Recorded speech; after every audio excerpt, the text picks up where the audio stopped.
Master, Master, Lord of the territory. As Thor and his group approached, voices rang out one after another. Steve, Pelos, Marco, and Joseph all showed excited expressions. Thank you all for your hard work lately.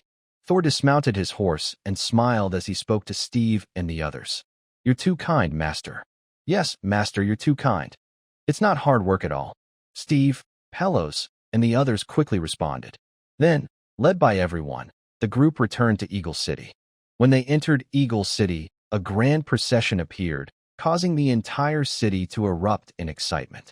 Especially when the commoners, slaves, and knights saw Thor, their faces flushed with joy and excitement.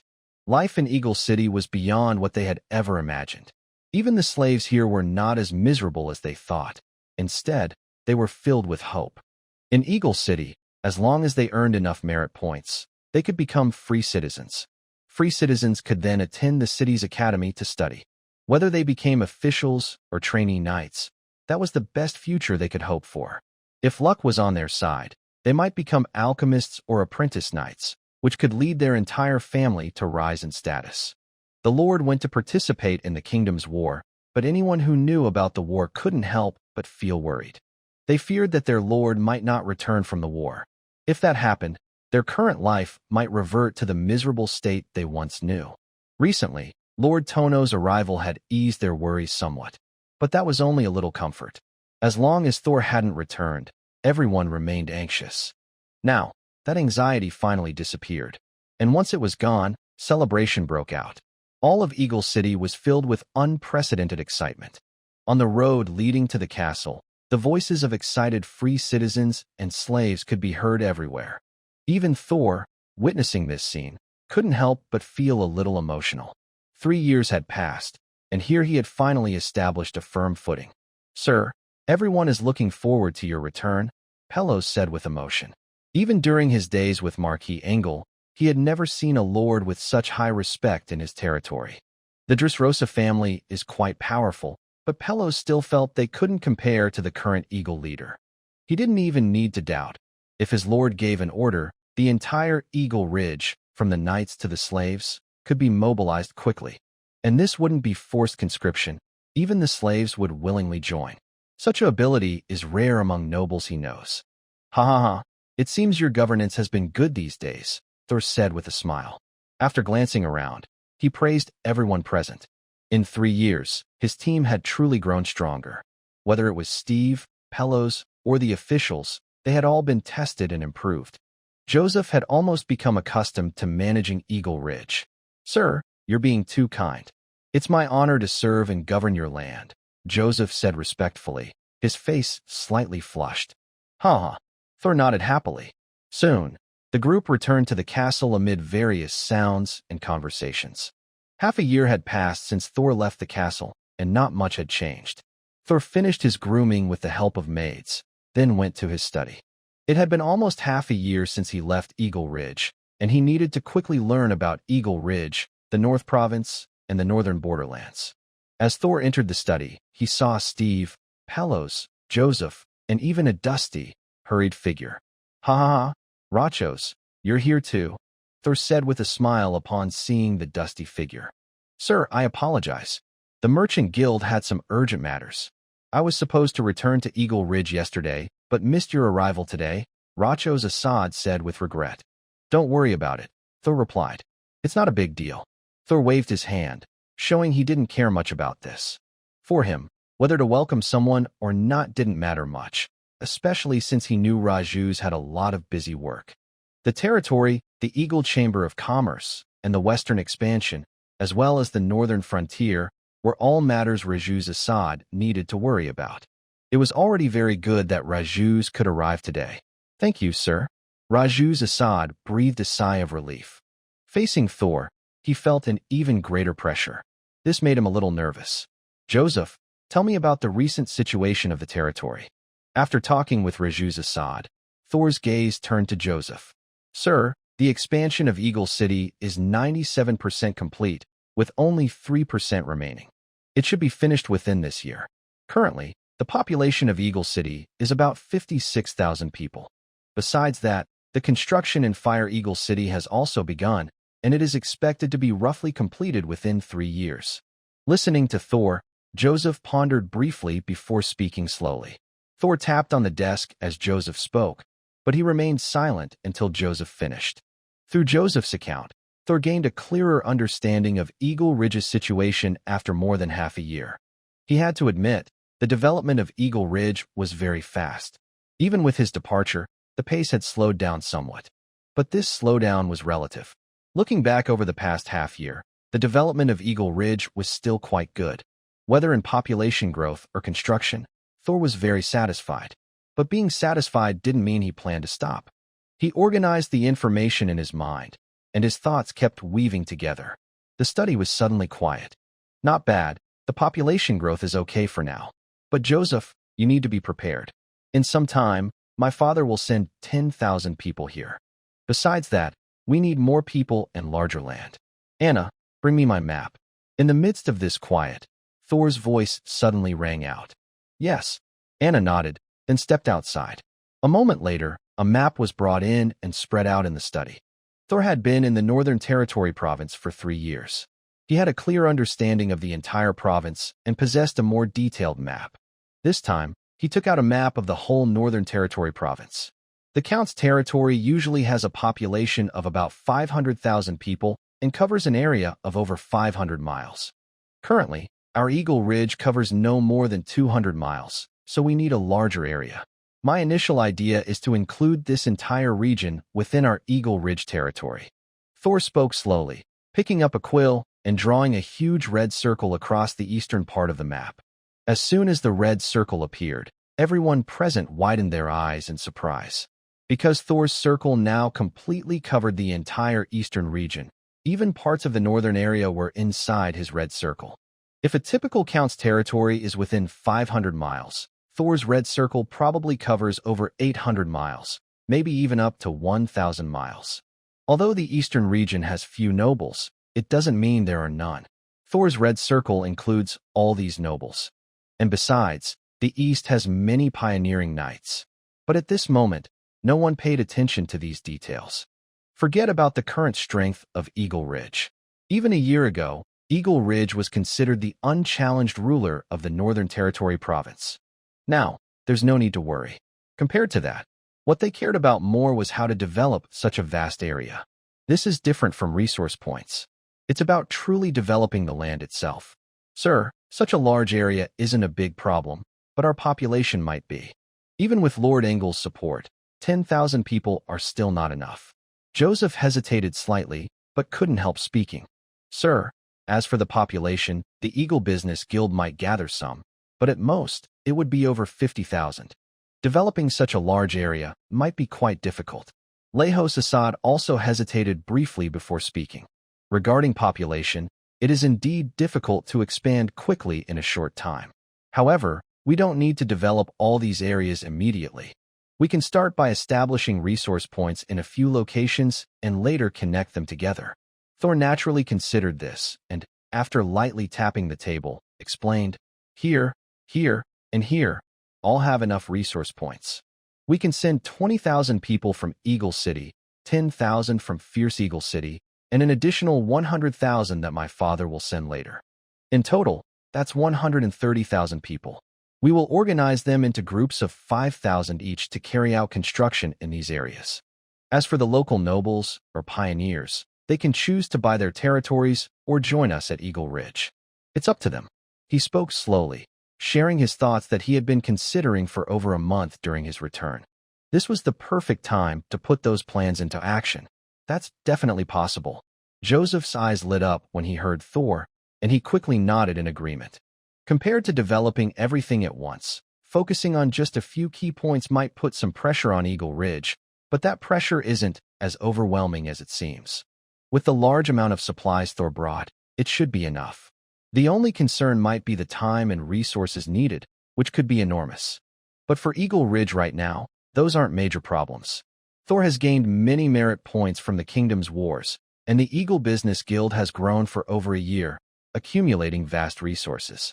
Although it can't monopolize trade across the entire Northland like the Habsburg Guild once did, Thor's strategies have made the Eagle Business Guild grow rapidly.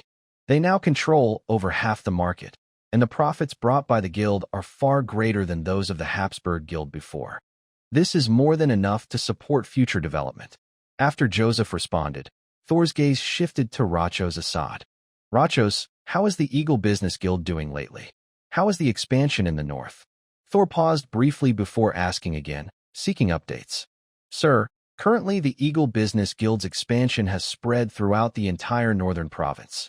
However, because the 3 top noble families and 7 powerful noble families are all involved, our share has been squeezed. We probably only hold about 55% to 60% now. Still, our profits are growing. This year, we expect about a 12% increase. But future challenges are coming. We don't have many resources, and even with similar competition, we are at a disadvantage. As for the Northern Territory, the expansion is going smoothly. We have connected with over 34 pioneering knights, including 3 barons. However, the Northern Territory is very large. Continuing to expand will take a long time, probably 4 or 5 years, or even longer, before we can truly grow and see the benefits. Hearing Thor's questions, Rachos Assad felt nervous. He quickly stepped forward to report. Rachos Assad began speaking, slowly explaining the current development of the Eagle Business Guild. Compared to before, the guild is growing much faster now, but it also faces many problems. It's different from before. Previously, the guild's growth meant we only needed to worry about the Habs Guild. Our strength in the northern province was very powerful, even compared to the Habs Guild, because the Habs Guild wouldn't reach into every part of the province. But the Eagle Guild could. This gave the guild incredible opportunities to expand. However, after the Divine Revelation ended, the Northern Orcs were directly betrayed by the Tulip King, the Violet Flower King, and the Fiery King. The entire Northern Territory became safe again. Marquis Layman's control over the northern province disappeared. Many nobles and guilds flooded into the area. This made it impossible for the Habs Guild to dominate alone. The Eagle Guild no longer needed to worry about the Habs Guild. It even started to compete for population and resources for building. Its value is now much greater than before. But because the Habs Guild can no longer dominate alone, many nobles and guilds are now invading the northern province. The previous Driusrosa family was just an Earl family, and Tor was only a family that had recently arrived in the northern province and was granted the title of Viscount. With such strength, competing with the top noble merchant guilds was extremely difficult. It can be said that apart from the Danube, low-level life potions, and some armor and weapons, the Eagle Merchant Guild does not have advantages in other areas. Under these circumstances, it is almost inevitable that their influence will be squeezed. Rachos, let's do this. Go discuss with your family and see if they can also enter the northern province. Additionally, I will arrange for someone to connect with the Lupuer family, the Kalnina family, and the Skodar family. We should be able to obtain more supplies and resource support. He lightly tapped the table with his right hand. After Rachos Assad finished speaking, his deep voice followed. This kind of matter was a big problem for him and the Driusrosa family before. But now, it is no longer a problem.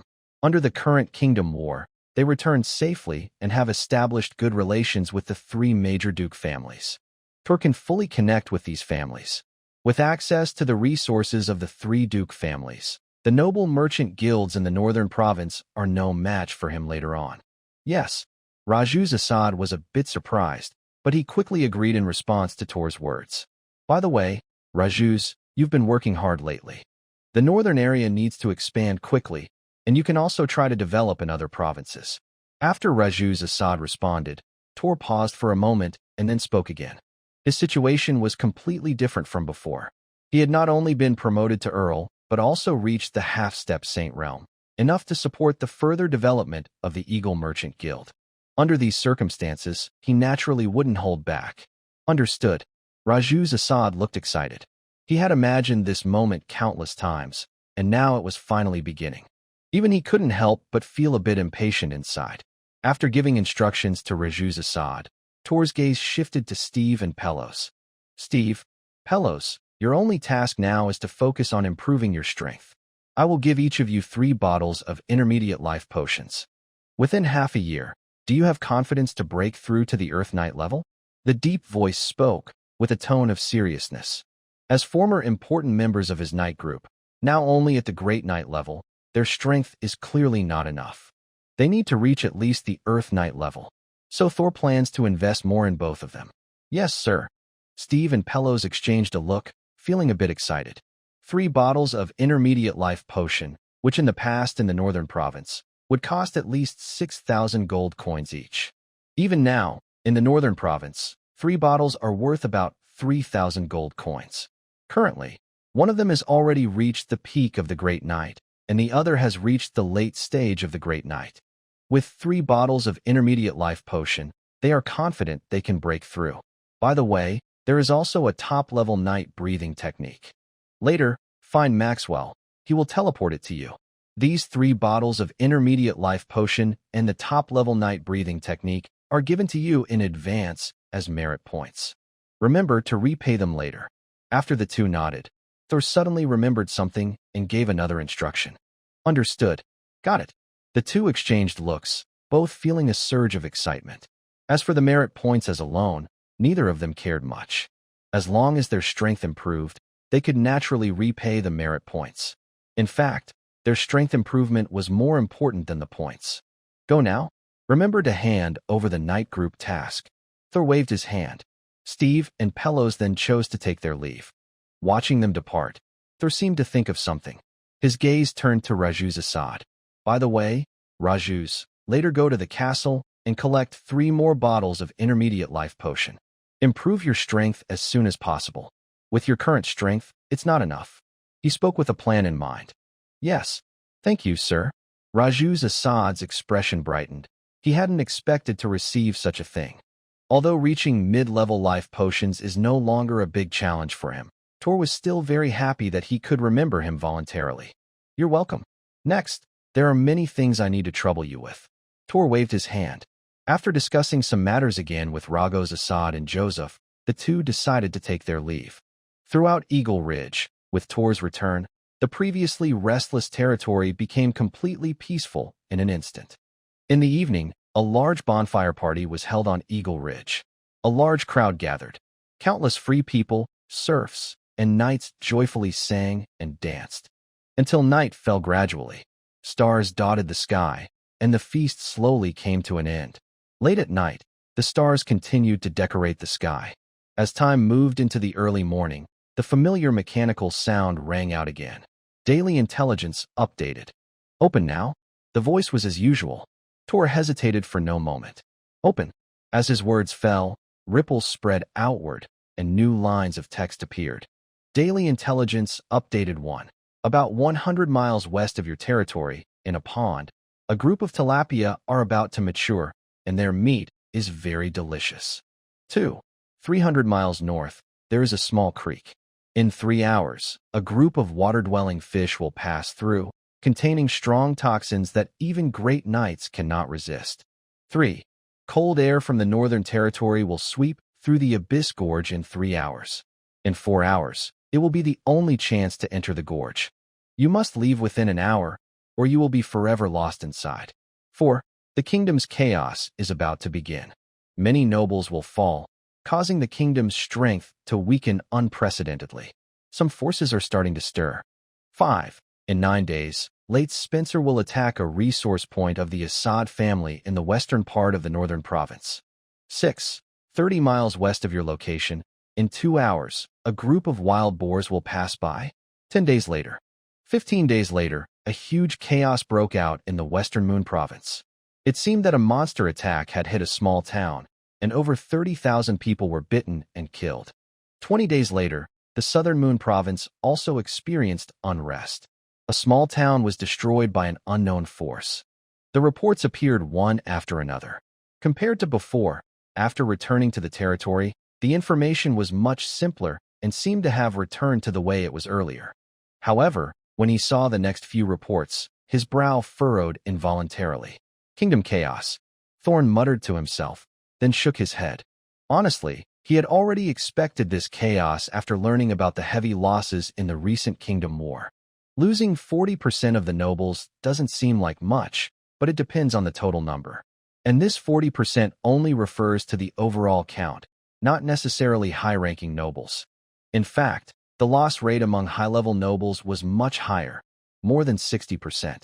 3 top marquises had their entire families wiped out, and the 7 powerful marquises lost more than half of their forces. The losses among marquises and counts were even greater. A kingdom governs the surrounding areas, and its core is made up of many counts and marquises. This war nearly cut the middle and upper ranks of the kingdom's forces in half. The kingdom's control naturally decreased by a large amount.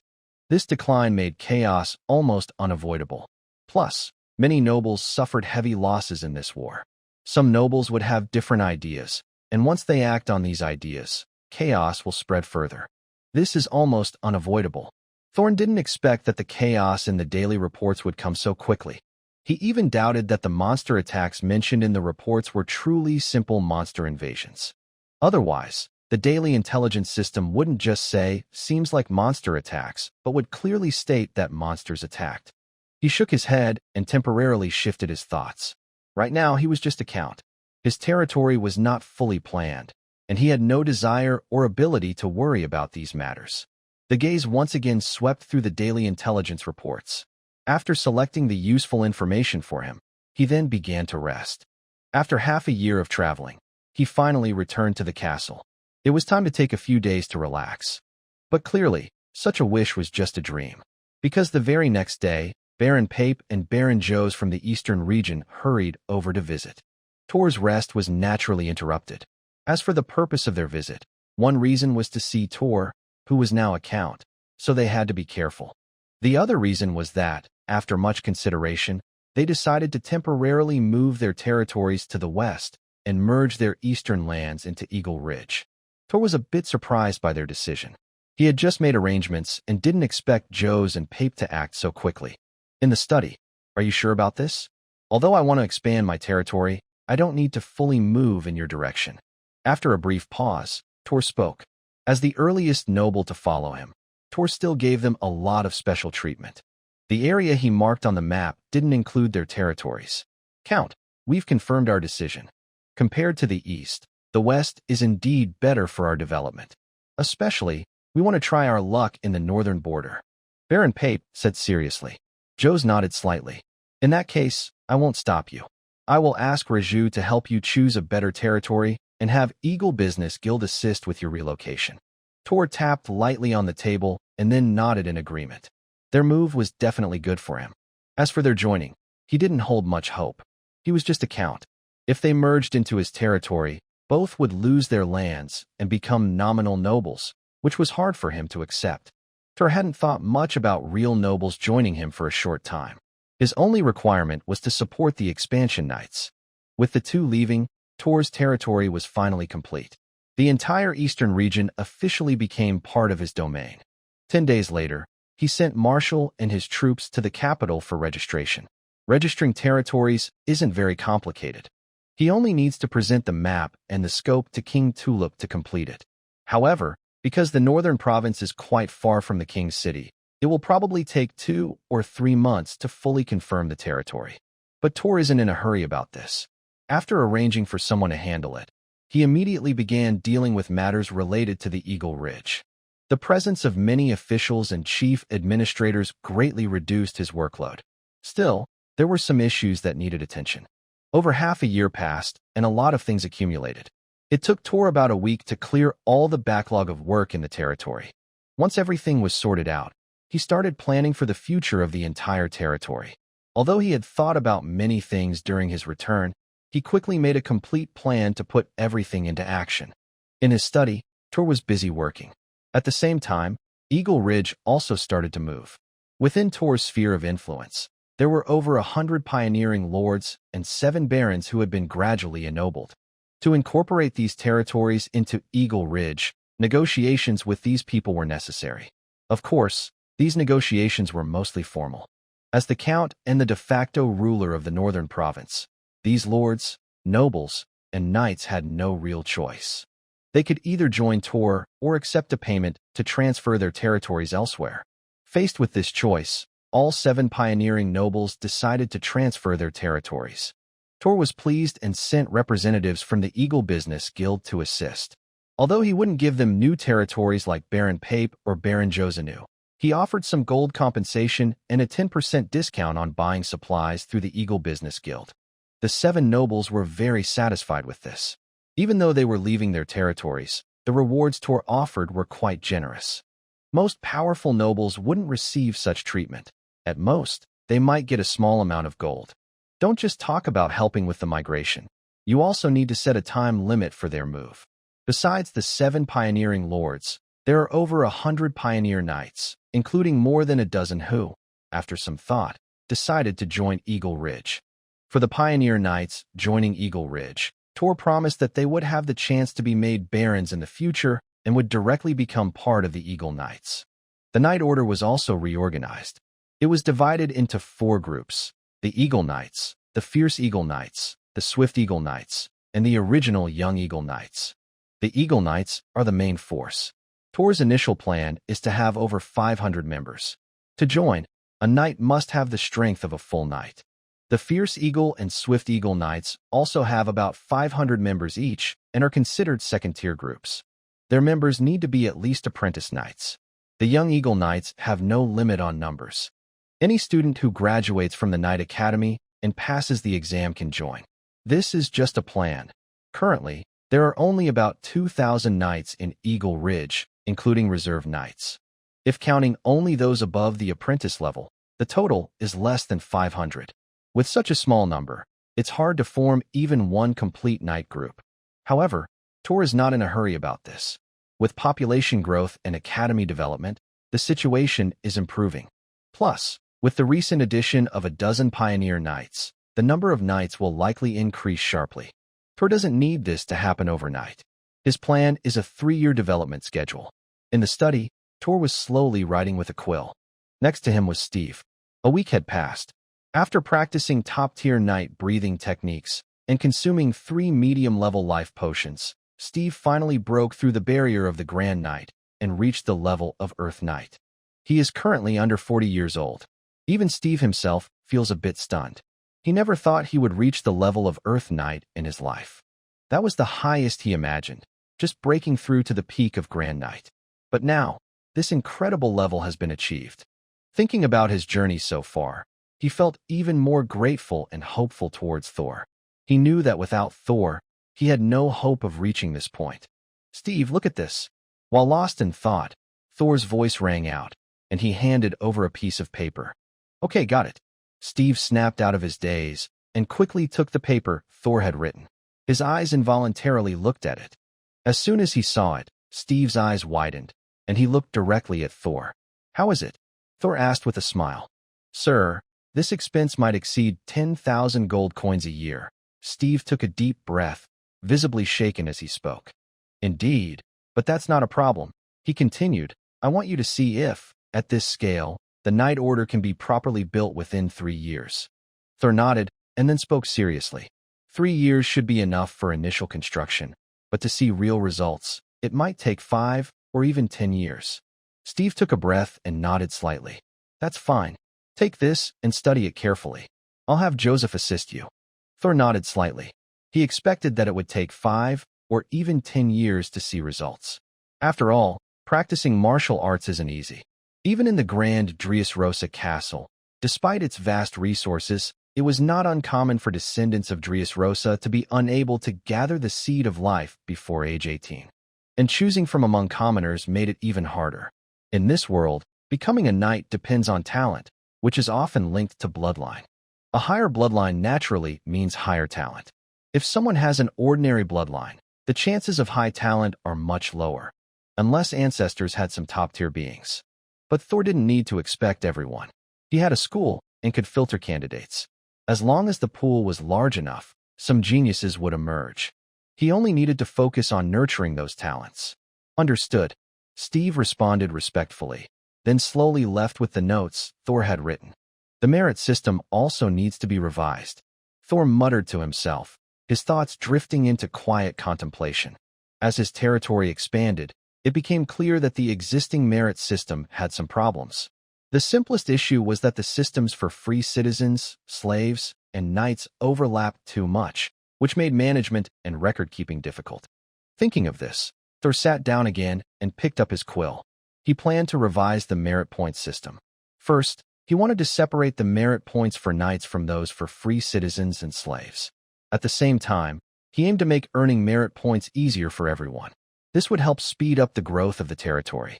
However, improving the entire merit system was not easy, especially now that the territory was much larger than before. After several days of work, Thor called a large number of officials for a meeting to discuss and plan. With Thor's return, the territory's development clearly advanced to a new level. First, the large amount of supplies Thor brought from the capital boosted development across Eagle territory. Second, the planning and construction of the territory began. Including such a vast area in the territory's borders, it was expected that over the next 2 or 3 years, the main focus would be on construction projects. Construction meant that slaves, free citizens, and knights all had more chances to earn merit points. In Thor's territory, it wasn't just free citizens and slaves who were busy with construction. Knights also needed to participate. With enough merit points, no knight would be unwilling to help. Especially now, with a large supply of resources from the kingdom, knights could exchange for more materials, making it even more appealing. After half a month, just as Thor's merit system was taking shape, the first batch of people sent by Marquis Engel arrived at Eagle territory, over 30,000 people. Engel planned to send 3 more groups over time, but that would take some time. It was estimated to take about a year to complete the process. With this first group of newcomers, Thor's construction efforts could accelerate again, at least allowing the initial development of key resource points. Of course, these tasks didn't need to be arranged by Thor. With Joseph and several other officials assisting, it was easy to handle everything. Moreover, this time, Marquis Engel sent over more than 20 officials, which was more than enough. Time slowly passed, and Eagle Peak was bustling with activity. A large amount of supplies and gold was spent freely. Thor even had to go through the kingdom's channels after a month to exchange over 500,000 merit points worth of supplies to meet the construction needs. Such a huge amount of resources being used meant that the entire territory's development was progressing at an unimaginable speed and scale. Thor was not just building at the size of a count's territory. It was almost comparable to a marquis's territory, and not just any marquis's territory, at least a powerful marquis's domain. Meanwhile, the rapid development was not only happening at Eagle Peak. Back in the Northern Land Province, nobles of the Eagle Business Guild also began large-scale construction projects. The entire Northern Land Province was quietly changing. The Frostmoon Province was also undergoing changes. Originally, when Count Engel was promoted to Marquis, the territory of the Dressrosa family became a significant problem. Unless they chose the borders of the Northern Land Province or the Southern Moon Province, it was hard for the Tulip Kingdom to have enough territory for a single marquis. However, the kingdom's war had caused heavy losses among the Tulip Kingdom's nobles. This loss was very obvious in the capital and even more so in the major provinces. Half of the high-ranking nobles in Frostmoon Province had been wiped out, and Western Moon Province had been completely cleansed from start to finish. Fortunately, the Spencer family's last attack on Thor a while ago had been completely destroyed, leaving a vacuum in the eastern part of Western Moon Province. The Spencer family was no longer able to control such a vast area. Adding to this, the western part of Frostmoon Province, along with the Dressrosa family, seemed to suddenly have enough space. During this period, Marquis Engel had been busy managing his territory. Inside Dressrosa Castle, Engel asked calmly, "What's the situation with the Spencer family over there?" He looked at Michael. The Spencer family is willing to give up a territory within 300 miles of the western Qinghai Lake, but they want us to drop previous issues and pay 1 million gold coins or a high-level life potion. Michael spoke. What? Hearing Michael, Marquis Engel was momentarily stunned, thinking he had heard wrong, and he asked instinctively, "Yes, sir." That is the response from the Spencer family. Michael nodded with a smile on his face. Are they crazy? Marquis Engel's eyes flashed with coldness. He never expected that, in this situation, the Spencer family would make such a decision. 1 million gold coins and a high-level life potion. Those people are truly mad. All the Sky Knights have fallen, and their elite forces are heavily damaged. Yet they still dare to do this. He can't imagine what is wrong with their minds. Otherwise, Marquis Engel couldn't understand their current behavior and demands. Regarding the Spencer family's reckless actions, Engel couldn't understand but also didn't plan to bother. 1 million gold coins and a top-tier life potion. What a joke. He even slowed down his plans for the Spencer family. Since they want to die, he has no intention of helping. Michael, what about the counts in the eastern and northern parts of the Frostmoon province? Taking a deep breath, Marquis Engel looked back at Michael and spoke in a serious tone. Sir, Count Kristen in the east has decided to sell us 2 towns, including Autumn Leaf Town, for just 100,000 gold coins. As for Count Abibula and Count Vega in the north, they are also interested in selling, but they have one condition. Michael hesitated briefly before speaking. Condition? Marquis Engel frowned slightly. Yes, they only have one condition. They don't want gold, but they want our Dries Rosa family to provide some protection over the next 3 years, ensuring their territories can be passed down smoothly. Michael naturally noticed Engel's frown, nodded slightly, and then explained the 2 counts' demands. 3 years. That's doable. Upon hearing Michael's explanation, Marquis Engel's frown quickly eased. Just 3 years, and only to protect their family's inheritance. This was not a big problem for the Dries Rosa family at this moment. Michael, you handle this matter personally. As for the Spencer family, send someone to deliver a message. We strongly condemn their attack on our Dries Rosa heirs. They must pay compensation. Since Tordris Rosa was not harmed, let's set it at 200,000 gold coins. Marquis Engel's eyes glinted coldly as he spoke slowly. Understood. Michael nodded and agreed immediately. Then he stepped back to start handling these matters quickly. As Marquis Engel's declaration spread, the entire Western Moon province suddenly became restless. The most important part of Engel's declaration was not about compensation. It was to tell all the nobles that the Spencer family had now become enemies of the Dries Rosa family. This declaration might not seem useful in normal times, since the Spencer family was strong. But at this moment, its significance was huge. The entire Spencer family had been wiped out in the Kingdom War. The old Marquis lost everything, and the new Marquis who took over was also killed during the attack on Tordris Rosa. The family's last Sky Knights and many elite forces were lost. Right now, the Spencer family was no longer comparable to powerful Marquis families, and even weaker than some strong Count families. The Kingdom War had caused heavy losses not only to the Spencer family, but also to many other Marquis and Count families. Like Spencer, these families also desperately wanted to recover their losses. Many had considered attacking Tordris Rosa before, but few dared to do so. Now, the Spencer family had become a huge target in everyone's eyes.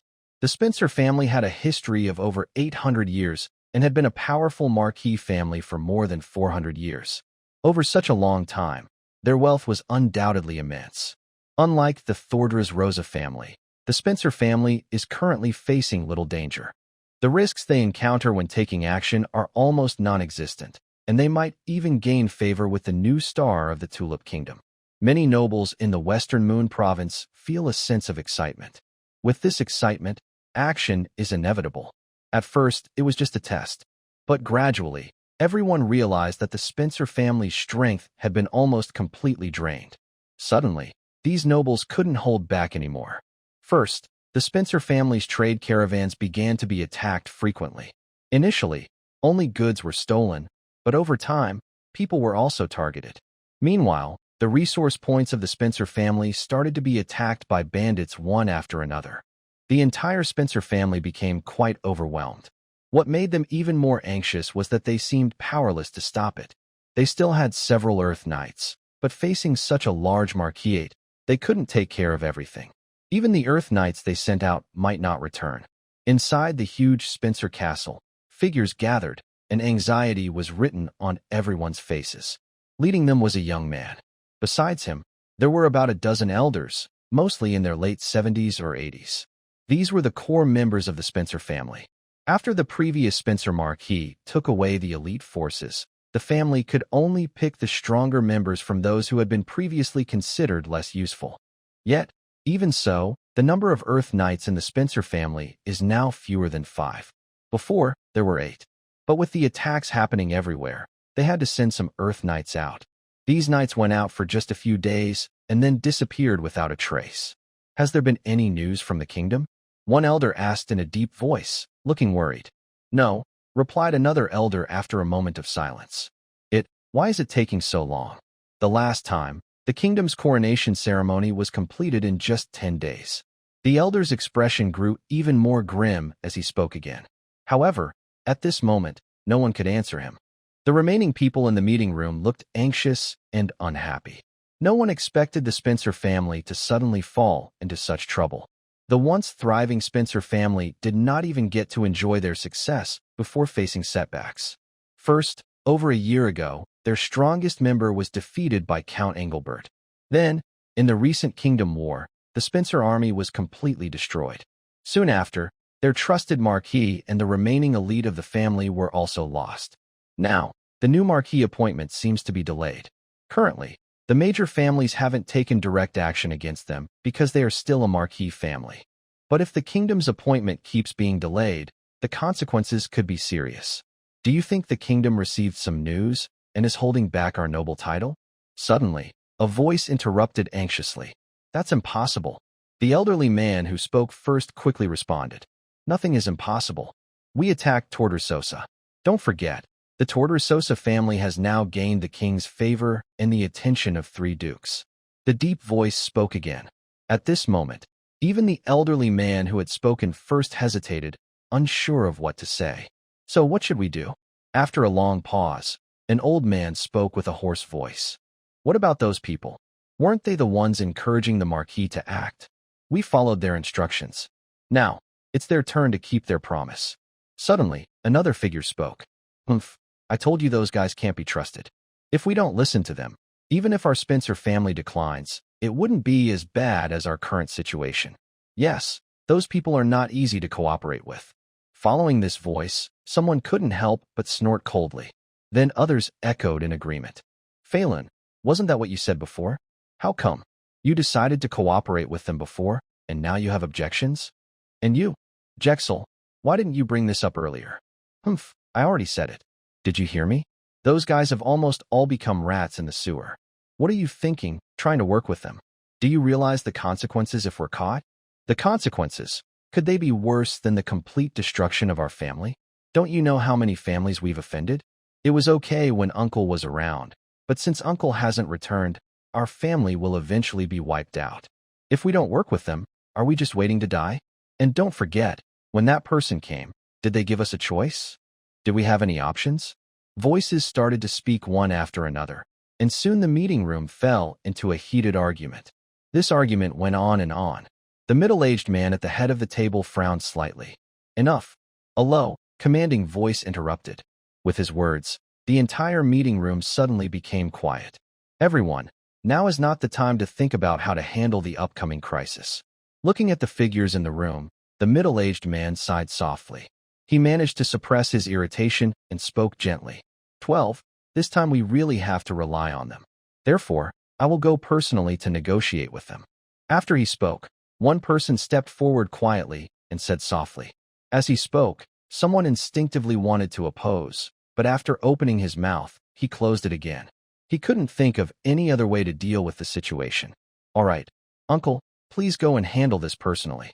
The middle-aged man rubbed his forehead and spoke softly. Good. The figure nodded and agreed immediately. 12. How should we respond to the Dressrosa family? After the figure responded, someone furrowed his brow and asked. How to respond?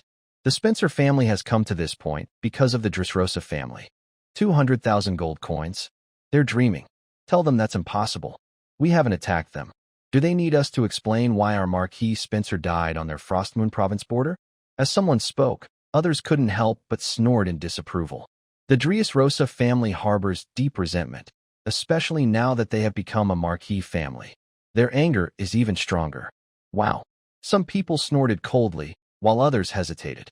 After all, the Spencer family's influence has greatly diminished, and offending the Dressrosa family now seems unwise. Fillerall, do you really think that paying 20,000 gold coins will make the Dressrosa family forget?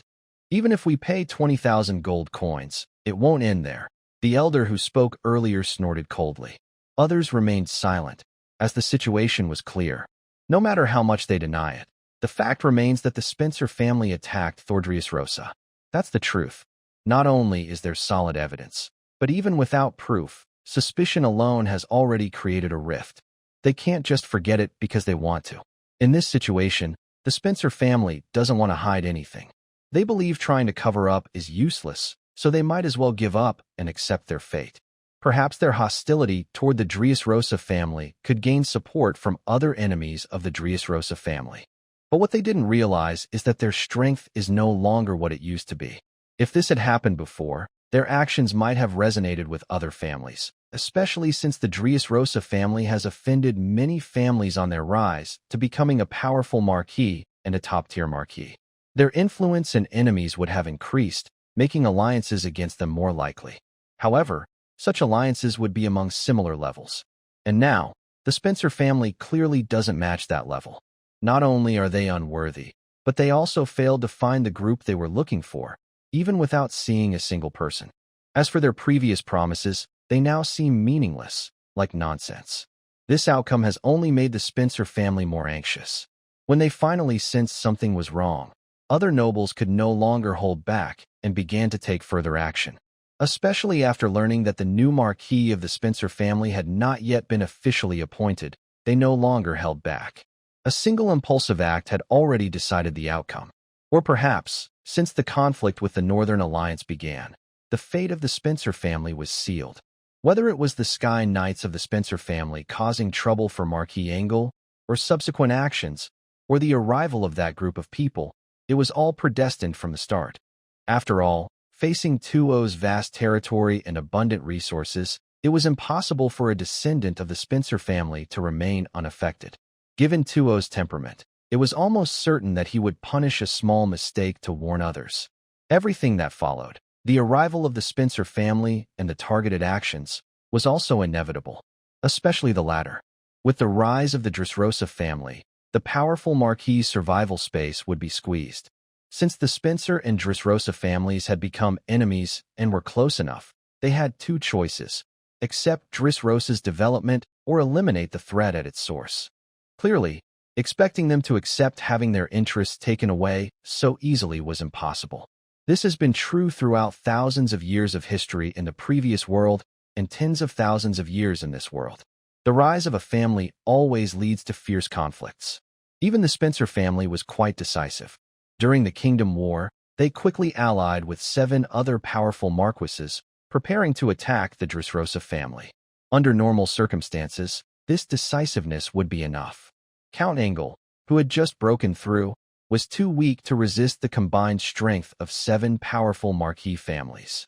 Even if only 4 or 5 of these families truly intended to attack, that was enough. But these are normal conditions.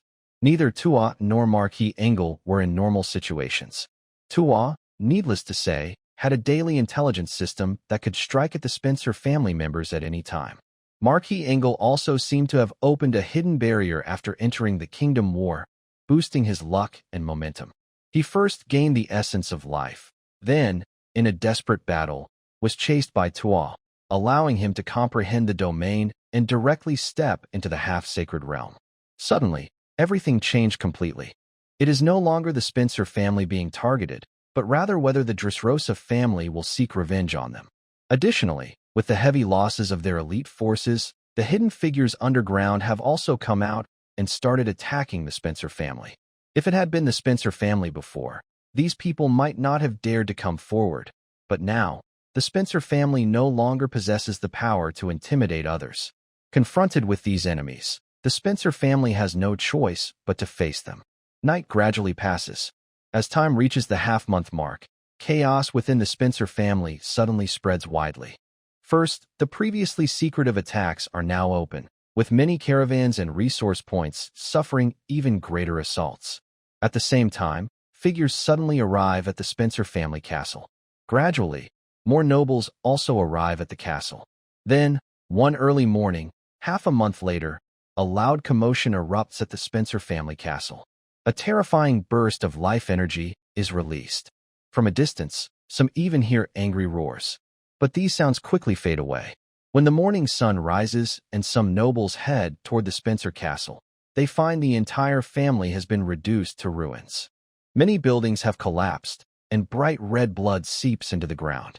Bodies lie scattered among the rubble, all with terrified expressions still in their eyes.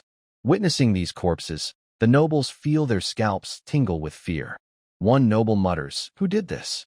He swallows hard, unable to speak clearly. No one answers, because no one knows who has such power. Even though the core forces of the Spencer family have suffered heavy losses, as a top Marquis family, no one doubts that they still have some hidden strength. But this strength is not something small families can challenge, especially considering how quickly it happened. Perhaps not even a full night, but less than half an hour, the Spencer family was seemingly wiped out. Such power far exceeds their expectations. Only a strong Marquis family could possess such strength. Do you think it was another family? Yes, the Spencer family has quite a lot of resources. Voices mixed with curiosity among the crowd. Do you think it might be the Dressrosa family who did it? Don't forget, in the past 100 years, the only family that the Spencer family has seriously offended is the Dressrosa family. I think there's a higher chance that the Dressrosa family is responsible. I agree with that. Me too. Wow, the Spencer family is really finished this time. The Dressrosa family isn't just lucky this time. Yes, this time the Dressrosa family has become a Marquis. Soon, they might even eliminate the Spencer family and become a powerful Marquis family. Everyone was talking and exchanging opinions while observing. Soon, their conversation shifted to the Dressrosa family. That's right, recently, the most legendary family in the Tulip Kingdom has been the Dressrosa family. Just over a year ago, the Dressrosa family was only a Count family. But first, Engel was promoted to Sky Knight, and then Dressrosa gained many merits during the kingdom's war. Many people looked at them with envy. They naturally thought about this. But soon, the families realized it might not be true, because there was no sign of Engel Marquis or any activity from the Dressrosa family. In fact, during this time, the Dressrosa family was busy expanding their territories in the east and north. This made many families exchange uncertain glances. For a moment, no one knew what was happening. Among these suspicions, some families acted faster. For example, those who controlled various resource points of the Spencer family. They directly took these resources and went to visit the Dressrosa family. During the visits, these families willingly offered many nearby resource points to the Dressrosa family, especially around Qinghai Lake. Many families even said they would hand over everything. Faced with this enthusiasm, Count Engel chuckled but accepted everything one by one. As for the fall of the Spencer family, the Dressrosa family noticed but didn't pay much attention. Who was responsible for the act doesn't matter. What matters is that after the fall of the Spencer family, most of their benefits fell into the Dressrosa family, and that is enough. They now control a quarter of the Western Moon Province, including the Eastern and Northern territories, and their land area has far exceeded half of what the Marquis families hold, even larger than the Spencer family's previous territory. This already makes the Dressrosa family the dominant power in the region. A few days later, Marquis Engel sent Michael with a map to register the new territory. Half a month later, the Dressrosa family's land was fully confirmed. The Western Moon Province, including Qinghai Lake, the north, the east, and the original family territories, became the new lands of the Dressrosa family. Compared to before, their territory expanded more than 3 times. At the same time, the population within the territory began to grow rapidly. The fall of the Spencer family allowed Marquis Engel to inherit a large number of people, making it easier for the Dressrosa family to expand. Meanwhile, many other families in the Western Moon Province continued to absorb the remaining benefits from the shattered Spencer family. Conflict was inevitable and spreading again. And a few days after the Spencer family's fall, far away, the Campbell family also quietly disappeared. No one knew who was responsible, nor did anyone care. In the current war of the kingdom, with many nobles suffering heavy losses, the fall of these 2 powerful Marquis families was enough to make up for some of their losses. However, this caused unrest to spread quietly across the kingdom's provinces. Most nobles had not yet noticed this unrest, or if they did, they didn't care. After all, after every kingdom war, chaos tends to spread for a while. They thought this time was no different. But no one knew that behind this unrest, an invisible force was weaving throughout the entire kingdom. In a huge dark cave, puff, emerald flames rose up. As the flames gradually grew brighter, figures dressed in black robes appeared one after another. How is the situation? A hoarse voice sounded, and the black-robed man at the head of the cave looked at a figure who had just entered. The Western Moon Province has started. 3 families have decided to join us. The deep voice from the newcomer spoke. 3. That's not enough. We need more strength. The leading black-robed man nodded slightly, then spoke again in a deep voice. Understood. The figure who entered responded respectfully. What about the Southern Moon Province, the Eastern Moon Province, and the Frost Moon Province? After the respectful reply, the leader looked at others and his hoarse voice sounded once more. The Winter Moon Province has not lost many nobles. It's hard for us to infiltrate there. We are currently contacting the Southern Moon Province. As the voice asked again, another black-robed figure stepped forward respectfully. The Frost Moon Province. The Dressrosa family's influence has covered most of it. I am trying to connect with the Pate family, but it will take some time. Soon after, another figure stepped out to speak. Pause the efforts in the Southern Moon Province. That old guy from the Lepier family is not easy to deal with. As for the Winter Moon Province, no need to worry about it for now. I will go personally to the Frost Moon Province. Hearing these reports, the leader hesitated briefly, then spoke again. Understood. Got it. Respectful responses came one after another. Everyone, this is our chance. It is a great opportunity given by our Lord. The 2 great empires will soon be too busy to notice the continent. Other kingdoms are already taking action. Our Lord will surely descend to the mortal world, shining his divine light upon us. These corrupt usurpers will face divine punishment. The hoarse voice of the black-robed man spoke again. Our Lord will surely descend to the mortal world. Our Lord will surely descend to the mortal world.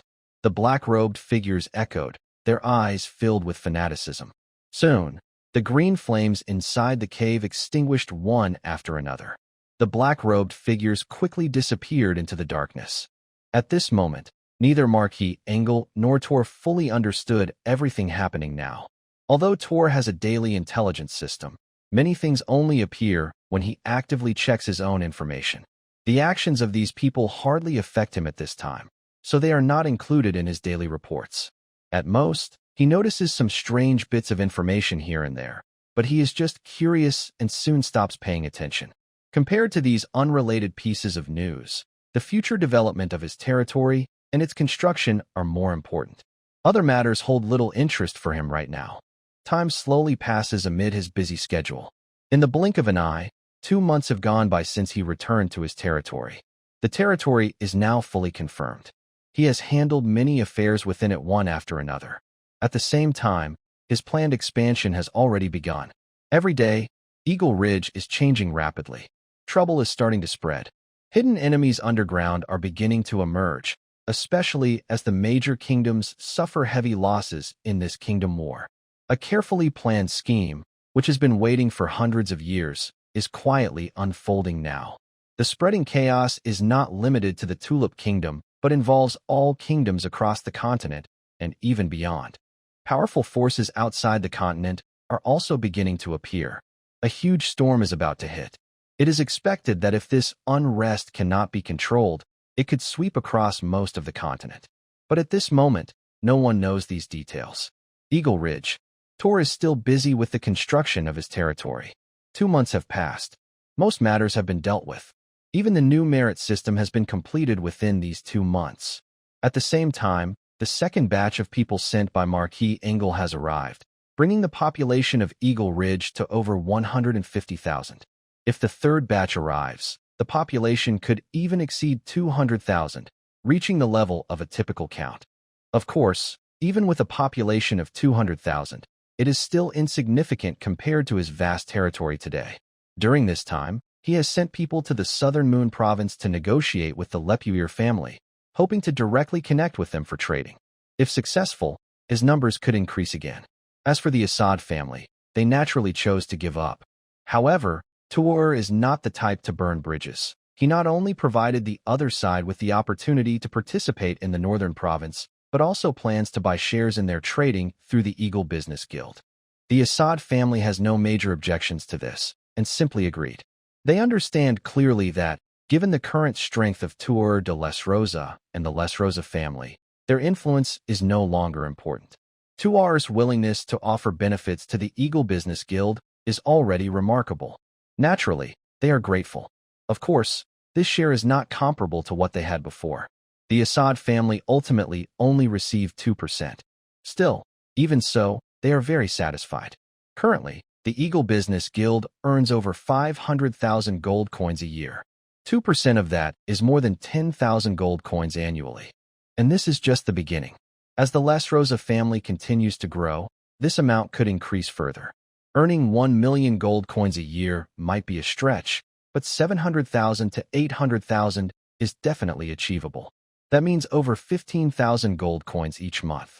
Such a large amount of gold is rare, even for the Assad family, whose trading business is quite profitable. They do not feel they are at a loss. Tuar is also not at a loss. Although his strength has greatly improved and the Les Rosa family has advanced significantly, one thing cannot be ignored.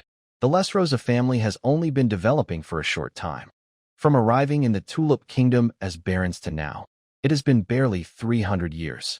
In just 300 years, the Les Rosa family's foundation and accumulation in the Tulip Kingdom cannot compare to top noble families like the Counts, and they are far behind the Assad family. Integrating the Assad family into the Eagle Business Guild system is enough to help Thor quickly complete the guild network. In fact, this is indeed the case. The Assad family's involvement has undoubtedly elevated the entire Eagle Guild to a new level. At the same time, more supplies are rapidly filling the previous gaps. The main reason why the Eagle Guild was being squeezed was because of a shortage of various resources. Compared to powerful nobles, neither Thor nor the Dressrosa family had as complete a supply of materials. Even if he could connect with top nobles for negotiations, it would take time. Every second of delay meant a huge loss of gold. Now, the Assad family's quick support is undoubtedly the best outcome. In the study room, knock, knock, knock. Thor was flipping through a letter, gently tapping the desk with his right hand. After a moment, a smile appeared on his face. It seems my father is really quick to act. He chuckled softly, a smile on his face. This letter was from his father, Marquis Engel, mainly describing the current development of the Dressrosa family and the fall of the Spencer family. Thor wasn't surprised that his father chose to retain the original Dressrosa territory. What was surprising was how smoothly his father had done it. Not only did he directly seize large areas of land in the east and north, but the western region, including Qinghai Lake and a 200-mile radius, also became the Dressrosa family's territory. The Spencer family had quietly been destroyed without causing much disturbance. Even during this period, Thor hadn't been paying attention to the outside world, but he should have received news of the Spencer family's fall. However, he hadn't. Young Master Thor, Marquis has asked me to tell you that the next group of people will arrive in half a month. Additionally, Marquis wants to ask if you still need a large number of people. On the other side of the desk, a knight spoke nervously. Even though he was a land knight, he felt an overwhelming pressure when facing Thor, for some reason. Father, can we still get more people? Thor was a bit surprised and quickly looked at the somewhat nervous knight. Lord Marquis, I didn't say much, just that if you still need a large population, you might try again, the knight respectfully said. Understood. Go back and tell my father that if possible, we can continue to move people. Also, tell my father to see if he needs more grain. I have enough to support us. Thor tapped on the table, paused for a moment, then spoke again. Yes, I understand. The knight responded respectfully and quickly left. Watching the knight leave, Thor couldn't help but smile. Everything was going smoothly for him. Not only was he doing well, but his father was also doing well. In just 2 months, they had taken control of Qinghai Lake, the target location, and expanded east and north. He glanced at the map. Even he couldn't help but say wow. At this moment, the Engel Count territory seemed to be not much smaller than his own. Remember, his territory was in the Northern Land Province, while Engel Count controlled only part of the Western Moon Province and part of the Frost Moon Province. Such a scope far exceeded that of a typical Marquis family. Even powerful Marquis families rarely had such a large territory. Only the 3 top Marquis families, like the Soroti Marquis, could confidently control such a vast area. But even then, it was uncertain whether the Soroti family could hold onto such a large territory after their recent losses. Thoughts swirled in his mind, ideas crossing back and forth. But at that moment, Thor felt a burning sensation in his chest. The slight heat surprised him, and he instinctively reached for his chest. After feeling around for a moment, Thor quickly pulled out a familiar badge. It was the temporary badge of the Canaan Academy given to him by Carol, a lecturer from the Kingdom of Sela. This ordinary-looking temporary badge now emitted a faint white glow. When he took it out, the glow grew stronger. What is this? Without thinking, Thor opened his mouth, and a slight movement stirred in his heart. His mind recalled Carol's previous words about him. It seemed to confirm his thoughts. A trainee, Tordras Rosa, your assessment application has been approved. Please connect your mental energy to the temporary student ID within 3 days to begin the official special recruitment assessment. A cold female voice came from the white light. Her words were calm, and the gentle glow gradually dimmed until the temporary student ID returned to normal. Connecting with mental energy? Thor raised his eyebrows, feeling a bit surprised. He had been thinking about what the special recruitment assessment at Canaan Academy really was. He considered that only if a Canaan Academy mentor personally came to conduct the assessment could it avoid the need to go to the Empire. But now it seemed that wasn't the case. After hesitating slightly, he arranged some things with Anna, then focused again on the badge. A small movement occurred inside his mind. The next moment, his mental energy surged into the badge. Buzz. The badge, which had returned to normal, rippled suddenly, and the white light spread out again. Mentally connected. Verifying student identity. Verification complete. Special recruitment student, Tordras Rosa. Please prepare. In 10 seconds, step into Canaan Academy. You can also stop at any time by disconnecting your mental energy. The cold female voice sounded again. Hearing this, Thor's eyes widened in shock, and his expression showed surprise. The shock almost caused his mental energy to break, but he quickly stabilized it. 1987. 321. The cold voice resumed. Thor's mental fluctuations caused the voice to stutter briefly, but it quickly recovered. As the countdown ended, the white light not only covered Thor, but also filled the entire room instantly. Thor felt his consciousness sink suddenly. In the next moment, the scene around him changed rapidly. The original study room disappeared, and in front of him was a vast, white world. It seems to be in the sky here. All I can see is a sky dotted with mostly white clouds and the land below. The colors between the sky and the earth are only white. What's this? Thor instinctively spoke, and in the next moment, he suddenly felt a strange sensation within himself. He slightly raised his eyebrows. Is this mental power? He muttered to himself, feeling surprised. He didn't expect that just through connecting with his mental strength, his spiritual body would be directly transported here. While he was still surprised, a faint glow gathered, and a fairy girl appeared in front of him. Candidate Tordras Rosa, your assessment has arrived. Please follow me. Compared to the cold voice before, this voice was much softer. As he spoke, the white clouds parted, revealing a wide road in front of Thor. Thank you. Thor suppressed his excitement and spoke softly, then followed the fairy girl toward the land of white clouds gathering in the distance. On the road, Thor carefully observed his surroundings and his own changes. He also tentatively asked the fairy girl some questions, but he was soon a bit disappointed. It seemed the fairy girl was not a living being and could only answer some fixed questions. He couldn't get answers to some things he wanted to know. However, this disappointment didn't last long, because soon, among the gathering white clouds ahead, a huge academy in Western European style appeared in his sight. The academy emitted a gentle glow, giving off a very peaceful feeling.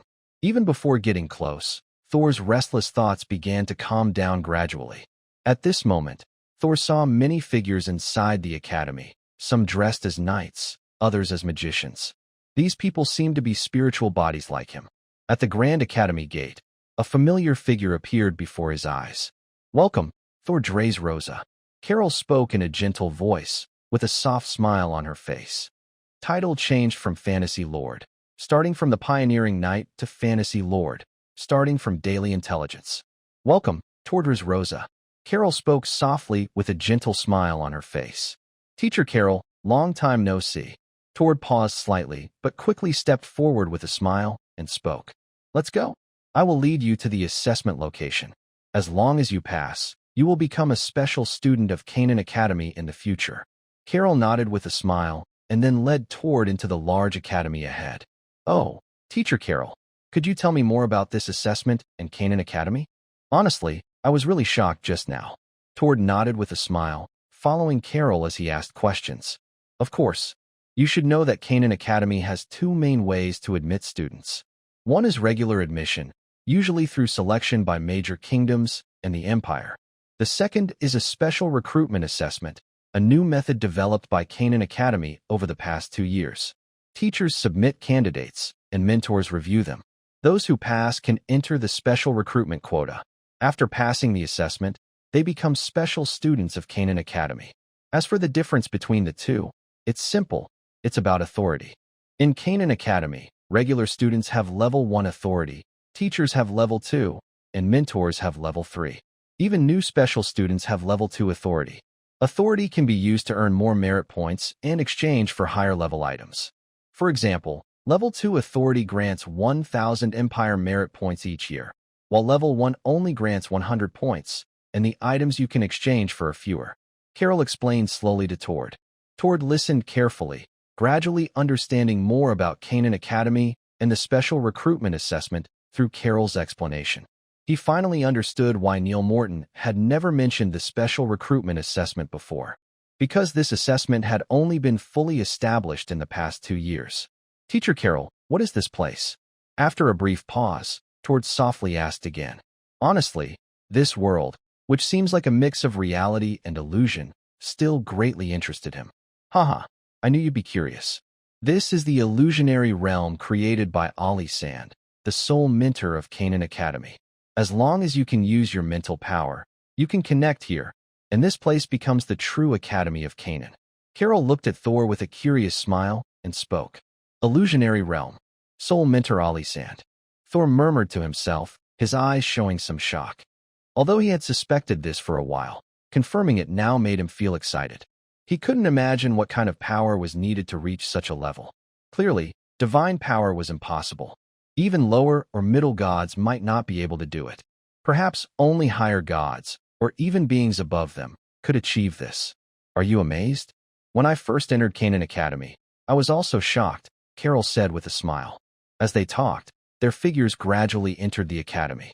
Along the way, many students greeted Carol, while their eyes curiously looked at Thor. After Thor followed Carol away, he could still hear students discussing nearby. Lecturer Carol seemed stronger now, almost breaking into the sacred realm. I heard he could already break into the sacred realm before, but he was on the battlefield for the Sela Kingdom. Really? By the way, do you know who that person next to Lecturer Carol is? No idea, probably a new student. No way, new students haven't even started enrolling yet. Forget that. Did you hear? The school is testing several special recruits again. That's true. My brother told me that there are 3 special recruits this time, but I don't know if they'll pass. Dream on.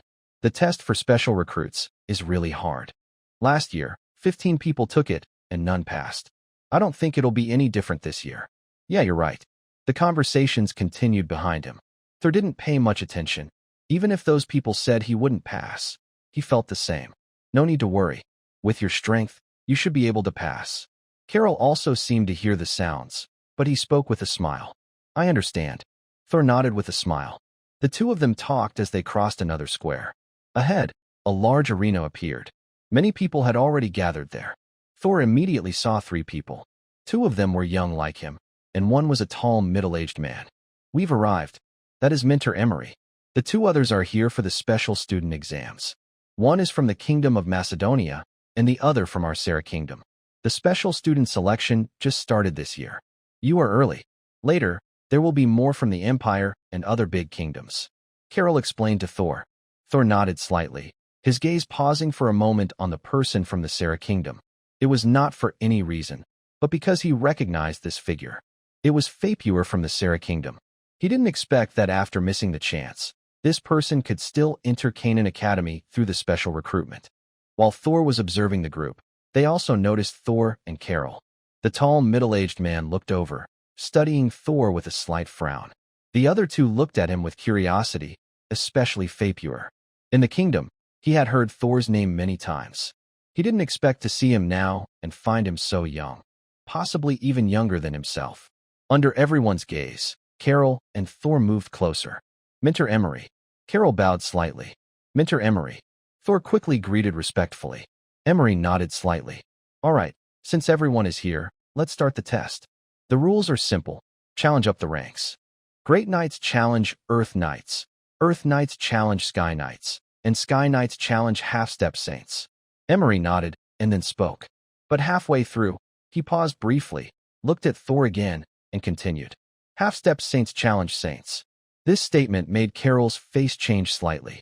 Mentor Emery, 2O's strength has not yet reached the half-step sacred realm. Carol's words rang out. Lecturer Carol, the half-step sacred realm is not about knight cultivation but whether one has built a domain. Since he has built a domain, he is naturally at the half-step sacred realm, Emery said slowly. But Carol instinctively wanted to speak again. Lecturer Carol, this is the school's rule. Participation is optional. Of course, this is just a battle. Afterwards, I will apply to the school based on the result. Perhaps there is still a chance. Emery frowned slightly, speaking calmly. However, halfway through, he added a sentence. This was not meant to make things difficult for 2O. It was because this was the current assessment requirement for special admissions. After all, 2O's luck was simply too bad. Under normal circumstances, such a situation would almost never happen. Without reaching the peak of Sky Knight, one simply wouldn't have the ability to form a domain prototype. Even most Sky Knights at the peak couldn't form a domain prototype, and this was true across the Empire, let alone within a kingdom. But at this moment, the result was different. 2O, who was only at the early stage of the Sky Knight, had already built a domain prototype. If he was just an early Sky Knight, then there was no need to consider it. But if he was at the half-step sacred realm, it seemed he had suffered a huge loss. Challenging the half-step sacred realm is much easier than challenging the sacred realm. No matter how powerful the half-step sacred realm is, he is still just a Sky Knight. Without a complete domain prototype, it's incomplete. The sacred realm is the sacred realm. Even Emery couldn't help but shake his head. Of course, no one knew Emery's thoughts at this moment. Everyone looked at 2O with disbelief. Even among the spectators, many figures stared in shock. What kind of joke was this? The half-step sacred realm, 2O in front of them, had already reached this level. And according to Emery's words, this person had already reached the half-step sacred realm at the early stage of the Sky Knight. This made everyone gape in astonishment. Are you joking? How old is he? Not even 30 yet, and he's at the half-step sacred realm? Hiss. Am I dreaming? Now, isn't it more important to focus on the one who initially formed the prototype of the domain during the early days of Sky Knight? Yes. How did he manage to do that? One voice after another spoke, some in amazement, some in disbelief, some in shock. But Thor didn't pay much attention to these voices. When he heard Amori's words, his eyebrows unconsciously raised. He felt no regret or anger, only excitement. The Holy Realm. That is the Holy Realm. So far, he had only seen the Holy Realm take action, but he had never truly fought against it. If he could have a fight with the Holy Realm this time, it would be a great experience for him. Especially since this is Canaan Academy. Such a battle wouldn't put any lives in danger. That made him even more eager. Seeing Thor's expression, Amori initially shook his head silently, but then he was surprised and a bit stunned. He didn't see any frustration or displeasure on Thor. Instead, he saw excitement. Yes, excitement. Amori had never seen a young person so excited after learning about such a situation. Mentor Amori, I have no problem. When can we start? While he was surprised, Thor's voice rang out calmly, without any emotional ups and downs. Good. Amori looked deeply at Thor, then nodded in agreement. Amor Carson, you go first. Then Amozan looked at a figure from the Macedonian kingdom. Yes, Mentor Amori. The young man respectfully responded, then immediately jumped onto the arena. As soon as he stepped onto the platform, a light descended from the sky, and a blurry figure appeared on the arena. Seeing this, Thor's brow unconsciously raised. He was a bit surprised. He thought this kind of assessment would involve mentors or other personnel conducting the test. He didn't expect it to be an illusionary presence. Probably, this was also a power within this illusionary domain. Illusion projection. Usually, it can gather a land knight to reach the Holy Realm level, but it's somewhat weaker than ordinary knights. Carol softly explained. Understood. Thor nodded slightly. At this moment, the battle on the arena had already begun. The young man from the Macedonian kingdom, Amor Carson, was likely at the peak of a great knight. He was probably no more than 14 or 15 years old. Such talent was undoubtedly extraordinary, especially since he had not yet condensed his life seed. However, it was clear that special recruitment at Canaan Academy was not just about talent. Being at the peak of a great knight and the gap between a great knight and a land knight was too large to be bridged by talent alone. Thor had previously been able to cross levels because of the power of the ice spirit, but Amor Carson clearly did not possess this. In just a moment, boom. A terrifying burst of life energy exploded, and a figure was flung out of the arena. At the same time, a cold voice sounded. Amor Carson has failed the assessment. Please leave Canaan Academy within half an hour. The voice was calm and without any emotion, but the words made Amor Carson's face turn pale instantly. Next, Emery ignored the pale Amor Carson and calmly spoke again. Hearing Emery's words and seeing Amor Carson's pale face, Fapuer couldn't help but feel tense. Fapuer's figure stepped forward anxiously. Soon, a light descended again, and an illusory figure appeared.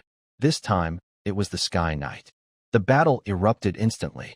Compared to the huge gap between a land knight and a great knight, the difference between a Sky Knight and a land knight was also significant.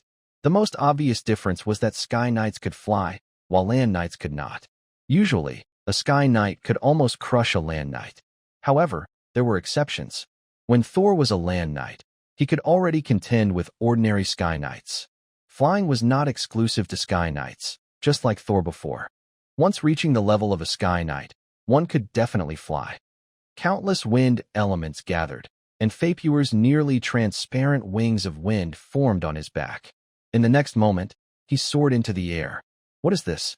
A student from Canaan Academy's surroundings brightened with excitement. Wind wings, level 3 top-tier magic. Carol's voice sounded softly beside Thor. Magic.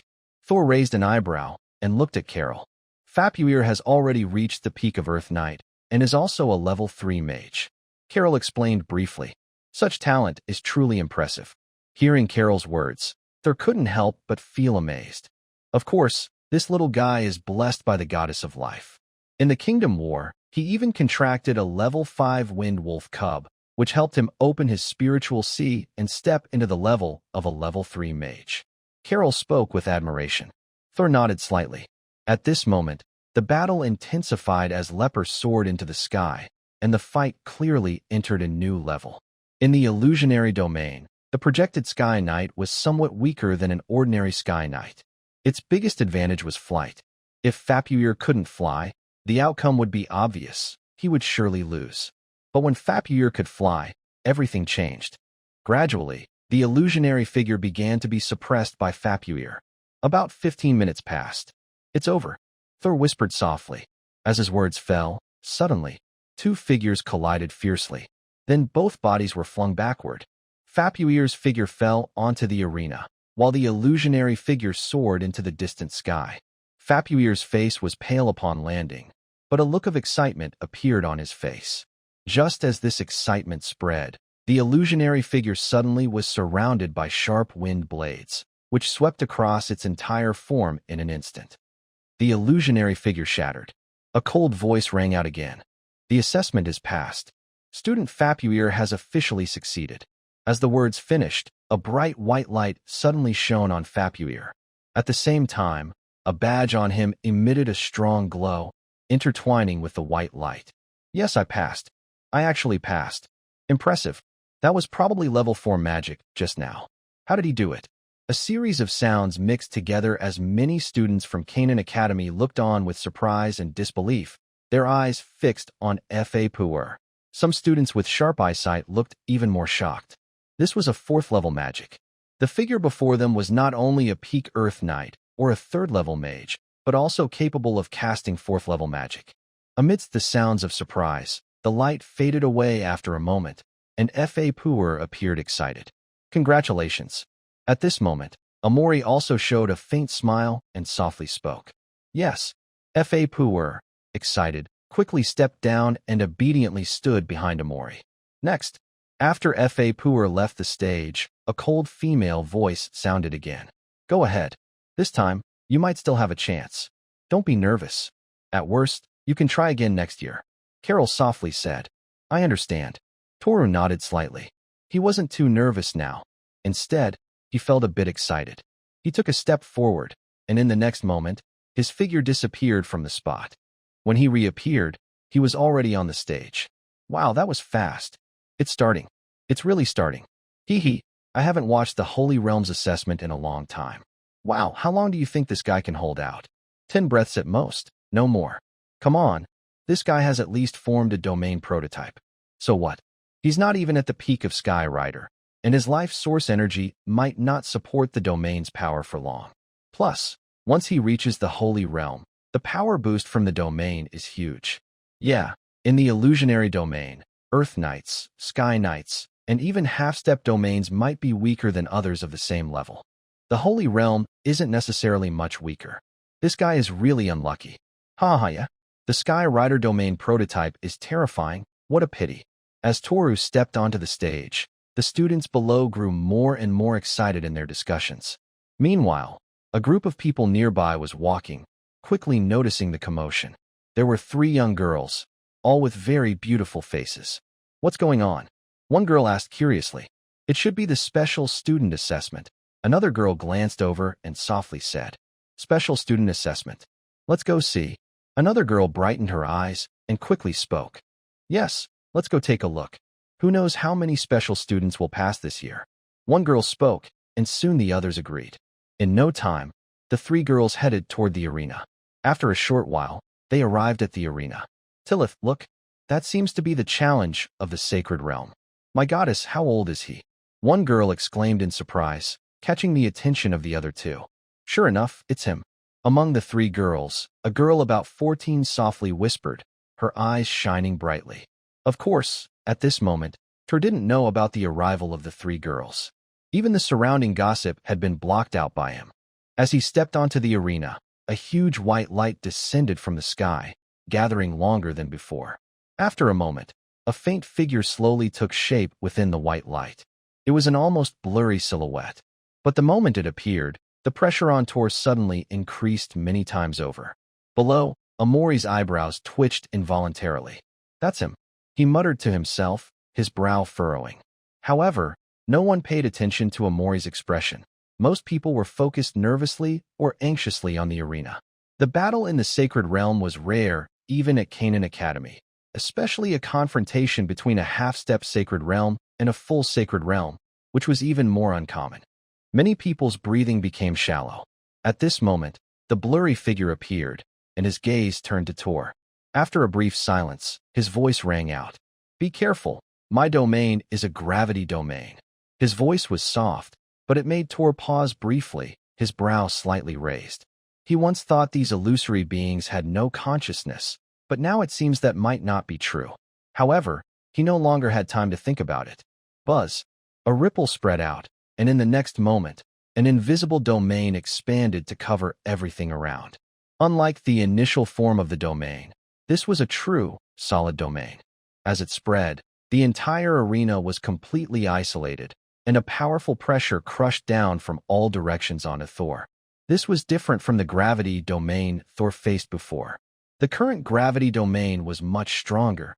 At this moment, Thor felt as if his body was about to be crushed. The immense pressure spread outward, making it difficult for Thor to breathe. Wow! Thor's eyes narrowed slightly in surprise, and he no longer hesitated. Buzz! A ripple spread again, and a sense of death began to fill the air. This time, Thor did not use his ice or lightning powers. He knew very well that when facing a true Saint Realm being, neither ice nor lightning powers could truly fight back. The only power capable of responding was death energy.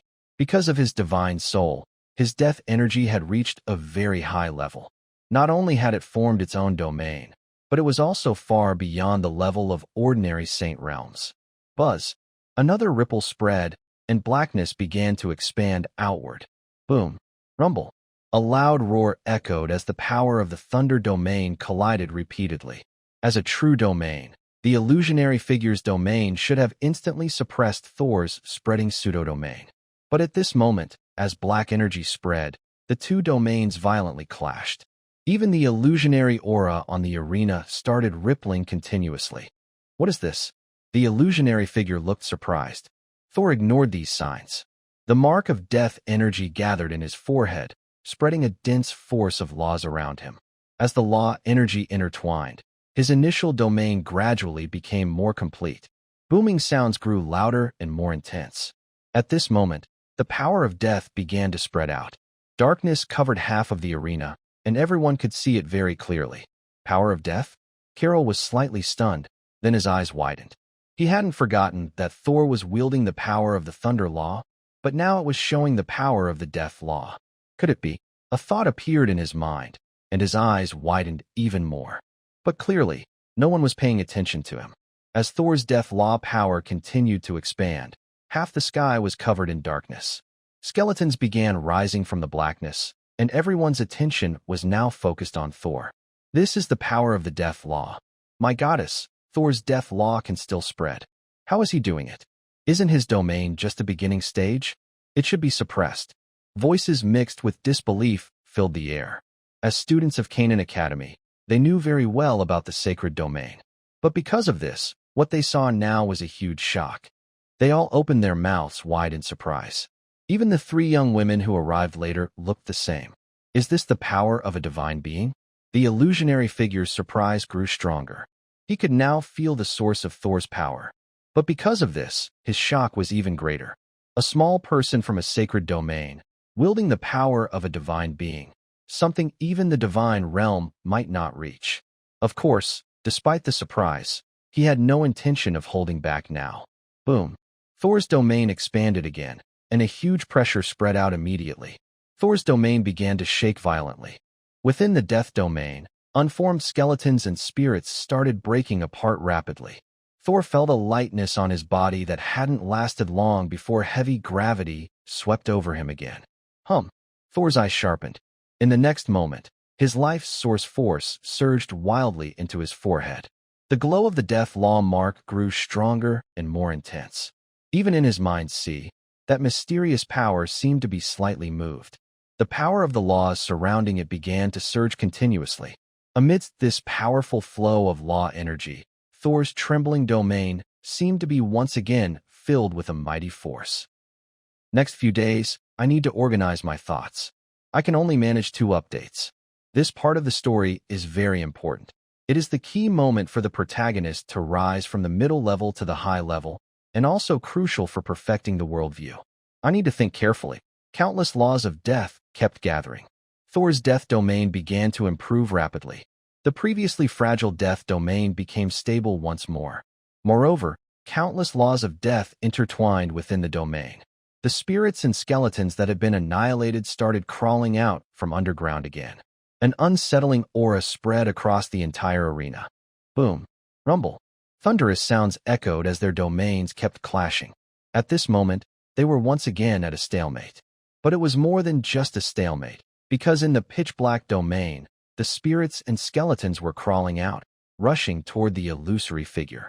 As the skeletons and spirits gathered toward the illusion, Thor's death domain was also being squeezed by the gravity domain. Hiss. Are you kidding? That guy's death domain seems to suppress the sacred domain of the assessment. My goddess, I must be dreaming. How is this possible? Shouts of surprise rang out. The figures below the arena stared wide-eyed. Even the students of Canaan Academy were shocked by what they saw. Later, the 3 young women who arrived couldn't help but gape in disbelief.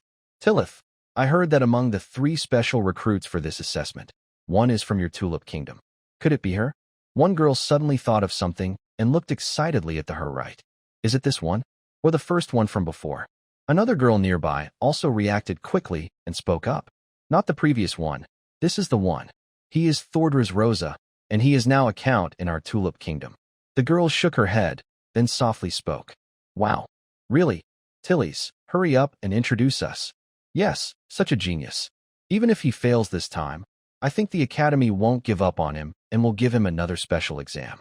Hearing Tillies' words, both girls' eyes lit up, and they quickly spoke. Actually, I don't know him very well. Tillies opened her mouth, feeling a bit unhappy, but quickly suppressed it and softly said, It's okay. Once he joins the Academy, we'll get to know him. With his talent, he definitely won't be rejected. Yeah. Tilly's, you can't keep the spotlight all to yourself. The two girls chattered excitedly, while Tilly's gaze was fixed on Thordris, her beautiful eyes flickering constantly. Even though she already knew Thordris's talent was extremely high, she never imagined it could be so extraordinary. This is the Sacred Realm. A true Sacred Realm. Thordris still hadn't fallen into defeat. It's simply unbelievable. Of course, at this moment, no one paid attention to the thoughts of the three girls. Everyone was captivated by the battle on the arena. Even Fapuir, who just passed the assessment, was no exception. So impressive. Fapuir muttered to himself, a look of shock in his eyes. He was very confident in himself. Even in the powerful Sela Kingdom, his talent was outstanding. He believed that within the entire empire, his talent was definitely top tier. And indeed, this was proven. He easily passed the special recruitment exam at Canaan Academy. But before he could feel proud, the challenge from the figure of the Tulip Kingdom suddenly made him gape. For a moment, he didn't know how to react. He was so stunned, and the figure from the Macedonian Kingdom who was eliminated earlier was even more so. On the arena, as Thordris's death domain continued to spread, the illusionary figure's gravity domain was gradually being suppressed. Good kid. It looks like I underestimated you. The illusionary figure let out a light laugh. The next moment, his breath no longer remained restrained. A powerful wave of life force began to spread from him, and the previously compressed gravity field also trembled slightly. Buzz. A ripple suddenly expanded, followed by the entire area rapidly enlarging, as if it were expanding like Thor. Boom, boom, rumble. Two large fields continued to spread, and countless forces radiated outward in all directions. This moment was even more intense than before. The effects spread throughout the entire academy. Soon, more students were drawn to the scene. What's happening? Is this a domain? Is it the power of a domain? Is someone fighting on the arena? Voices mixed with each other as students from Canaan Academy gathered toward the arena. Gradually, more and more people arrived. When they finally reached the scene, everyone was stunned, because what they saw on the arena shocked them greatly. It wasn't just because of the two domains. Although Canaan Academy's peak students could apply to become mentors, this didn't mean there were no Saint Realm experts among them. In fact, many Saint Realm experts existed within Canaan Academy. At this moment, two Saint Realm experts appeared on the arena. One of them was even a projection of an illusory domain. But the real surprise was the other figure. From everyone's perspective, they could clearly sense the level of the opponent, a Sky Knight. Are they joking? He just broke through to be a Sky Knight, right? Yeah, I must be seeing things. His aura doesn't seem to go beyond mid-Sky Knight. My goddess, this must be a dream. Even the newcomers couldn't help but murmur to themselves. They couldn't believe what they were witnessing. The scene was simply too shocking. A Sky Knight at the early stage, and he could already form a domain? It's not only the peak Sky Knights who can form domains, but only a prototype. Yet now, they saw a complete domain. This seemed impossible, but now it appeared to be becoming reality. Amid their shock, on a large white cloud, two figures stood here, but from below, people would only see white clouds. However, the two could clearly see the platform below. If Thor were here now, he would notice that one of the figures looks somewhat like the illusionary figure he fought before. Besides this figure, there was another person with a head full of white hair. Jax, as a weapon master, bullying a kid is a bit much, the old man said with a smile, watching below with interest. Old guy, I didn't ask for this. It was your idea, Jax replied with a bit of annoyance. Don't say that. I never said it. Riz smiled more warmly. Humph. All right, I'll stop now and declare he's passed. Jax said coldly, not planning to go easy on him. Okay. I was joking. Riz quickly waved his hand. Honestly, I didn't expect that nearly 20,000 years after the god of death, Thanatos, his divine power still exists. Someone managed to inherit it, Riz said hurriedly. Old man, what are you really trying to do? Jax frowned and looked at the old man in front of him. I can feel the god's power awakening across this continent. But our strength seems by Yulon continent. If another god of death appears now, it wouldn't be good. Riz's expression showed seriousness. Are you trying to see if this kid has the divine nature of the god of death? Jax was surprised, glancing at Riz, then looking down below. Yes, just in case, Riz replied. The god of death is not something ordinary enemies can compare to. He's not just a high-level god. He's said to have served a certain deity. That deity has long vanished in time, but we still need to be careful. Riz sighed softly and spoke quietly. Got it. But old man, if this guy causes me trouble later, I'll say you did it, Jack said coldly. High-level god's divine power. I can't afford to offend. Jack snorted. Don't be so petty. Don't worry. He won't kill you, Riz said. And I definitely can't beat the god of death, Thanatos. Riz quickly spoke up. Oof, that's your business. Jack snorted coldly. He didn't believe a word from this old man. His strength was that of a lower-tier god. The person in front of him looked like a lower-tier god too, but only heaven knew what level he truly was. However, Jax also took his words seriously. He paused for a moment, then closed his eyes. Buzz. As soon as his eyes closed, ripples spread out. Hey, are you serious? This is divine power. The ripples expanded, and Riz initially didn't pay much attention. But soon, his eyes widened in surprise, and he quickly spoke. Aren't you testing divinity? Can the Holy Realm measure divinity? Jax snorted again. But if you do this, what if you ruin him? Hearing Jax's cold remark, Riz spoke again. If he's ruined, then he doesn't deserve to enter Canaan Academy. Better to reveal his death divine power early, so the god of death, Thanatos, doesn't come back to life. Jax snorted once more and stopped paying attention. Of course, he didn't really descend into divine levels. Instead, he used some divine power within the Holy Realm. Compared to the Holy Realm, the Divine Realm already carried the word divine. Although it didn't ignite divine fire or condense divine power, it was far beyond what the Holy Realm alone could compare to. Divine Realm. In the age when gods still existed, it could be called divine warriors or divine servants. Don't be fooled by the servant title. Gods are gods. They are on a different level from humans and all other beings. Boom. The moment that divine power descended, the entire field suddenly trembled, then expanded rapidly across the arena. The previously stiff domain of Thor suddenly began to shatter quickly. Yes, shatter. Even earlier, Thor's domain hadn't broken when supporting the illusionary shadow domain. But at this moment, as soon as the illusionary shadow spread, his domain started to break apart. It was as if it couldn't bear the power of that domain at all. At the same time, a large number of undead and skeletons began to vanish again, and this time, the disappearance was extremely fast. In just a blink of an eye, thousands of spirits and skeletons were completely destroyed. How is this possible? Thor's pupils widened, showing disbelief. He thought he already understood the strength of the sacred realm, but now it seemed he had underestimated it. Remember, this was only a projection. According to Carol's description, projection power is usually weaker than that of a real knight of the same level. Even if the sacred realm has some special traits, it shouldn't be stronger than a knight of the same level. However, under the power of the god of death, even Thor's domain was somewhat difficult to defend against the opponent's field. It's hard to imagine how difficult it would be if he faced a true sacred realm expert. In that moment, his confidence, which had just begun to rise, disappeared completely. Could you be the exception? The illusory figure whispered softly, looking at Thor, whose domain was constantly breaking apart, with some anticipation. Throughout the battle, Thor had undoubtedly surprised him many times. Even though Thor used the power of the god of death, the strength he could summon as a Sky Knight was actually very limited. The reason Thor's domain could resist his own was mainly because Thor's domain was nearly formed. With the addition of the god of death's power, it truly reached the level of the sacred realm. In his view, such strength was enough to fight some weaker sacred realm experts. This was truly incredible. Thor had just broken through to become a Sky Knight. If he could reach the peak of the Sky Knight, he might truly be able to rival ordinary sacred realm knights. Even at Canaan Academy, such talent had not appeared in hundreds of years.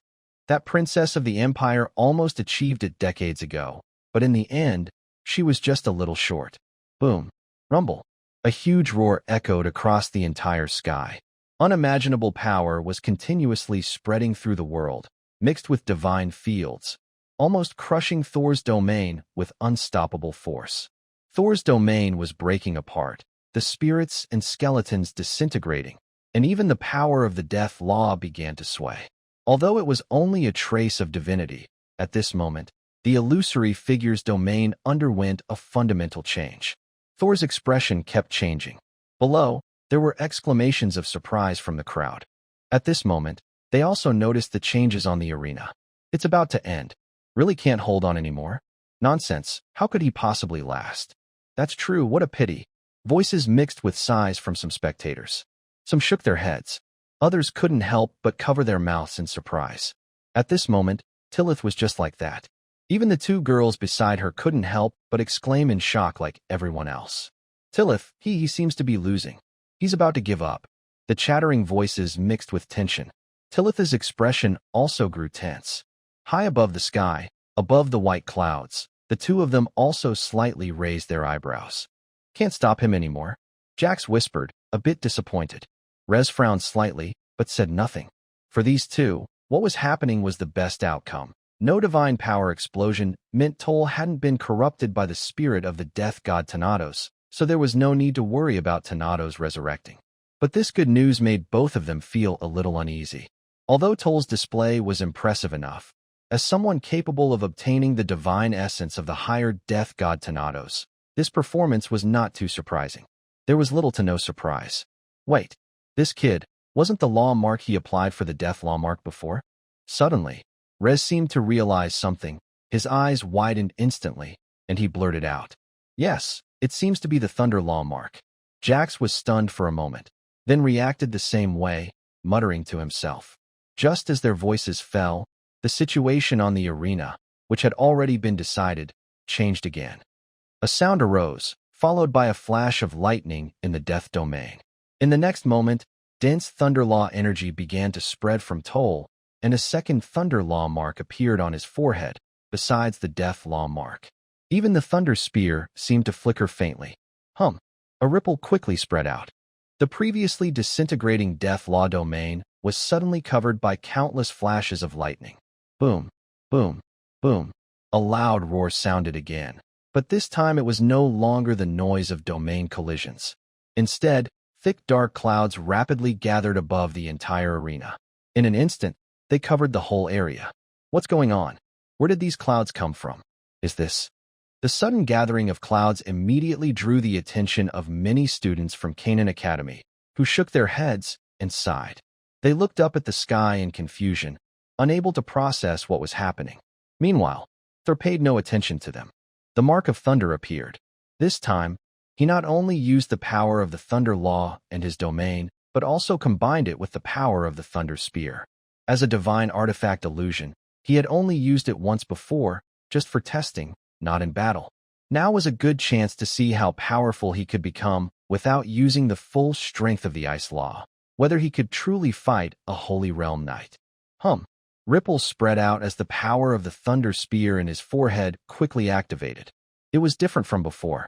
As a divine artifact illusion, the Thunder Spear naturally carried a mysterious, hidden power.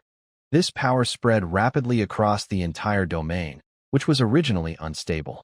Under the influence of this thunderous force, the domain quickly stabilized.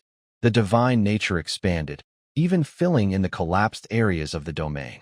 However, at this moment, there were no more undead or skeletons crawling out of the domain.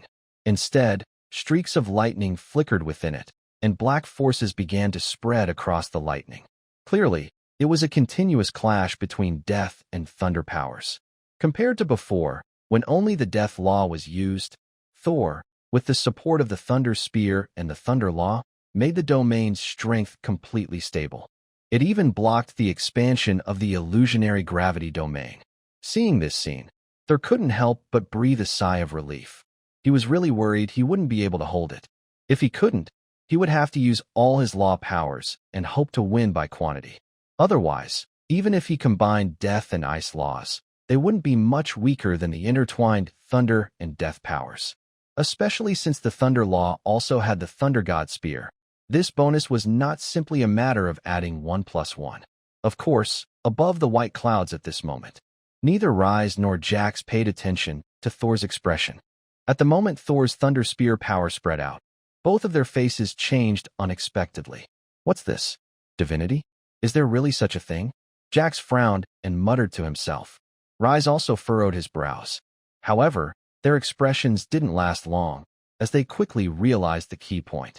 It was not the divinity of the god of death, Thanatos, on Thor, but a different, more violent divine power. God of thunder? Wow, he even controls the divine projection of the god of thunder. Jax muttered, eyes wide with surprise. It seems your projection has some good shows ahead.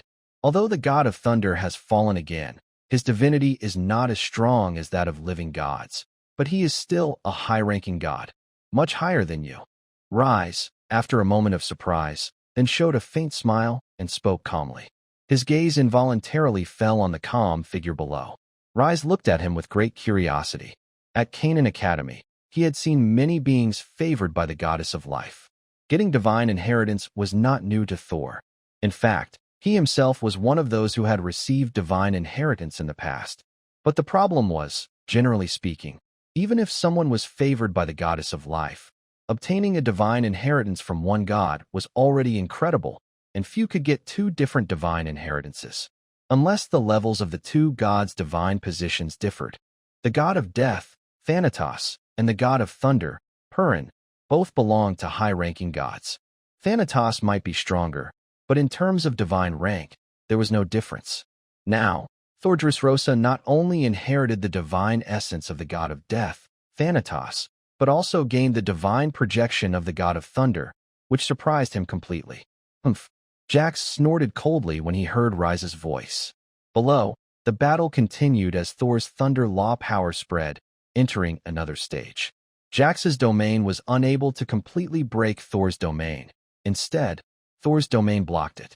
Even the power of the thunder law continues to intertwine and spread further. With an invisible divine force supporting him, his domain seems to have reached a new level.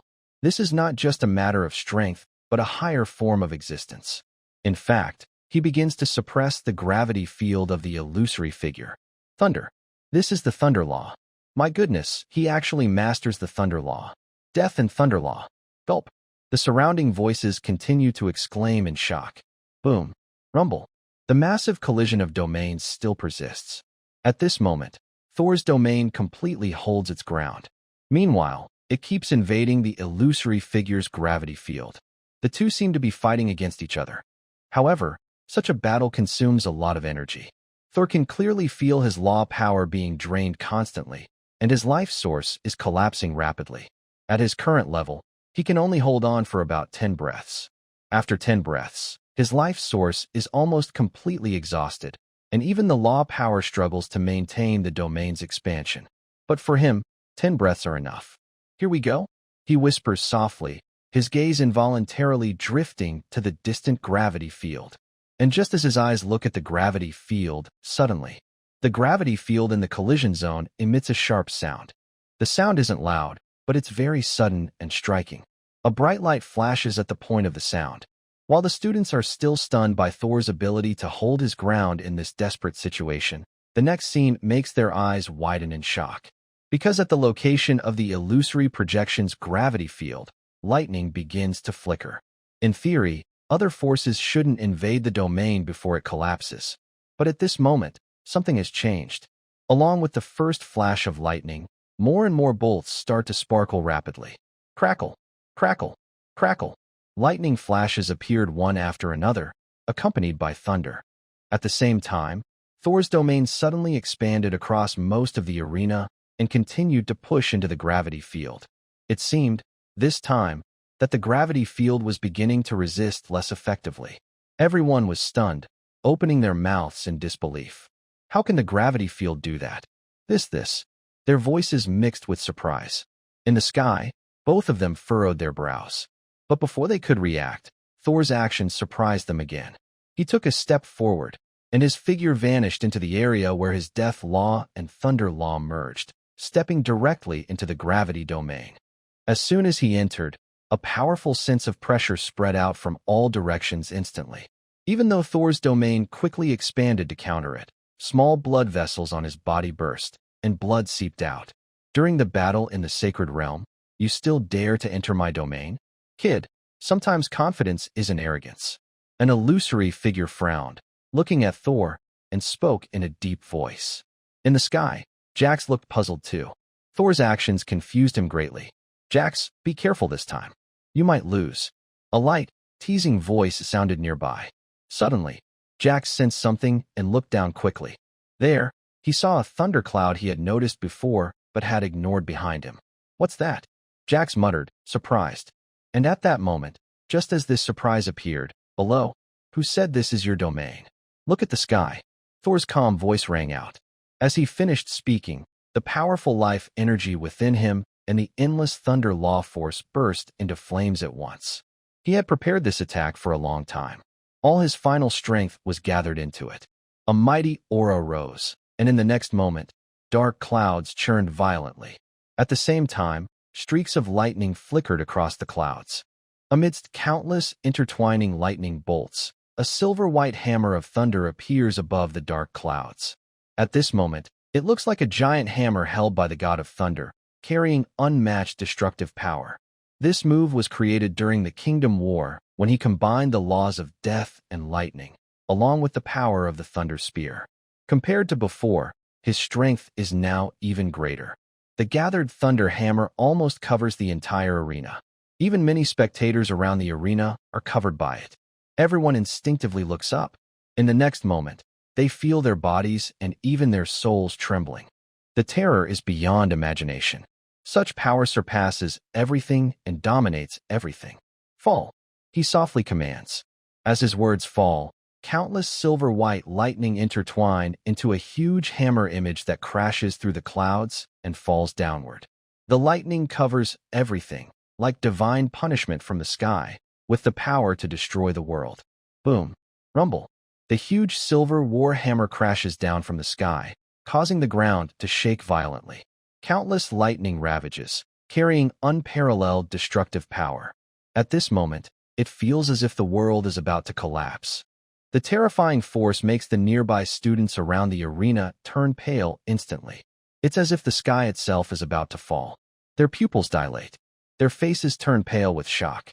But luckily, a ripple appears, and in the next moment, the surrounding scene quickly recedes. They in the arena start to pull away rapidly. In just a blink, everyone is out of the range covered by the silver hammer. As an illusionary domain, compared to normal domains, it can perform many incredible tricks, like now. After moving away from the arena, everyone breathes a sigh of relief. Although they are spiritual bodies, breaking apart would still damage their true selves. Avoiding that is undoubtedly the best outcome. Of course, no one cares about that now. Even after their hearts still pounding with fear, their gazes all turn back to the arena. Boom. Rumble. A huge silver war hammer fell completely, and a loud roar echoed throughout the entire illusionary realm. The terrifying shockwaves swept out in all directions from the arena. The powerful blast even caused the surrounding clouds to dissipate instantly. Among the flashes of lightning, flames also rose up. In an instant, the entire area seemed to turn into a world of raging fire. At this moment, even the true sacred domain felt this terrifying power and couldn't help but tremble. Such strength, if not careful, could easily destroy even them. Wow. Wow. Someone's eyes widened in disbelief. Others instinctively opened their mouths, but couldn't make a sound. They couldn't help it. The impact of this scene was too overwhelming. Thor's strength exceeded everyone's expectations again and again. Just before Thor was about to face the sacred domain, they still felt regret. But no one expected that the situation would suddenly turn around completely. Thor not only wasn't defeated instantly, but also managed to turn the tables and win. Some of the sacred domain students felt the collapse of the gravity field in the final moments. The collapse of the illusionary projections domain basically marked the end of the fight. How could anyone not be shocked? Above the clouds, two figures also fell silent for a moment. Do you want to try again?" Reese opened his mouth instinctively. Jax's brow furrowed slightly. In the end, he shook his head. "Let's declare him the winner." Jax spoke softly, glancing down, his eyes showing a slight change. "Okay." Reese nodded slightly and agreed. If a student isn't accepted through the special recruitment exam, then across the entire empire and continent, there are hardly any students qualified for the special recruitment. Thunder. Death. Such talent. Even in the history of Canaan Academy, it would rank in the top 100, right? Reese said softly, with a hint of emotion in his expression. Although just in the top 100, This is the top 100 in Canaan Academy's 10,000-year history, and their talent is enough to amaze an era. Only students who reach the top 100 of Canaan Academy and do not fall along the way are almost all considered mid-tier gods. Riai's words clearly acknowledged Thor's talent. Not just that, with such talent, he might even make it into the top 50. After all, don't forget he possesses the divine power of Thanatos, the god of death. As long as he inherits that divine power, he will surely advance to a higher god. Jax shook his head and spoke seriously. That's true.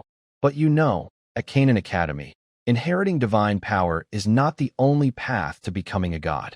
Riai shook his head and spoke earnestly. That's right. Let's just hope this young guy has good luck. Jax was slightly stunned, then quickly nodded in understanding.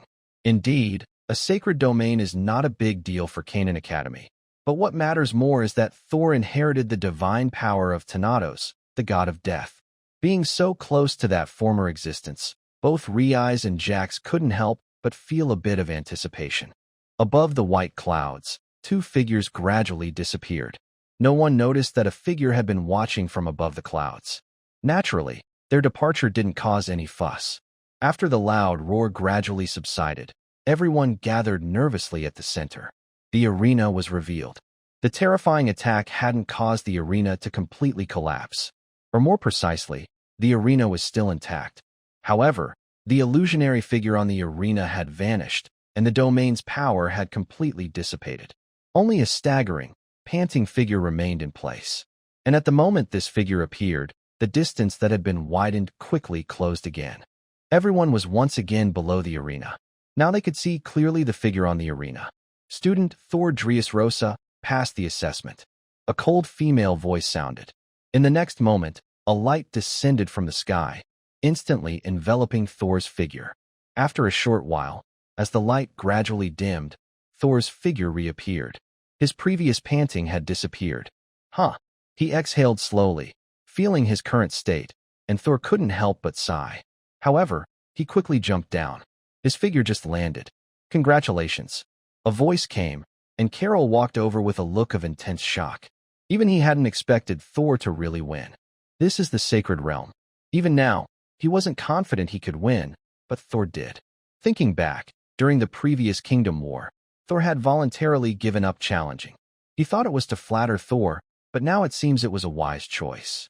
Otherwise, facing that attack, Carol couldn't guarantee he would survive. Thank you. Thor didn't know what Carol was thinking and simply expressed his gratitude. Let's go? I will take you to register. After registering, you can act freely. You can leave or stay. It's up to you. Amelie's voice sounded. Thanks. Okay. Thor and Fapuer quickly nodded. Go ahead. I look forward to your future performance. Carol said with a smile, then waved his hand. Amelie took Thor and Fapuer and headed toward the distance. Below the arena, the students naturally moved aside, but their eyes on Thor changed. Strong people are respected everywhere. Moreover, Thor's current strength and talent had completely won them over. Until Thor and the others left, the heated discussions below the arena gradually died down. Of course, Thor and Fapuer didn't know about this now. On the way, Fapuer secretly observed Thor with his peripheral vision, but neither of them spoke. Until a moment later, Amelie's voice broke the silence. From today, you are special students of Canaan Academy. This is completely different from ordinary students. For example, in terms of authority, ordinary students in Canaan Academy have only level 1 authority, lecturers have level 2, and mentors have level 3. Even new special students, just having passed, already have level 2 authority. Authority can be used to earn more merit points and exchange for higher level items.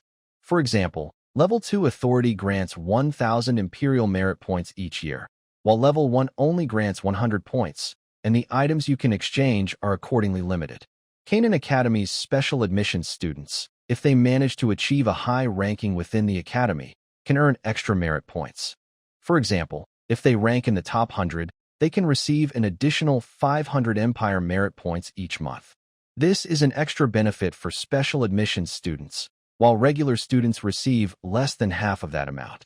In addition, special admissions students are granted the right to participate in external wars. Those who take part in these wars can earn up to 70% of the merit points gained. Emery slowly explained to Thor and Fapuer about the privileges and requirements for special admissions students. Both Thor and Fapuer listened very carefully. It must be said that the treatment for special admissions students at Canaan Academy is quite good. Just this 1 merit point amount is already a very impressive number. Earning 1,000 merit points in a year is significant. For comparison, in the kingdom's battlefield, helping the Tulip Kingdom achieve victory only earned about 5,000 merit points. That's roughly equivalent to 5 years' worth of merit points. Although the value of Empire merit points for exchanges is still unclear, even just thinking about it, one can imagine that this number is not low. Moreover, special admissions students can also apply for participation in external wars, earning 70% of the points. Even in kingdom wars, the highest rewards are usually obtained by the kingdom itself. Special admissions students can retain 70% of the earnings. You may not yet understand how much Empire merit points are worth, Emery continued. For example, a high-level life potion can be exchanged for about 300,000 to 1 million merit points in your kingdom. In the Empire, just 500 merit points are enough. As the two were shocked, Emery's voice rang out again. His words made their eyes widen in surprise. Earning just 500 merit points can get you a high-level life potion, meaning they could exchange nearly 2 bottles a year. Even in the Sela Kingdom, high-level life potions are worth around 300,000 merit points, and in the Tulip Kingdom, where Thor is, it requires about 500,000 merit points. So, 500 points is almost a 1 in 1,000 chance. The two looked at each other and licked their lips. Even Thor was no exception. Although he might not need high-level life potions, the fact that they are so valuable suggests how other exchange items might be valued. Looking at the expressions of the two people, Emery couldn't help but smile. Almost all students who pass the assessment are like this. Compared to the kingdom, the Empire has such great advantages that they are not on the same level. Even the strongest kingdom is vastly different from the Empire. This is not just about strength. Every aspect is like this. Mentor Emery, can we really participate in the outside world war? I heard that you can gain divine powers from outside wars. Fapuir's eyes sparkled as he spoke excitedly. Hearing Fapuir, Thor raised his eyebrows with interest. Divine power. So far, the only divine power he has truly encountered is that of the god of death, Thanatos, and he obtained it through this person here. He didn't expect to hear about divine power again from Fapuir's mouth. Yes, it is possible, but to join an outside war, you need to be at least in the divine realm. Sacred domain, only summoned ones can participate. Emery nodded slightly, then shook his head and spoke. Divine realm, huh? That still takes a long time. Hearing Emery, Fapuir felt a bit disappointed. No matter how confident he is, he knows that reaching the divine realm is not easy, especially since he's only a land knight now. Don't worry, students with talent like yours usually take about 10 years to reach the divine realm. Emery spoke softly. The three of them continued talking. Soon, they arrived at a room. Go in. The illusion field will verify your identities. Emery spoke softly again. Yes. Okay. The two responded and quickly pushed the door open and entered. Inside the room, everything was covered in white mist. Before they could make a move, 2 beams of white light suddenly appeared and landed on them. At the same time, their temporary student IDs gradually changed. Student Thordris Rosa, registration complete. Student Fapuir Neville, registration complete. A cold female voice sounded again, announcing that the two had officially become special students of Canaan Academy. After registering their identities, Thor and Fapuir officially became special students at Canaan Academy. Under the guidance of Amori, the two began to familiarize themselves with the entire academy. In the virtual realm, Canaan Academy is incredibly vast, like a small world. Its buildings stretch across a large, wide expanse, including many teaching halls and other training areas. One of the largest structures is a huge library that nearly covers half of the academy. Even from far away, Thor and the others can see this enormous library. According to Mentor Amori, this library contains all the knowledge accumulated by humanity since its existence. It holds not only information from the past 10,000 years, but also knowledge from 10,000 or even 1,000,000 years ago. It is almost like a treasure of humanity. As special students, they have access to some parts of this huge library. After you tour the entire academy later, You can go see it first before returning, Amori said, looking at the distant library with admiration. The knowledge inside is something you can never fully obtain within the kingdom. Understood. Yes. Thor and Faipur nodded slightly, neither refusing. Especially Thor, who was filled with curiosity about the massive library. For him, the mysteries and unknowns of this world are still huge. He naturally wouldn't miss the chance to learn more. Canaan Academy currently has over 1 million students. Each year, more than 10,000 new students are enrolled. However, only up to 10 students are admitted as special recruits each year, and last year, none were accepted. This year, it seems there will be more. After their responses, Amori led them to learn more about the entire academy and explained its situation in greater detail. During Amori's explanation, even Thor was surprised. The scale of Canaan Academy's enrollment far exceeded his expectations. Over 10,000 new students each year, with a total student body reaching an astonishing million. This was truly terrifying. However, what is even more frightening is the quota for special admissions, which is less than 10 students each year, and last year, there were none. 3 people are talking. Then they arrive at a vast, white world. Looking ahead, they see huge arenas. At the same time, a golden light curtain appears before Thor, Faipur, and Emery. What's this? Faipur instinctively speaks, his gaze fixed on the golden light curtain. Thor also looks over. It's the college ranking. First place, Katarina. Second place. As soon as the light curtain appears, Thor and Faipur both frown. At this moment, Emery's voice sounds. This is the college ranking. At Canaan College, every year, rankings are held. The top 1,000 students are listed. The 1,000th place earns 500 Imperial Merit Points each year. The top 500 earn 1,000 points. The top 300 earn 2,000 points. The top 100 earn 3,000 points. The top 50 earn 5,000 points. And the top 31 earn 20,000 points. If a student is specially recruited, starting from the 100th place, they get double merit points. Emery explains slowly to the two. Listening to Emery's explanation, both Thor and Faipur's eyes light up. The top 100 is 6,000 points, the top 50 is 10,000, the top 30 is 20,000, and the top 10 is 40,000. Instructor Emery, if someone is in the top 10, how much could they get? For example, the first place? Faipur breathes heavily and can't help but ask. The top 10 would be even higher.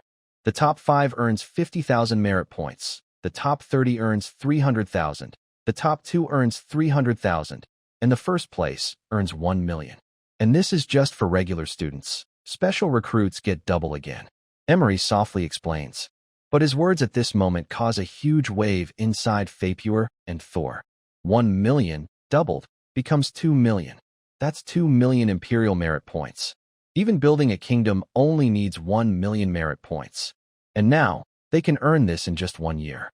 Especially for Faipur, he was almost unable to hide his excitement. Mentor Amori, I heard that the price for exchanging a divine essence is only 3 million merit points. Does that mean I can exchange for a divine essence after just over a year if I get first place? At this moment, Faipur felt his lips dry. He took a few deep breaths before speaking with a trembling voice. That's theoretically true. However, the condition is that you need to be in first place. Princess Katarina has already condensed her divine essence. Amori looked deeply at Faipur, then simply spoke softly. But this single sentence was like a cold splash of water on Faipur. This. Faipur opened his mouth wide, unsure how to respond. Wow, aiming for first place in divine essence acquisition is indeed quick, but the problem is, the first place has already become a god. Mentor Amori, I want to ask, how long until the next college ranking? Compared to Faipur's disappointment, Tuar was not too surprised. He joked that this was the ranking of the entire Canaan College. As a top Imperial Academy, only a true god could be first. Instead, he was more interested in another point. Yes, Mentor Amori, how long until the college ranking? Although Faipur was discouraged, he quickly reacted and asked. This time, his gaze shifted again to the golden light screen. There should be about 7 months left. Amori thought for a moment before explaining. 7 months? Mentor Amori, I wonder, how strong are those ranked around 1,000 compared to the top 500? Tuar nodded again and asked once more. Since he knew there was a chance to earn extra merit points, Tuar naturally didn't want to miss it. Being around 1,000 means at least the strength of a Saint Realm Knight. As for the top 500, they might have reached the high stage of the Saint Realm, which is stronger than most instructors. Even some college mentors are roughly in the top 500 to 1,000. Amori glanced at Tuar, thought for a moment, and shared some additional details. Among the two, if anyone had a chance to rank higher, it was undoubtedly Tuar. Even if it's difficult to get a ranking this year, he believed there was a chance within 3 years. As long as they can enter the top 1,000, Thor's growth will undoubtedly take a big step forward.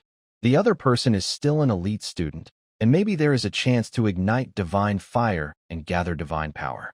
Even if not, reaching the divine realm is not a big problem. Wow, this is incredible. Amma's words made Fapuer gasp in surprise. He never expected that even being in the top 1,000 would be so powerful. In the Holy Realm, even within the Sela Kingdom, there aren't many who reach that level. But here at Canaan Academy, just based on student rankings, being in the top 1,000 already means they are in the divine realm. At this moment, he felt a shiver down his spine and was once again shocked by Canaan Academy's strength. Of course, Thor didn't pay attention to Fapuer's shock. After hearing Amma's answer, he fell into deep thought. But soon, that thought turned into a shake of his head. With his current strength, challenging the top 1,000 is probably very difficult. After all, he had already struggled to project a shadow before. That was just a projection, and the real divine realm would be even stronger. With his current ability, he definitely wasn't enough. Still, he only shook his head for a moment before quickly bringing his thoughts back. For him, even if he couldn't do it now, in 7 months he might. His strength would go through a rapid growth phase, and by then, he should be capable of competing with the divine realm. He didn't care about the top 500. Being in the top 1,000 was enough to consider. Gaining an extra 500 merit points in a year was quite a lot, not only for his personal improvement, but also for the development of his territory, which could be very helpful. While his mind was wandering, Amma stopped. Mentor Amma? Fapuer asked instinctively, looking a bit confused. Thor also looked at Amma. All right, you should now understand the situation at the academy. Canaan Academy doesn't have the traditional kingdom teaching. If you want to learn, you can enter the illusory realm and exchange merit points. If you want to leave, it's simple. Just activate your student ID with your mental energy. Next, I have some other matters to attend to, so I will leave first. Seeing the two, Amma's voice sounded again. Thank you, Mentor Amma. Thank you. The two nodded to show their gratitude. Good luck to you. Emery waved his hand, and in the next moment, his figure disappeared into the distance. He watched Emery leave. Fapuer looked at Thor, hesitated for a moment, then spoke. Thor, where do you plan to go later? Fapuer was a bit cautious. After all, Thor's previous performance was quite intense. I'm planning to go to the library. After a brief pause, Thor pointed towards the huge library among the clouds in the distance. Actually, I need to go there too. I'll come with you. Fapuer's eyes lit up, and he quickly nodded and agreed. Sure, let's go together first. Thor nodded slightly, not refusing. His death divine power was theoretically still claimed by this one, and if necessary, Thor didn't mind helping the other person in the future. Of course, Fapuer didn't know this now. On the way to the library with Thor, he was especially excited and kept talking to him. Until they reached the library, Fapuer's voice gradually quieted. Compared to other places, the library seemed to have a peaceful force that made people unconsciously lower their voices or even stop talking. Power of the law, he whispered, and Thor was not surprised. After all, this was Canaan Academy. Even in the illusory realm, as a top imperial university, it was incredible but not surprising. The library looked huge from afar, and even more like a wonder up close. When they approached, it was as if they were immersed in a sea of books. Identity check. Student, Thor Dries Rosa, Level 2 reading permission, can access first and second floor books. Identity check. Student, Fapuer, can access first and second floor books. A cold female voice sounded, and the two stepped into the library at the same time. The library was different from what Thor had imagined. It was still a vast white space. In front of them was a huge spiral staircase, and clouds seemed to gather into layers of books. Countless books stood among the clouds, and some adorable little spirits floated among them. making each book glow with colorful light. At this moment, even the first and second floors have many students flipping through books. When Thor and the others arrived, they didn't attract much attention. Even if someone noticed them, they only glanced briefly before looking away. Of course, Thor and the others ignored this and headed toward the section with the books. However, before they could get close, two small spirits flew over. "Hello, respected student Thor Dries Rosa. What kind of books do you need?" "Hello, respected student Fapuer. What kind of books are you looking for?" Their words made both Thor and Fapuer pause their actions. Thor raised an eyebrow and looked curiously at the small spirits. But he only looked briefly and then thought for a moment before speaking. "Hello, I wonder if there are any books about the history of the continent on the first or second floor." He expressed his intention clearly. "Yes, follow me please." The small spirit paused for a moment, then nodded and flew toward the distance. Thor greeted Fapuer and followed behind. To Thor's surprise, these kinds of books were not on the first floor, but on the second. Luckily, Thor had level 2 access, enough to browse books on the second floor. The library of Canaan Academy is extremely large. Each floor feels like an independent world, filled with countless small spirits flying around. They are illusory and seem unreal, but they are very intelligent and can even talk to humans. Under the guidance of the small spirits and through whispered conversations, Thor learned some about the library and these spirits. For example, these small spirits are actually book spirits, born within the illusory realm. They are very special. In this illusory realm, they are considered true living beings. But outside this realm, they are not truly alive. Only the realm's master can turn the illusion into reality, making them real beings. As for the entire library, it has 7 floors, representing 7 levels of access. Generally, ordinary students have level 1 access, lecturers have level 2, mentors have level 3, full-time mentors have level 4, vice deans have level 5, and deans have level 6. As for the higher level 7 access, even the little elves don't know who has it. Thor was curious about this, but he was more interested in the vast collection of books in the entire library. The library has 7 floors, and the number of books is undoubtedly huge. According to the little elf, even the first and second floors each hold over 1 million books. The third to 7th floors, though decreasing in number, still contain an astonishing amount of books. Thor couldn't imagine how human society in this relatively old-fashioned era could have such a huge sea of books. His thoughts drifted. The little elf then led Thor around the second floor's sea of books, showing him here and there. After a while, the little elf stopped. "Found it, it's here. This contains all the history of the continents that can be read on the first and second floors," the little elf cheerfully said. Thor looked up and saw a huge bookshelf filled with countless books. Even just glancing at it, Thor estimated there were at least 1,000 books here. He couldn't help but be amazed. "Thank you." Of course, despite his amazement, he still nodded slightly to thank the little elf. "Hee, no need to thank me. I'll leave now. If you have other things to do, you can use your mental energy to send out signals, and a little elf will come over." The little elf said goodbye to Thor and left. After the little elf disappeared, Thor pulled out a book from the huge bookshelf. It was a book about the size of a 7 or 8-year-old child. It was also the largest among all the books on the shelves. Most importantly, the side of the big book was inscribed with the words Genesis. Thor took out the large book, found a suitable spot, and began to read. Inside the big book were ancient characters written, but since Thor was a noble, reading was a basic skill for him. Even if the text was ancient, it didn't affect his ability to read. At this moment, his thoughts were completely drawn into the story. God created world. He muttered softly, Thor's voice very quiet, with only slight movements of his hand. Time quietly passed by as he read. Finally, he slowly closed the book after turning to the last page. Wow. He exhaled a deep breath, and his eyes subtly sank into thought. The so-called creation myth, as the name suggests, is the story of how the world was created. In this world, it was not Pangu or God who created everything, but a being named Chaos who made the world. Legend says that before the continent was born, the world was a dark, chaotic mess with no order. There was no time, no space, no everything, until a consciousness was born from the chaos, called the God of Gods, Chaos. Legend says he is an endless, dark and bright carrier, the source of everything in the world. Because of him, there was light and darkness, space and distance. After space, light, darkness, and distance were born, the gods of space, Cronus, the god of light, Amon-Ra, and the god of darkness, Tartaros, were born. The supreme gods felt the chaos and darkness and loneliness, and they evolved the world within the chaos.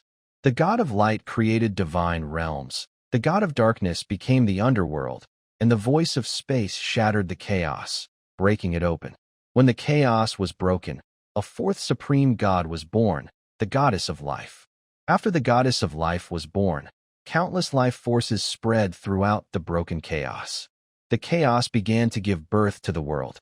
Countless worlds were created, more rules and characteristics emerged, and gods began to appear one after another. As the first space god born under the ruler of all gods, Chaos naturally became the lord of the divine realm, governing the gods. The god of darkness, Tartaros, ruled the underworld, while the god of light, Amon-Ra, assisted the space god, Cronus. After a long time, more creatures were born. The king of all gods, Chaos, disappeared from the world.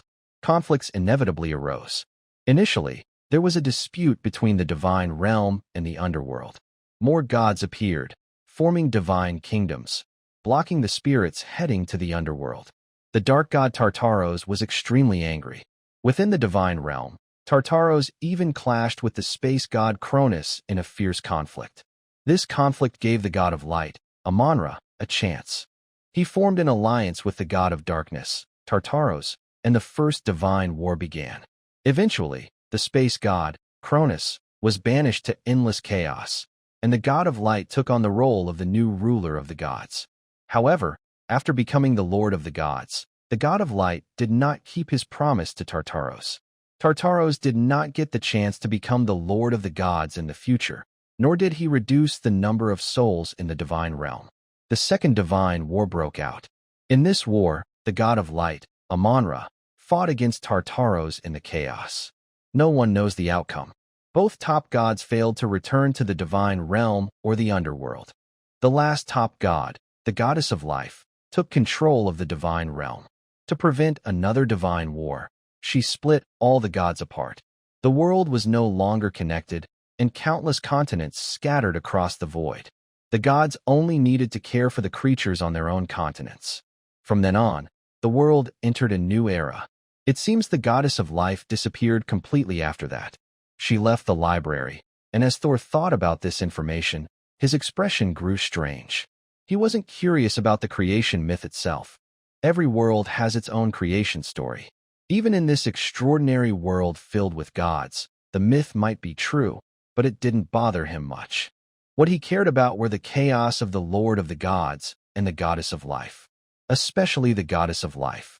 Her appearance was very strange, and her disappearance was equally mysterious. More importantly, other continents might not know that the light of the goddess of life still shone across this land. It was incredible. Now, Thor had gathered quite a bit of information, including daily updates. He understood the overall situation of the world. For example, how humans in this world view the gods. It was very different from the Western fantasy worlds he knew.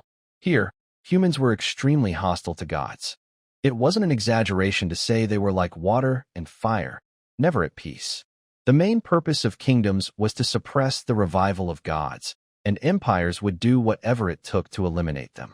If gods descended, it often led to large-scale massacres of humans, just like in previous kingdom wars. When the god of thunder descended, he destroyed many humans. However, powerful humans also appeared and defeated the god of thunder.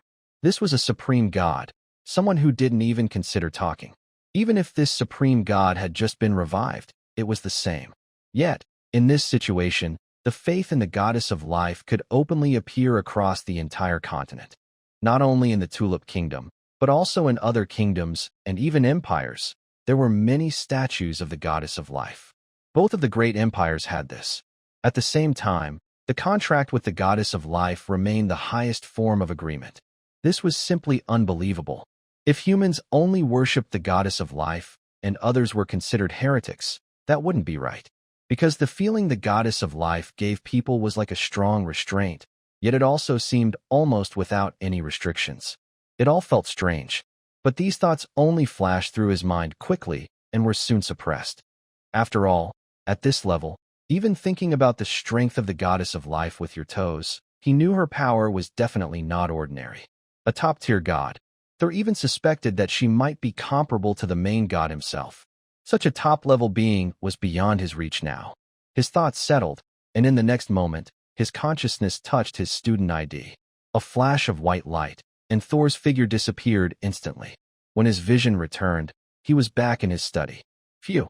Seeing his familiar desk, Thor let out a long breath. Then he smiled.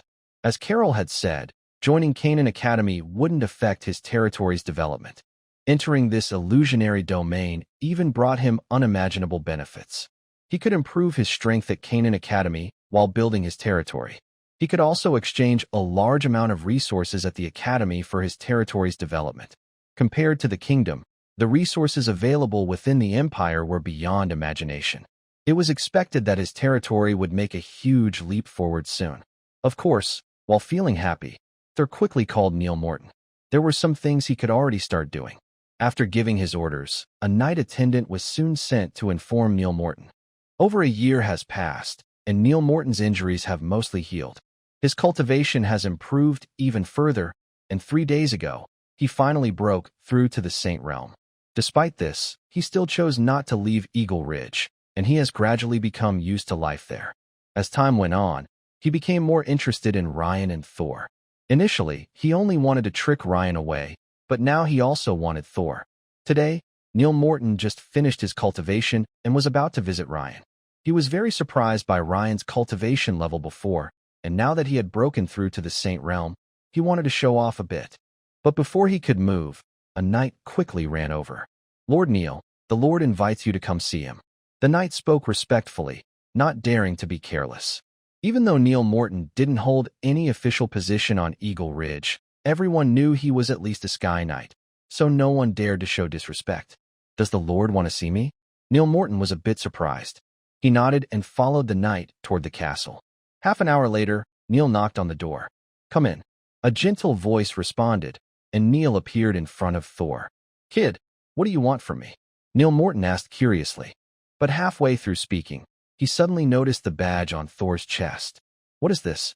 His pupil shrank, showing a hint of surprise. In the territory, Neil Morton didn't know Thor had become a special student at Canaan Academy. Thor hadn't shown the badge before, but now that he was officially a special student, he didn't plan to take it off. He kept it on, ready to enter the illusory realm at any time. "Lord Neil, I believe you recognize this," Thor said with a smile, looking at Neil's expression. "So, you've become a student at Canaan Academy? When did that happen?" Neil Morton asked with a surprised tone. "Just now." Thor nodded with a smile. "Just now? Kid, are you joking with me? Have you only just returned to the territory recently?" Neil Morton looked confused and asked instinctively. "Lord Neil, this is the badge for special students.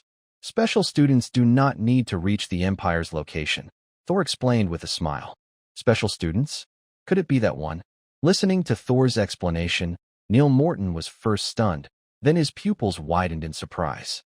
Even though he wasn't a special student back at Canaan Academy, he had heard many rumors about them. He never expected that the program for special students would actually start, and that Thor had become one himself. "Lord Neil, this time I called you here to ask if you want to return to Canaan Academy." Thor didn't pay attention to Neil Morton's shock, but paused slightly before asking. It was a joke. Here was a ready Canaan Academy instructor who had already broken through to the sacred realm. If Thor didn't take advantage of this, he would feel like he had wasted all this time raising him. "Return to Canaan Academy," he whispered softly. Hearing Thor's words, Neil Morton fell silent. Memories flooded his mind like a tide, but he didn't know what to say. In the study, Thor didn't disturb the figure before him, but waited quietly. Time slowly passed second by second. After an unknown amount of time, or how long it had lasted, Neil finally spoke with a low voice, his eyes bloodshot. "Kid, what do you want me to do?" Neil looked up, his gaze filled with bloodshot streaks, and spoke in a deep voice. "Lord Neil, you misunderstood. I have no intention of doing anything. Just recently, Canaan Academy has been conducting the special student assessment. I have become a special student. Don't you want Ryan to also become a special student?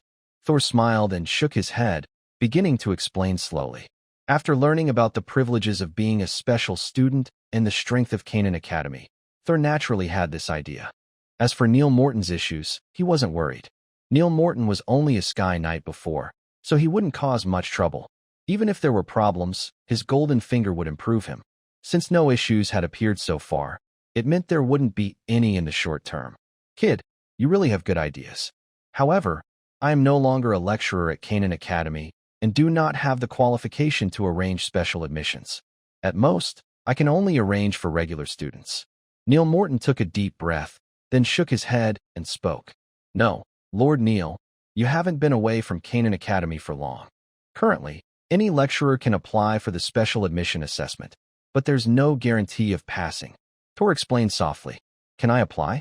Hearing Tor's explanation, Neil Morton was momentarily stunned. Yes, Lord Neil, if you don't believe me, you can come back to Canaan Academy with me. As a special admission student, I am allowed to bring up to 3 people into the illusion realm. Tor explained with a smile. All right, let's go see first. If it's possible, I will submit an application. Neil Morton hesitated slightly, then nodded in agreement. Tor didn't hesitate either. He reached out with his mental energy to touch the student ID card. At the moment his mental energy touched the ID card, a gentle white light filled the entire room again. A ripple spread out. In the next moment, both of their figures appeared in a world of white mist. I didn't expect it to really work, he whispered, looking around and feeling his own condition. A sense of wonder also appeared in his mind. He had left Canaan Academy less than 6 years ago. What was once just a plan had now truly come true. It made him feel incredible. Let's go? I'll take you to meet Mentor Emery first. He should know how to re-register your identity. Tor spoke softly. Emery? He became a mentor? Hearing Tor's words, Neil Morton was momentarily stunned, a look of surprise on his face. Oh, you know him? Tor was a bit surprised. Canaan Academy is quite large, and he didn't expect that the only mentor he had contact with at Canaan Academy was someone Neil Morton knew. Of course, he was just surprised for a moment and then sent a message to Emery through the student ID card. In the illusion realm, the student ID card also has communication abilities. Yes, I know him. We were in the same class before. Neil Morton sighed with emotion. While he was feeling emotional, a beam of light appeared, and Amori showed up. Of course, this was just a projection. What's wrong? Is something the matter? Amori looked a bit confused and turned his gaze toward Thor. But as soon as he looked, he noticed the figure beside Thor. Who are you? Amori was surprised. Long time no see, Amori. I didn't expect that you've become a mentor now. Nirmath's expression became a little complicated. It's really you. Neil, wait a moment. I'll be right there. The illusionary projection flickered suddenly, and a hurried voice sounded. In the next moment, the projection disappeared. Seeing this, Thor couldn't help but look surprised. Clearly, Amori and Nirmath had a special relationship. His gaze became a bit strange, and suddenly he seemed to remember something. Lord Neil, is the Imperial Princess called Katarina? He suddenly asked. Katarina? No, he's the 7th princess of the Empire. And I have no relation to the Imperial Princess either. Nirmath paused for a moment, then looked deeply at Thor before shaking his head slightly. Hearing Nirmath's words, Thor also let out a breath of relief. Just then, he suddenly remembered Nirmath's background and also the top-ranked Princess Katarina of the Academy, which made him curious enough to test the situation. Fortunately, things weren't as dramatic as he feared. Otherwise, someone who ignited divine fire and condensed divine form should be more cautious. Ha. Thor forced an awkward laugh. Nirmath couldn't help but feel speechless. While the two were talking, Amori's figure quickly ran over from a distance. It's really you, Neil. Amori looked very excited and kept observing Nirmath. My friend, long time no see. Nirmath smiled and spoke. Ha. Indeed, it's been a long time. That Hager even said you were dead. Amori said angrily, giving Nirmath a heavy hug. Hager, hearing the familiar words, Nirmath remained silent. What's wrong? Emery seemed to notice Neil Morton's expression and asked with curiosity. Is Sophia okay? Neil Morton was silent for a moment before softly asking. Sophia participated in the Foreign War 3 years ago and hasn't returned. Emery sighed gently and spoke softly. That's terrible. Hearing Emery's words, Neil Morton's face changed suddenly, and his breathing became more intense. Suddenly, a powerful burst of life energy erupted outward. Neil, Emery called out urgently. I will kill Hager. Neil Morton's life energy surged, and thick bloodshot veins appeared in his eyes. His anger was almost uncontrollable at this moment. Neil, don't. Hager has already advanced to the high-level sacred realm, and he's no longer at Canaan Academy. Feeling Neil Morton's growing rage, Emery hurriedly spoke. He's not at Canaan Academy. Neil Morton's breath faltered slightly. Yes, 3 years ago, Hager also went to fight in the Foreign War, and it said he has already advanced to the high-level sacred realm and is preparing to break into the divine realm. Not to mention you can't find him now. Even if you do, you wouldn't be his match. Emery sighed. The gap between each step in the sacred realm is huge. Even though he sensed Neil Morton had broken into the sacred realm, it was only the initial stage. Facing Hager, who was at a high level in the sacred realm, Neil Morton had no chance of winning. When will he return? His hoarse voice asked, filled with madness. Within 10 years. The Foreign War usually lasts 10 years. It's been 3, so there should be 7 years left. Fearing Neil Morton might lose control, Emery quickly added. 7 years. All right, I understand. Where do I apply to be a student instructor? Take me there. Neil Morton nodded, his reaction calming down. Just to the west. I'll take you there. Emery breathed a sigh of relief, then quickly led Neil Morton and Thor toward the west. As for Neil Morton applying to become a mentor rather than a lecturer, he was not too surprised. Now that Neil Morton had broken through to become a sacred domain knight, becoming a mentor was enough. After a moment, under Amori's guidance, everyone arrived at a room. Just enter here, and you will be given certification. Once you pass the certification, you will become a mentor at Canaan Academy. The lecturer position will automatically be canceled. If you fail, you cannot attempt certification again for 3 years. Amori spoke in a serious tone. Okay, thank you. Neil Morton nodded slightly, and then stepped into the room. That mentor Amori, Neil Lord, is he? Thor looked curiously at Amori after seeing Neil Morton go inside. That's not really a secret. Amori sighed, and, after a moment of thought, explained to Thor. As he said, it's not really a secret. In fact, it's quite a dramatic story. It's probably about a poor boy, childhood sweethearts, and a wealthy young master. But unlike most hero stories, Neil Morton's luck as a poor boy wasn't so good. Neil Morton was considered a small genius in their class and was in love with a girl named Sophia. However, he was interrupted by a young master named Hager. Although in the end, Sophia and Neil Morton still got married. But Sophia was transferred to another foreign world by Hager's authority. Neil Morton stayed at Canaan Academy. And if that was all, it wouldn't be so remarkable. The key point is that 5 years ago, during a trip to the northern ice plains, Neil Morton went missing. Yes, missing. At least, according to Amori, Neil Morton disappeared in the North Ice Glacier. As for the real reason, Thor could guess with his toes that it was probably Hager's doing. News of Neil Morton's disappearance quickly reached Canaan Academy, and Sophia, who was returning at that time, learned of it. She then participated in an external war effort and disappeared. Such an outcome almost always meant the end in these external conflicts. Mentor Amori, which family does Hager belong to in the Empire? Thor hesitated for a moment, then spoke with curiosity. Hagel's full name is Hagel Beach. He is a descendant of the Beach family, but not a direct heir, just a branch member. Emery glanced at Thor and explained briefly. The Beach family? Thank you, Mentor Emery. Thor nodded slightly. No need to thank me. Don't worry. Hagel probably won't come back for these years. As for what comes next, with you around, Neil should be fine. Emery softly said. Rest assured, I understand. Thor nodded slightly. He didn't plan to refuse Emery's idea. If he had the ability, he didn't mind helping Neil Morton a bit. Hearing Thor's words, Emery didn't say anything further but waited quietly. After a short while, Neil Morton appeared. Compared to before, he also had a large badge on his chest, different from Thor's, almost identical to Emery's. Kid, I've already applied for you. You can leave now. I have other things to do. Neil Morton spoke, seeming to have returned to normal. But Thor knew very well that Neil Morton was just suppressing his anger, waiting for the right moment to explode. All right, then I won't bother you anymore. Thor nodded slightly and said nothing further. He left immediately. After Thor left, Neil Morton looked directly at Emery. Take me to the illusory realm. Don't tell me there's no way. I knew about it back then. His voice was low and serious, with a hint of solemnity. Okay. Emery forced a smile. He knew he couldn't stop Neil Morton, so he simply agreed and led him to a certain place. Of course, Thor didn't know any of this at the moment. After Neil Morton and Emery left, Thor quickly returned to the territory. He still had many things to handle today. As for the plans ahead, there was no need to rush. They could take it slow. With the support of Canaan Academy, which was such a huge organization, he could do much more than before.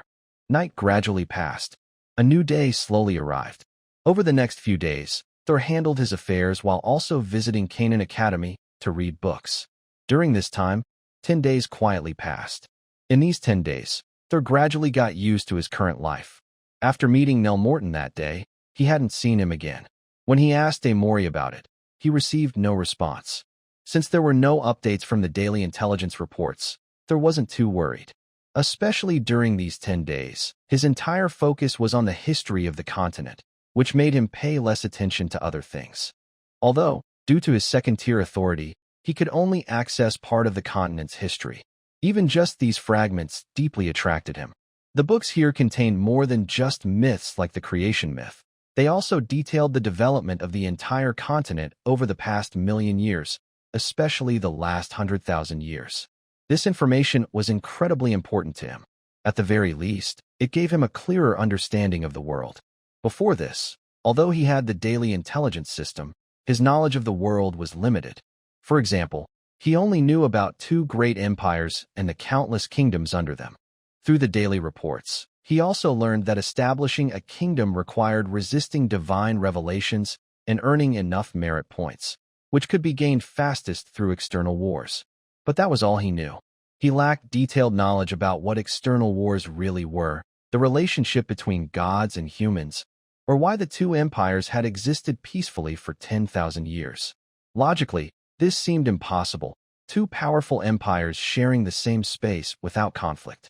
According to historical and human nature laws, they should have fought each other within less than 100 years. However, the reality was different. Although the 2 empires were in competition, they also cooperated more often than not. This was clearly unusual. This was what puzzled him the most. No one could give him an answer. Until now, after reading many books, he finally understood what was happening. The simplest reason for peace is only one: enough benefits and enough enemies. Yes, just enough benefits and enemies. Enemies are obvious. They are the gods. 100,000 years ago, a great war called the Twilight of the Gods broke out. It spread across the entire continent and lasted for 1,000 years. In the end, 90% of the gods fell.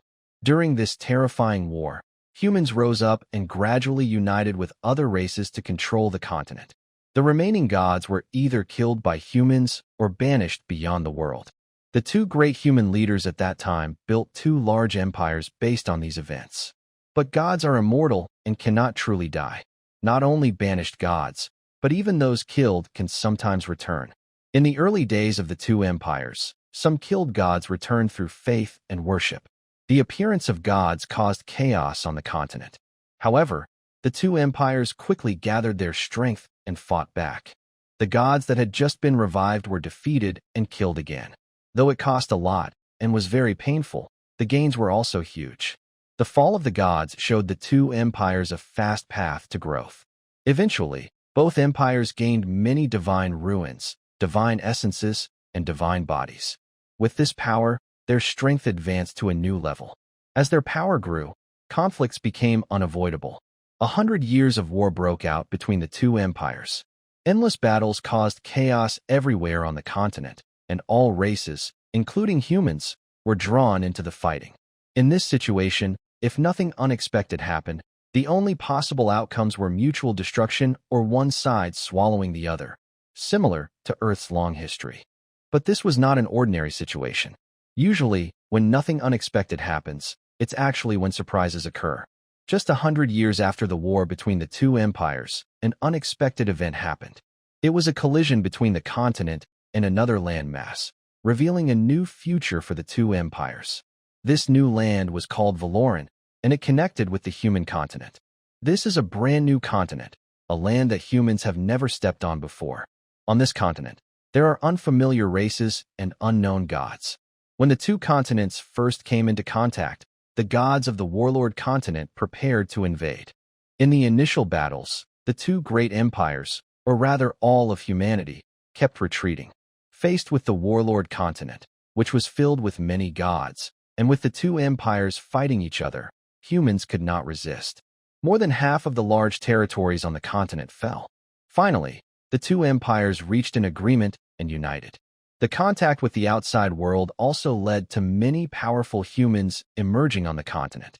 During this time, humanity even produced a higher-level god. Although this was just a higher-level god inheriting divine power, it was unimaginable for humans at that time. It also meant that the continent gained overwhelming strength compared to the warlord continent's top forces. The strongest beings on the warlord continent were only mid-level gods, not higher-level gods. Within 10 years, the battle ended. All gods on the warlord continent were defeated, their races enslaved. The resources of the warlord continent were taken, and the strength of the two empires increased significantly. More gods began to be born. As mentioned before, the appearance of the warlord continent gave the two empires a new future. Compared to their internal wars, the vast, countless other continents beyond their world seemed to be the best targets for conquest. Most of these continents were weak, some even lacked life. Conquering them would not only bring enormous resources to the empires, but also give more citizens the chance to become gods. A new era began. This was called the Age of Exploration. The power of the two empires was fully focused on the vast outside worlds. Wars outside the realm broke out one after another. Some succeeded, others failed. Those who succeeded gained many resources and created more life, while failures suffered heavy losses. Over 10,000 years, the development of the two empires skyrocketed, like they had been launched into space. They had conquered more than 20 worlds. This is a terrifying number, more than 20 worlds, not just 20 kingdoms. The world is almost as large as the current continent. Although the true center of the empire is on the continent, the empire's reach extends far beyond just this land. Not to mention other places, just the part of the empire where Thor is located controls over 7 continents. That's 7 worlds. Thor finally understood why Canaan Academy was so huge. There are over 1 million students. This number probably includes students from all 7 continents, not just the mainland. Looking at it this way, 1 million students don't seem like a lot. After all, there are 7 continents.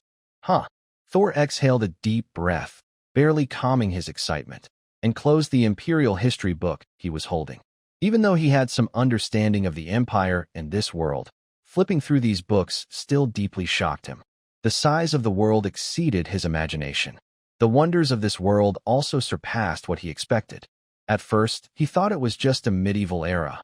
Then he discovered there were gods, and now he realizes that this world has much more than gods. Humans have even dealt with the gods and started a world war. Such a worldview, even for Thor, a traveler from another world, was deeply shocking. After a moment, Thor put the books back in their place. He stood up and left the library. He had learned most of what he needed to know in the past few days. Next, it was time to act. Now I need to go see about exchanging items. He whispered to himself and prepared to head to the exchange office to get supplies for developing his territory. But before he could go far, 2 students approached him from the front. Their excited voices reached his ears as they talked. Did you hear? What's up? You don't know? Today, someone is about to start the special admissions exam. Really? Of course, it's true. I just wonder if this person can pass. That's tough. Last year, no one managed to pass. But maybe this year, 3 people have already passed. Really? Of course it's true. A couple of people passed the exam about 10 days ago, and another one from a different continent passed just the day before yesterday. You don't know. The people who passed this time are truly impressive. Impressive? Yes. I won't talk about the one from 10 days ago, who supposedly defeated the illusionary projection of the sacred realm with just half a step into the sacred realm. The one from the day before yesterday was even more terrifying. Not only did he reach the sacred realm, but he also defeated the illusionary projection of the divine realm. Divine realm? That's impossible. There's no such thing as impossible. It's true. I saw it with my own eyes that day. The two were talking, then their figures quickly disappeared from the spot. Sacred realm, divine realm. Thor raised an eyebrow, surprised and a bit shocked. He didn't expect that there would be someone even more powerful than him among the special recruits. Challenging the divine realm from the sacred realm is much harder than challenging the sacred realm alone. Recently, he had read many books. Although he was learning about the world, he also gained a rough understanding of higher levels of knights. For example, the sacred realm and the divine realm. While both control domains, the domain of the sacred realm and that of the divine realm are not on the same level. The divine realm's domain already begins to show divine qualities and is usually far stronger than the sacred realm. He could defeat the sacred realm with just half a step into the sacred realm, but breaking through the sacred realm doesn't necessarily mean he can defeat the divine realm. Some people can do it, which clearly shows their strength and talent have reached an unimaginable level. Thor even suspected that the other person might possess a divine essence. Of course, these thoughts only flashed through his mind briefly. What Thor cared about more was the assessment of the special recruits. In the past few days, he had been immersed in information about the world and almost forgot that today was likely Ryan's special recruit assessment. He was moved by his thoughts and then headed toward the assessment location. Although he was confident in Ryan, there was always a chance of surprises in such tests. Going to check would also give him peace of mind. His figure moved swiftly. Soon, he arrived at the arena where he had previously taken the assessment. Because of the previous few assessments, many more students were watching this time. Some of them were even half a step into the sacred realm. Thor's arrival didn't attract much attention. Around him, figures continued to talk and discuss. This year's special admissions students are truly impressive. Yes, one of them is nearly at the Saint realm, and although he has only mastered a pseudo-domain, he can still hold his ground. Haha, that's nothing. The previous two were much more terrifying. What's wrong? Don't you know? A few days ago, one of the special students directly defeated the Saint realm and passed the test. Wow, really? Yes, it's true. It seems he just recently broke through to become a Sky Knight. And that's not all. 2 days ago, another special student in the test was so powerful that he defeated a divine realm expert. Wow, do you think he will win? I don't know. It's hard to say. The half-step Saint realm and the Sky Knights are still very different. That's why they are categorized separately. As they talked, many eyes focused on the arena. The battle on the arena had already become intense. Reen's domain was constantly breaking apart, and the initial form of his half-step Saint realm was spreading across the entire arena. Thor looked over and could clearly feel that Reen's life energy was being drained to a very dangerous level.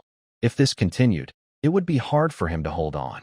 But Thor only raised his eyebrows slightly and didn't pay much attention, because at this moment, Reen hadn't yet used the Thunder God Spear. This means that even now, Reen was only testing himself and hadn't fully unleashed his true power. Indeed, this was the case. Reen saw this test as a chance to hone himself. Endless lightning was spreading around him. Even though the pseudo-domain's power would collapse upon contact with his domain, Reen didn't care.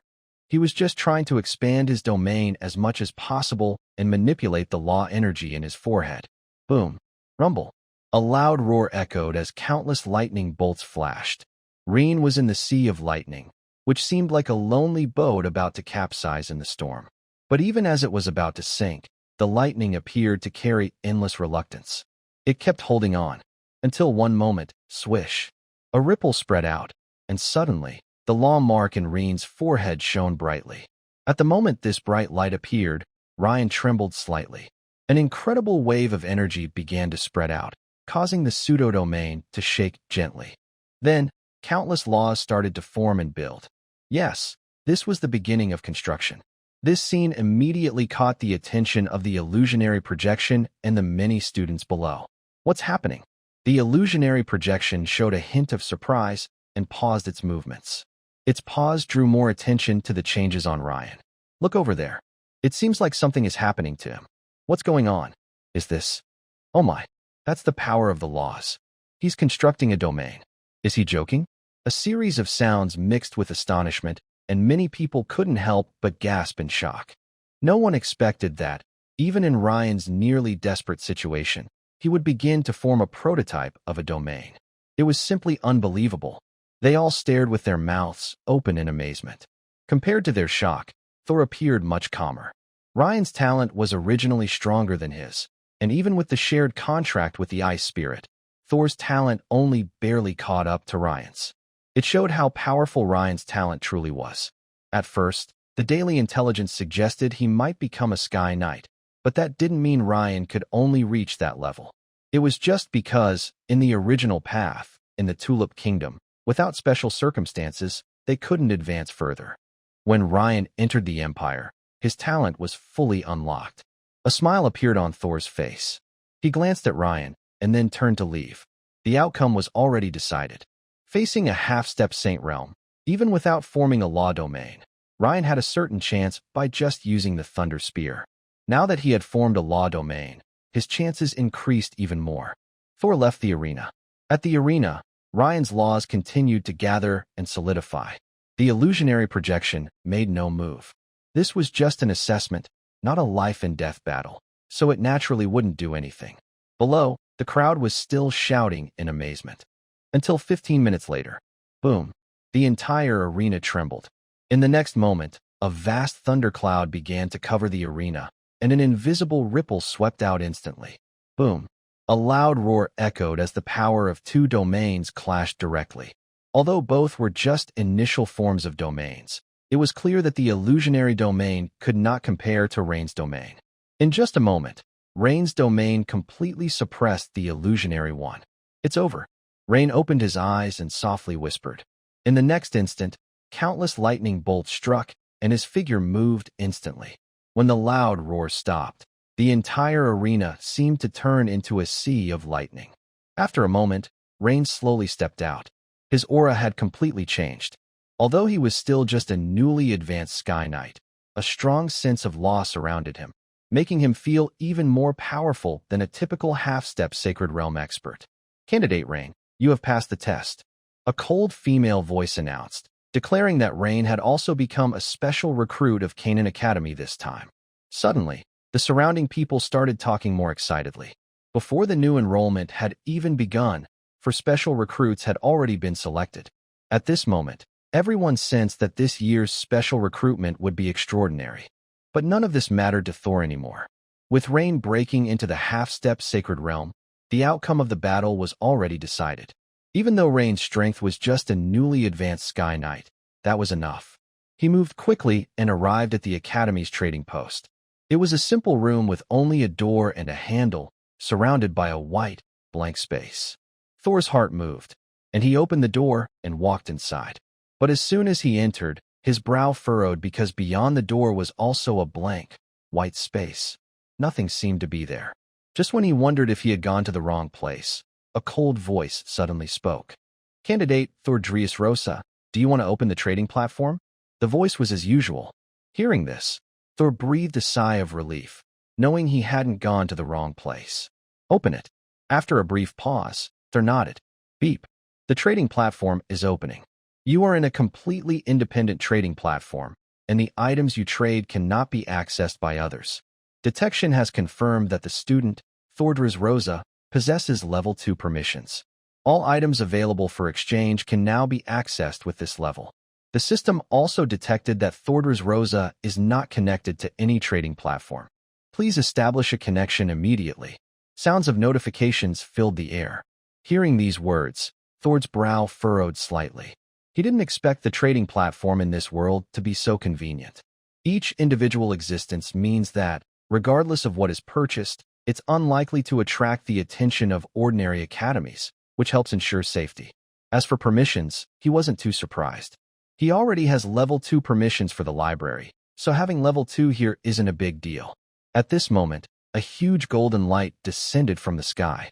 A shimmering golden glow flashed, and many entities on the golden barrier disappeared.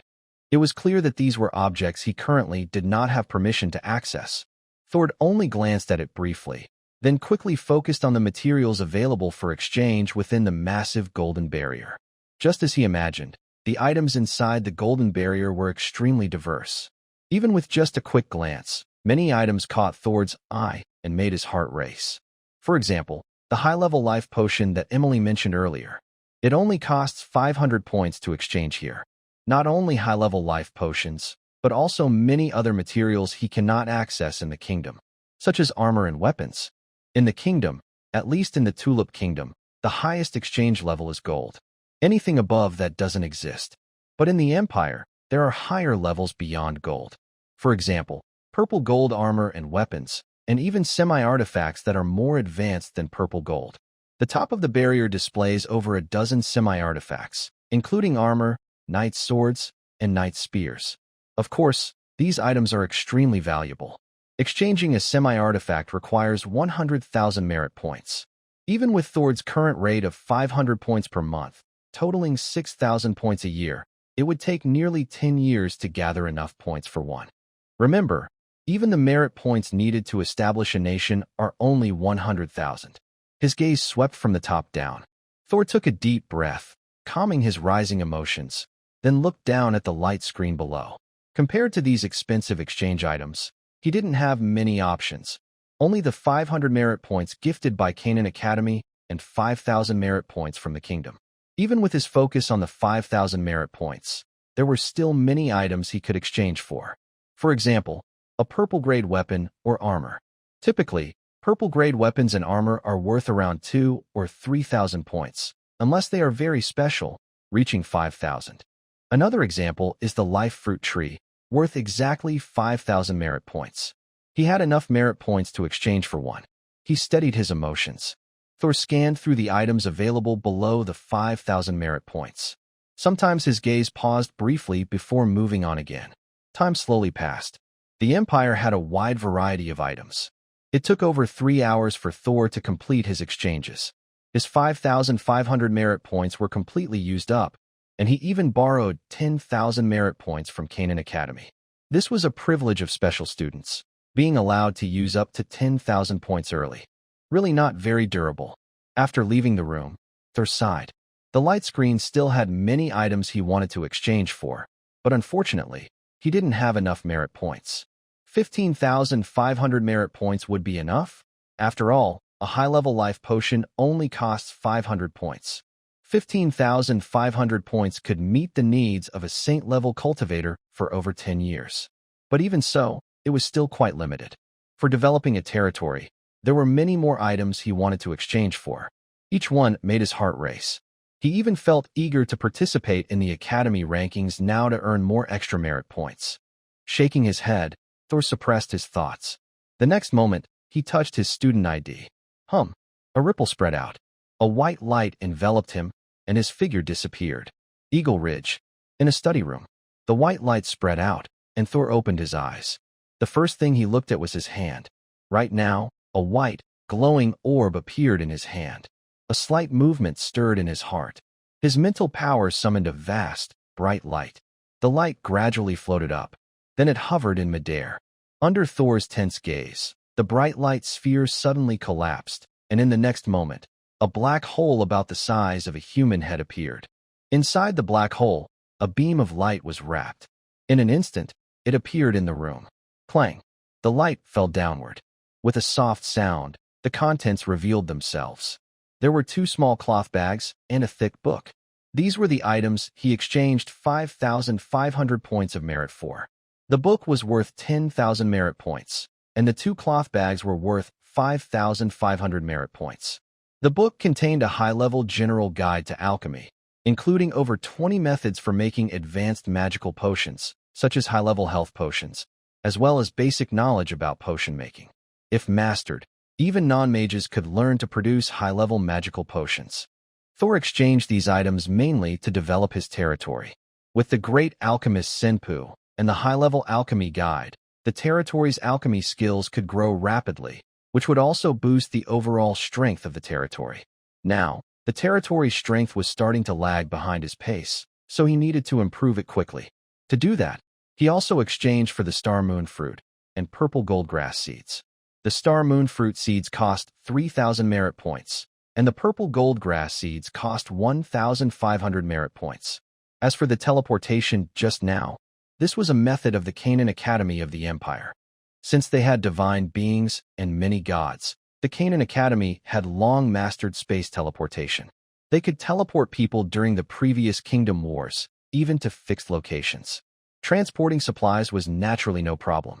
He checked the seeds and the book. A smile couldn't help but appear on Thor's face. With these 3 items, it was clear that his territory's development would enter a new fast-growth phase. His business guild was no longer just expanding in the northern province and the northern border. It could now begin to spread toward the kingdom and the other 2 major northern kingdoms. Although he had already started expanding before, however, due to some reasons, the expansion within the kingdom has not been very smooth. It has been a long time since now, and the Tulip Kingdom's expansion has only slightly opened up in the Frostmoon province. This is mainly because of the support from my father, Marquis Engel. In other areas, there has been almost no progress. The Eagle Trade Association needs more than just strength to expand. It also requires a large amount of valuable resources. Previously, neither Tour nor Eagle Ridge had many usable resources. Silver armor and low-level life potions are good, but relying solely on these to open the market is clearly not enough. Even high-quality resources like gold armor and mid-level life potions are hard to come by. Compared to the northern province, other provinces in the Tulip Kingdom also have many mineral resources. There are many goblins and alchemists there. In such a situation, gold armor is not scarce, and mid-level life potions are also plentiful. Although mages are very rare, it depends on the family. Count families rarely have mages, but for marquis families, having 1 or 2 level 1 or level 2 mages is not a big problem. Once reaching level 1 mage, providing mid-level life potions is no longer difficult. Level 2 mages can ensure a good success rate, and even more so for powerful marquises, top marquises, and dukes. In the past, the Eagle Trade Association found it difficult to reach these levels. Although Tuar has been working to connect the Eagle Trade Association with the 3 great dukes recently, expanding further will take a long time. But if they can produce high-level life potions and ensure a steady supply, the Eagle Trade Association's reach will not be limited to the Tulip Kingdom alone. Even in the northern 3 kingdoms, there is a great chance for expansion. Huff. Tuar exhaled a deep breath, suppressing the excitement in his heart. Someone. He spoke in a deep voice. Soon, the door was pushed open. A maid entered. Master. The maid respectfully spoke. Go and inform the Grand Alchemist Senpu to come here. Tuar paused for a moment, then spoke in a low voice. Yes. The maid responded respectfully. Then she quickly stepped back. Soon, a knight attendant headed towards the Alchemy Academy. Inside a laboratory, Master Pharmacist Senpu had just finished experimenting with a potion. He frowned slightly. Even with Thor's full support and the many magical plants in the northern province, his potion-making skills still seemed stuck in a bottleneck, unable to improve. Despite over a year of trying, he still had no idea how to create high-level life potions. Could it be that only wizards can reach higher levels of potion-making? Senpu sighed softly, looking somewhat helpless. He had understood this long ago, but when faced with setbacks, he still felt a deep sense of powerlessness. Wizards. That seemed to be the biggest barrier to his potion skills. Without becoming a wizard, he couldn't craft more advanced potions. But clearly, he lacked the ability to become a wizard. Over the past year, his student had taught him many times, but he still couldn't open his spiritual sea. His talent was simply not enough. Suddenly, there was a knocking at the door. Come in. Senpu slightly furrowed his brow, but spoke softly. A student soon entered. Alan, do you need something? Seeing the young boy, Senpu's face lit up with a smile. Since arriving at Eagle Ridge, he was most pleased to have this student. Compared to his previous students, this new student had very high talent and even had the ability to harmonize with all things, which could speed up the growth of magical plants. He also had a high talent for potion making. In less than a year, he had mastered the creation of low-level life potions and 7 other low-level magical potions. With his current speed, he could master mid-level magical potion making in less than 5 years, someone with the potential to surpass him in the future. Teacher, the Lord invites you to the castle. Alan respectfully said. The Lord? Invites me? All right, I'll go immediately. Senpu was a bit surprised, but quickly agreed. Over this period, I have come to greatly respect Tolsomp. When Tolsomp invited me, I dared not show any disrespect. After preparing quickly, I headed toward the castle. Half an hour later, Samp arrived at the castle. Led by a servant, he reached Toll's study. Please come in. As the door was knocked, Toll's familiar voice was heard. Samp took a deep breath and entered. Lord, you called for me. Samp spoke with curiosity, glancing at Toll. Director Samp, I apologize for the sudden request. I hope I'm not bothering you. There is something I think you might need. Toll looked up and smiled as he spoke. Something? Hearing Toll's words, Samp became even more curious. Yes, this is something I exchanged from the Canaan Academy of the Empire. You can take a look. Toll nodded and gestured. After he finished speaking, Samp finally saw the thick book. He hesitated slightly, but then moved closer. When he approached the desk, his pupils suddenly contracted sharply. What is this? Samp instinctively asked, but his voice trembled as he spoke. Take a look, Toll said again. All right. Samp quickly responded, trembling as he picked up the book. His eyes were completely drawn to it at that moment. Seeing Samp so excited, Toll smiled quietly, not saying anything. He had expected this scene long ago. This world is relatively open, but also quite closed. For example, in the kingdom, Sky Knights are almost entirely a noble threshold. Almost all noble families, even Marquis families, may not guarantee their own children can become Sky Knights, let alone other families. The Driusrosa family, unless Tolsamp unexpectedly obtained a fruit of life, even Marquis Engel might not be able to break through to become a Sky Knight in his lifetime. And there are also night-breathing techniques and other knowledge. But when it comes to dukes, the situation is entirely different. Duke families can already connect with the Empire. Even if their access is limited and their authority is not extensive, the Sky Knight's influence is no longer a restriction for them. They can easily obtain large quantities of high-level life potions and the Fruit of Life. Furthermore, even top-tier night-breathing techniques are not a big problem for them. These are true for others as well. Alchemy is extremely important in the kingdom, even in the top kingdoms. The Grand Pharmacist Senpu is famous in the Tulip Kingdom mainly because he can produce mid-level life potions without being a mage. Such achievements are rare in the kingdom. At least in the 3 northern countries, they are unique. But in the Empire, such experts are not everywhere, and there are many who can produce high-level life potions without being mages. Some people even manage to produce high-level life potions without mage skills. Compared to all this book is even more important. It is a complete basic guide to potion making. It will give Grand Pharmacist Senpu a stronger foundation. Clatter. In the room, only the sound of pages turning is heard. Thor does not disturb him, and Senpu is completely absorbed in the book. Sometimes surprised, sometimes frowning, sometimes confused. His expressions keep changing. Time slowly passes unnoticed. Before long, more than 2 hours have gone by. As the evening begins to tilt west, Senpu finally puts down the book. His face shows a new understanding, but also more questions. Thank you, sir. Taking a deep breath, Senpu finally regains his composure and slightly bows to Thor. He knows very well how much this book means to him. Without it, he would have struggled to find a way forward. Just by flipping through it, he feels the blocked path ahead opening up again, and he seems to see a broader future. He just needs to study carefully when he gets back. He is confident he can produce high-level life potions within a month. No need to thank me. This was meant for you. By the way, here are the seeds of the Star Moon fruit and the purple gold grass. Take them all, and let Alan try planting them. Thor smiled and shook his head, then gestured to 2 bags of seeds beside him. Thank you, sir.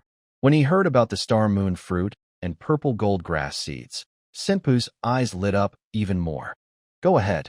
Next, just wait for good news. Thor nodded with a smile and then waved his hand. Yes. Senpu nodded, then quickly bowed and stepped back. Watching Senpu leave, Thor let out a long breath. The seeds have been sown. Now it's time to harvest. With that high-level medicinal formula, along with the Star Moon fruit and purple gold grass seeds, I believe the territory can now produce its own high-level life potions. And not just high-level life potions. Thor believed that with Senpu's skills, he could also make other high-level magic medicines. By then, Eagle Ridge would not only be secure in its development, but also have a strong foundation. Thump, thump, thump. Before Thor could think further, there was a knock on the door shortly after Senpu left. Come in. Thor called out, bringing his thoughts back. Sir, Peros entered, looking respectful. After a few months, Peros finally took the last step and became a land knight. He is now the 5th land knight on Eagle Ridge, besides Thor, Rain, Marshall, and Steve. It seems you didn't disappoint me. Looking at Peros, Thor nodded slightly. Sir, Peros's heart was surging. He couldn't help but speak. He never imagined he would become a land knight someday. He was even less confident than Steve about his ability to break through to become a land knight. But in just 3 years, he had taken that step. His excitement, blush, and gratitude toward Thor were beyond words. Sir, what should I do next? After the excitement, Peros took a deep breath to calm himself before slowly asking. Pelosi, now that the territory development has a shrew gone, the territory doesn't need many high-level knights. However, the Eagle Chamber of Commerce still requires a large number of strong knights for its growth. Recently, Rajoaz Assad has been preparing to expand toward the Purple Golden Flower Kingdom. So, for the next period, go find Rajoaz Assad. He will give you a task. Listening to Pelosi's question, Thor tapped on the table. He had many ideas about this upcoming arrangement. However, after considering, he quickly rejected most of them, leaving only one: expanding the Eagle Chamber of Commerce. As he said, the current Eagle Ridge no longer needs the strength of Earth Knights, at least for now. With him, Ryan, and their past reputation, no noble dares to cause trouble. Staying on guard is no longer meaningful. It's better to focus on expansion. As mentioned before, the expansion of the Eagle Chamber of Commerce isn't just limited to the Tulip Kingdom. The entire northern 3 kingdoms are targets for expansion. Pelosi's strength, though just having broken through to become an Earth Knight, is enough for initial exploration. Later, he can continue to strengthen his forces. Over time, the strength of Eagle Ridge will keep growing. It can even be expected that the upcoming period will be when Eagle Ridge truly bursts with power. With the support of the Empire, the development of Eagle Ridge will surpass that of any other family. Not to mention counts. Even marquises or top marquises will find it hard to compare. Yes, Pelosi was slightly stunned but quickly nodded in agreement. Construction of Eagle Ridge has already begun. Unless something happens to him or Ryan, everything should proceed smoothly. There shouldn't be any problems. Thus, his focus naturally shifts to expanding the Eagle Chamber of Commerce. Not only Pelosi, but even Steve and Ryan.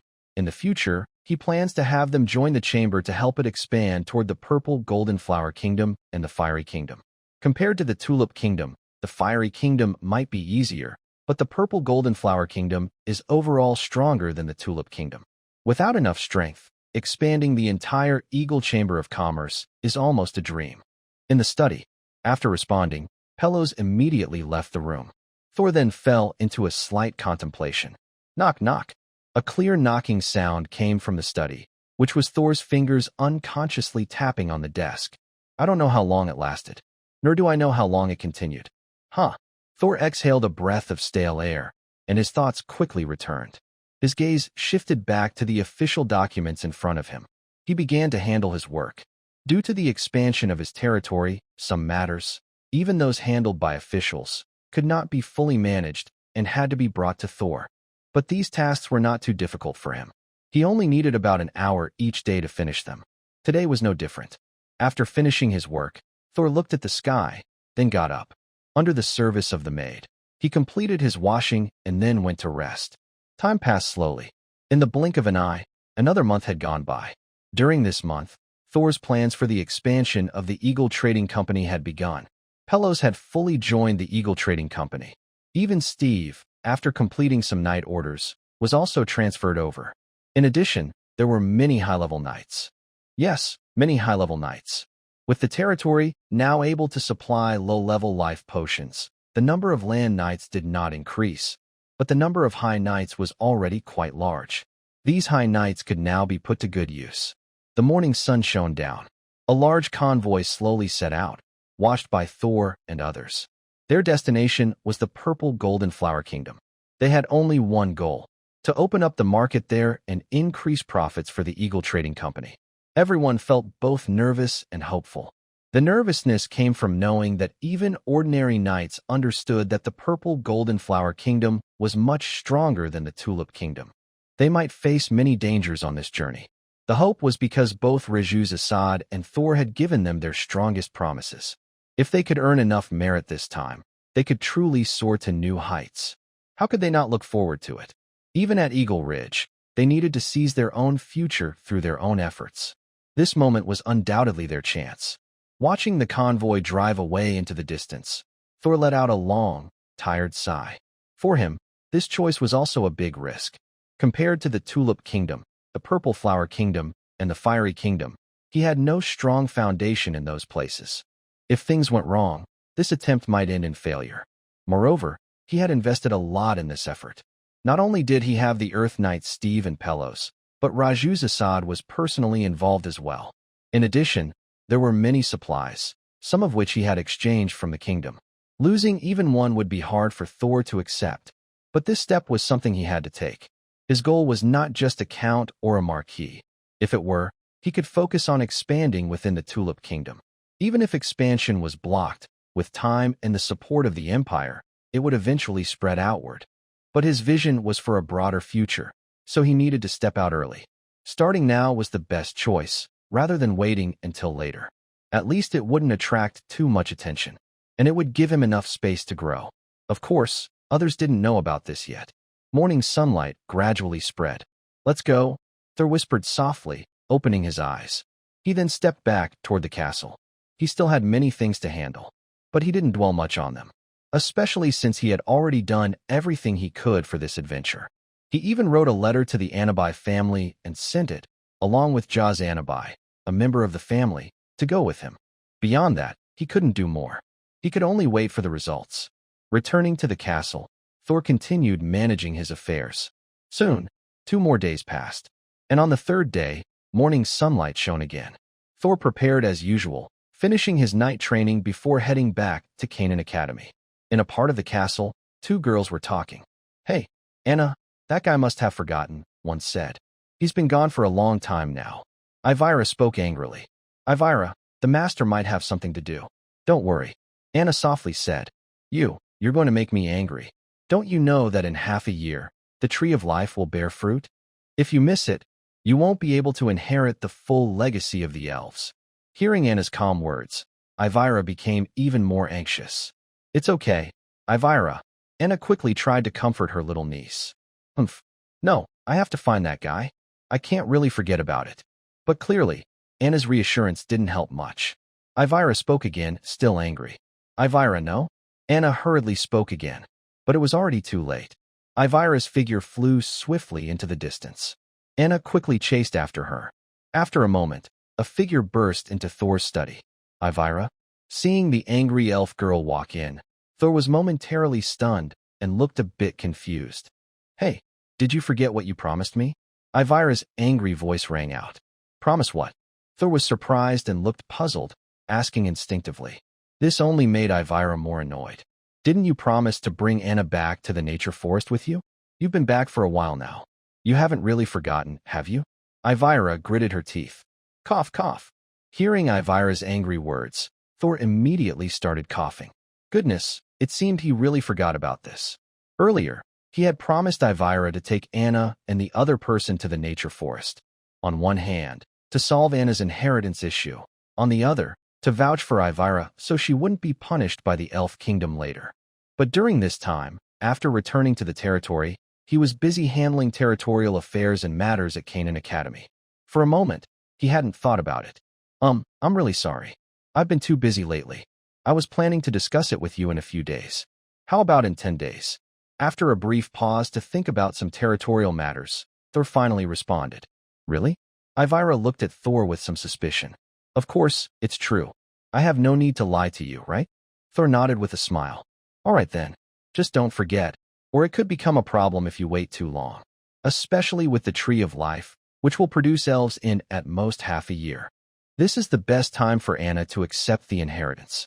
Ivira nodded, seeming to think of something, and added again. Don't worry. Thor was moved and nodded slightly. With 2 elves, especially with Ivira present, he understood a lot about the natural forest and the Tree of Life.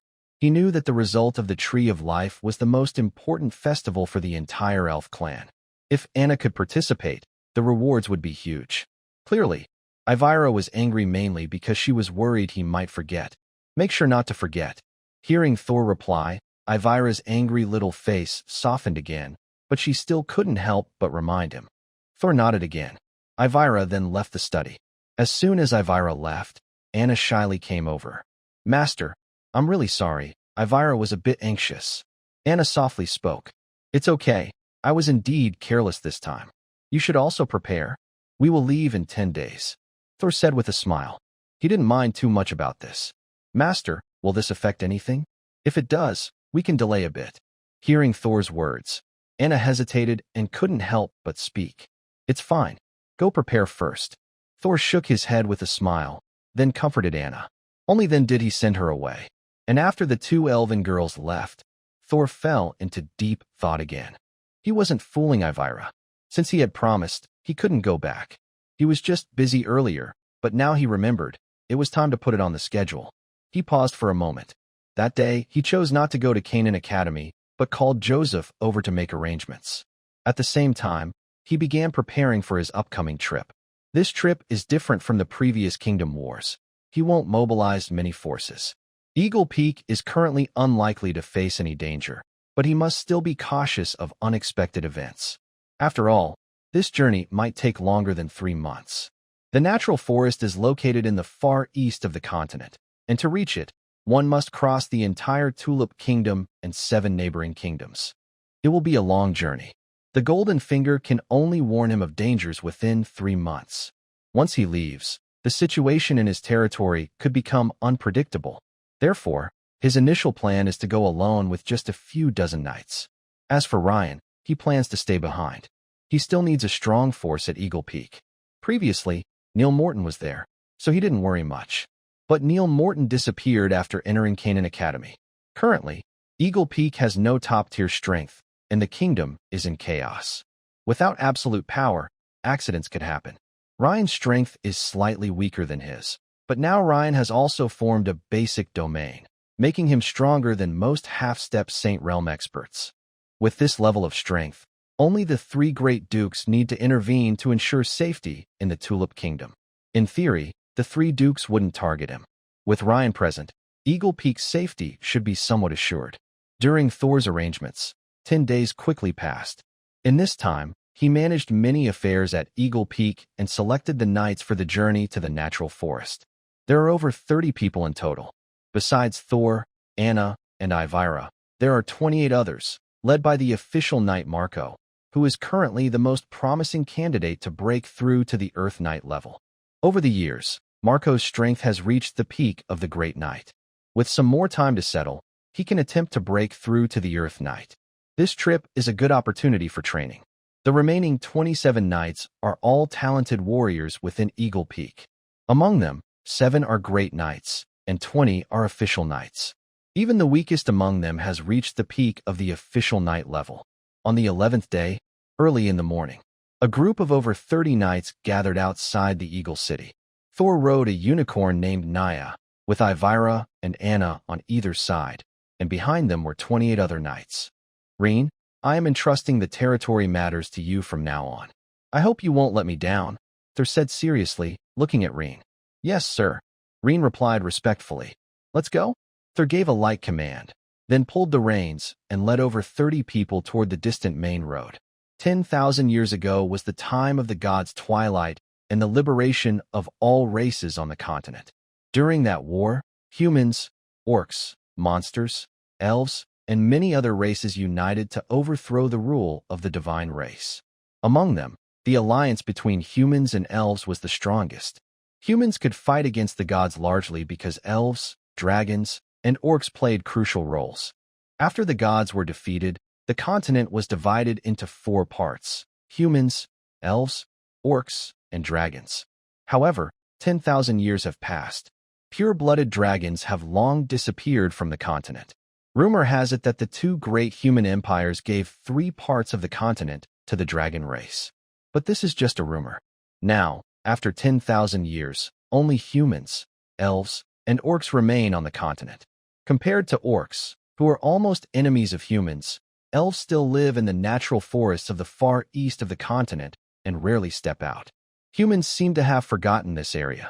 For centuries, hardly anyone has entered that land. Thor and his group want to reach the natural forests.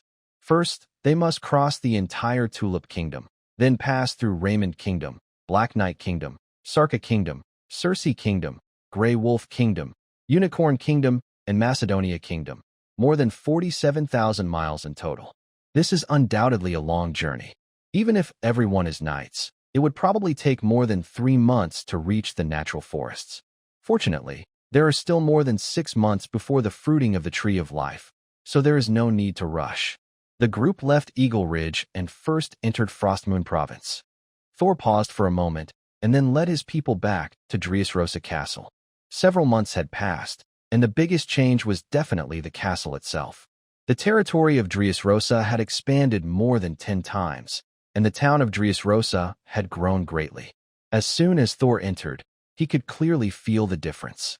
Compared to before, the town was now busy with construction. The number of free citizens and slaves had increased significantly. Young Master Thor. When Thor and his group approached, a group of knights quickly spotted them and hurried over. The leading knight saw it was Thor and was surprised, quickly dismounting and bowing. "Father, is he in the castle now?" Thor was not too surprised that the knight recognized him. He was no longer the unknown young man. As a count and a landowner, his reputation and presence were well known to every member of the Dressrosa family. "Marquis, he just returned. Should I lead you there?" The knight asked respectfully. "No need," Thor replied. "I'll go by myself." He shook his head and then led his knights toward the castle. "Yes," the knight responded respectfully and stepped aside. Only after Thor and his group left did a young knight nearby, full of excitement, speak to the leader of the knights. "Is that the Count Thor? He looks so young." His words were full of admiration and longing. "Yes, that's young Master Thor. Not just a count. It said he has reached the rank of Sky Knight." The knight leader spoke with emotion, looking at Thor's departing figure with admiration. 3 years had passed, and Thor had become a legend within the Dressrosa family, almost on par with Marquis Engel. Because of his age, this legend was even more impressive. Of course, Thor didn't know about the knight's admiration behind his back. Soon, he arrived at the castle, where knights had already come to report. When Thor arrived, Marquis Engel was already outside the castle. "Thor, how come you have time to come here now?" Marquis Engel said with a smile. "Father." Thor quickly dismounted from Nia's back and respectfully spoke. "Come, let's go inside the castle and talk. I've already prepared dinner." Marquis Engel smiled as he led Thor into the castle.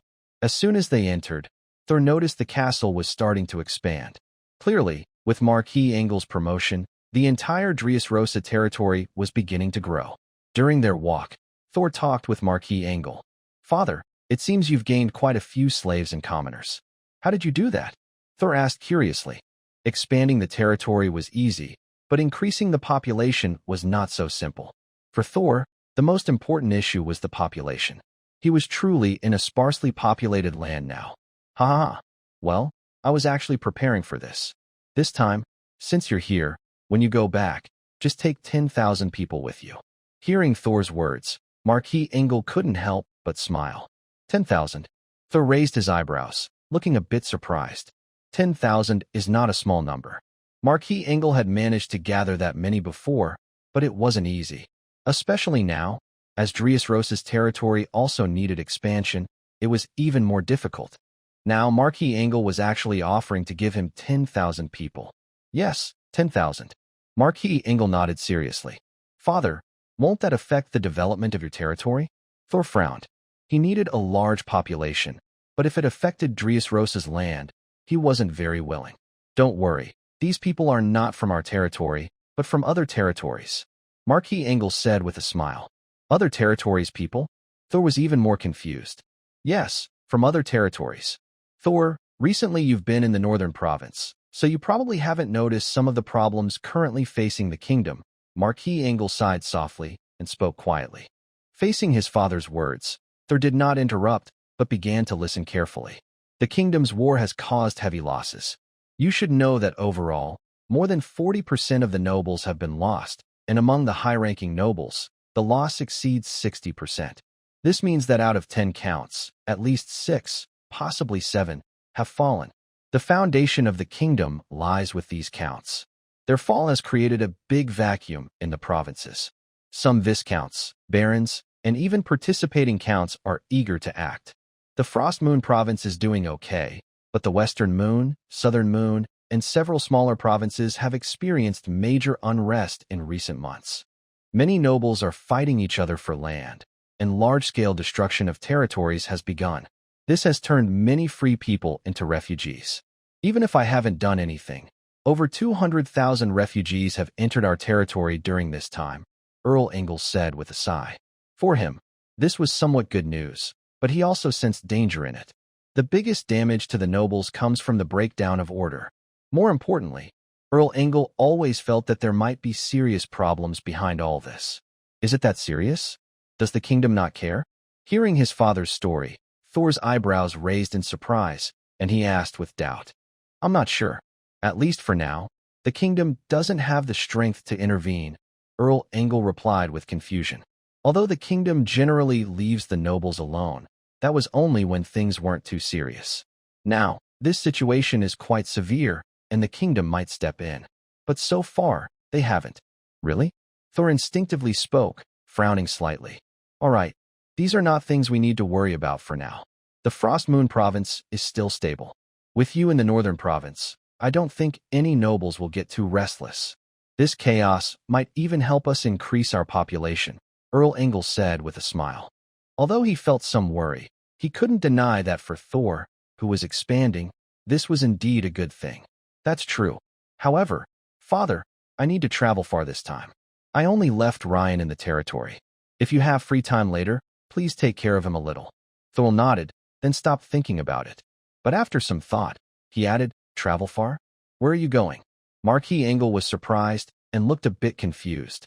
I want to go to the natural forest. It might take about a year to go there and back. Thor nodded and explained. The natural forest? Is that the place with the elves? Marquis Ingalls suddenly thought of something and asked with surprise. Thor nodded slightly. Thorl, you should know that the natural forest is not nearby. There are many dangers there. Marquis Ingalls hesitated for a moment but couldn't help asking, I understand. But father, I believe I can handle it. Thor nodded slightly. Hearing Thorl's words, Marquis Ingalls looked at him deeply and then let out a long, heavy sigh. It seemed he had already made up his mind. Looks like you've made your decision. His tone was full of regret. Throughout the journey, Marquis Ingalls already knew that his son was very determined. Usually, once he made a decision, it couldn't be changed. This time was no different. Thank you, father. Thorl smiled and nodded. Why thank me? Let me be clear first. I can agree to your trip, but first, I need to test your strength. If you can't pass, you'd better go back to the northern province honestly. Marquis Ingalls said irritably. Ha ha ha. I won't let you down, father. Thorl nodded with a smile. At the training ground, a sparring match quickly began. Even though Thorl didn't use all his strength, he was still clearly stronger than Marquis Ingalls. In the end, after a long effort, Marquis Ingalls couldn't defeat Thorl and had to give up helplessly. Boy, your strength might already be comparable to the sacred realm. I really don't know how you train. Marquis Ingalls couldn't help but say. Ha! Father, I am still some distance from the sacred realm, but half a step into the sacred realm shouldn't be a problem. Thor smiled as he spoke, and memories of his previous battle with a phantom projection at Canaan Academy suddenly came to mind. He was aware of his own strength. All right, let's go eat first. There are some things I'll tell you later. I know a bit about the kingdoms you'll be crossing. Marquis Ingalls said irritably. Yes. Thor nodded. The father and son then went to the dining hall. An hour later, after finishing their meal, Thor was called to the study by Marquis Ingalls. In the study, soon only the father and son remained. Marquis Ingalls looked serious. Thor, you should know the 7 kingdoms you'll be passing through on this trip. Ingalls paused briefly before softly asking. Yes, I know, father. They are the Kingdom of Raymond, the Black Knight Kingdom, the Sarka Kingdom, the Circe Kingdom, the Grey Wolf Kingdom, the Unicorn Kingdom, and the Macedonia Kingdom. Thor nodded slightly. That's right. Among these 7 kingdoms, I know more about the Black Knight Kingdom, Raymond Kingdom, Sarka Kingdom, and Macedonia Kingdom. I don't know much about Circe, Grey Wolf, or Unicorn. The main focus of what I want to tell you is about Sarka and Macedonia. The strength of Raymond and Black Knight Kingdoms isn't very strong. They are not as powerful as our Tulip Kingdom or even the Burning Kingdom, so there's no need to worry. Marquis Engel spoke slowly. As he spoke, even Thor couldn't help but feel a serious tone. Although they have a daily intelligence system, naturally, he wouldn't mind having more information. While Marquis Engel was explaining, Thor listened carefully. As someone who had traveled through various kingdoms before, Engel knew quite a bit about the surrounding kingdoms. This knowledge was very helpful to Thor. After all, this was his first real journey, very different from before. Previously, the farthest he had been was the royal capital, participating in kingdom wars. But this time, he was traveling thousands of miles across the continent to the easternmost part. The kingdom they faced and everything they needed to confront were completely different from before. Salka Kingdom is very powerful. In theory, it might even be stronger than the Macedonian Kingdom. Legend says their strength is comparable to the Sarah Kingdom. Marquis Engel spoke thoughtfully. Comparable to the Sarah Kingdom? Hearing Engel's words, Thor was momentarily stunned and then responded with surprise. Yes, they didn't participate in the previous Noble Alliance competition, not because they lacked strength, but because there was no war involving their kingdom. Marquis Engel nodded slightly, seeming to understand Thor's meaning, and explained softly. Father, isn't it true that all countries must participate in the kingdom wars? Listening to his father's explanation, Thor became even more curious. That's the theory, but in reality, that's not always the case. Some kingdoms don't need to join the wars, like the Elf Kingdom and the Salka Kingdom. There are also several other powerful kingdoms that don't participate. I don't know all the details, but the strength of the Salka Kingdom is undeniable. Rumors say that their king has even reached the true realm of gods. Their nobles are very powerful too. 20 years ago, I encountered a land knight from Salka Kingdom in the Purple Gold Kingdom. Even with my secret magic, I couldn't defeat him. Marquis Engel spoke with a serious tone, his mind involuntarily recalling that scene from 20 years ago. At that time, he was full of confidence, equipped with the Phoenix secret magic. Even a beginner Sky Knight didn't worry him much. But what happened? In that battle, he couldn't defeat his opponent and was instead suppressed. That experience made him realize how vast the world is and that there are more strong people than he imagined. I understand, Father. Thor's eyes also showed a hint of surprise. He knew how powerful his father's Phoenix secret magic was, but he didn't expect that even at the same level, his father almost couldn't win. This made him curious about the Salka Kingdom and also serious. It's good that you know this. There is no need to worry too much. Compared to other kingdoms, the Surkar Kingdom is relatively closed off. You are just passing through, so it's unlikely you'll encounter serious problems. Apart from that, there is the Macedonian Kingdom. You have already seen its strength before. Our conflict with the Macedonian Kingdom is quite serious this time. Be careful when you pass through there. By the way, take this with you. Marquis Engel nodded slightly, then seemed to remember something. He took out a diamond-shaped crystal from one of his drawers. As soon as he took it out, the crystal emitted a gentle glow. What is this? Thor instinctively asked, reaching out to take the diamond-shaped crystal with his right hand. This is a pearl from the East Sea Sharks. Carrying it should hide your appearance and scent. The Macedonian Kingdom probably won't recognize you, but it can't be used in battle. If a fight happens, the pearl will stop working. Marquis Engel explained softly. Thank you, Father. Thor's eyes lit up. He didn't expect his father to have such a good item. The Macedonian Kingdom is indeed a big problem. Thor's original plan was to avoid trouble if possible. It might take longer, but it's better than risking death. He didn't believe they wouldn't notice him. That kingdom has a lot of law fragments. Not to mention the powerful nobles there. Even the Macedonian king might not want to let him go. Having this shark pearl definitely solves many problems. Just cover yourself with mental energy. All right, I'll give you everything I can. Now it's up to you. Don't worry about the territory. I'll send Michael over to ensure safety. Marquis Engel spoke softly. Thor nodded slightly. After they discussed a few more matters, Thor decided to say goodbye to Marquis Engel the next day and set out again toward the east. To cross the Tulip Kingdom, he still needs to go through the Frost Moon Province, part of the Western Moon Province, and the entire Eastern Moon Province before entering the neighboring Raymond Kingdom. Fortunately, this time he didn't bring many people. The group moved very quickly. They were just traveling through the Frost Moon Province. Even though his father said that the Frost Moon Province was relatively stable, Tuor still sensed the chaos in this order. Fights were breaking out everywhere. On the continent, there seemed to be more bandits as well. However, with the strong knights escorting Tuor and his group, they didn't encounter any trouble. But every day, the intelligence reports kept updating with related information. This became even more obvious when they crossed the border into the Western Moon Province.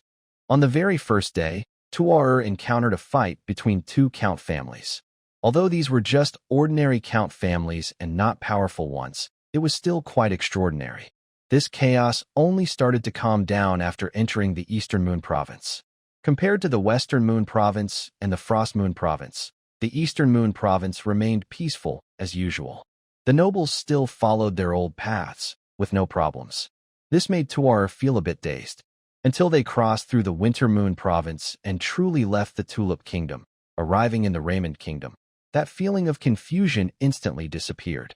Because, compared to the Tulip Kingdom, the entire Raymond Kingdom was in complete chaos. This disorder was even worse than in the Western Moon Province. As soon as they entered, Tuor was caught up in a conflict between two marquis families. If in the Tulip Kingdom, noble disputes were somewhat hidden, like the fights between the two Count families in the Western Moon Province, which were not direct battles but conflicts involving bandits. Then in the Raymond Kingdom, the entire noble alliance openly fought. The flags of nobility flying high and the family crests on the knights' chests clearly showed that these were noble wars. Even Tuor's arrival triggered an attack from both marquis families. But the outcome was predictable. The Raymond Kingdom was weaker than the Tulip Kingdom, and its nobles were also less powerful. Even the strongest marquis families had only peak Earth Knight strength, with fewer than 10 Earth Knights in each family. Thor's domain spread out quickly, instantly suppressing everything within it. Master, feeling the spreading domain, the two marquises immediately broke out in cold sweat. They cautiously approached. What's going on? All the major kingdoms should have rules.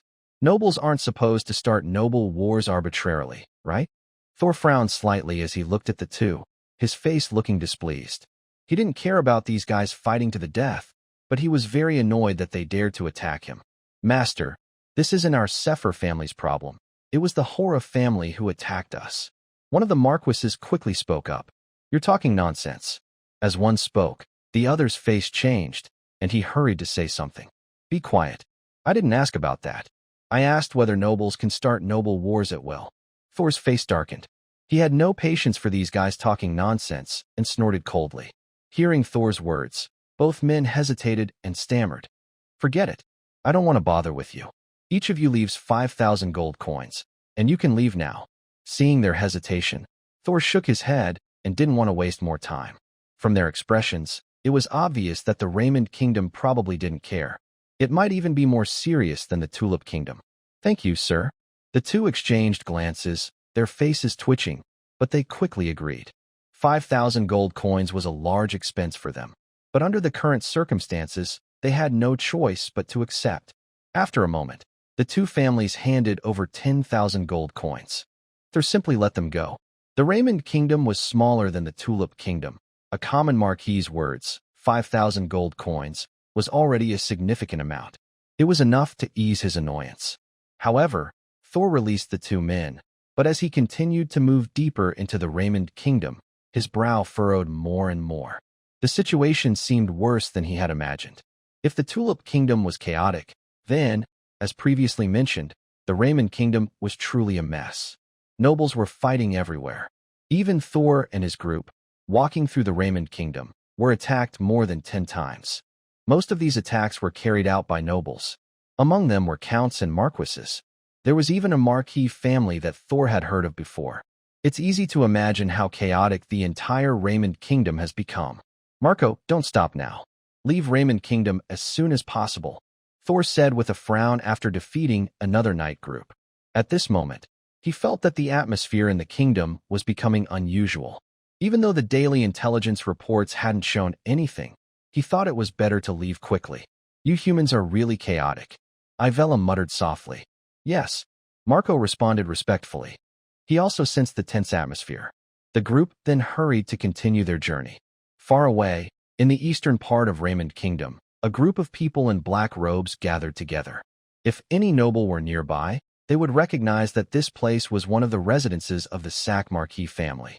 But at this moment, it was supposed to be a noble territory, yet it was filled with countless black-robed people. Even the old Sac Marquis could only stay outside the courtyard, like a servant. Inside a huge dark room, green flames flickered and burned brightly. The Raymond Kingdom is completely in chaos. In just 3 months, the great gods will descend, a black-robed person said excitedly. 3 months? Isn't that too long? If the Empire finds out, we might not succeed, another person said, unable to hide his concern. The Empire was like a sword hanging over their heads. Compared to the Empire, their strength was far inferior, and most gods couldn't compare to the Empire. 3 months made them very worried. Don't worry. The Empire won't discover anything. The power of the great underworld god has already been cast over this continent.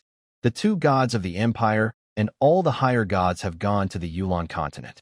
No one can see through the fate hidden behind the great underworld lord, the first black-robed person said with a smile, full of pride. Even just a faint trace of the great lord of the underworld's power was projected, but since all the higher gods and above in the Empire had already left, no one could notice these changes. Ha ha ha, the great deity is about to descend. These dirty old humans should be cleansed. Humans must be cleansed. This is the world of the gods. Praise the great deity, praise our Lord. The sounds mixed together, and the eyes of each black-robed person grew more and more passionate. At this moment, they saw endless hope. It was the hope that the gods would come to the world.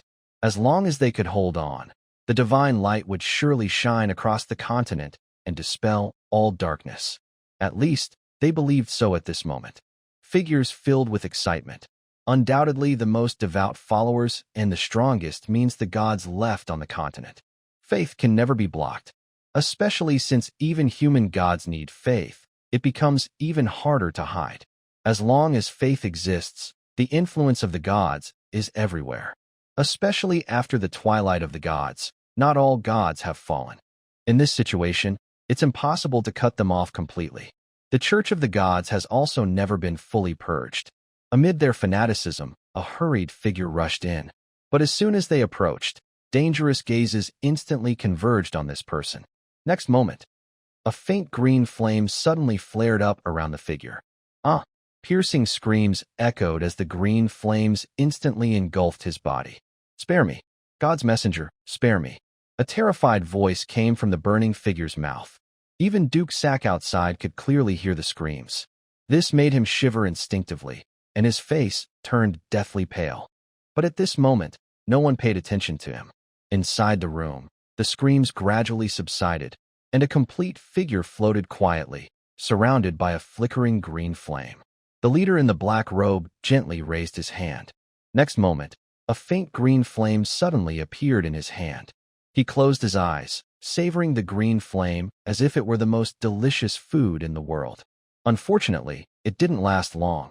After just 2 breaths, the flame disappeared completely. The black-robed man opened his eyes again.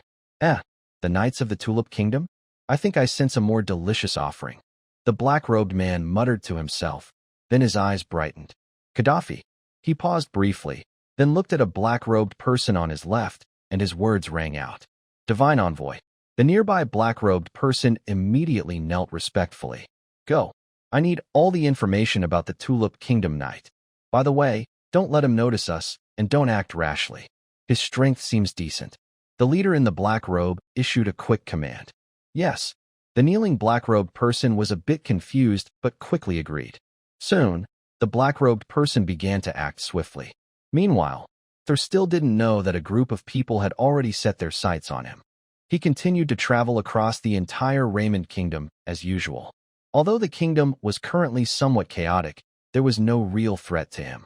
Even the only duke in Raymond Kingdom, whom he knew, was only at the peak of the Sky Knight level.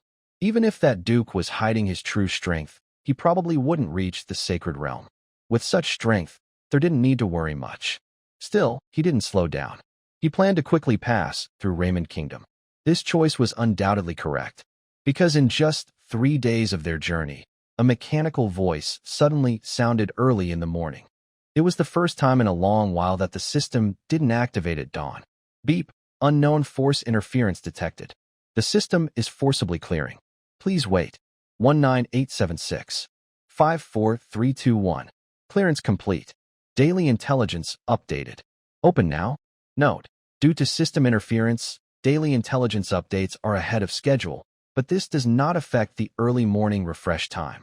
The mechanical voice remains unchanged as always. However, at this moment, Thor's expression suddenly changed.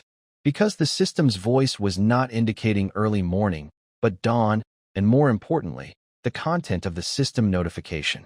Although it was just simple text, Thor could sense that there was something extraordinary behind these words.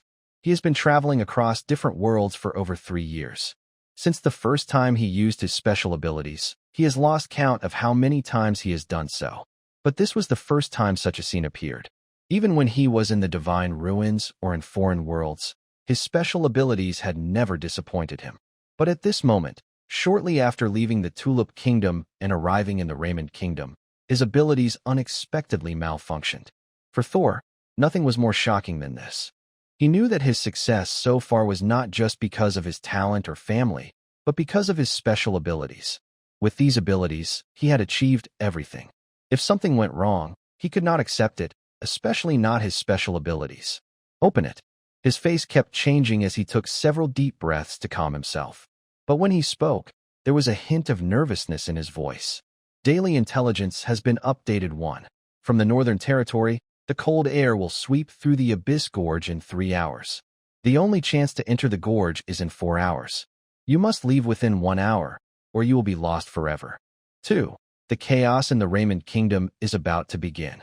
Many nobles have fallen, and the entire kingdom is entering an unprecedented period of weakness. The followers of the Divine Church are here sacrificing the great Lord of the Underworld. 3. 1 day from now. 4. 30 miles west of your current location, a group of beast-like creatures will pass by in 2 hours. 10 days later. 15 days later, a huge chaos erupted in Raymond's western province. It seemed that a monster attack had destroyed a small town, killing over 30,000 people. 20 days later, the southern province of King Raymond also experienced unrest. A small town was mysteriously wiped out by an unknown force. Because your soul is very large, you are now being watched by the great Lord of the Underworld. The Church of the Gods has decided to sacrifice your soul to please the great Lord of the Underworld. 25 days later, just as you were about to cross Raymond's kingdom, you were ambushed by 108 noble families. The Church of the Gods was hiding behind them. You managed to escape Raymond's kingdom, but as soon as you stepped into the Black Knight Kingdom, you were attacked by more than 10 noble families. In the end, you led your knights to fight your way out. Lines of information appeared, and this was the first time Thor saw such updates during the daytime. Most of the 10 pieces of information were about himself. Looking at the words in front of him, Thor felt a tingling sensation in his scalp. Lord of the Underworld, he murmured. His mind involuntarily recalled the unknown force mentioned earlier by the system. Most likely, this unknown force was the power of the Lord of the Underworld. Despite feeling nervous, Thor also felt a bit relieved. From the daily updates, even the will of the Lord of the Underworld couldn't fully interfere with the daily intelligence system. Otherwise, the system wouldn't have been able to update daily. At most, it was a triggered stress response of the system. This also served as a warning to Thor. His cheat ability isn't all-powerful. If a powerful divine being can influence the daily system slightly now, could there be a divine being in the future who can fully control it? If that ever happens, Thor would be in real danger. For now, these thoughts flashed through his mind briefly. He didn't need to worry about them at the moment. Even if the Lord of the Underworld could influence him, the impact would be limited for now. Other beings would be even less likely to affect him. If the Lord of the Underworld remembers correctly, Thor thought, there is only one person who can truly claim that title. That is the Dark God Tartaros. The Dark God Tartaros is one of the most revered deities in this world. Rumors say that the Dark God Tartaros, the Space God Kronos, the Light God Amonra, and the Life God, who was born last, are all on a similar level and almost as powerful as the gods themselves. Of course, even if they are slightly weaker, it still means they are just below the main gods. Such beings can only influence small things, like minor fluctuations in their power. They probably cannot truly affect even if the main gods were to descend. This is definitely good news among the bad news. He shook his head and pulled back his wandering thoughts. Thor quickly suppressed these ideas. Compared to the mysterious lord of the underworld, whose fate was uncertain, he was more focused on the few pieces of daily intelligence that concerned him. This time, among the daily updates, there was the most information about him. Items 8, 9, and 10 all related to him. And it's likely because the daily intelligence only updates 10 pieces each day. Otherwise, there might be more. I'm being watched. Looking at those lines of text, Thor quietly whispered. Although he had already expected that this trip might bring many problems, he didn't think they would come so quickly. More importantly, the trouble was caused by the Church of the Gods. He had dealt with these fanatics before. During the previous divine event in the northern province, the Church of the Gods had interfered, but he had not come into direct contact with them at that time. Later, Thor gained a clearer understanding of the Church of the Gods. Honestly, he didn't care much about these people. Others see them as deeply hidden, like rats in a sewer. No matter how much you dig, you can't find them all. They often come out to disturb others, especially in the major kingdoms and duchies, where people hate them. But for Thor, these troublemakers are almost impossible to cause chaos within his territory. As long as the daily intelligence system is active, he can detect any small signs of danger and eliminate them before they become a real problem.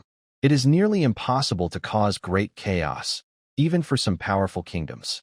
After all, the power of the gods within the Church of the Gods is not a joke. While it may seem insignificant compared to the Empire, even the top-tier kingdom, like Sarah, cannot underestimate the strength of the Church of the Gods. Suddenly, Thor seemed to remember something. His gaze instantly shifted to a few daily reports ahead. As he looked, his pupils shrank sharply. 15 days from now, there will be a major disturbance in the western province of Raymond. It appears that a monster attacked a small town, and over 30,000 people were bitten and killed. 20 days later, there will be unrest in the southern province of Raymond Kingdom. A small town will be destroyed by an unknown force. As Thor muttered to himself, he couldn't help but recall similar reports from the daily intelligence updates over the past days. Yes, similar reports. During this time, there have been many updates about the destruction of small towns and territories. Many of these reports even involved noble families, and all the affected towns and lands shared a common feature. Everyone was dead. At first, this didn't seem unusual. Noble conflicts and monster attacks could explain such events. But when considering the involvement of the Church of the Gods, the situation changed completely. Compared to monsters and noble disputes, the Church of the Gods might be the best explanation. Only the Church needs large amounts of blood sacrifices, which could explain why towns and territories quietly disappear one after another. Adding to this the information from the previous Kingdom War, Thor suddenly felt cold sweat forming on his forehead. Others might not know, but Thor knew. During the Kingdom War, gods descended to the mortal world. Because of these divine appearances, the war caused devastating losses.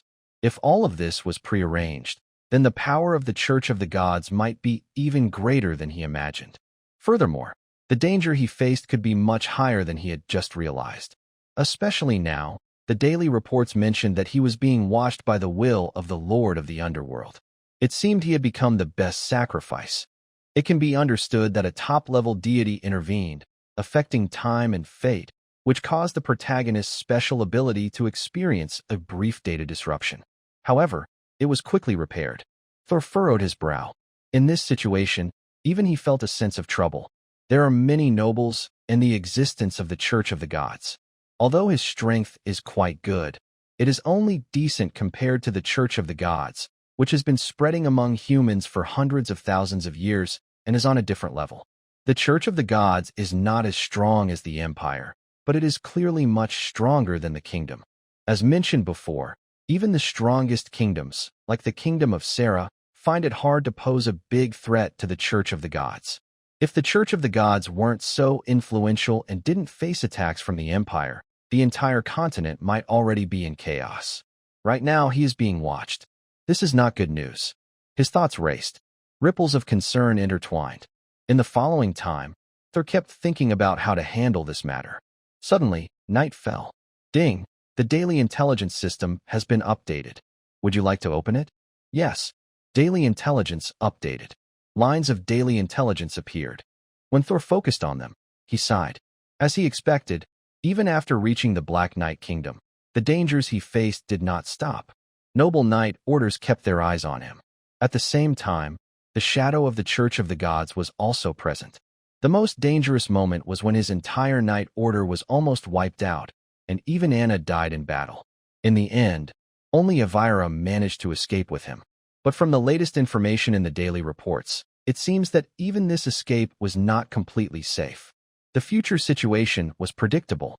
In front of the campfire, Thor concentrated, his thoughts drifting into deep contemplation. He didn't know how long had passed. He didn't know how long it had lasted. Suddenly, Thor's face lit up with a smile. In the next moment, his consciousness instantly connected with his student ID. A ripple spread out, and in the next instant, a bright white light enveloped his figure entirely. A feeling of trance appeared. When the surrounding scene returned to normal, Thor had already gone back to Canaan Academy. Upon arriving at Canaan Academy, Thor hesitated slightly, but still contacted Neil Morton first. Although he had gained some trust in Emery during this time, the previous events were not a joke. If he could contact Neil Morton, it would be the best choice. This time, perhaps luck was on his side. Soon, his communication was connected. "Kid, what do you want?" Neil Morton asked with a puzzled voice. "Lord Neil, do you have time now? I want to discuss something with you," Thor said. "Something? Come over here." "I'm at the library," Thor replied. Neil Morton was a bit confused but quickly responded. The call then ended, and Thor's last worry disappeared instantly. He quickly headed toward the library. After a moment, he arrived at the library. Just as he reached there, Neil Morton happened to come out. When Thor saw Neil Morton again, his pupils suddenly contracted sharply because he felt an overwhelming pressure coming from Neil Morton. He had never felt this pressure before. More noticeable than the pressure was the change in Neil Morton himself.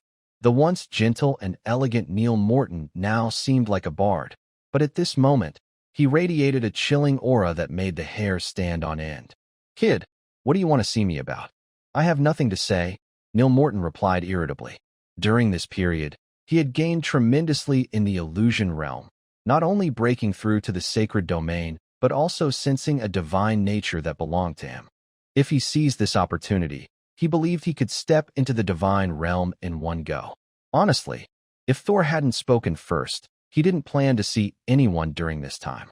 "Lord Neil, it's like this." Thor calmed down from his shock, pondered briefly, then spoke, recounting what had happened during this period. Listening to Thor, Neil Morton initially didn't pay much attention and even teased a little. But as he listened further, his brow furrowed involuntarily. "You said that the recent chaos in the Great Kingdoms is influenced by the Church of the Gods." After waiting a long time for Thor to finish speaking, Neil Morton finally couldn't help but narrow his eyes and speak in a serious tone. "Yes, I don't know about other places, but in the Raymond Kingdom, those nobles are backed by the Church of the Gods. From my recent contacts, I am sure of this." Thor nodded slightly, reaffirming his statement. He was not joking now. If others still doubted, Thor had no reason to doubt this piece of information, especially since he received daily intelligence reports. These dirty, low rats really can't be cleaned up easily. "I understand. I will report this to the college council. I believe they will handle it soon." Neil Morton couldn't help but curse silently and then turned to Thor. "Lord Neil, I think this isn't just about rats.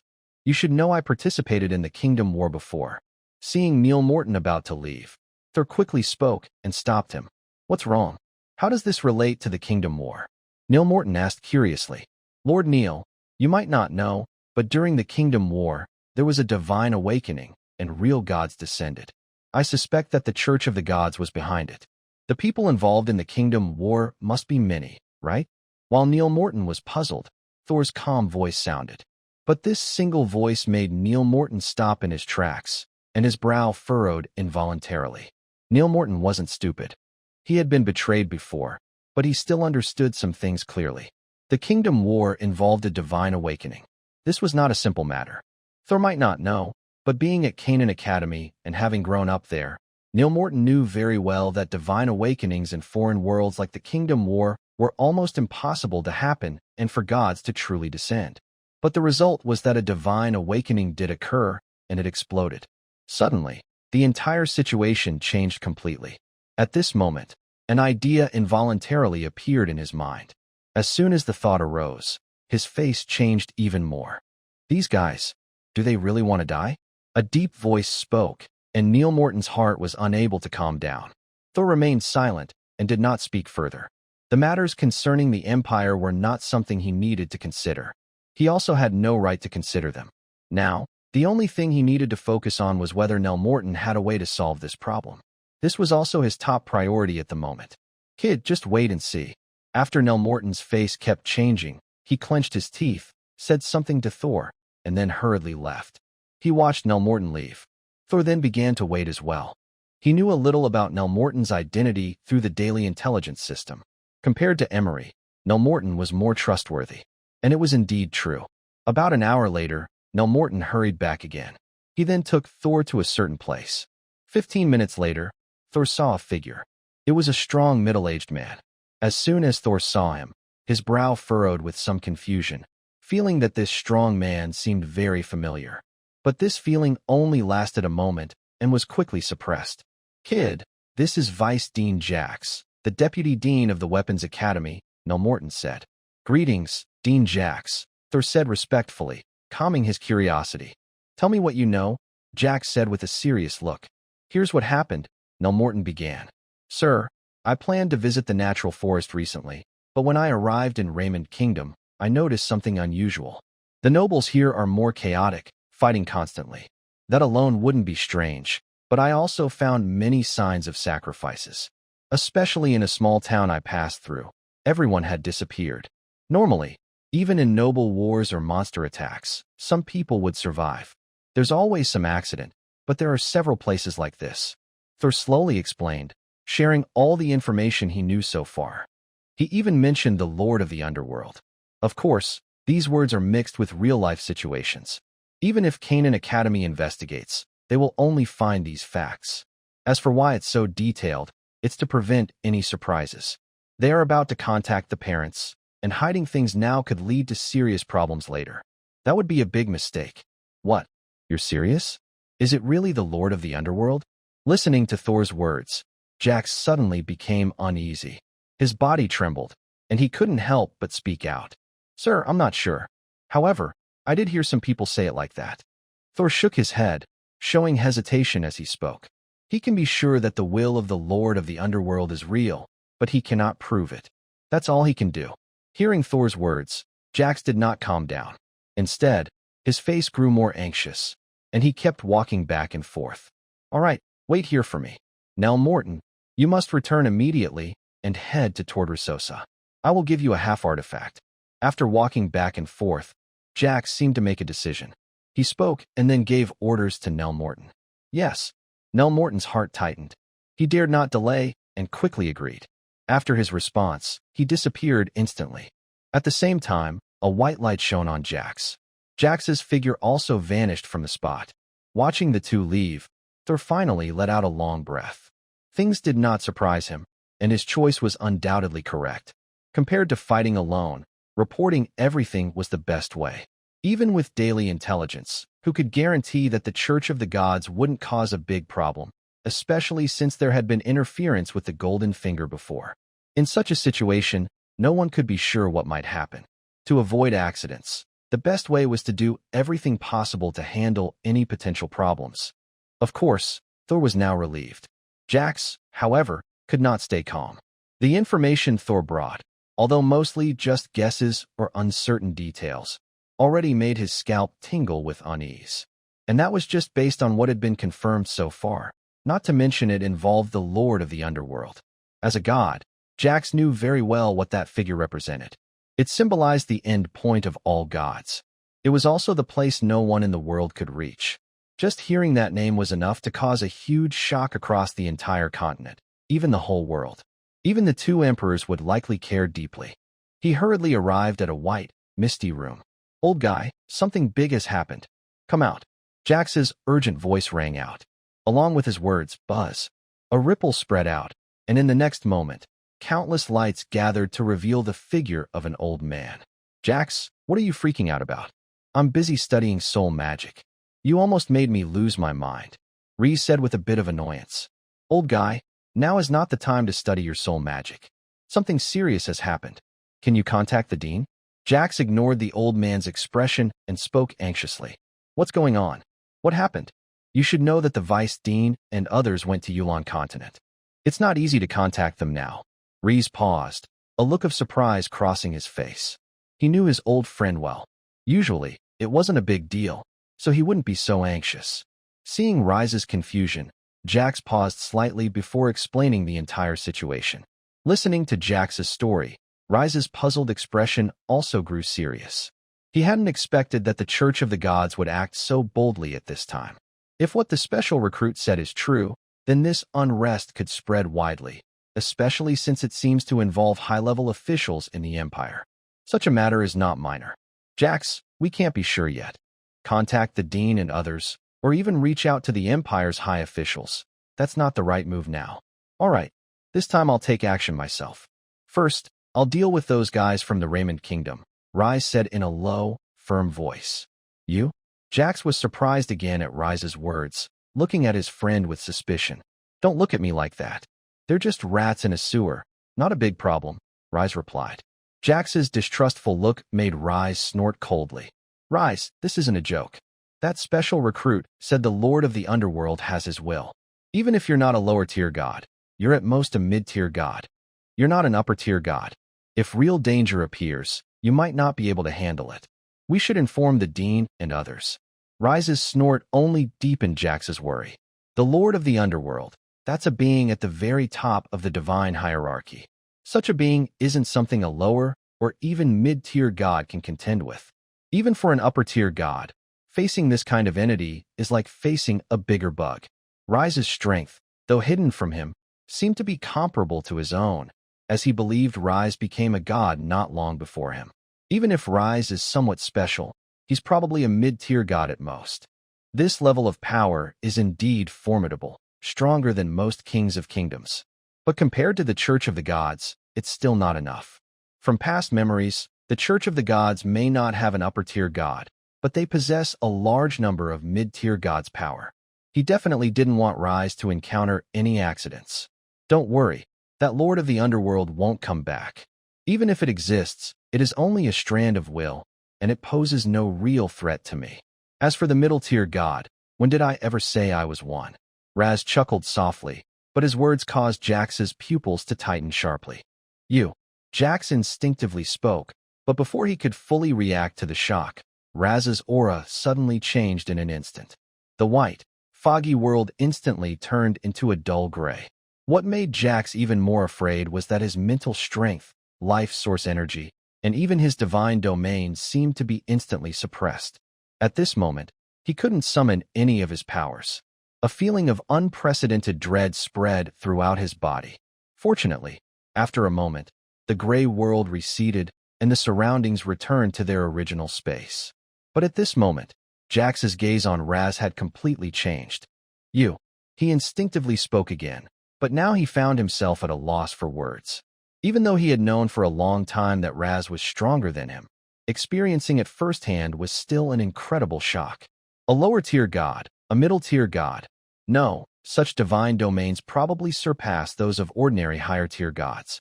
As the vice dean of the Weapon Academy at Canaan Academy, Jax had encountered higher-tier gods' divine domains before. Usually, the divine domain of a higher-tier god could strongly suppress someone like him, a lower-tier god. But this suppression was only based on the laws. It was like facing a giant mountain, overwhelming but not suffocating.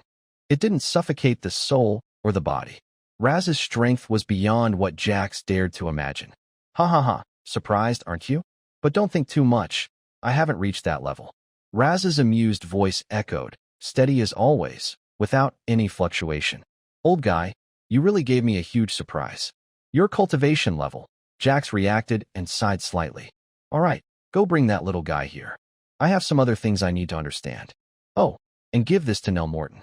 Raz did not continue this topic, but shifted the conversation to something more important. At the same time, he raised his hand, and a faint gray light sphere appeared in his palm. What's this? Looking at the light sphere, Jax's eyes sharpened, and a smile appeared on his face. He knew what this was. With this, Nell Morton could definitely take a step forward. Jax valued Nell Morton very much. Especially now that he had returned, Jax could sense that Nell Morton had once again undergone a transformation. This change would be very helpful for his future. This is the power of the illusory origin. If he can understand it, he will surely reach a farther distance. Raz nodded and softly spoke. Good. Jax looked at Raz deeply, then nodded in agreement. Then he turned and walked out. Master. As soon as he stepped out, he saw Thor. Come with me, Jax said and led Thor back inside. Thor finally saw another senior member of Canaan Academy. This is Raz, a mentor from the Soul Institute at Canaan Academy. You can call him Master or Mr. Raz. Jax introduced to Thor. Greetings, Master. Hearing Jax's introduction, Thor quickly paid his respects without hesitation. There's no need for formalities. Just tell me everything you saw and guessed. Raz waved his hand, directly getting to the point. Yes. Thor nodded and began to explain again.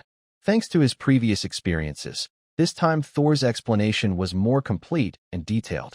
Raz listened carefully without interrupting. This process took over half an hour. Until Thor finished describing everything, Raz came back from his thoughts. All right, I understand. This time's matter, don't tell others. Rest assured, we will handle it for you. Raz spoke softly. Thank you, Master. Thor's expression brightened. Although Raz didn't give a more detailed answer, this response was enough for Thor. The strength of the Empire is undeniable, and the power of Canaan Academy is also unquestionable. Go. Remember my words. You don't need to do anything next. Since you're heading to the natural forest, just go. No need to change your plans. By the way, here is something for you. Riz nodded, then gave another instruction. But halfway through, he seemed to think of something and added, while flipping his right hand, a glowing orb floated toward Thor. What is this? Thor instinctively caught it, looking a bit confused. Kid, this time you've hit the jackpot. This is the source of the soul, which will greatly help you strengthen your mental power and ignite the divine fire. Amidst his confusion, Jax's voice explained loudly. Thank you, sir. Thor's eyes lit up as he quickly expressed his gratitude. Go. Riz waved his hand. Thor then took his leave. Watching Thor leave, Jax's gaze naturally turned to Riz. Old guy, don't mess this up. Jax frowned as he spoke. Just from a few words, as a longtime friend, Jax immediately guessed Riz's plan. Don't worry. That thing isn't the source of the soul. Riz chuckled softly. The source of the soul? Jax was stunned for a moment. But he quickly reacted, his pupils suddenly widening with a look of shock. You. Instinctively, Jax started to speak, but before he could, Riz's voice interrupted him early. All right, Jax, now isn't the time to think about that. The Raymond Kingdom has trouble. There might be more problems than just Raymond. The situation could be very serious. Although the kingdom's affairs don't concern us much, if the gods start descending in large numbers, it will be a big problem. Go and inform the others there to prepare as well. His words were cautious, pulling Jax's thoughts completely away. Got it. Jax quickly responded. At this moment, he no longer cared about his earlier shock. He knew very well that under the current circumstances, the situation was extremely urgent. Soon, his figure disappeared. Meanwhile, Riz looked up at the vast, white sky. I don't know the teacher's field. Can I now spread my influence? Whispered softly, Riz's expression also showed a slight seriousness. After a moment, a faint light intertwined around Riz, and his divine nature gradually faded until it completely disappeared. Unnoticed by everyone, the entire Canaan Academy seemed to be subtly affected. Of course, this had nothing to do with Thor anymore. After hearing Riz's words, his heart was undoubtedly completely at ease. Canaan Academy, as the top institution in the Empire, is undeniably powerful. This was clear not only from what he knew before, but also from what he had seen recently. For him, the only concern was whether he could report this upward. If his guess was correct, the Empire might also be infiltrated quite a bit. If he wasn't careful, he could be exposed early. But clearly, the worst-case scenario didn't happen. Everything went very smoothly. Now, he just had to wait for the results. Is it too cautious to do it this way? Just kidding. If he had a strong background, he wouldn't need to do it himself. That would be really reckless. Especially since this matter doesn't concern him much. The Church of the Gods is something the Empire needs to handle, so it's even less his concern. Back to reality. In the following time, Thor followed Riz's instructions, heading as usual toward the natural forest. It seemed like he hadn't noticed anything. But the difference was, the worry on Thor's face had completely disappeared. With his change, the daily intelligence updates proved that his decision was correct. And to his surprise, the actions of Canaan Academy were faster than he had expected. Mental soul origin, he muttered softly, looking at the glowing orb floating in his palm. Thor couldn't help but chuckle. With the daily intelligence system in place, he already knew what this thing was. It's true that it's called the soul origin, but it's different from what Jack said about the soul origin, because this soul origin is conscious, only temporarily sealed. Whenever he faces a crisis, the seal will automatically open, and Riz, the dean of the Soul Academy, will personally appear before him. That person's strength was even greater than he had imagined. He is an upper god, and among upper gods, he is one of the strongest. Even a single strand of his soul's original power can rival a true upper god. Honestly, when the daily intelligence system first appeared, even Thor was surprised. Wow, not only was he cautious and brave, but Canaan Academy was the same. To avoid accidents, a clone of an upper god-level being was sent down. That is an upper god, and now he is no longer inexperienced. Over the past few months at Canaan Academy, he learned more than just history. He also learned about the entire empire and the continent. Upper gods are rare even within the empire, and each one is extremely important. While Thor was taking action, the Church of the Gods also did not hesitate and began their own plans. Information about Thor quickly gathered at the estate in the Sac territory. A large amount of information made several black-robed men's eyes light up. A young sky knight in his 20s. Such talent is undoubtedly the best offering. It is even enough to serve as a physical vessel for a deity. Karzafi, go ahead. Let those guys start their actions. Let's see how this kid handles it first. In the huge estate, the black-robed leader spoke excitedly. Yes. Another black-robed man responded respectfully. After this command was given, the entire Raymond kingdom began to move. Many nobles started to gather. Most people didn't realize that over 50% of the nobles in the Raymond kingdom were now under control. Although the Raymond kingdom was not very strong and was much weaker than the Burning Kingdom, this was still terrifying. This is a kingdom. The reason for this situation is simple. Compared to the Tulip Kingdom, the royal family of the Raymond Kingdom was not very powerful, with only one divine realm. At this moment, if someone arrived at the royal palace, they would find that all the blood has dried up completely. Many bodies lie scattered around the palace in all directions. At the very center, where the noble throne once stood, there is now a silent figure wearing a crown.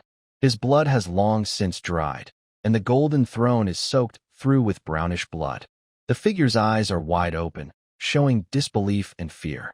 A foul stench fills the entire palace. It is clear that the death did not happen just a day or two ago. Yet, the entire kingdom of Raymond seems isolated, as if no one has noticed the abnormality in the palace. Or perhaps, many already knew, but they dare not look or think about it. Night gradually passes. Thor naturally does not know what is happening inside the palace. He continues to walk along his usual path. With daily intelligence reports, he has no worries.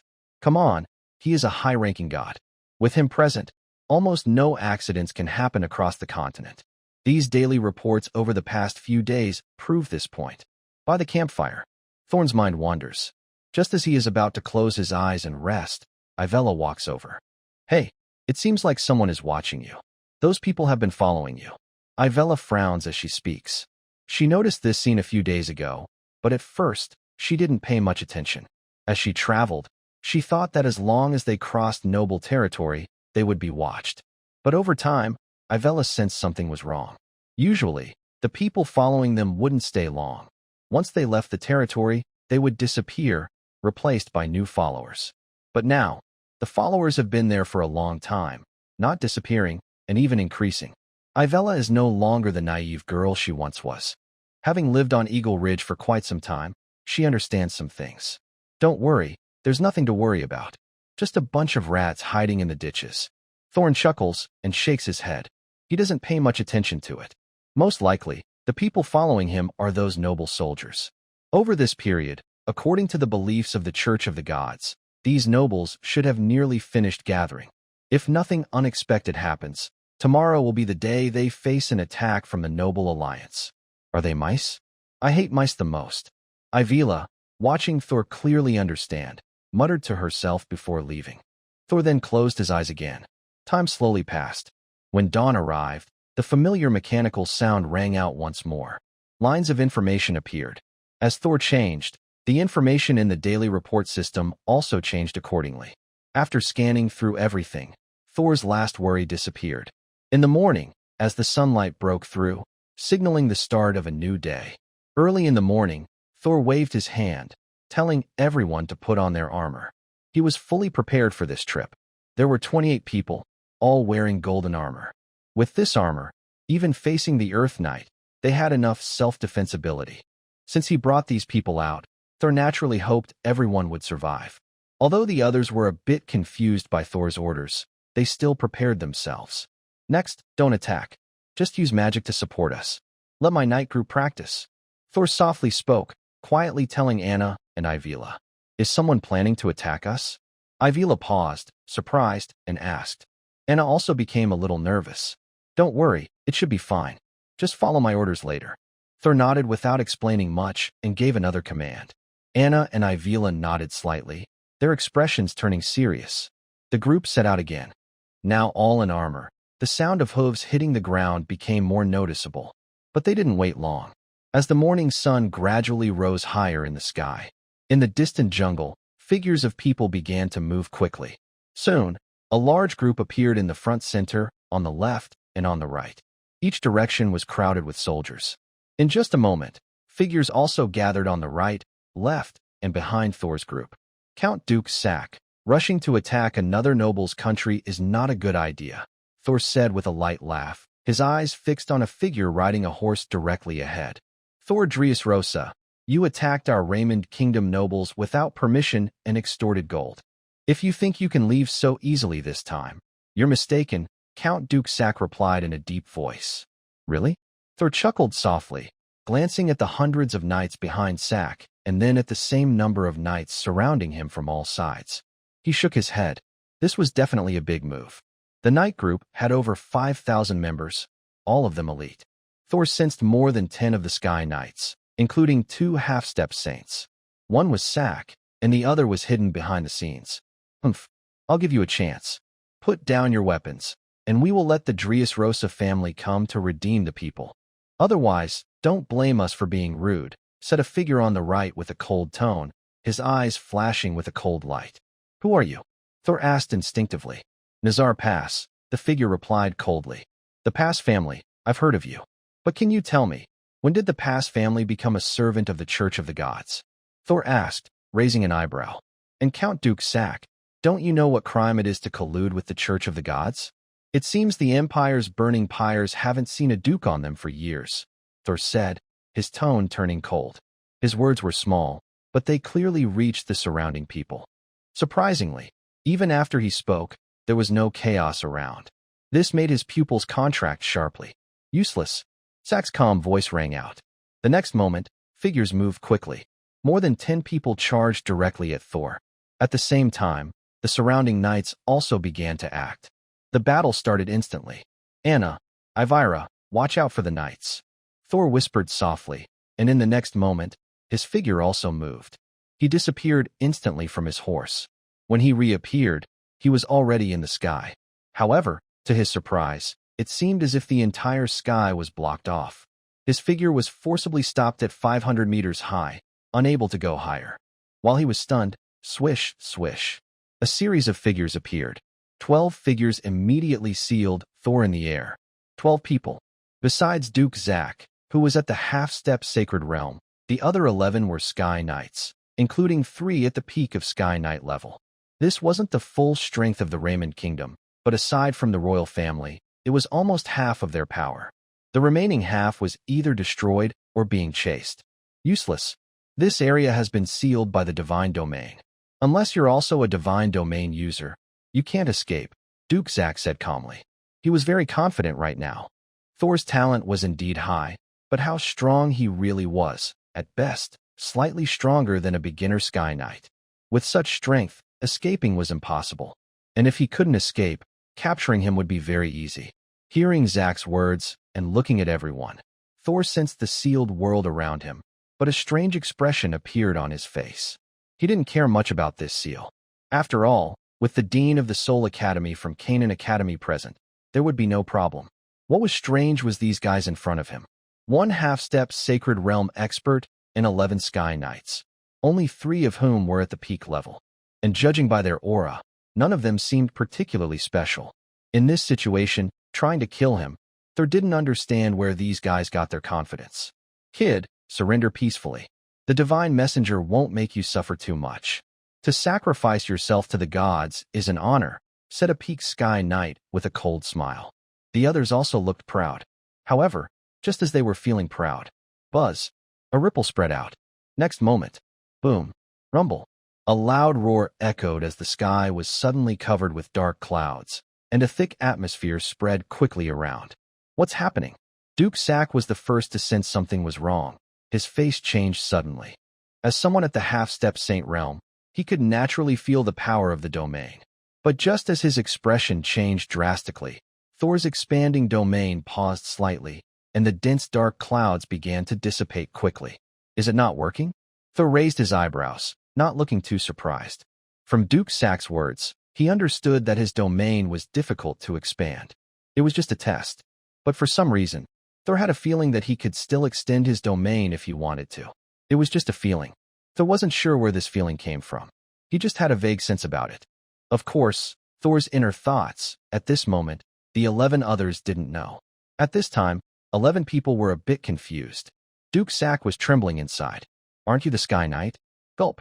Duke Zack couldn't help but swallow hard, and his face changed completely. There was shock and disbelief. Thor was still quite young.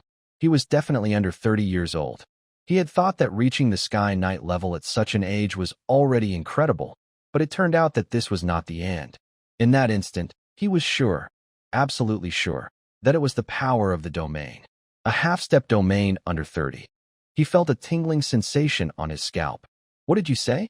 Hearing Duke Zack's words, the figures around them were stunned, and all 11 looked at Duke Zack.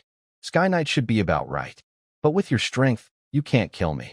Call out the one from the Church of the Gods. Thor didn't care about their shock and chuckled softly.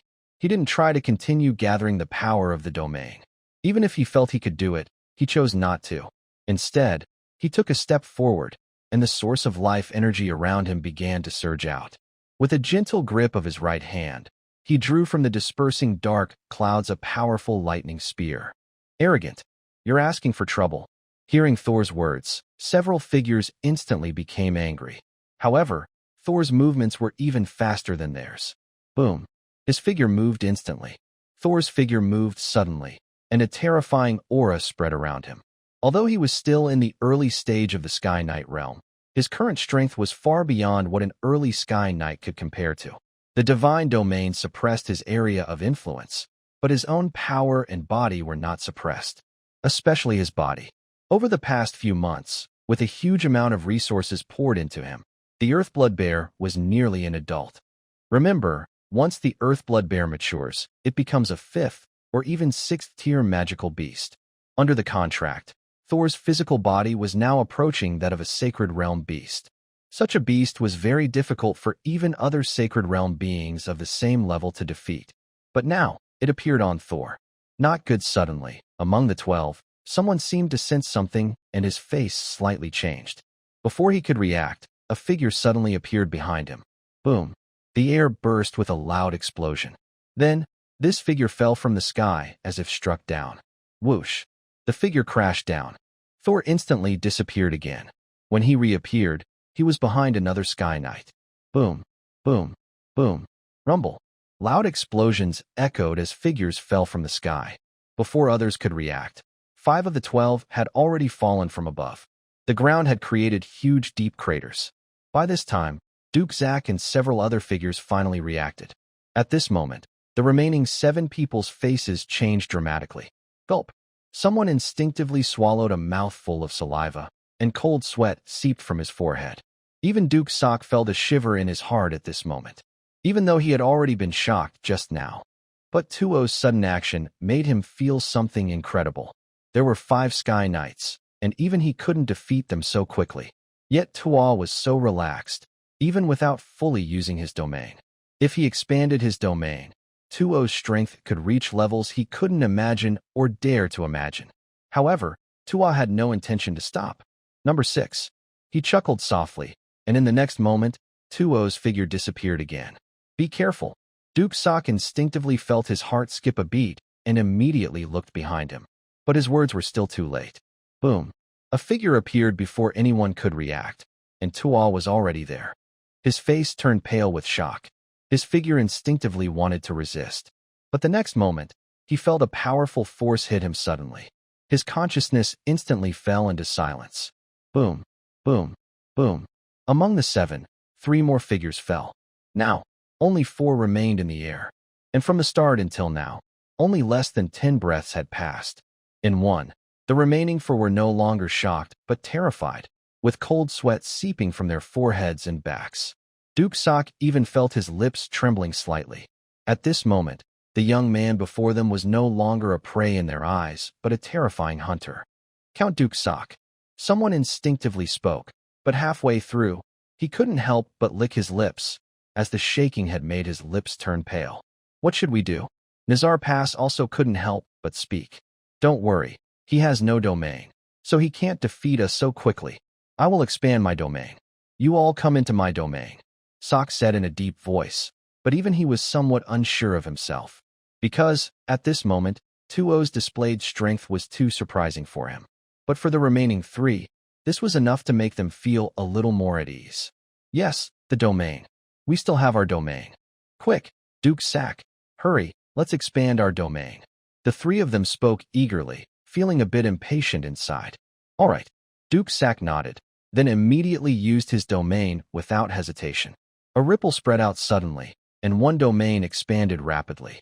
However, faintly, this domain was restrained by a higher level of power and remained in place. It's the 9th one. Seeing their reactions, Thor chuckled softly. He didn't pay much attention to it. It's just an ordinary half-step Holy Realm domain. If it were me, I wouldn't have many ways to deal with it. Boom. As he finished speaking, Thor moved again. His speed was still too fast for the eye to catch.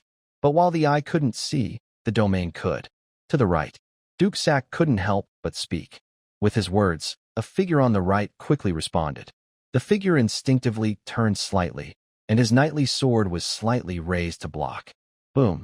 The sword and the knightly spear collided instantly. A powerful force spread out in all directions. Streams of life energy clashed directly, revealing the gap between a peak Sky Knight and a Sky Knight. The opponent's life energy and other powers were all above his. Even Thor's enhanced physical body seemed to be held back. But it was clear he could block the first attack. He couldn't block the second. The figure didn't have time to rejoice. Next moment, puff. A sound rang out. The figure instinctively lowered his head and saw that a large hole had opened in his chest, through which he could see the sky behind. He instinctively spoke, but could only say that one word. In the next moment, his entire consciousness fell into silence, and the remaining 4 people in midair fell again. Duke Sok and the other 2 people's faces changed drastically. Duke Sok immediately withdrew his domain to prevent another attack. But after retracting his domain, the entire sky suddenly fell silent at this moment. No one expected, not even in this field. Our side still lost 1 Sky Knight, and the situation is completely different from before. Earlier, during the early stage of the Sky Knights, even the strongest was only a late-stage Sky Knight, so they didn't pay much attention. But now, there is a peak Sky Knight. The situation has changed entirely. A peak Sky Knight was easily defeated, and the remaining 2 on their side are only peak Sky Knights. In other words, even they themselves, once targeted, are doomed. From afar, Thor's figure appears again. But when they see this figure again, the remaining 3 only feel an overwhelming sense of fear. What should we do?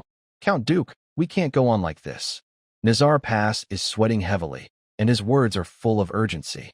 The other remaining person feels the same. In the sky, figures are frightened. Below, the situation isn't much better. This time, Thor's knight group isn't very strong. They have no Earth Knights, and the strongest is only a Grand Knight, Marco, while most are ordinary Grand Knights or Knights. Count Dooku's Knight group mostly has Grand Knights, with dozens of Earth Knights. With this strength, taking down Thor's Knight group should be very easy. But things are not as they imagined. Although Ivella and Anna didn't attack, under the blessing of magic halos, each knight from Eagle Ridge experienced a leap in strength. Knights directly promoted from Knight to Grand Knight, and Grand Knights reached Earth Knight level. Compared to ordinary Earth Knights, their increase was even greater. In just a moment, a Knight group of thousands couldn't even defeat Thor's 28 Knights. Instead, they suffered heavy losses. Quick, take down those two. They're mages. Some Knights shouted angrily.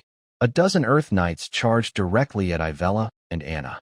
But clearly, they are only a dozen Earth Knights. Although Thor told Anna and Ivira that helping was enough, others had already arrived, and they wouldn't hold back. In just a moment, Anna acted. More than 10 Earth Knights didn't even have time to react before they were frozen solid. At this point, Anna's strength was no longer comparable to her past self. Having reached the 4th level, and with the support of the Ice Spirit, she could easily crush not only this group of Earth Knights, but also a group of Sky Knights. Her overwhelming power immediately caused chaos among the Knights. While they were confused and unaware of their mistake, figures suddenly fell from the sky. Some instinctively looked upward. When they saw the scene in the sky, their eyes widened in shock, and their expressions turned horrified. Master! Lord! Oh my God, that's the Lord! These voices rang out, causing even greater chaos in the Knight group. Seeing this, Marco's eyes lit up. He ignored his fatigue, drew his knight's sword with his right hand, and led the remaining 25 people to charge forward. A powerful life energy surged around them. Unbeknownst to him, the life energy on his body was transforming, beginning to ascend to a higher level. Boom! Rumble! A huge roar echoed as the 25 people seemed more like they were surrounding others rather than being surrounded. Their power now released was terrifying. Under the blessing of magic auras, their strength reached an incredible level. Meanwhile, no one below was aware of what was happening. No one paid attention to these events. The remaining 3 individuals were trembling inside. Their eyes kept shifting between Thor and Duke Zack. The situation was completely beyond their expectations. They couldn't retreat, but moving forward felt impossible because of the terrifying scene just now, which drained their courage. Duke Zack's face kept changing. Come here. I have a way. A deep voice came from Duke Zack. Both people looked happy and moved closer. But just as they approached, suddenly the power of the domain shrank again. What's going on? What's this? Duke Zack, what are you doing? Their voices rang out at the same time, and Nazar Pass looked stunned. However, his shock didn't last long. In the next moment, both felt a sharp pain in their chests. Ugh! A clear sound was heard, and both of their eyes widened in horror as their chests were pierced through. Duke Zack grabbed both hearts with his hands. Half-step Holy Realm. You didn't think I knew, did you? Duke Zack looked at the two still breathing faintly and chuckled softly. Hearing his words, the two people's pupils shrank sharply, but that was all they could do. Duke Zack gently flicked his hand, and their figures fell down. Seeing this, Thor stopped his action, slightly raising his eyebrows. He wasn't too surprised, but felt a bit excited. He knew that with 2 hearts at the half-step Holy Realm, Duke Zack would advance directly to the Holy Realm. Although it was only a brief Holy Realm, it was enough for him. Compared to the Holy Realm battle, he had experienced it before, but it was just a virtual projection. Thor felt there was a big difference between that and a real Holy Realm. This gap might not matter much to the Academy, but to him, it was very different. For example, he still didn't fully understand his own strength. Now, with the Dean of the Soul Academy as a backup, he felt that if he didn't try, he would be betraying this great opportunity. Duke Zack's body was full of passion. He threw 2 figures away with his hands. One hand held a heart and directly put it into his mouth. The heart shattered instantly, turning into a stream of blood energy that flooded into his mouth. The broken heart quickly dried up, but Duke Zack didn't stop at all. His other hand also bit through another heart, extracting its rich blood energy and life force. As a knight, each knight's core is in the heart, because both the seed of life and the source of life energy gather there. At this moment, Everything was extracted and absorbed into Duke Sack's body. A blood-red aura began to spread from him. Great Asmontis, please listen to my call. Grant me strength. Duke Sack spoke with devout words, and a thick blood-red mist almost seemed to liquefy. Below, in the shattered remnants of the Knight Order that had been attacked by the Eagle Knights, a large group of knights suddenly turned red in the face and then began to swell rapidly. Not good. Retreat quickly. Marco almost immediately sensed something was wrong and shouted loudly. The once frenzied knights quickly stopped fighting. They started to retreat. Boom, boom. Rumbling sounds filled the air as explosions erupted one after another. Members of the Knight Order, whether ordinary knights, great knights, or earth knights, all exploded in succession. Those nearby were also affected by the terrifying blasts. At this moment, the entire area below turned into a cloud of blood mist. Countless blood energies intertwined and gathered toward Duke Sack. A ripple spread out, and an invisible force rapidly expanded, merging with the blood energy to build a domain. Power. Is this what power feels like? Duke Sack's voice was filled with fanaticism. He could clearly feel his body, his spirit, and even his soul beginning to transform, heading toward a sacred realm. With 2 half-step sacred realm hearts and thousands of sacrifices, he finally achieved the leap in his level. Toll, you have no chance now. Duke Sack spoke with a cold smile. His panic and fear had completely disappeared, replaced by boundless confidence. He was now in the sacred realm. Even if Toll was half a step into the sacred realm, he wouldn't be his match. That's not necessarily true. Actually, I haven't fought a true sacred realm expert before. Thor chuckled softly, his expression serious. In the next moment, a powerful surge of life energy burst out from his body, and the feeling that had been suppressed was now free. The power of his domain spread out once again. An invisible ripple spread outward, and his domain extended directly. Boom. Rumble. Dark clouds gathered again, and thick, thunderous energy began to spread. Don't waste your effort. Under the power of the divine realm, your domain can expand. And even if it could, what can your half-step saint domain do? Duke Sack looked at the dark clouds spreading once more, sneering coldly. His expression was full of pride and excitement. The divine realm, it's the divine realm. It's been 10 years. He's been stuck at the half-step saint level for 10 full years.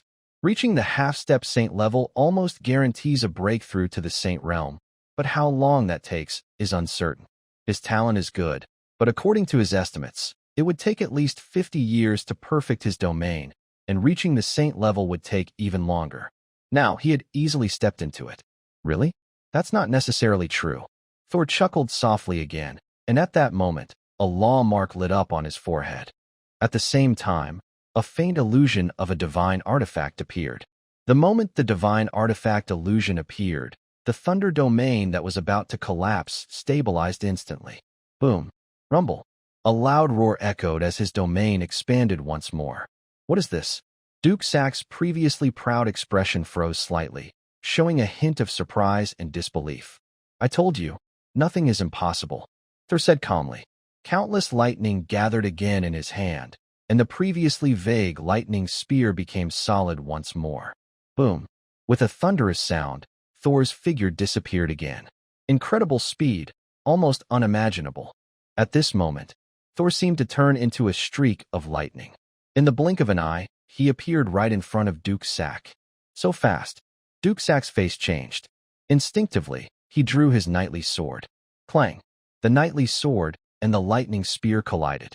A terrifying thunder roared, and a crimson spread out. However, in just a moment, the blood color was shattered. Duke Sake's face changed, and in the next instant, his figure was flung backward. The powerful lightning force spread along his knight's sword and enveloped his entire body. Meanwhile, Thor was momentarily stunned and stopped in place, showing a look of surprise. What's going on? He was slightly dazed, with a hint of confusion. His eyes involuntarily looked at Duke Sake, who was flying backward, then at the thunder spear in his hand. For a moment, he couldn't react properly. His original plan was to enter Duke Sake's domain, spread the realm of lightning, create a strange scene similar to his previous assessment, and finally strike down with the hammer of thunder. He wanted to see how strong Duke Sake, a Saint Realm expert, was, and how powerful his full strength could be. But right from the start, things didn't go as expected. Duke Sake, this Saint Realm expert, seemed much weaker than he had imagined. Yes, much weaker. During the previous assessment, fighting the illusionary projection, he felt the terror of the Saint Realm. But that was just a projection, theoretically weaker than a real Saint Realm expert. If the real Saint Realm expert was that powerful, how strong would they be? However, the situation was completely different. His first step in the plan failed. Duke Sake's domain was easily torn apart by his lightning domain, and Duke Sake didn't even block his strike. Even though he poured all his strength into that attack to avoid accidents, it was only half a step into the Saint Realm. With the domain blessing, the opponent shouldn't have been able to withstand it. But now, that seemed impossible. At this moment, Thor was truly stunned. Meanwhile, Duke Sake was also stunned, even beginning to doubt his own life. Who was the Saint Realm expert, and who was only half a step into the Saint Realm? How could he be crushed in just one encounter? The overwhelming power even blackened his right arm instantly, and countless lightning forces surged into his body, ruthlessly destroying his body. Impossible. You are only half a step into the Saint Realm. How can you be so strong? Duke Sake muttered to himself, still in disbelief. He is a Sacred Realm expert, having inherited the great power of Asmontis. Even when facing an ordinary Sacred Realm opponent, he should have enough strength to crush them. But now, facing a half-step Sacred Realm opponent, it seems he is being overwhelmed. However, he is surprised. Thor will not stop. Although he also feels confused. Since they are fighting now, he must try his best to test his own strength. Swish. His figure disappears, and in an instant, a flash of lightning strikes. Thor appears directly in front of Duke Zack. Not good. Duke Zack doesn't have time to be shocked. An endless surge of blood energy sweeps out, and his domain power quickly contracts. Boom. The knight's sword clashes again with the lightning spear. A powerful force hits back, causing Duke Zack's face to turn pale, and his bones seem to make a faint cracking sound. His expression sharpens as he tries to further contract his domain, intending to use its power to completely crush Thor. But suddenly, boom, a thunderbolt crashes down. Terrifying lightning instantly covers the entire domain. The blood-colored domain is torn apart in an instant. Impossible. How can your power tear open my domain? Duke Zack is incredulous and shocked. But Thor's action is even faster. The moment the domain is torn, his right foot kicks out directly. Boom. The terrifying force carried by his right foot erupts in that instant. Duke Zack's figure is like a cannonball, crashing down directly. He lands on the ground in a flash. Rumble. A loud roar echoes as the ground within 1,000 meters collapses at once. At this moment, Thor's physical strength has reached an extremely terrifying level. Duke Zack, who has lost his domain protection, faces this attack head-on, and the resulting force is undoubtedly terrifying. The earth collapses. The figure falling from above quickly weakens. He struggles to move, but cannot even make his body respond. His bones, flesh, and blood all feel like they are being torn apart. Meanwhile, bright red blood has soaked the entire surrounding area. Thor stands in midair. At this moment, with his mental power, he can naturally sense Duke Zack's condition. But this result made him furrow his brow even more. This is the Holy Realm, yet it was so easily dealt with by him. Compared to when he passed the test, his strength hadn't increased much. However, the outcome was completely different. This situation made him feel a bit suspicious. Is this guy too weak? He muttered to himself, shaking his head. Just as he was about to land, suddenly, Thor seemed to see something and looked into the distance. Come out. After watching the show for so long, Thor snorted coldly. Clap, clap, clap. As expected of the young eagle of Dressrosa. It's a pity that your family's former glory has long been buried. Otherwise, with your talent, you might have been able to inherit the divine power of the gods. A crisp applause sounded, followed by teasing words. Among these sounds, a figure in a black robe slowly stepped out from the space. Yes, it was emerging from the space as if appearing out of nowhere. The Church of the Gods? Seeing this sudden appearance, Thor raised his eyebrows and spoke. It's an honor to meet you, the Eagle of Dressrosa, Mr. Gaddafi, a first-class priest of the Undead Church. The black-robed man chuckled softly. Gaddafi? Hearing the name, Thor furrowed his brows and looked at him with a strange expression. Oh, Lord Thor, do you know me? Gaddafi asked with a surprised tone. I don't know you, but this name sounds promising. Thor shook his head and smiled. Well, thank you for the compliment. I think so too. Just like now, in this small kingdom of Raymond, I can meet someone like you, Lord Thor, who is suitable to carry the divine spirit. Great Asmontis, this must be your blessing. Gaddafi nodded with a smile. No, I don't think so. And Gaddafi, you wouldn't think you've got me figured out, would you? Thor chuckled softly. Is that so? Lord Thor, I forgot to clarify. I am not that useless, and the divine realm is not something that can be crossed easily. Gaddafi spoke with confidence. His strength was the root of his confidence. Even in the face of the peak of the sacred realm, he has ways to easily conquer it. The power of the domain infected by divinity is no joke. Even though he doesn't fully understand how Thor manages to spread his domain within his own divine realm, so what? A domain is just a domain. It is ultimately not the divine realm. Divine realm. Thor furrowed his brow and looked serious.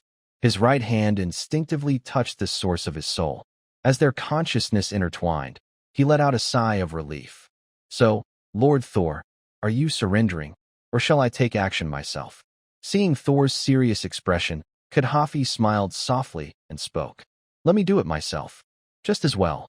I want to see how much stronger the divine realm is compared to the sacred realm. Gaddafi chuckled lightly, while Thor tightened his grip on his thunder spear and his voice grew calm. The divine realm is a level Thor had only heard of in legends. His real encounter with it was only during the Northern Continent Divine Awakening event, when the kingdoms of Tulip, Purple Gold, and Fiery King appeared with divine realm experts, though he only observed from afar. He had never truly faced one directly. But the power of the divine realm is undeniable. Over time, Thor read many ancient texts describing the divine realm, which provided a lot of insight. Compared to the sacred realm, the divine realm truly reaches the level of divine beings.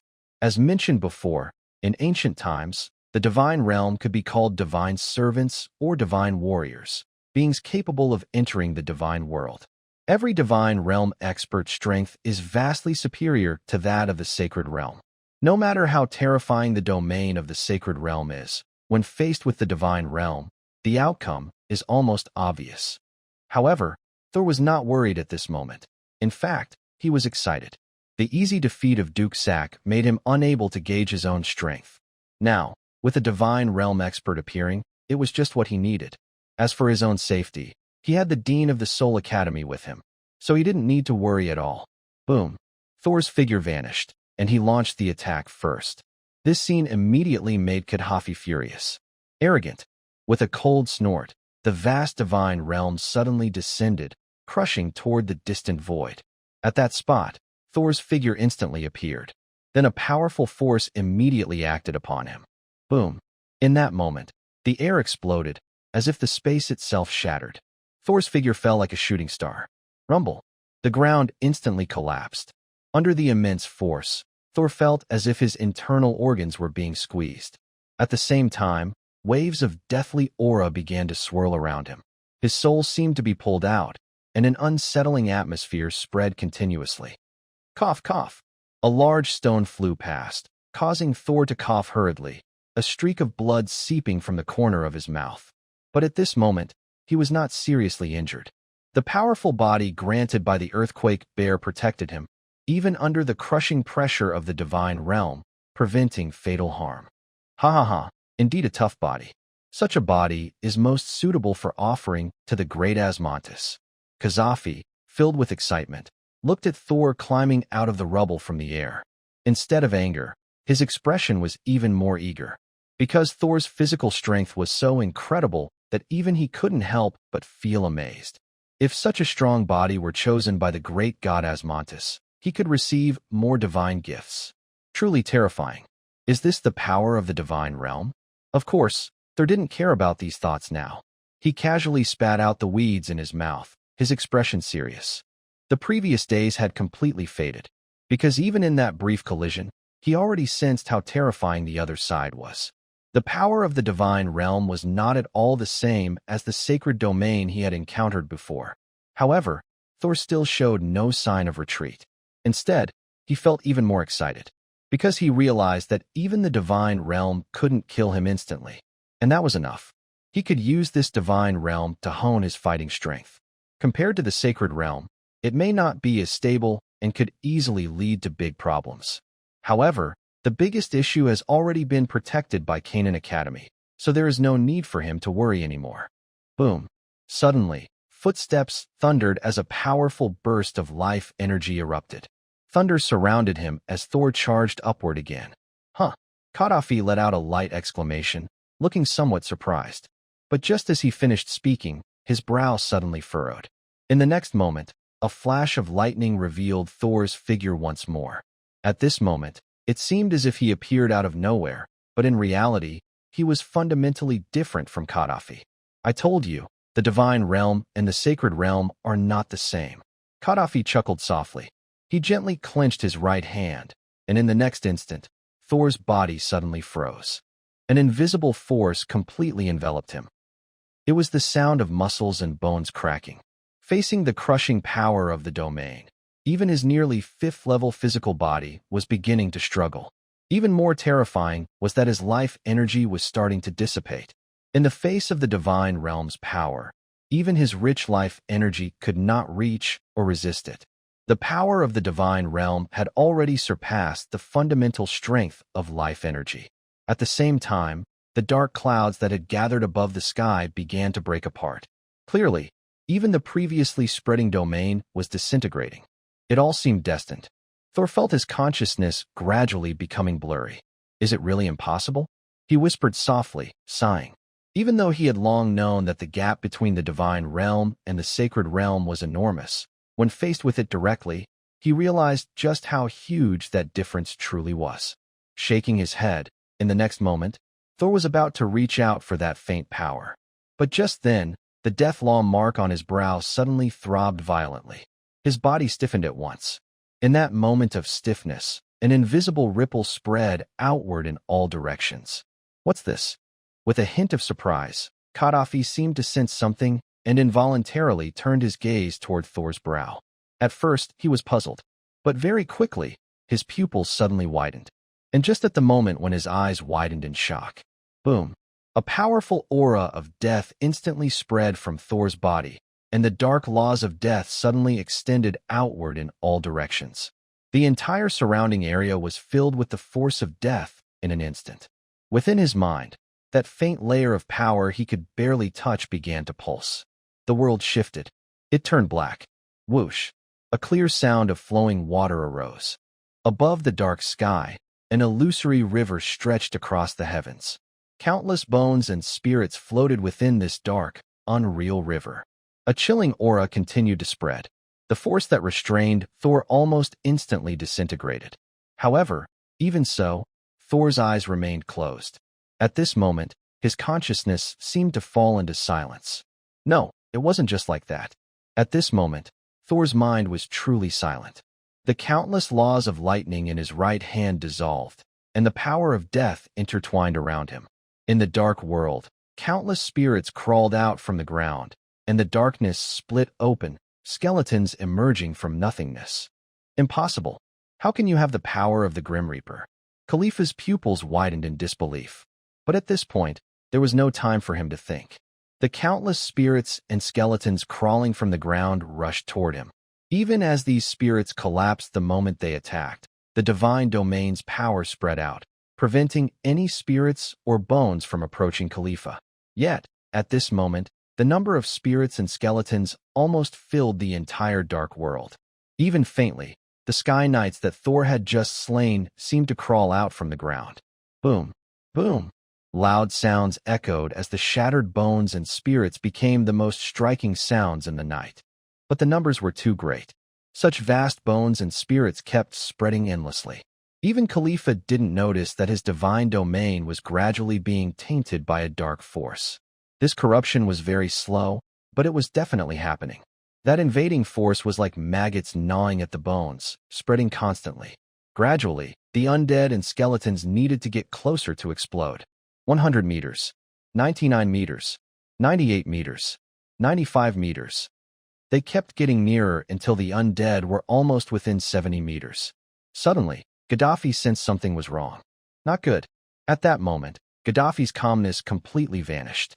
All that remained was a look of shock. His divine domain was actually starting to be corrupted.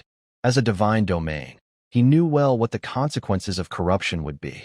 Boom. A powerful force erupted instantly.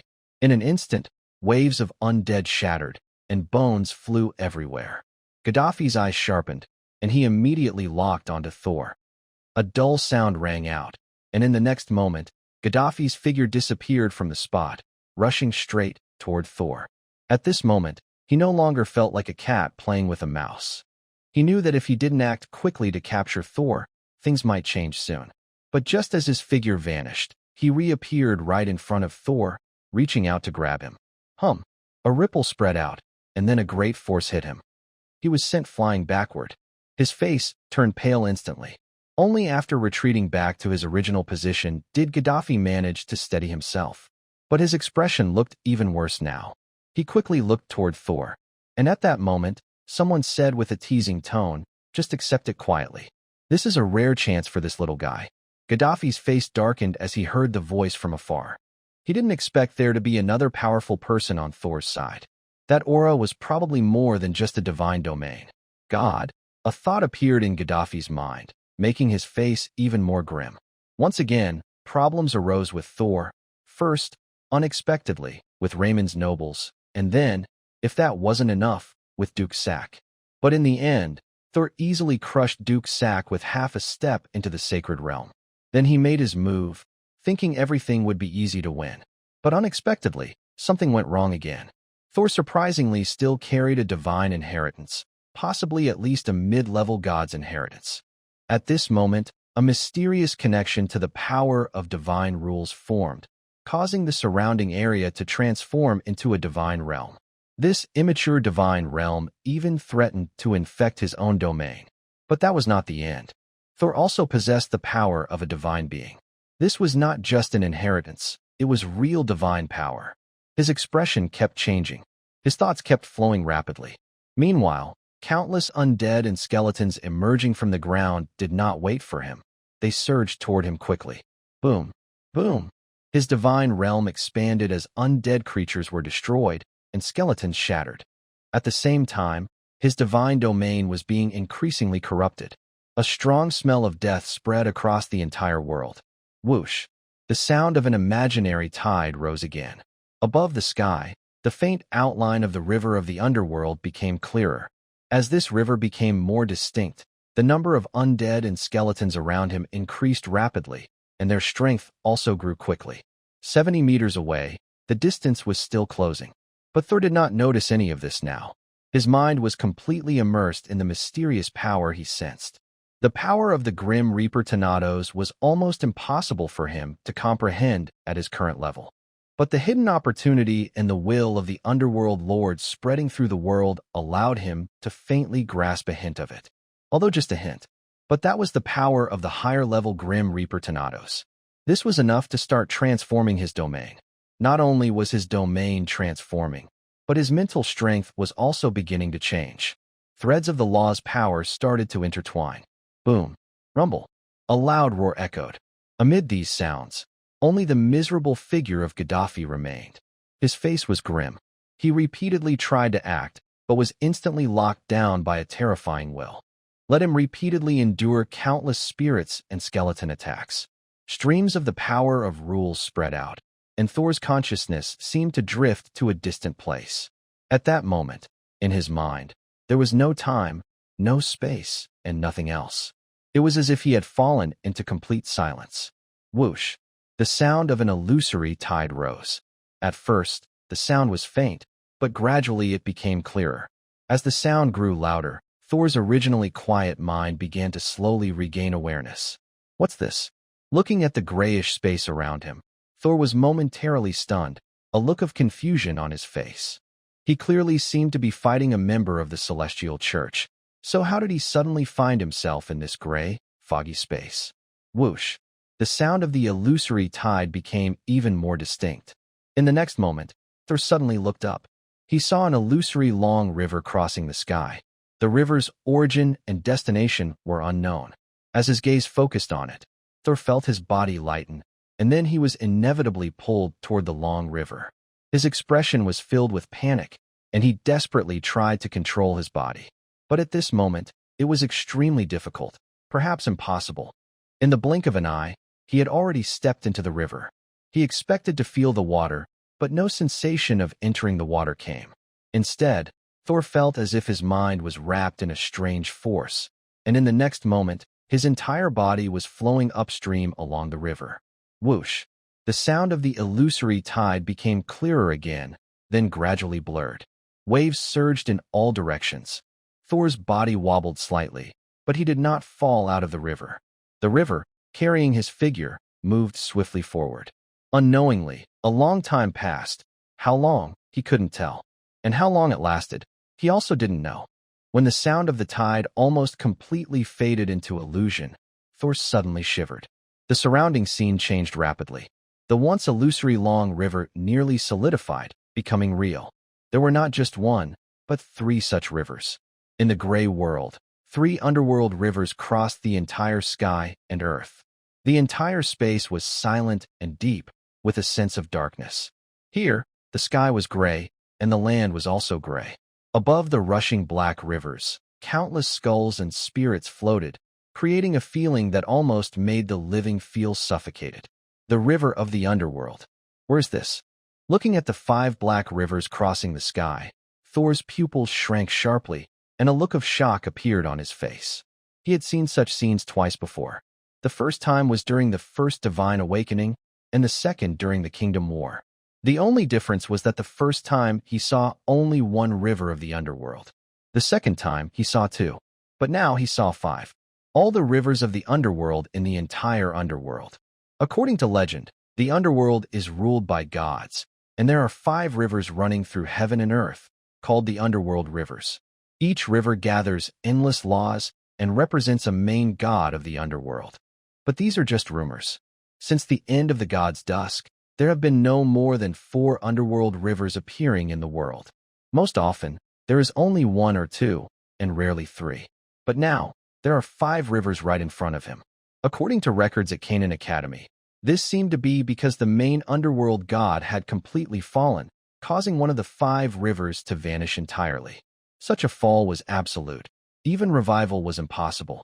That's why this situation occurred. But now, 5 underworld rivers appeared in the sky. Thor felt a bit confused. But just as he was puzzled, images began to appear.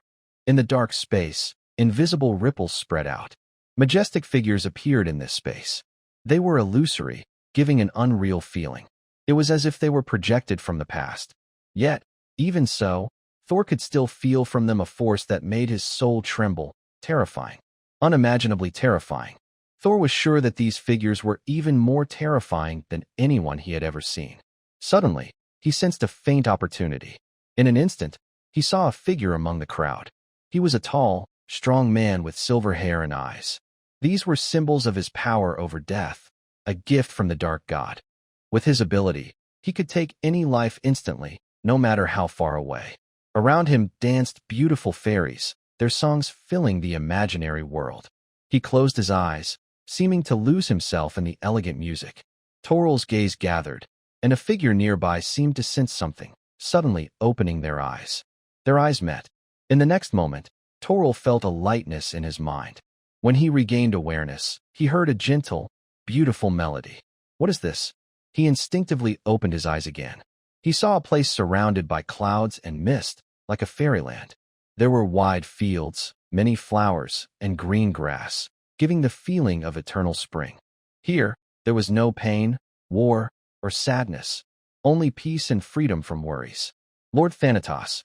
Toral's eyes opened wide. A girl's hurried voice sounded nearby. The beautiful music suddenly stopped. He looked around instinctively and realized he was back in the illusion, now appearing as the silver-haired figure. While he was confused, a figure approached from afar. As the figure drew closer, they knelt down. Lord Thanatos, Lord Tartaros asked you to visit the Acheron plain.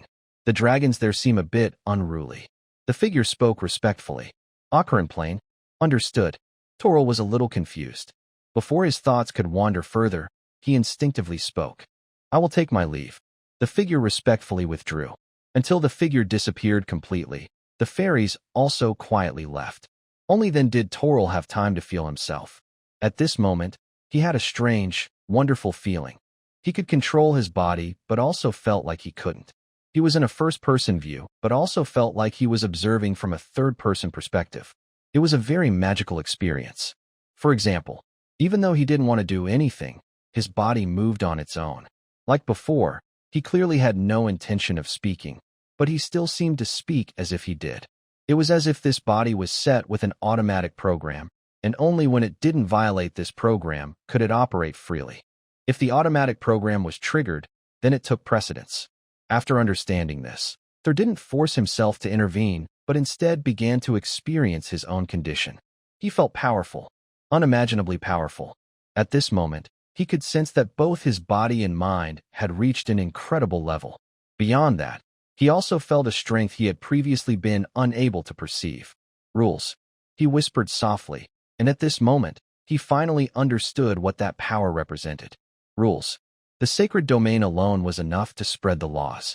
Reaching the divine realm, he could already begin to manipulate the power of laws. But to go further within the divine realm, ignite divine fire, and condense divine forms, he must touch the power of rules. And to advance at the level of a god, the strength of the rule power is crucial. Among the divine forms Thor had obtained before, that faint power was the power of rules. However, compared to his level, the power of rules is extremely high. Not to mention that he was not yet in the sacred domain. Even if he had reached the divine realm, controlling the power of rules would be nearly impossible. This already puts him among the top beings in the world. Having the power of rules is like holding a ticket to that level. Just like now, Death God Thanatos possesses the power of rules, or rather, the power of the death rule. Because of this, he is truly the death god in the underworld. Compared to him, other death gods seem somewhat forced. Of course, Thor's thoughts kept flowing, but Death God Thanatos did not pause. After leaving the Pure Land of Bliss, he immediately rushed toward the Ocaran Plane. The speed of a divine being is astonishing. In just a few days, Death God Thanatos arrived at a new plane. It was a plane whose location was unknown. But this plane was extremely vast, much larger than the plane Thor was on, and the auras within it were terrifying. Just sensing them made Thor furrow his brow. However, once Death God Thanatos arrived, everything changed. Terrifying beings either exploded or silently fell. Their figures moved across the entire continent. Countless creatures, whether sky knights, earth knights, or beings from sacred or divine realms, were all affected without exception. The whole continent instantly turned into a land of death, a divine kingdom of destruction. On this day, tens of millions, even hundreds of millions, of lives were wiped out. A faint aura of death intertwined with Thanatos and also with Thor. Thor seemed to fall into a kind of sudden realization. Time slowly passed. In the following days, life continued as before. When there was nothing to do, Death God Thanatos stayed in a peaceful, blissful place. When needed, he would personally appear. However, given his level, he rarely showed himself directly. Usually, lower gods under him handled things. Until one day, a continent that could normally be easily crushed experienced an unexpected event. Another divine being appeared, and not just any divine being, but another higher-level god. Seeing this figure, Death God Thanatos' expression darkened. He recognized this opponent completely. As Thanatos' face grew serious, a message appeared in his mind. It was from the light god, Hephilion. Compared to Thanatos, Hephilion's reputation in the divine realm was even greater. He was not only the father of the sun, moon, and dawn, but also represented the power of light and the sun. He was the source of brightness and warmth in the universe. Compared to Hephilion, Thanatos' strength was clearly weaker. A battle broke out between the two. The outcome was certain. In the end, Thor watched helplessly as his body shattered. His soul was destroyed. Just when Thor thought it was over, as time went on, a wave of illusionary water flowed, and Thanatos' figure slowly emerged from the river of the underworld. His consciousness intertwined once again. But at this moment, When he revived, he found that the battle in the divine realm had already ended. The god of light and the god of darkness had disappeared after their fight. The divine realm collapsed, and the gods returned to their own worlds. Faced with the command of the goddess of life, Thanatos was undoubtedly confused. For a moment, he didn't know what to do, until he once again sensed the presence of the god of darkness. Thor felt the faint disappearance of the death god Thanatos. However, immediately after, a fierce battle broke out again. Following the death god Thanatos into battle repeatedly, Thor, although still only touching the power of rules, was continuously gaining insight into the law of power. Outside the world, the most obvious change on Thor was the increasing presence of deathly aura surrounding him. At the same time, more laws began to intertwine. His death domain was rapidly forming and solidifying at a visible speed. Meanwhile, more undead and skeletons emerged from the domain. This scene undoubtedly made Zafi feel even more frustrated. His figure could only keep retreating. But in just a few breaths, more than a third of his divine domain had been corrupted. At this rate, in no more than 15 minutes, his divine domain would be completely tainted. Zafi's eyes were bloodshot. A powerful aura burst out rapidly. His thoughts kept flowing. But clearly, Thor had no idea about this. He was still following the death god Thanatos into one divine battle after another. With the disappearance of the god of darkness, the underworld had completely lost control. The 5 great underworld gods launched a war. The divine war erupted. The 5 great underworld gods fought an ultimate war. This war spread throughout the underworld. Not to mention lower gods. Even middle and upper gods were involved. Such a large-scale divine war broke out, and the number of divine beings fallen was beyond imagination. During one divine battle, the death god Thanatos finally fell again. At this moment, there was no longer any divine power able to support him. The river of the underworld flowed again, but this time, the death god Thanatos could no longer emerge from it. A final trace of divine power completely fell silent. Splash! The sound of the illusory long river flowed again, with countless forces intertwining. Thor's consciousness gradually pulled away from these scenes, but at this moment, his eyes unknowingly closed again. A faint sense of insight was spreading throughout his body, and outside the world, boom, boom. A loud roar echoed as Thor's domain was undergoing a huge change. Strands of law and power intertwined quickly, rebuilding Thor's new domain. Inside this domain, the spirits and skeletons began to transform. Their numbers increased, and their strength grew stronger. At first, just approaching Zarepha's divine realm would cause it to break, but gradually, they could endure a little longer. Although it was only a small step, it was a real difference. Splash! The sound of flowing water appeared again. The river of the underworld, which seemed to have appeared in the sky, flowed more clearly. Zarepha's forehead started to sweat. "No," he said. Zarepha's face looked grim. In the next moment, he didn't hesitate. A powerful divine force burst out from him. Boom! The divine power exploded, causing the surrounding spirits and skeletons to burst apart instantly. But Zareph did not rush directly toward Thor. Instead, he took a quick glance and then turned around, running away into the distance. Thor didn't know Zareph had left, and even the illusionary figure on him didn't expect it. However, no matter the surprise, Thor's illusion moved very quickly. A ripple spread out, and in the next moment, an illusory figure appeared beside Thor. Trying to escape? Reese snorted coldly. In an instant, his figure vanished. Reese was so fast that in just a blink, he had closed the distance. Thor, however, didn't notice any of this. He kept his eyes closed, and insights flooded his mind. Even without Zarepha's interference, he seemed to have a new understanding of the law of death. It was something he had never experienced before. His feelings spread out, and his mind sank completely into them. The outside world was unaware of this. Even if he knew, Thor wouldn't interfere. Compared to Zareph, his own growth was the most important. Almost there. Just a little more. His voice muttered to himself, completely lost in it. Meanwhile, on the other side, Kadhafi was running at full speed. But suddenly, his body suddenly stopped. Then his eyes went blank instantly. He turned around quickly. At this moment, Reese's figure silently appeared in front of Kadhafi. Before he could get close to Rees, suddenly, Gaddafi's previously blank eyes filled with bloodshot lines. Boom. Immediately, a terrible explosion erupted, and Gaddafi's body burst apart. The huge blast caused the surrounding forests to collapse quickly. A terrifying force swept in all directions. When the explosion stopped, Rees's figure appeared. You really are quite clever. Unfortunately, it's useless. Rees chuckled softly. Then, in the next moment, he took a step forward, and his figure vanished instantly. Far away, in Duke Saku's estate, a group of figures in black robes were still talking. Suddenly, the leading black-robed figure seemed to sense something, and his face changed. He was about to rush out immediately, but in just a moment, his movements froze. Not only him, but the surrounding black-robed figures also froze. An invisible ripple, unknown when it had covered the entire estate and spread across this world. Rees's figure slowly emerged from the void. He looked down at the scene below. Next, he gently raised his right hand. Immediately, in the estate below, figures flew into the air. Soon, they appeared in front of Rees. Who are you?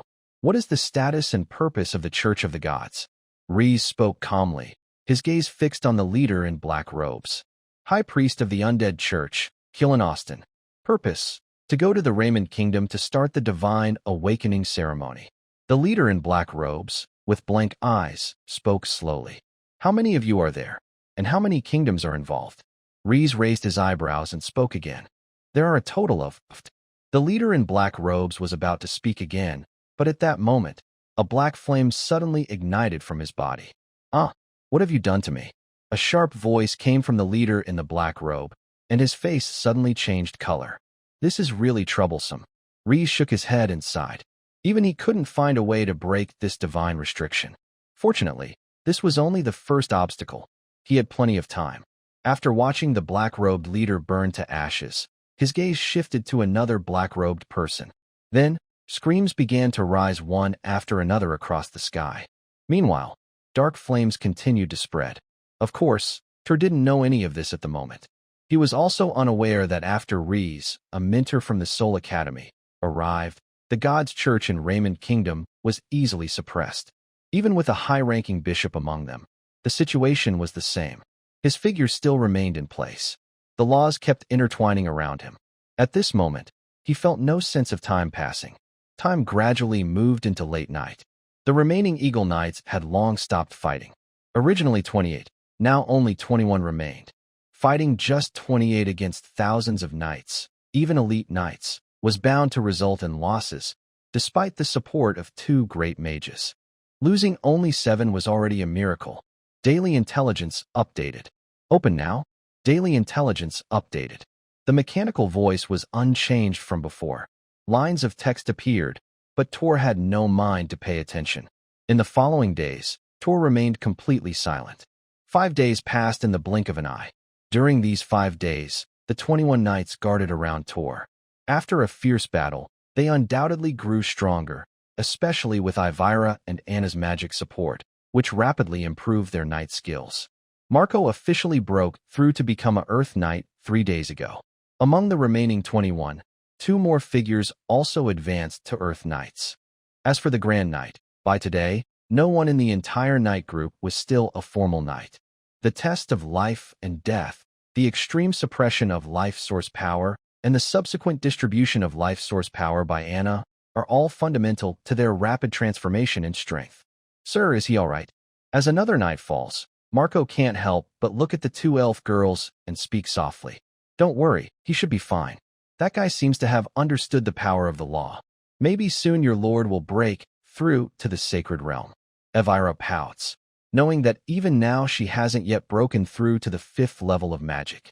But at this moment, Tuwa is about to reach the 5th level. Even Evira feels a bit jealous of such a fast cultivation speed. Really? Hearing Evira's words, Marco's face lights up with joy, and he becomes a little excited. Of course it's true. Are you sure it's not fake? Evira says impatiently. Don't worry, the master should be fine. Let's wait a bit longer. Anna smiles as she speaks. Hearing Anna's words, Marco finally breathes a sigh of relief. Anna, this guy isn't awake yet, and we don't have much time. Watching Marco leave, Evira quietly speaks. It's okay. Evira, Anna softly responds. Elvira pouts, about to speak again, but suddenly seems to sense something. Her gaze immediately shifts to Tuo. Oh, he's about to break through. Anna, let's use life magic together. Elvira says. Master, is he about to break through? Anna pauses briefly, then quickly reacts and nods. In the next moment, dense magical elements surge out from both of them. The sound of chanting spells rises. Immediately after, rich vitality and essence spread toward Tuo. At this moment, Tuo gradually begins to withdraw from his enlightenment, and the surrounding scene starts to reappear in his perception. His closed eyes slowly open, and at the moment he opens his eyes, his body stumbles slightly. What is this? Tuo is stunned for a moment. Then an uncontrollable joy appears on his face. But the joy quickly fades into pallor. A wave of weakness flows through his body, making him almost unsteady on his feet. Subconsciously, he wanted to draw out his life force, but even this action was extremely difficult at the moment. But just then, two ripples spread out. In the next moment, two halos of life energy directly landed on him. Rich life force quickly flowed into his body, beginning to nourish his nearly drained cells and life seeds. A large amount of vitality appeared, giving Thor a sense of strength. He had no hesitation and immediately took out a high-grade life potion from his chest, swallowing it down. The high-level essence of life entered his stomach. In the next moment, an even more powerful burst of life source force erupted. Along with this explosion of life energy, Thor's life seed began to rapidly transform.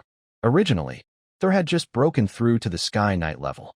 Although he had already condensed the rule domain, reaching the Saint Realm was still a long way off. He needed to wait until he reached the peak of the Sky Knight stage, and his life seed was fully nurtured before he could achieve it. But he couldn't hold back.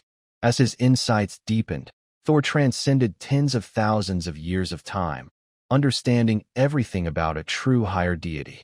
These powers allowed his life seed to naturally begin to sprout and transform even when he was only at the early stage of the Sky Knight.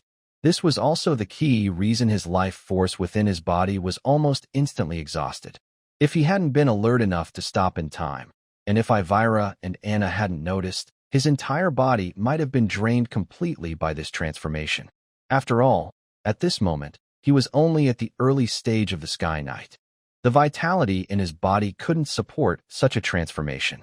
Even though his body was stronger than most Sky Knights due to the Earth Berserker, his potential to reach the Saint Realm was not comparable to others. The powerful influx of life source force made Thor's transformation proceed rapidly. But even with a high-grade life potion, it was almost consumed in an instant. Thor dared not delay and immediately took out 2 more high-grade life potions, swallowing them in one go. Boom. The life source force within his body surged like a rushing river, roaring fiercely again. However, the consumption was still extremely terrifying. The vitality provided by the 2 high-grade potions was still rapidly depleted at a visible speed. Anna, this isn't enough. Activate Tier 4 life magic. Elvira's face changed, and she spoke with an anxious voice. As a forest elf, she could feel the change happening to Tor even more clearly. Without hesitation, Elvira unleashed even more powerful magic. Although she had some criticisms of Tor, at this moment, facing his breakthrough, she squeezed out all her magic power. As she chanted, her magic was quickly drained, and a large amount of life force surged toward Tor. Boom. Rumble. Tor's body roared with energy as a flood of life force poured in, pushing his life seed to the brink of transformation. At this moment, the most fundamental powers radiated from his life seed, spreading throughout his body. Cells, bones, flesh, and blood all began to rapidly transform. Even Tor felt as if his soul was being elevated. The Sky Knight was breaking through the sacred realm. This was a kind of transformation, a change from a human to a god. During this process, the immense energy stored in the life seed and the primal forces would quickly cleanse the knight's entire body, allowing both his body and soul to ascend.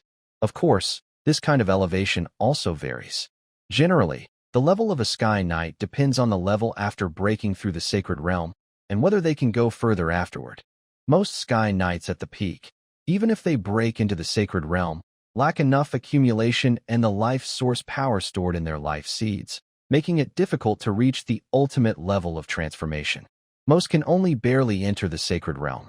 But for Tor, his life seed, strengthened by layers of law, had already reached an incredible level. Although his life source power was only at the beginning stage of a Sky Knight, and he was still far from the peak, with 3 bottles of high-grade life potions and the successive efforts of Anna and Ivira, he was not lacking in life source power.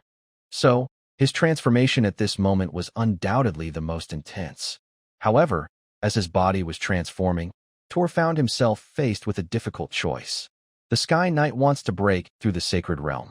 There are 2 main steps: forming a preliminary domain and transforming the Seed of Life.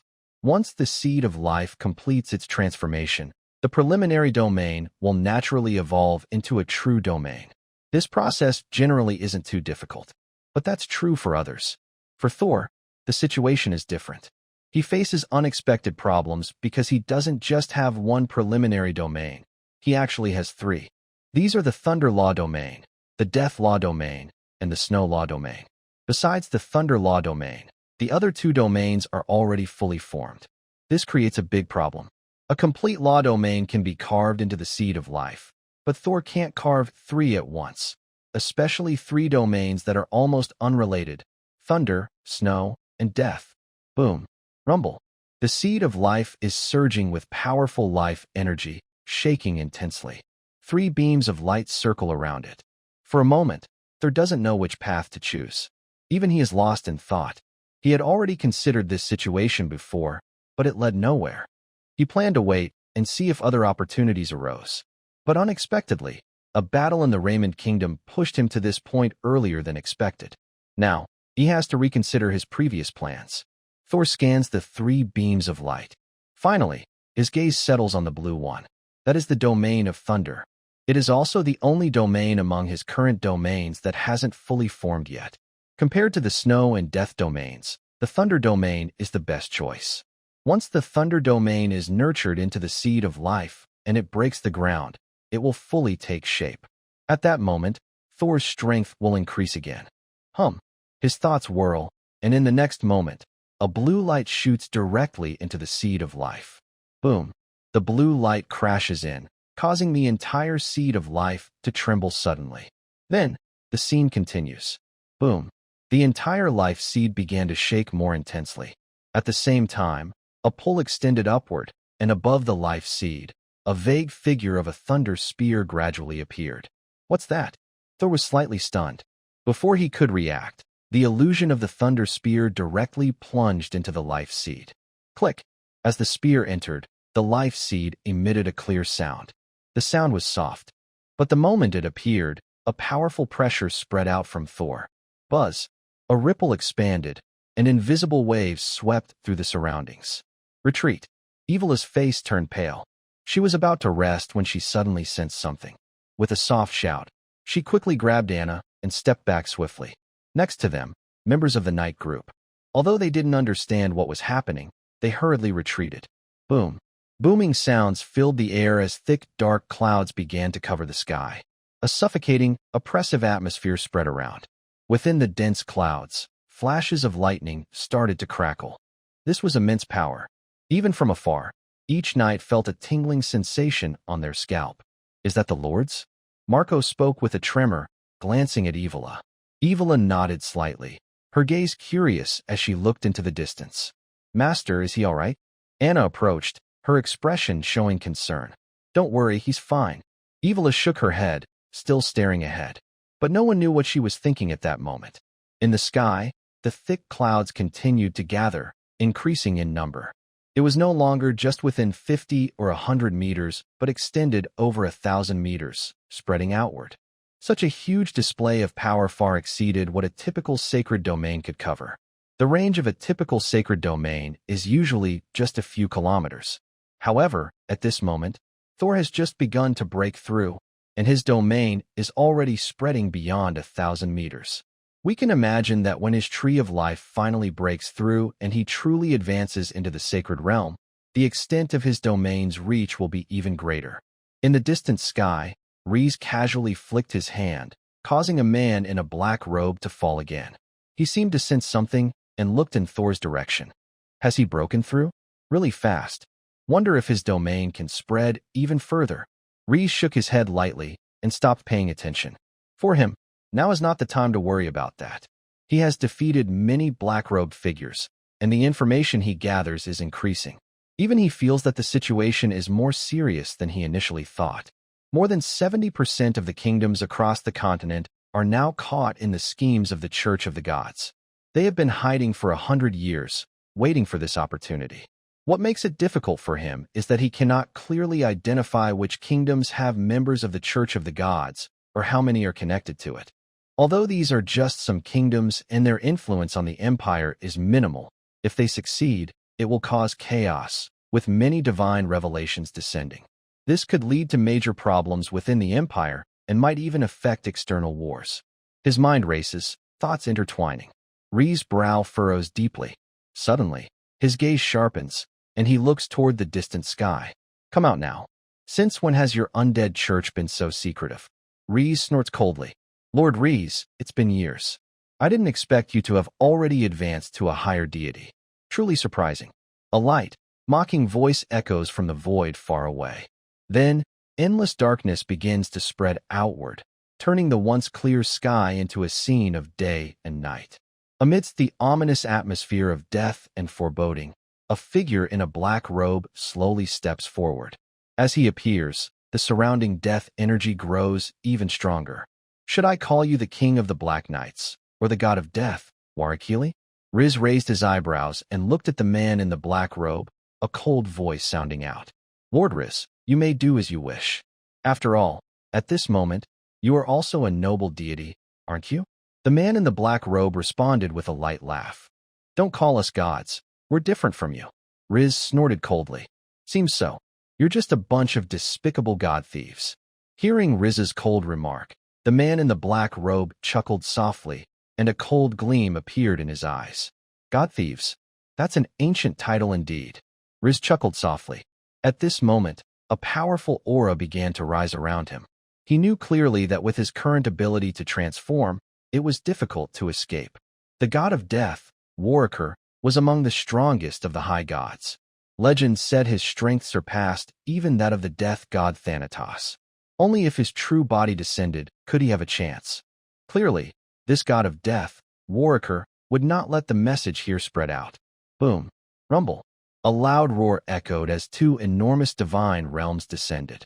The battle between two high gods began in an instant. However, at this moment, space was cut off.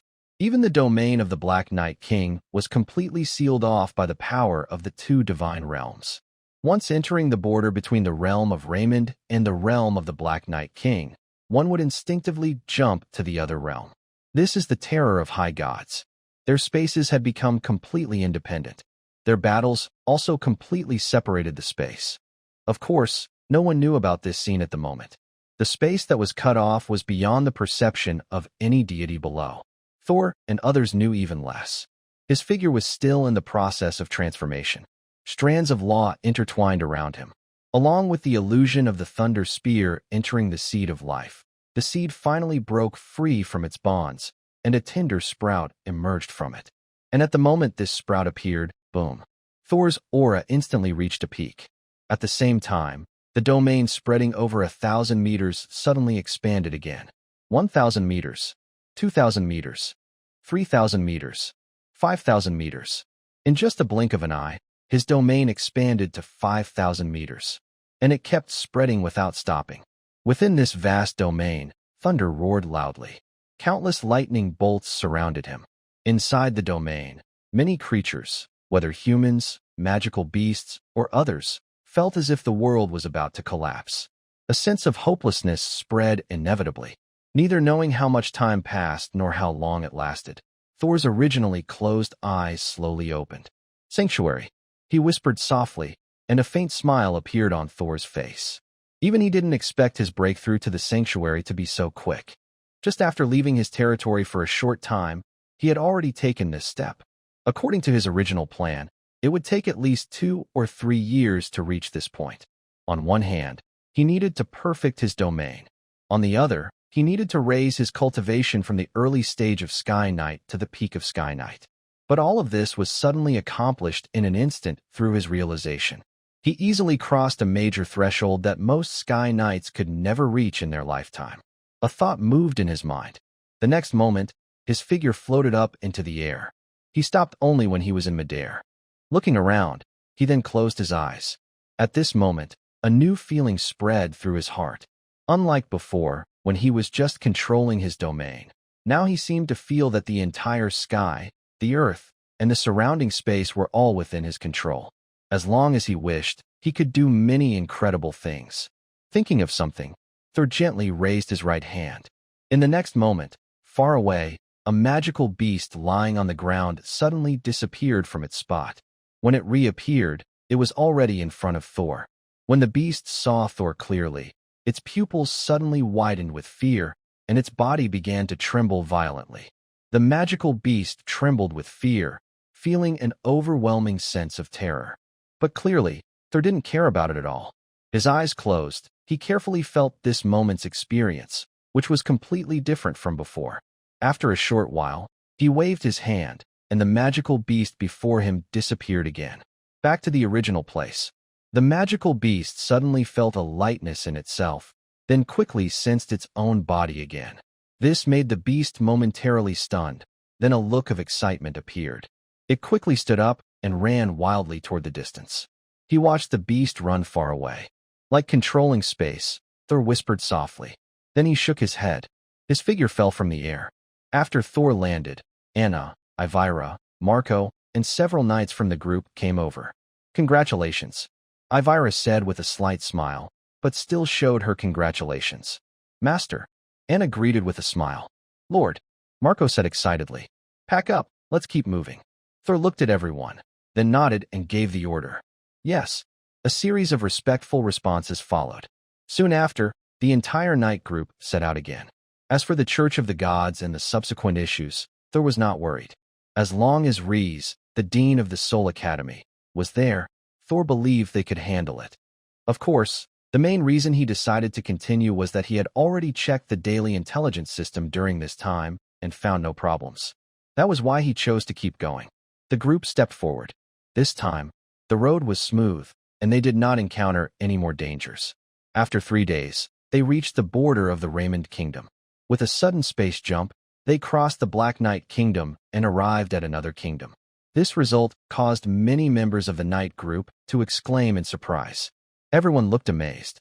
Except for Thor. He had already discovered the battle between Reese and the God of Death in the daily intelligence reports. In fact, the reports had been updated before. But since there was no problem, he didn't pay much attention. Now, it was just a verification. Although Thor was not surprised, he was still deeply shocked by the power of the higher gods. This was a kingdom. The entire kingdom was completely isolated. This level of complexity is almost unimaginable. Feeling both emotional and amazed, Thor continued to travel through one kingdom after another.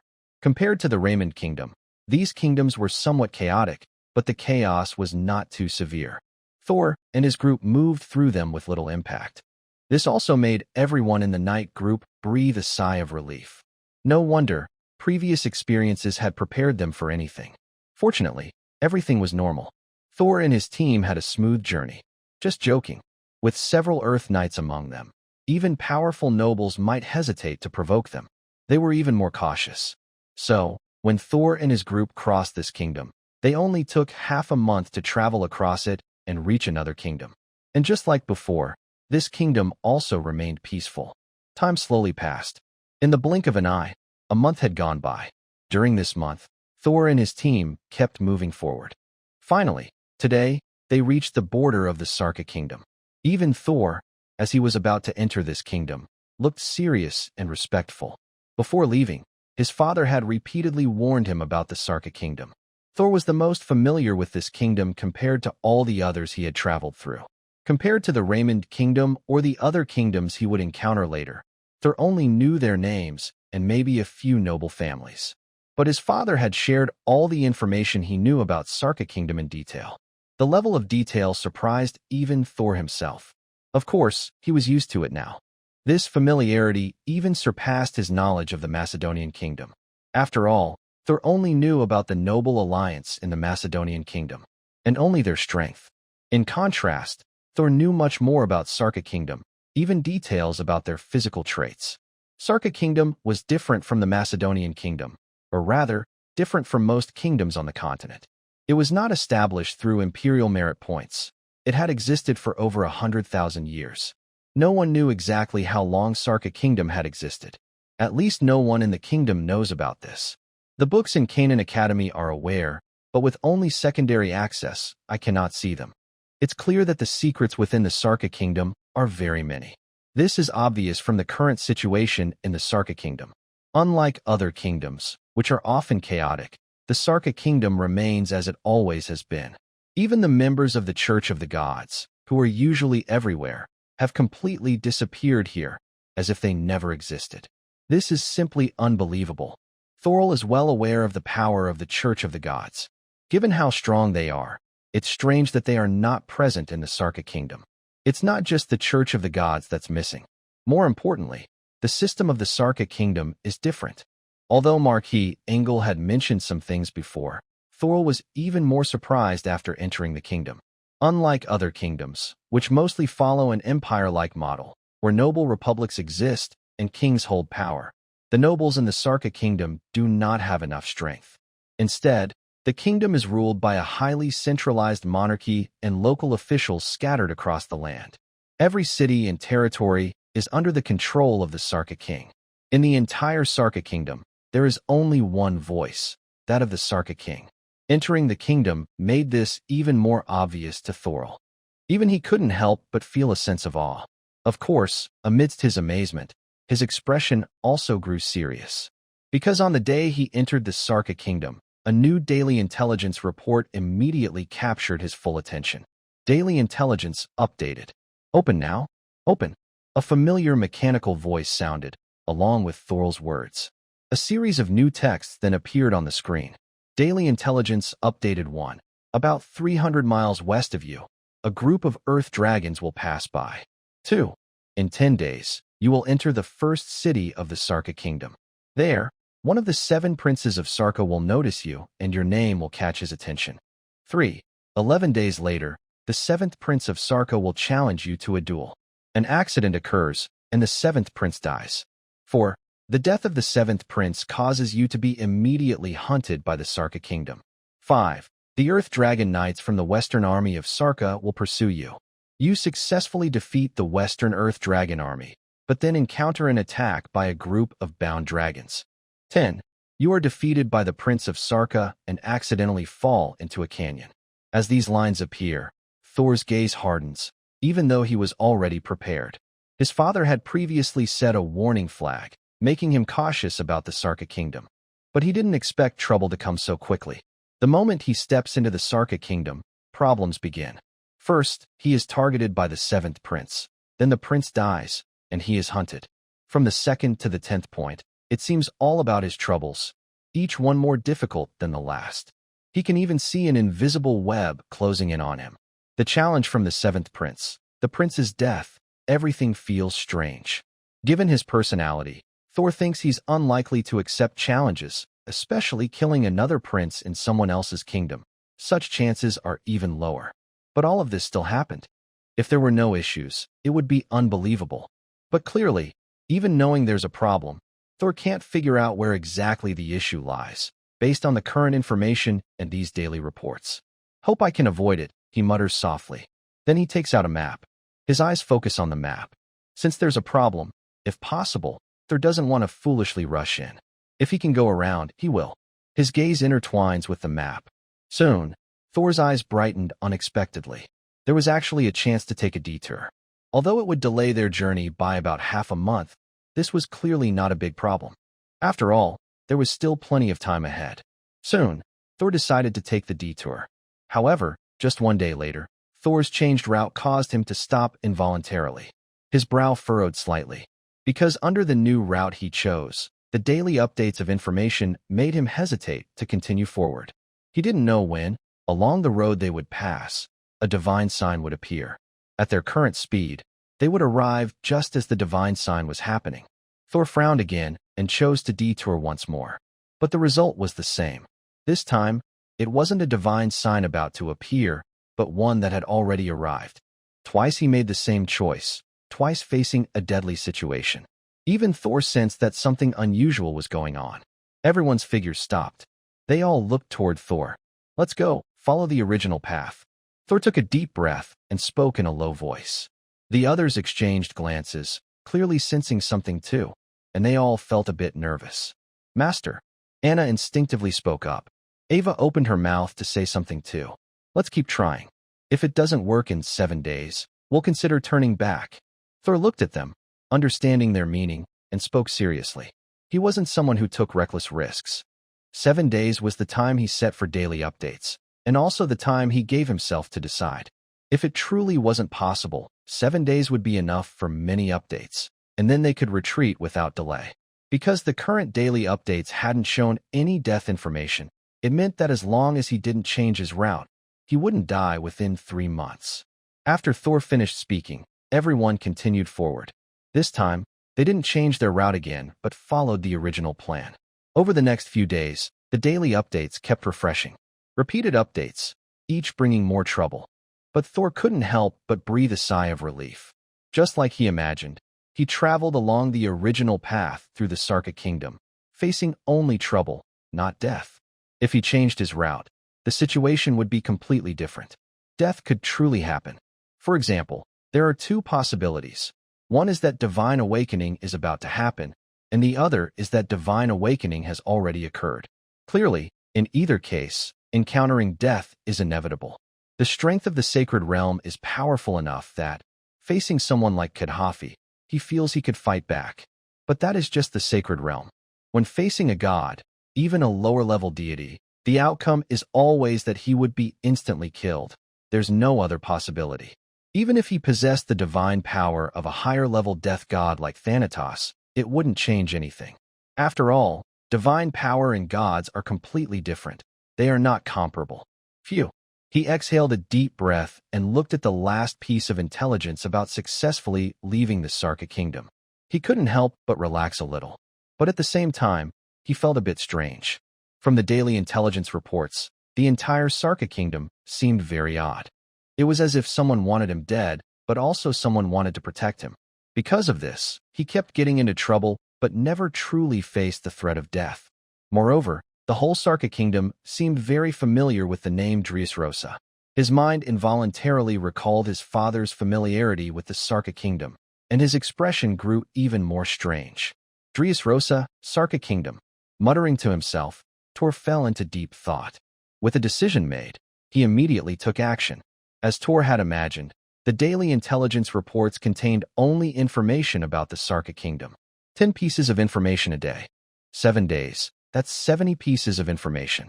With such a large amount of daily intelligence, Tor not only gained enough understanding of the situation, but also formed a simple view. He finally understood what was going on. But after understanding, he couldn't help but twitch his mouth. Good grief. This thing was actually related to his family. The Dressrosa family. This is not a small family.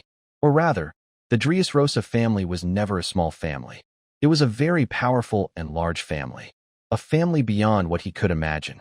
10,000 years ago, the Dressrosa family was one of the main forces fighting against the gods. Because of this, they had great fame and power across the entire continent.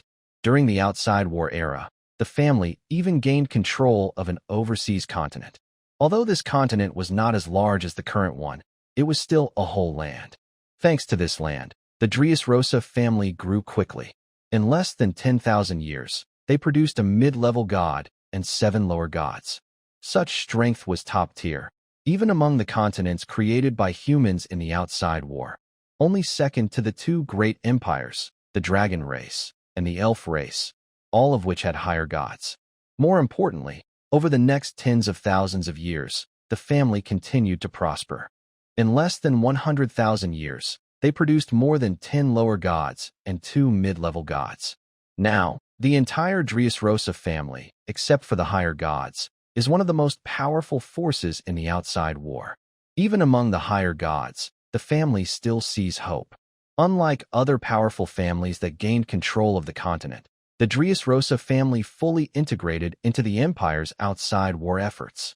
After thousands of years of fighting, they earned the right to exchange for a higher god's divine essence. Given enough time, the family could create a divine realm capable of holding a higher god's divine essence and thus exchange for it. However, in this situation, an unexpected event occurred. The Dressrosa family, along with the continent they inhabited, was suddenly destroyed. Yes, it was destroyed instantly. No one knew what happened. Even the daily intelligence reports had no information about it.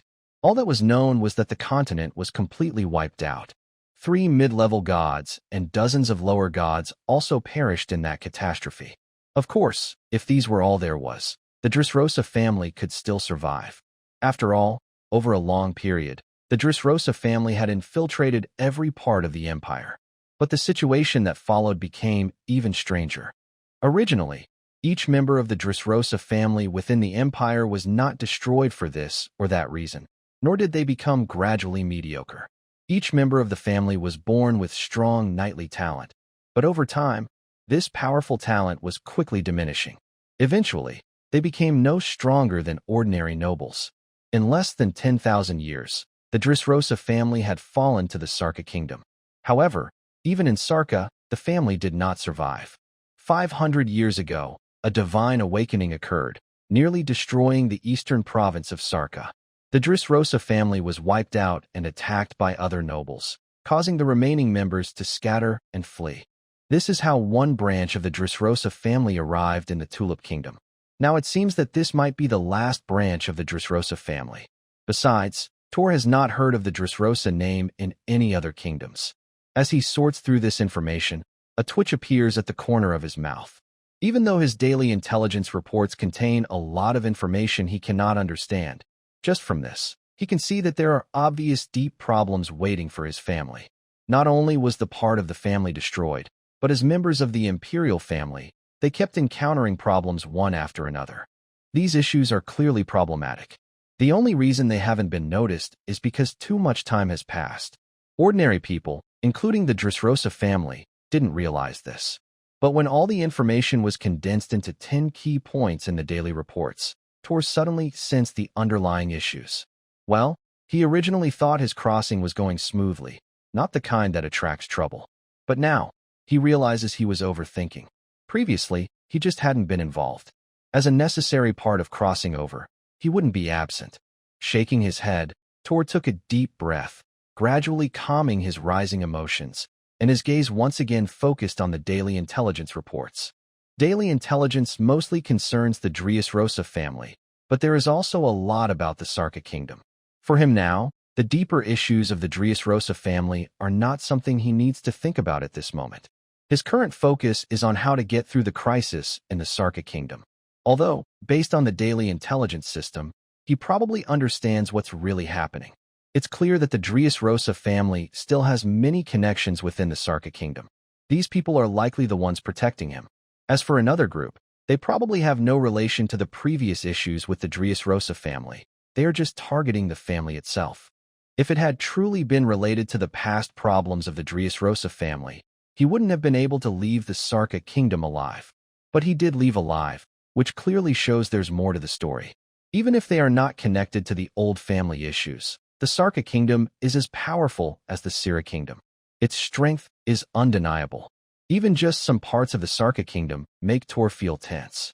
For example, the 7th prince mentioned in the daily intelligence. He wants to cross the Sarka kingdom, and this 7th prince is a major obstacle he can't avoid. If he doesn't avoid him, he will face continuous trouble. More importantly, even if he changes his route or plans, the information from the daily intelligence predicts that the 7th prince will die and that it will involve him. Even if he chooses not to enter the city and takes a longer route, the outcome will be the same. He will be involved. The only difference is when he will die and how. But the core situation remains the same. Even Tor would curse when he realizes this. No matter what he thinks, this is the reality, and he has to consider this problem.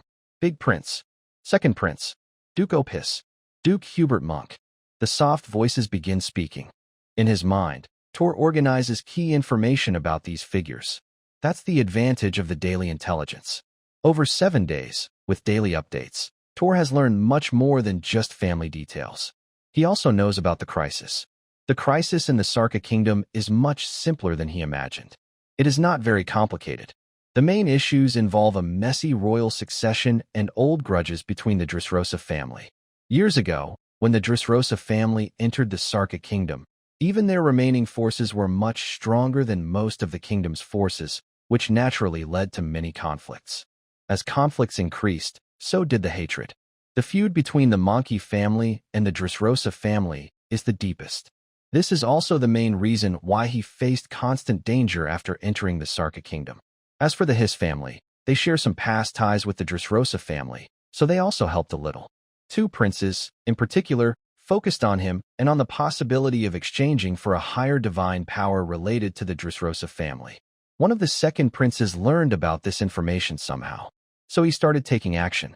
He aimed to weaken the crown prince using his own affairs and also to see if he could seize that higher divine power. That divine power is a higher-level divine essence. Although the Sarka kingdom is strong, such levels are beyond their imagination. If they could obtain it, they might have the chance to reach a higher level or even get a new land. At that point, they wouldn't just be talking about the king of the Sarka kingdom. They could hold a very high position even within the empire. But clearly, the second prince probably doesn't realize that this higher divine essence isn't easy to get. He sorts his thoughts in his mind, letting ideas flow through him. His figure continues on his path without changing direction, heading straight ahead. 2 days pass. During these days, the intelligence system refreshed twice daily, providing Thor with relevant information.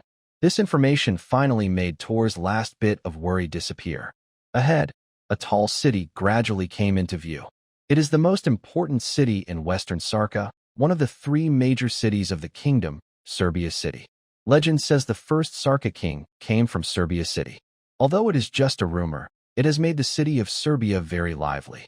The city is close to the northern Monster Mountains, which produce many resources. This has turned Serbia into a busy trading hub for various goods. Even though Thor and his companions are still 10 or more miles away from the city, they can see many knights riding along the roads. There are also many common people among them. Unlike other cities or kingdoms, the difference between nobles and commoners here is not as big as expected.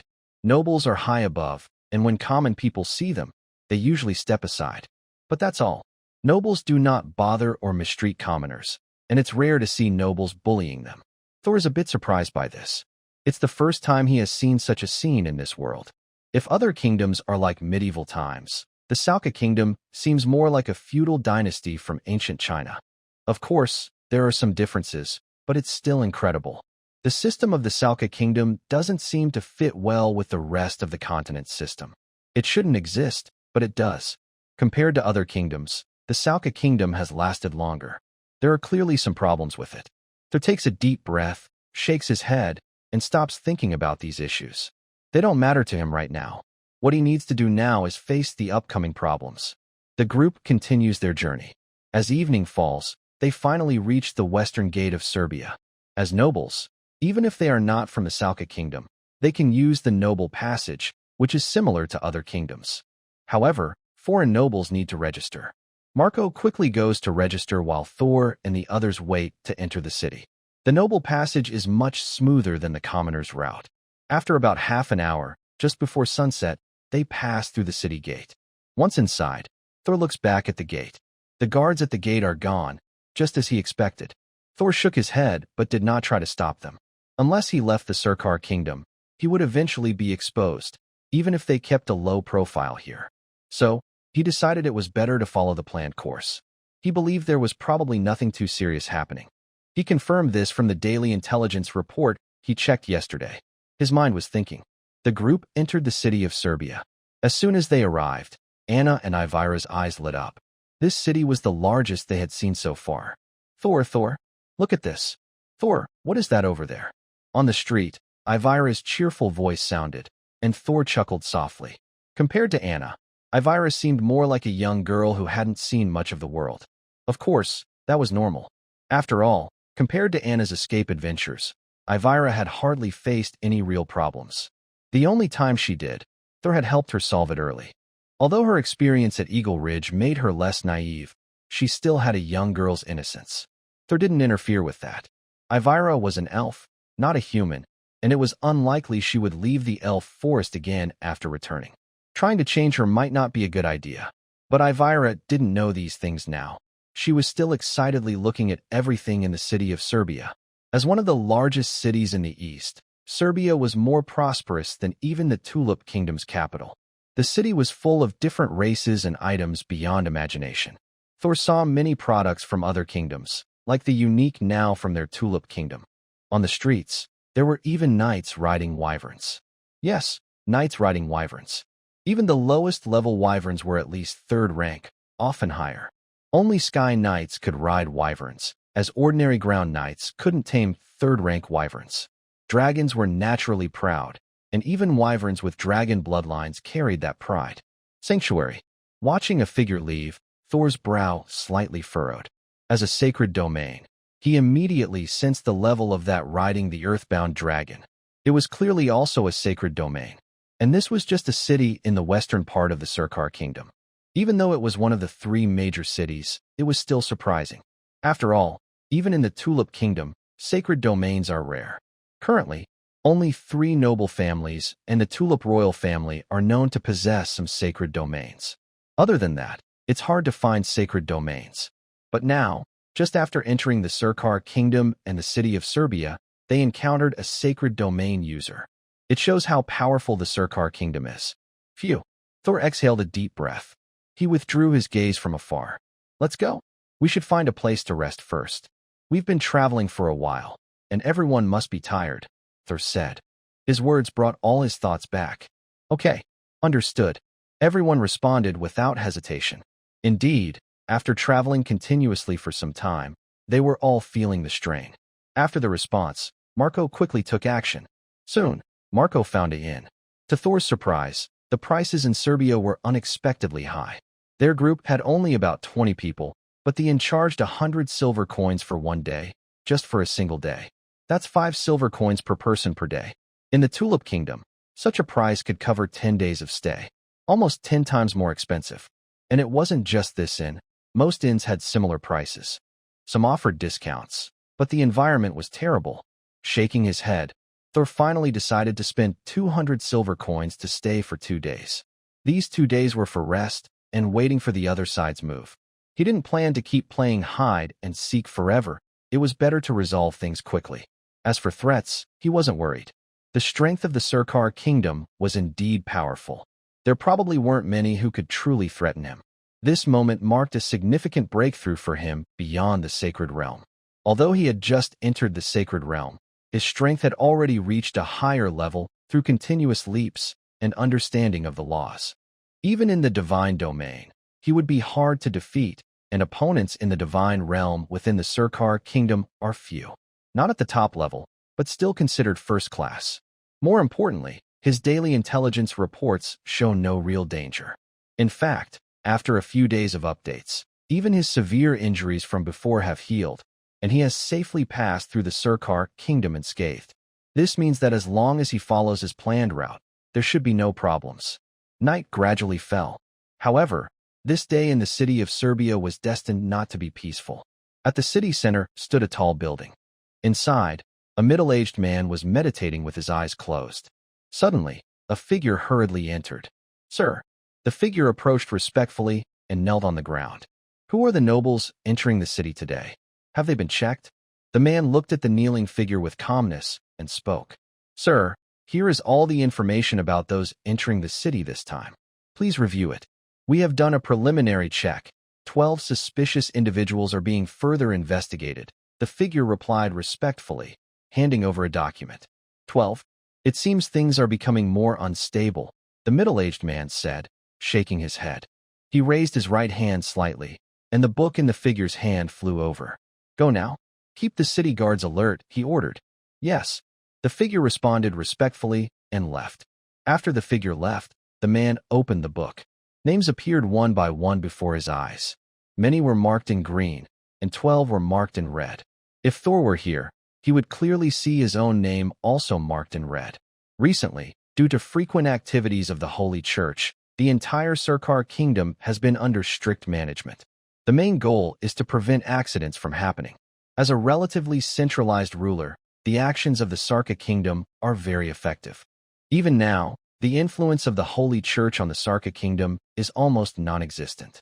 However, everyone knows that they cannot relax yet. If they let their guard down, all their previous preparations will be lost. The man, who is the city lord of an important western city in the Sarka kingdom, understands this very well. His gaze scans through all the lists one by one. He does not focus first on the 12 names marked in red, but looks at all the lists. As the westernmost important city of the Sarka kingdom, many foreign nobles enter the city every day, more than 100 each time. Even after the first review, he usually conducts a second review. He continues until he has checked all the names. Only then does he carefully examine the 12 names marked in red. Ural Godwin, a baron from the Black Knight Kingdom. Suspicious. As a baron, he has a land knight among his knights, and his purpose is unclear. Colum Lockhart, a knight from the Lockhart family of the Purple Flower Kingdom. Suspicious. The Lockhart family has not recently had wandering knights, so his identity is uncertain. Line after line of text appears, each red-marked name with related doubts. The man nods slightly in response. His gaze then falls on the 5th name from the bottom. Thor Dressrosa, a family from the Tulip Kingdom. Suspicious. He is under 30 years old, but holds the title of Count. Secondly, the Dressrosa family currently has only 3 counts, and this person is not one of them. Dressrosa, he mutters to himself, looking somewhat surprised. Someone. He speaks sharply, and quickly a knight runs in. Sir. The knight kneels on one knee. Go and investigate what is going on with the Dressrosa family. The man orders in a deep voice. Yes. The knight responds quickly, though with some confusion. As the knight leaves, the man furrows his brow again. Dressrosa. Could it really be him? At this moment, returning was not a good thing. The man whispered softly. Although he didn't harbor any hatred toward the Dressrosa family, many people in the Sarka kingdom wished for their downfall, especially that duke. The conflict with the Dressrosa family was so deep that even he found it headache-inducing. He shook his head and looked at the other names. These things were not his concern. Time slowly passed. After an hour, the knight quickly returned. A piece of information was once again in the man's hands. Really? As he opened the message, the words appeared, and the man sighed. By the way, is the 7th prince still in the city of Serbia? The man seemed to think of something and spoke up. Yes, Your Highness is still in the city and should return to the capital in a few days. The knight looked a bit confused but respectfully replied. This was really troublesome. The man felt a headache coming on. You may go now. This message will be temporarily blocked. Forget it, there's no need. The information that arrived has probably already spread out. Let them do as they will. The man rubbed his forehead and spoke instinctively. But halfway through, he couldn't help but shake his head. The reason the Sarka kingdom remains relatively peaceful now is undoubtedly due to strict management. Under such strict control and scrutiny, some information was almost impossible to hide. He had no doubt that news of the Dressrosa family's offspring had already spread. At this moment, even if he wanted to stop it, it was too late. Yes, the knight hesitated but finally nodded in agreement. And the conversation at the city lord's residence was unknown to anyone. But what the man said was indeed true. The news spread quickly. Not only did it circulate in the city of Serbia, but it also spread toward the capital. Meanwhile, in another residence, a burly man who was sparring with a knight also heard this piece of information. Dressrosa family? The burly man was momentarily stunned, looking confused. Yes, it is the Dressrosa family. 300 years ago, they were known as the Eagles of our Sarka kingdom. They were very powerful in combat. I didn't expect them to appear again. An old man nearby sighed as he spoke. As a Holy Domain knight, he had personally lived through that era. He also knew well what the name Dressrosa represented. It was a legend. In just a few hundred years, they laid the foundation for the current Sarka kingdom. Without their help, the kingdom's territory might have been cut in half. I remember now, it's that family. Humph. I didn't think they would dare to show up again. Hearing the old man's words, the tall man frowned, then remembered and let out a cold snort. Compared to his teacher's feelings, he had none. Because of his grandfather, he had always disliked this family.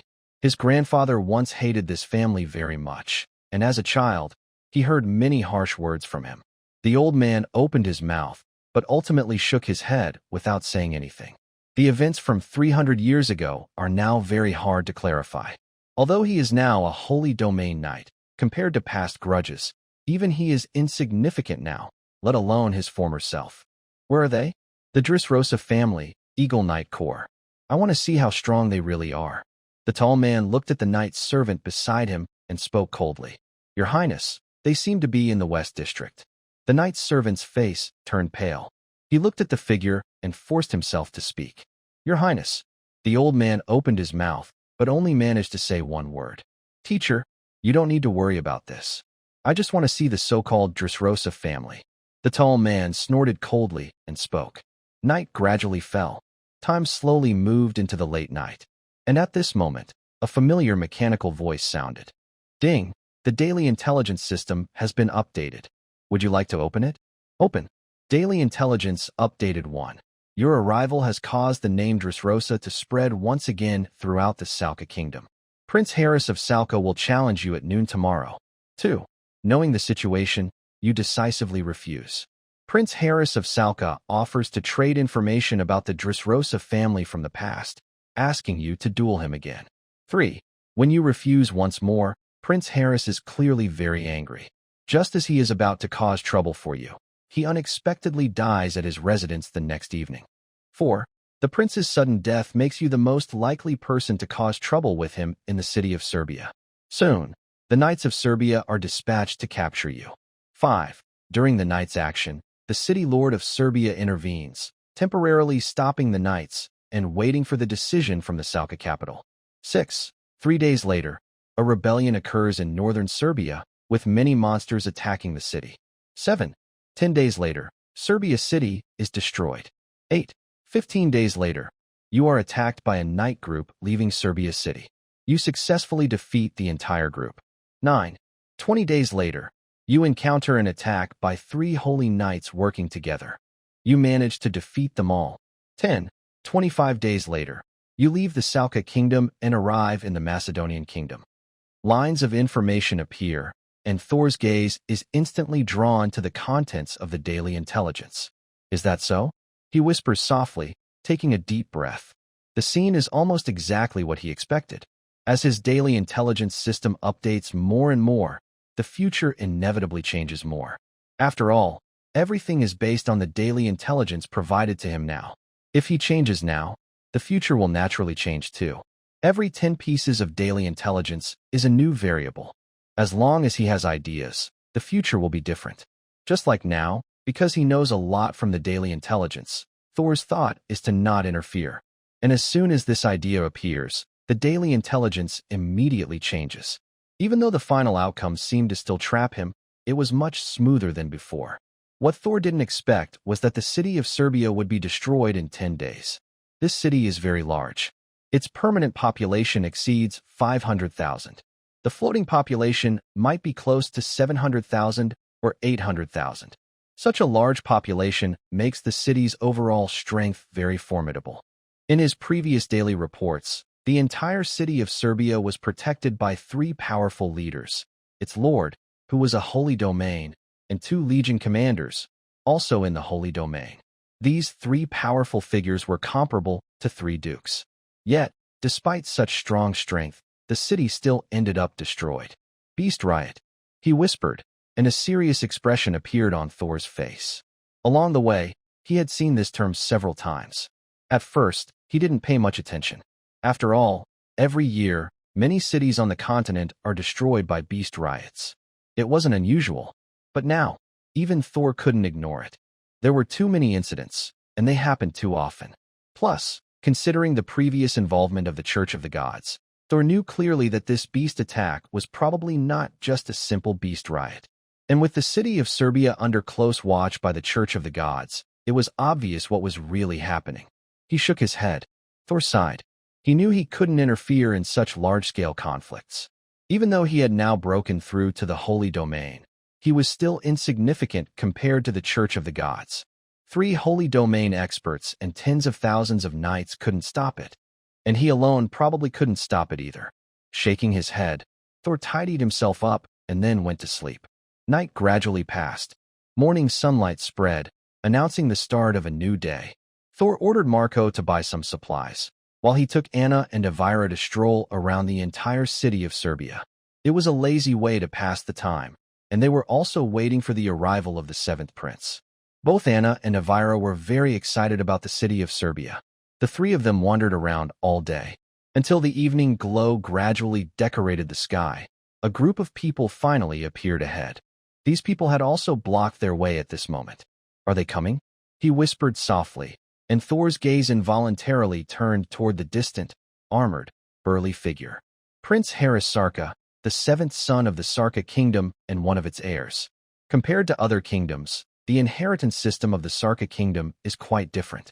Although it follows a legitimate son inheritance rule, it is not based on the eldest son, but on all legitimate sons having a chance. Legend says that over 1,000 years ago, it was not like this. But some changes happened later, and now it is the way it is. Of course, regardless of the past, Prince Haris Sarka, as the legitimate son, naturally has the right to inherit. His mother was crowned queen 10 years ago. He also has excellent talent. Now, at only 50 years old, he has reached the level of a Sky Knight. Even in the Empire, his talent is impressive. It is said that he almost passed the special admission exam this year. Unfortunately, he is a bit older now. While Thor was observing the distant figure, that figure also fixed his gaze on Thor. Is that guy a descendant of the Dressrosa family? Haris Sarka snorted coldly. Yes, Your Highness, that is Thor Dressrosa, the ninth son of the current head of the Dressrosa family. A knight commander nearby respectfully spoke. Let's go and see. I want to see how strong this Dressrosa family descendant really is. Haris Sarka sneered and strode forward. Prince Haris, an elderly man standing next to Haris Sarka, couldn't help but speak. Don't worry, teacher. I'm just going to say hello and also want to see if the Dressrosa family descendant is as powerful as you said. Haris Sarka glanced at the old man, then chuckled softly. Huh. Hearing Haris Sarka's words, the old man opened his mouth but couldn't say anything. However, he didn't notice that his student's eyes kept flickering. The Dressrosa family. Sorry, I can only borrow from you for a moment. A soft voice spoke silently in the mind, and only Haris Sarka could hear it clearly. Who are you? Thoughts flowed as the two knights ahead approached each other. A knight from Eagle Peak couldn't help but speak up. Haris Sarka paused for a moment, realizing he was now facing Tor. Sorry to bother you, but I've heard that your family's fighting skills are very strong. I'd like to ask for a lesson, if you're willing. Haris Sarka waved his hand, signaling the knight to step back, then spoke in a low voice to Tor. No, I don't want to. Please move aside. Seeing this figure, Tor shook his head. He calmly spoke, then turned slightly to go around Haris Sarka and continue forward. But just as he was about to pass, someone blocked him again. Tor stopped, his brow furrowing slightly, and his gaze shifted back to Haris Sarka. What do you mean? He asked calmly. It's nothing special, Haris Sarka replied. I just want to see the fighting skills of the Dressrosa family's heirs. By the way, if you can beat me, I'll tell you a secret about your family for free. It's about your family's reputation 300 years ago. You were highly respected in the Sarka kingdom. Haris Sarka smiled as he spoke, but his smile suddenly faded. His pupils shrank sharply, and next, an old man beside him moved slightly. But at that moment, a terrifying sense of danger spread out. The old man's body instantly froze in place. Cold sweat began to seep from his forehead. He could only watch helplessly as Tor's head moved closer to the prince's head. He wanted to move, but he dared not. At that moment, he felt that if he moved, he would die. A wave of fear of death spread through him, stopping all his actions. Your Highness, choosing me is not a wise decision. If you want to escape, I believe there are better options. A soft voice was heard. Only Tor and the prince could hear the words. Haris Sarka's pupils suddenly shrank sharply. You. Haris Sarka instinctively spoke, but his words stopped halfway. At this moment, Thor had no interest in paying attention to him. He, along with Anna, Elvira, and a few knights, passed directly by. The knights instinctively looked at Haris Sarka, but he showed no reaction, so they eventually stopped trying to stop him. Your Highness. Only after the figure disappeared completely did the old man speak softly. He still felt a lingering sense of fear. Dressrosa. Haris Sarka, coming back from his shock, suddenly smiled on his face. Really surprising. Let's go, we're heading back. With a light laugh, Harris Sarka glanced at Thor in the distance and then walked away. Meanwhile, on the other side, a group of people left. That guy is really annoying. Ivirus suddenly spoke. Haha, people like that are indeed very annoying. Hearing Ivirus' words, Thor was momentarily stunned, then reacted and nodded with a big smile. The group then returned to their inn. Back at the inn, Thor immediately gathered everyone, preparing to quickly gather supplies. As for the goal, of course, it was because he planned to leave at sunset the next day. Just kidding. Although most troubles couldn't be avoided, with the daily intelligence over the past few days, he had found some patterns. For example, this time, if he followed the previous pattern, no matter how he moved, as soon as he set foot in the city of Serbia, he would be targeted by the seventh prince. The outcome would be the same no matter what he did. But there was a variable. That was, 3 days after entering the city of Serbia, a rebellion in the northern part of the city, a large number of monsters appeared, attacking the city, and 10 days later, the city was destroyed. The seventh prince's death was scheduled for the evening of the second day. This meant that if he could leave the city of Serbia before the seventh prince's death was decided and before he actually died, these problems could be avoided. By that time, all the eyes of the Sarka kingdom would be focused on the destruction of this important western city. And indeed, that was the case. When night fell, his thoughts changed, and the daily intelligence reports also shifted. Just as expected, this time, the trouble was completely over. New updates in the daily reports began to show different information, no longer just about his problems. He exhaled a deep breath, a faint smile appearing on Thor's face. Sarka, he whispered softly, then temporarily pushed aside other thoughts. The matters here were not something he needed to think about right now. He was not strong enough yet, and he didn't have the time. Instead of wasting time here with these people, it was better to quickly pass through and reach the natural forest first. He was looking forward to the boost the natural forest could give him. The rankings of the students at Canaan Academy were about to start. Only by gaining a greater reputation could he achieve bigger gains. Something's wrong. Prince. Inside a mansion, as night fell, the whole place suddenly became noisy, then chaos broke out. Because at this moment, Harris Sarka, the seventh prince, had died in his study. Such an event was like a meteor crashing into the mansion and the entire city of Serbia. Even the city lord of Serbia and 2 legion commanders were quickly alarmed. But when they hurried over, they only found a cold, lifeless body. Looking at the body, all 3 faces looked very grim. What's the situation? A deep voice asked, coming from the vice legion commander of Serbia, the seventh prince. As the most likely contender for the throne, his death in Serbia made the city's leaders almost blameworthy. However, his words did not get much response. The Serbian legion commander looked extremely unhappy. Meanwhile, the city lord of Serbia frowned slightly and couldn't help but look at the body in front of him. I don't know why, but he always feels something is wrong, though he can't quite explain what it is. Just as he furrows his brow, a knight runs over. Sir, a respectful voice calls out. How is the investigation going? The city lord of Serbia looks at the approaching knight and speaks in a serious tone. Currently, we have checked the entire prince's residence and found no suspicious activity. The knight speaks respectfully, feeling a bit nervous inside. For Serbia City, this is like a falling meteor. For them, it's even more serious, so they have to be very careful now. Useless. The legion commander's face darkens further, and he snorts coldly. Right now, that's not what we should focus on. We need to figure out how to explain this to His Majesty the King and that Duke.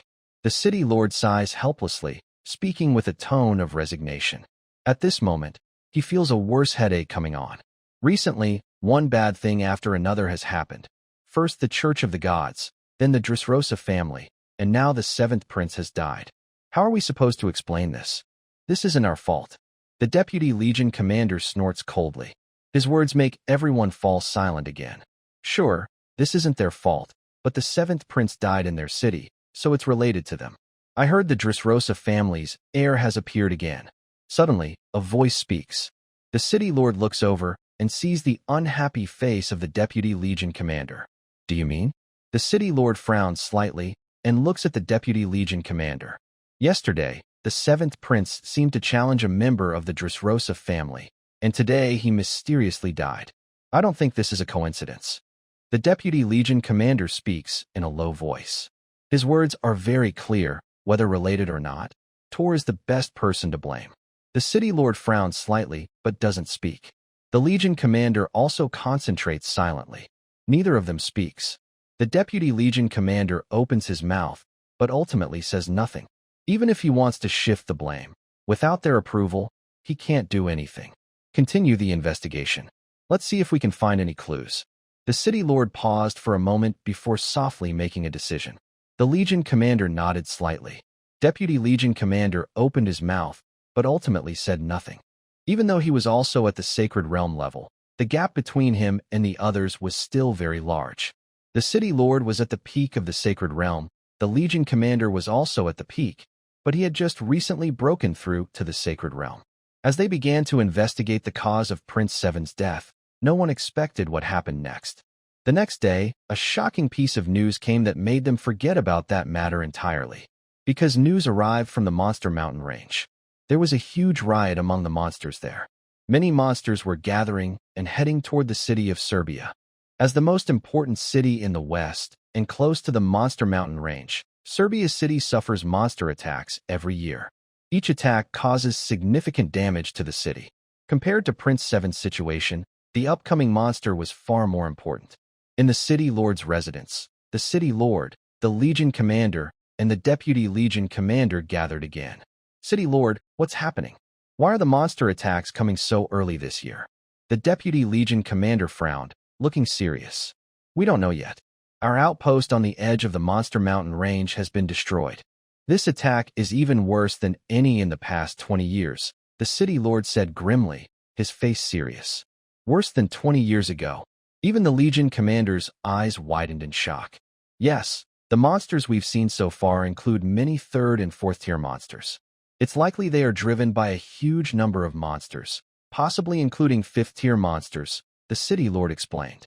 I've already asked the royal capital for help, but I can't be sure if help will arrive in time, he added. The City Lord nodded and spoke again with a heavy tone. Hearing the City Lord's words, the Legion Commander and Deputy Legion Commander exchanged worried looks. No one was foolish. A monster attack of this scale, and so early in the year, was alarming.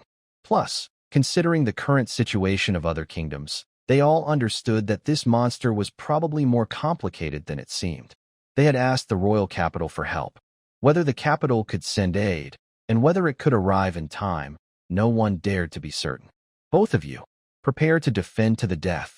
Seeing the two silent individuals, the City Lord spoke softly, but no one responded to his words. He didn't wait for a reply and simply left the room. Then, orders were issued from the City Lord's residence. Soon, the entire city of Serbia entered a state of martial law. City gates were sealed one after another, and the whole city was put on war alert. Night squads were mobilized. The city of Serbia quickly became tense and anxious. Fortunately, the citizens were used to monster attacks, as such threats occurred almost every year. Suddenly, the sound of urgent horns rang out. Meanwhile, far away outside the city, dust clouds began to rise. The ground trembled violently.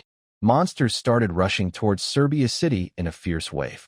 Each monster was enormous, with thousands or even tens of thousands gathering, forming a terrifying flood. More importantly, among these monsters, some were so frightening they made people's scalps tingle. These were monsters above the 3rd level. There were quite a few at the 4th level. When 3 figures appeared on the city wall, their faces slightly changed. Because in the distance, not only 3rd and 4th level monsters, but also 5th level monsters had appeared in the terrifying flood. Boom. Rumble. A loud roar echoed. The monsters charged forward very quickly, rushing into the city walls in the blink of an eye. The battle erupted instantly. Far away, Thor and his team had traveled over dozens of miles after a day's journey. Yet at this moment, Thor instinctively sensed something and immediately looked toward the approaching road. Has it started? He whispered softly, then sighed. Honestly, if possible, he wouldn't mind helping Serbia's city. Although, after entering the Surkar Kingdom, trouble seemed to follow him constantly in the daily intelligence reports. But this was a city with hundreds of thousands of people. He couldn't accept just letting them be destroyed. In the daily intelligence report, Thor clearly understood that staying behind was pointless. It would only add another casualty. All he could do now was pass the message to the Canaan Academy. He had already done that yesterday. The rest was up to fate and what would happen next. Let's go? Let's speed up and try to cross the Sarka kingdom within 20 days to reach the Macedonian kingdom. He exhaled sharply and addressed everyone. Yes, understood. The figures responded one after another. At this moment, they still didn't know that the city of Serbia they had just left was facing an unprecedented crisis. Time slowly passed. In the following days, whether because of changes in the story or because the Sarka kingdom was also in big trouble, his problems no longer appeared, not even in the daily reports. 15 days later, he arrived at the border of the Sarka kingdom. At their current speed, they could cross the kingdom in about 3 days and reach the Macedonian kingdom. But at this moment, shocking news also arrived. The city of Serbia was destroyed by monsters 5 days ago. The entire city and all its people were wiped out. At the same time, not only the western city of Serbia was destroyed, but also the northern city of Laxia was destroyed. Unlike Serbia, no one knew how Laxia was destroyed. Until a few days ago, a merchant who reached Laxia found only ruins. Walls and debris remained, and hundreds of thousands of residents, including the kingdom's elite knight squads, had vanished without a trace. Listening to this news, even Marco and others felt a shiver down their spines. Aviara also fell silent. Compared to their reactions, Thor was much calmer. It started, he whispered, shaking his head. He knew exactly what was happening. Both Serbia and Laxia were the work of the Holy Church. Compared to the Tulip Kingdom and the 3 northern countries, the Holy Church's influence in these eastern kingdoms was much greater. There are not only many sacred zones, but also many divine realms and gods. Yes, gods. The city of Laku was resolved by a god. Because of this, it was so quiet and peaceful. The reason for such a strong impact is simple. Compared to the 3 northern kingdoms, the eastern kingdoms, especially the Sarka kingdom, have a much larger population. More people mean the ability to carry out larger sacrifices. The Sarka kingdom is actually doing better. In daily reports, 3 northern kingdoms have completely disappeared. It can be said that the continent is now truly beginning to experience intense chaos. Even with the involvement of Canaan Academy and another top academy, the unrest cannot be fully calmed. After all, the remaining powers on the continent are not overwhelmingly strong.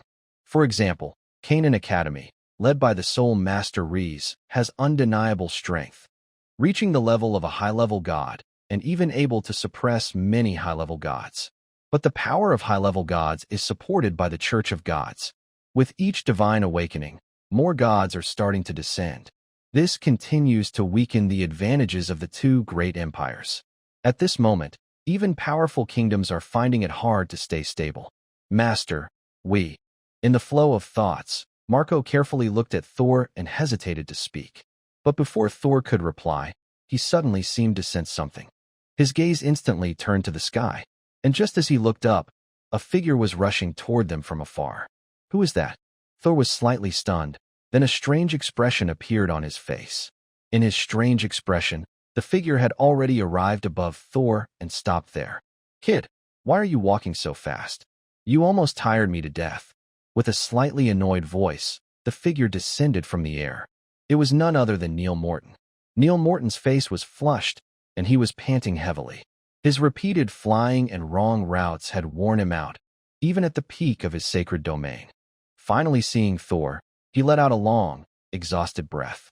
Lord Neil, long time no see. Seeing the figure descending, Thor couldn't help but smile.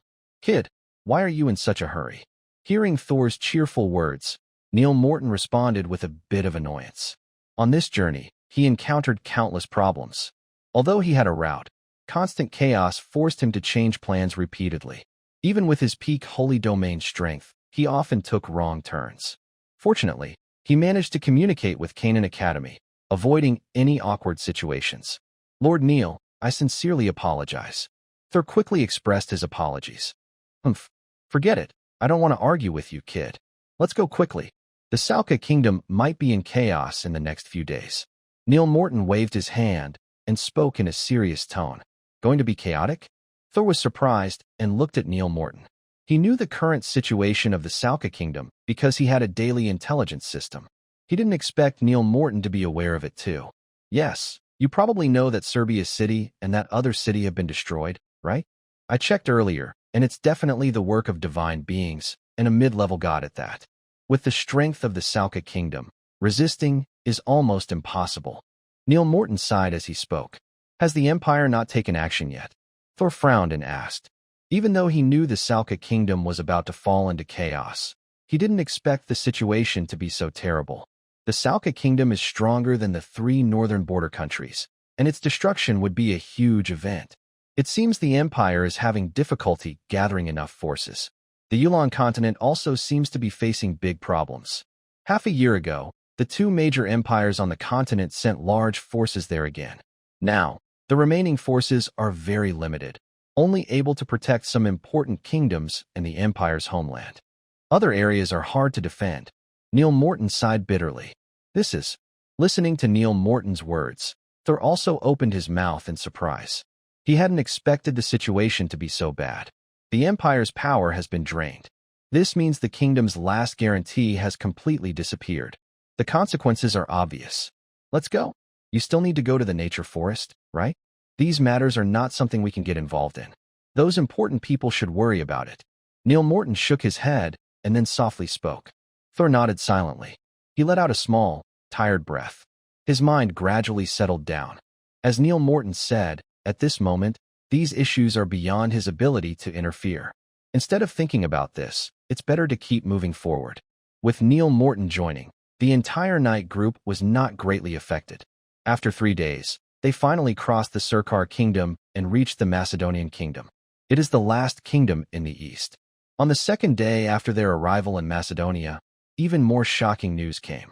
The city of Soro in eastern Surkar was also destroyed. Soro City is only a few hundred miles from the Macedonian Kingdom, so its destruction made many in Macedonia feel tense and worried. When Thor entered the city, he felt a stricter inspection. Of course, this stricter was still not comparable to what happened in Surkar. But for Macedonia, it was already incredible. Walking through the cities of Macedonia, Thor listened to information about Soro City and Surkar, and even his expression grew more serious. Lord Neil, do you think Surkar can survive this? Another figure passed by, and Thor suddenly stopped, looking back at the figure behind him, speaking in a serious tone. Hearing his words, both Neil Morton and the other knights frowned. Whether Surkar can hold on is perhaps not only Thor's concern, but theirs as well. I don't know, but I think it will be very difficult. Neil Morton shook his head and then sighed softly. Thor remained silent. In the end, he said nothing more. Right now, there isn't much he can do. The strength of the sacred realm is indeed powerful, but that depends on who you compare it to. In this kingdom, even in top-tier kingdoms like Sarka and Sela, the power of the sacred realm is very important. Someone like Thor, with his strong sacred realm, is considered a very influential figure. However, if we look at the Empire, especially during this chaotic time of the God's Church, the sacred realm doesn't seem so significant. The figure from the God's Church who blocked Reis is a high-level deity. Besides that, the God's Church has many gods. At this moment, with the divine awakening beginning, many gods are starting to descend. As a result, the sacred realm is no longer so impressive. The group gradually fell silent. Soon, they left this border town and continued heading east.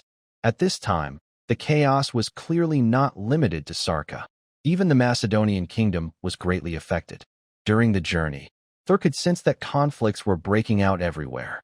He also saw towns destroyed completely by monsters. But unlike before, Thor could feel a faint flow of blood energy gathering in the sky from the void. It was obvious that even in the Macedonian kingdom, blood sacrifice rituals had already begun. These rituals were spreading far beyond his expectations. Now, probably across the entire continent, except for the 2 great empires, other places had already been infiltrated by the God's Church. After 10,000 years, no one truly knows how deeply the God's Church has infiltrated. Compared to knight training, which relies on talent, the God's Church only needs faith in the gods to improve. This is a temptation many cannot resist. Everyone's talent is limited. How far one can go depends on talent, resources, and opportunities. Most people lack these advantages. For example, Thor, without the blessing of the ice spirit and a series of subsequent opportunities, might never have broken through to become a Earth Knight in his lifetime, let alone reach the sacred realm now. This situation is not unique to Thor. Across the vast continent, many kingdoms have individuals like Thor. Some lack talent, some lack resources, and some lack opportunities. These became insurmountable obstacles for them. However, the Church of the Gods could offer them a chance. As long as they dedicate their most sincere faith, it would be enough. In normal times, this might not seem obvious, but during chaos, the situation changes completely. Thor didn't need to think much. The upcoming disorder would likely spread not only within the kingdom, but across the entire empire. Considering previous events, Thor could easily guess that both the Yulon continent and the Kingdom Wars were already planned by the Church of the Gods. First, they used the external wars on Yulon continent to draw the strongest forces of the two great empires away. Then, the Kingdom Wars weakened the internal strength of the kingdoms. This series of events made it difficult for the empire and many kingdoms to respond quickly once they noticed the problems. In the end, they could only watch as divine revelations kept arriving one after another, causing even greater chaos. This ultimately shook the control of the two great empires and even overturned everything. Thor exhaled sharply, shook his head, and temporarily pushed these thoughts aside. As he said before, these issues were not something he needed to think about right now. He believed that the two great empires could rule the continent for over 100,000 years. They wouldn't be so easily overthrown. They must have their own backup plans. Compared to worrying about this, he should focus on how to improve himself and how to gain higher rankings at Canaan Academy. Getting a better ranking at the academy was his current priority. A higher rank would earn more academy points, which could be used to exchange resources for training or to upgrade his territory. Night fell gradually. Familiar mechanical sounds echoed, along with daily intelligence updates. Thor gained a clearer understanding of the current situation. His figure also gradually moved deeper into the Macedonian kingdom. Unlike the kingdom of Sarka, where he encountered many troubles immediately, the Macedonian kingdom was already in chaos, so he didn't face many problems. The only unavoidable issue was the conflict between two marquises. However, when Thor and the others showed their strength and claimed they were just passing through, the two noble families chose to let them go. Even if one of the nobles recognized Thor, they still allowed him to pass. After crossing these two noble territories, everyone was already at the border of the Macedonian kingdom. Just 4 or 5 days of travel would take them out of the Macedonian border and into the outskirts of the natural forest. This world is different from the previous one. In the east of this world, instead of being covered by the ocean, there is a vast mountain range stretching for countless miles. This is the land of elves and magical beasts. The magical beast mountains outside Sarka City are just a part of this huge mountain range. To reach there, one could travel from the magical beast mountains. However, the dangers encountered there are far beyond what humans can imagine. Usually, no one dares to cross the magical beast mountains to reach that mountain range. Most people travel along Thor's route. Even then, most do not venture deep into the natural forest. The natural forest belongs to the elves, and humans are advised not to enter recklessly. Although elves and humans once united to oppose the divine race, relations between them are not friendly. Especially in the past 10,000 years, the appearance of catching groups has worsened the relationship. While this hostility is not as severe as with the orcs, who have major conflicts with humans entering the natural forest without permission often leads to trouble. But these issues don't concern Thor much. With Ivira with him, visiting the elves wouldn't be a big problem. The group quickly crossed the border of the Macedonian kingdom and reached the outskirts of the natural forest. Almost there. Once we pass through here, we'll reach our kingdom, Ivira said excitedly.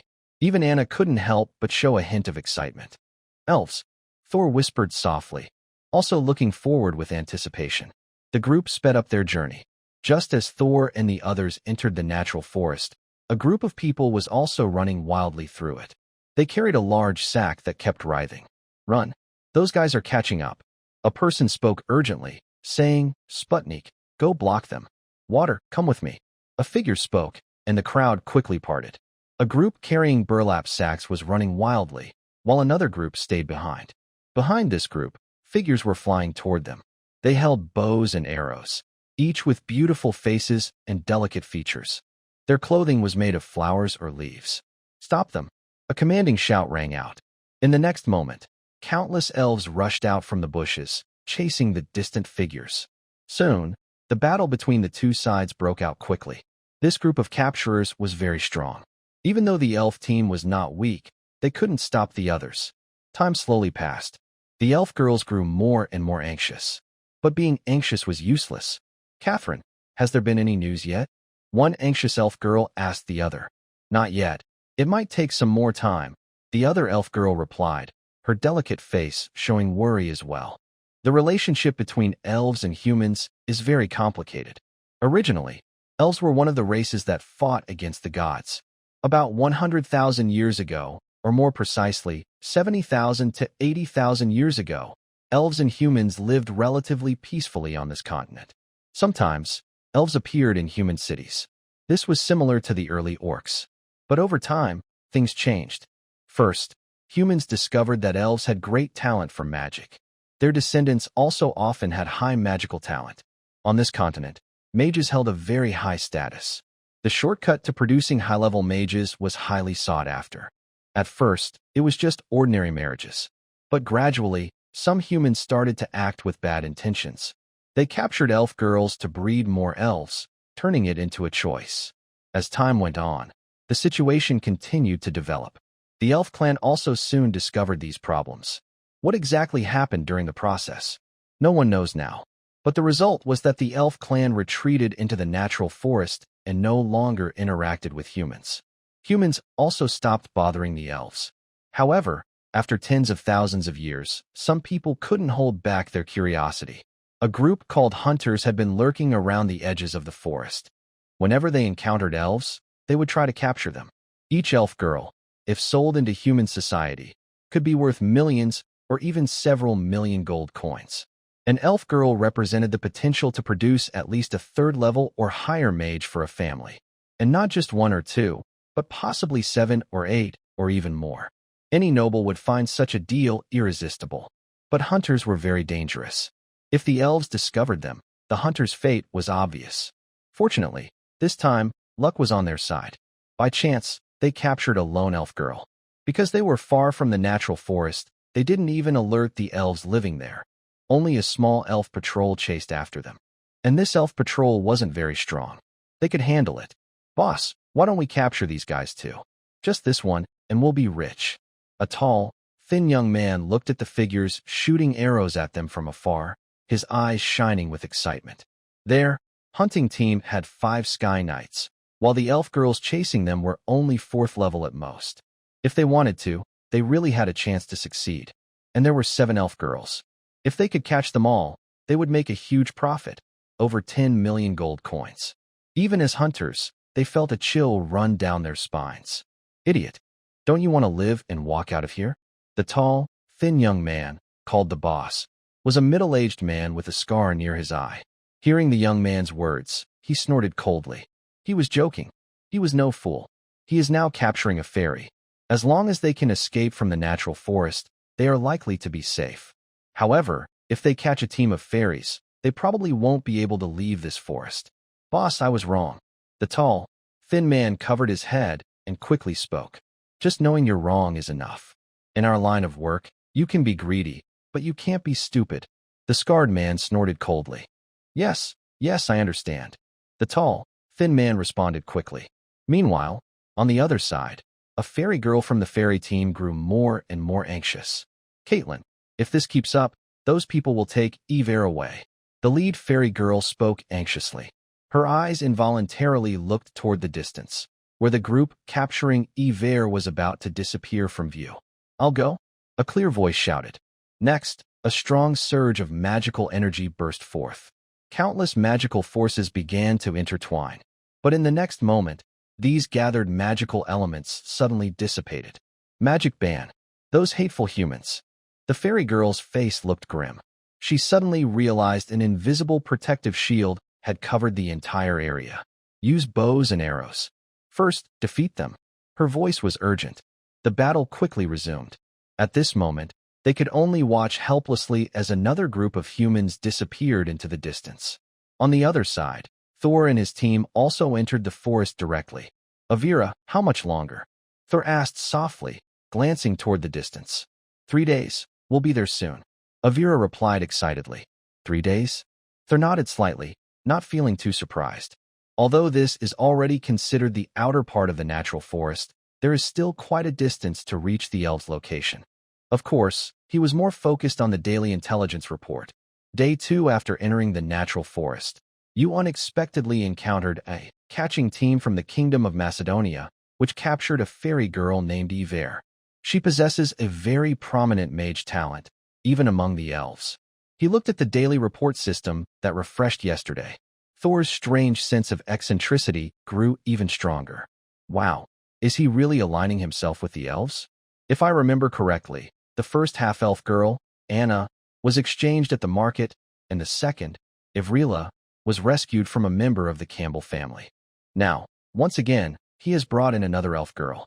Of course, it's still strange. Thor hesitated slightly, but decided to save this elf girl. On one hand, he was about to visit the Elven Kingdom. On the other hand, he didn't want to miss a talented elf girl with high magical potential. And at that moment, swoosh. The jungle quickly made noise, and a group of people hurriedly ran out from the bushes. When the crowd emerged, they immediately saw Thor and his group. Seeing Thor and the others, they looked surprised for a moment, then suddenly became cautious. But soon, their expressions changed to joy. Sir, sir, a knight at the front hurried over, speaking anxiously. Before he could get close, he was stopped by Thor's knights. What's the matter? Looking at the figure before him, Thor couldn't help but chuckle. Sir, we encountered magical beasts. They attacked us. Please help us. We come from the Macintosh Ford family. The leading figure quickly explained. Ford family? I don't remember the Ford family's crest being the Sea Pearl family symbol. Thor chuckled softly, teasing as he spoke. What? The leader froze for a moment, instinctively looking at his chest. But all he saw was an empty space. Sir, what are you talking about? The leader's face slightly changed, but he still forced himself to speak. What am I saying? Isn't that clear enough? Leave your things behind, and you can all go now. Thor spoke calmly. Right now, he had no desire to argue with these people. Sir, are you joking? The leader was about to speak again, but in that instant, his peripheral vision signaled him. In a flash, the catching team quickly surrounded Thor and his group. 2 Sky Knights, 12 Earth Knights. Such strength is indeed impressive, but it's not enough. Thor glanced briefly and then shook his head. He had long anticipated these people's actions. Hunters are all vicious and dangerous. They are both catchers and bandits. A single elf is highly valuable. The moment they come into contact, these hunters won't let Thor and the others go. If they discover something and leak the information, this group won't survive. Paying money for something is always better than getting it for free. However, clearly, their plans and ideas are meaningless under daily intelligence reports. Thor's daily intelligence is very clear about himself, and naturally, this information is included. Kid, it's your fault for seeing what you shouldn't have. Attack. The leading figure's eyes show fierce determination, and a strong life energy erupts. With a loud shout, his figure rushes directly toward Thor. This person is clearly a peak Sky Knight. At the same time, on his other side, another Sky Knight's aura also rushes toward Thor. Their plan is simple. First capture Thor. Thor seems to be a noble's child here for hunting. Once they capture him, others will hesitate and won't resist. Then they can eliminate him, toss him into the forest, and let beasts eat him. There will be nothing left to find. But just as their figures move, suddenly, their bodies stiffen in place. Their pupils dilate, and their expressions show disbelief. Because at this moment, their minds can still move, but their bodies are completely frozen. Not only the 2 Sky Knights, but also the surrounding figures rushing toward them are affected. An invisible force instantly binds them. At this moment, everyone is first stunned, then an unavoidable fear spreads in their hearts. As seasoned hunters who often operate near natural forests, they clearly understand what this means. Sanctuary. Only a sanctuary possesses such terrifying power. They all gasp in shock. No one expected that in this situation, a chance encounter would lead to meeting a sacred realm being. Even in the Macedonian kingdom, the number of sacred realms is very small, and they rarely appear in natural forests. After all, the appearance of a sacred realm can cause many problems. But at this moment, what seemed almost impossible became possible. Everyone, I think you might be mistaken. Toril spoke calmly. Thud. Master. The leading Peak Sky Knight instinctively swallowed hard and started to speak. However, just as he opened his mouth, a soft sound rang out. In the next moment, his body exploded midair. Yes, it exploded right then. Blood and flesh flew everywhere. This scene made the remaining figures' pupils shrink sharply, and their bodies began to tremble. It was terrifying. An unprecedented fear spread through their hearts. Master, the last Sky Knight tried to speak instinctively, but his words were cut off as his body suddenly exploded. Then, faint sounds echoed around. These people were not Toril or Rain. Even the Peak Sky Knight could hardly resist Toril. As for what they said, Toril didn't want to hear it. He knew, even with his toes, that these were likely connected to some top nobles of the Macedonian kingdom. Only these top nobles dared to involve themselves in the trade of elves. But so what? With Toril's strength, he didn't need to worry about this. He didn't need to think about it. He gently waved his right hand. The blood and flesh were completely swept away. Toril's gaze turned to a dropped sack in the distance. At this moment, a faint green glow spread out, and a cautious head peeked out. Seeing this scene, Toril couldn't help but smile. Clearly, this elven girl, even while restrained, was trying to find a way to escape. Even without his intervention, she should have been able to escape. Ivra, you should know her, right? After chuckling and shaking her head, Thor's gaze naturally turned to Evira, and he spoke softly. Evira. Seeing her small head and hearing Thor's words, Evira responded with a happy voice. Meanwhile, the girl who had been carefully observing her surroundings seemed surprised to hear the familiar voice. She paused and looked over instinctively. When she saw Evira, her little head also froze in confusion. Evira was talking with the elf girl. Thor did not interrupt. After a moment, Evira quietly spoke, thanking Thor. You're welcome. It was just a small effort. Thor waved his hand casually, not paying much attention. But Evira shook her head sincerely. Still, thank you very much. Thor smiled. At that moment, distant sounds echoed. Soon, a few slightly disheveled figures appeared. Seeing who they were, Evira's eyes brightened. Catherine! Evira exclaimed happily and flew toward the group of ragged figures in the distance. Meanwhile, when the others saw it was a knightly group, the elf girls' faces changed with surprise and became cautious. But then, a familiar voice rang out, and they suddenly saw Evira flying over. Great! Evira, are you okay? One of the elf girls couldn't help but cheer happily. Thanks to Evira. And her friends. Evira cheerfully said. Evira? Her friends? Hearing Evira's words, both girls were stunned and looked toward the distant figures. As they looked, the leading elf girl was also taken aback. Natalie. Seeing the approaching figures, Evira couldn't help but snort coldly. Clearly, their relationship was not very good. Evira, you actually took humans into the natural forest without permission. Evira's cold snort made the leading elf girl's expression change slightly. Her gaze shifted to Thor and the others, and she spoke with a tense look. This doesn't concern you. Natalie, I haven't said anything yet. As a guardian elf, you let a human capture Ivy, Evelyn said sharply. Listening to Evelyn's words, the elf girl's face slightly changed. She opened her mouth, but quickly didn't know what to say. This time, it was indeed her mistake.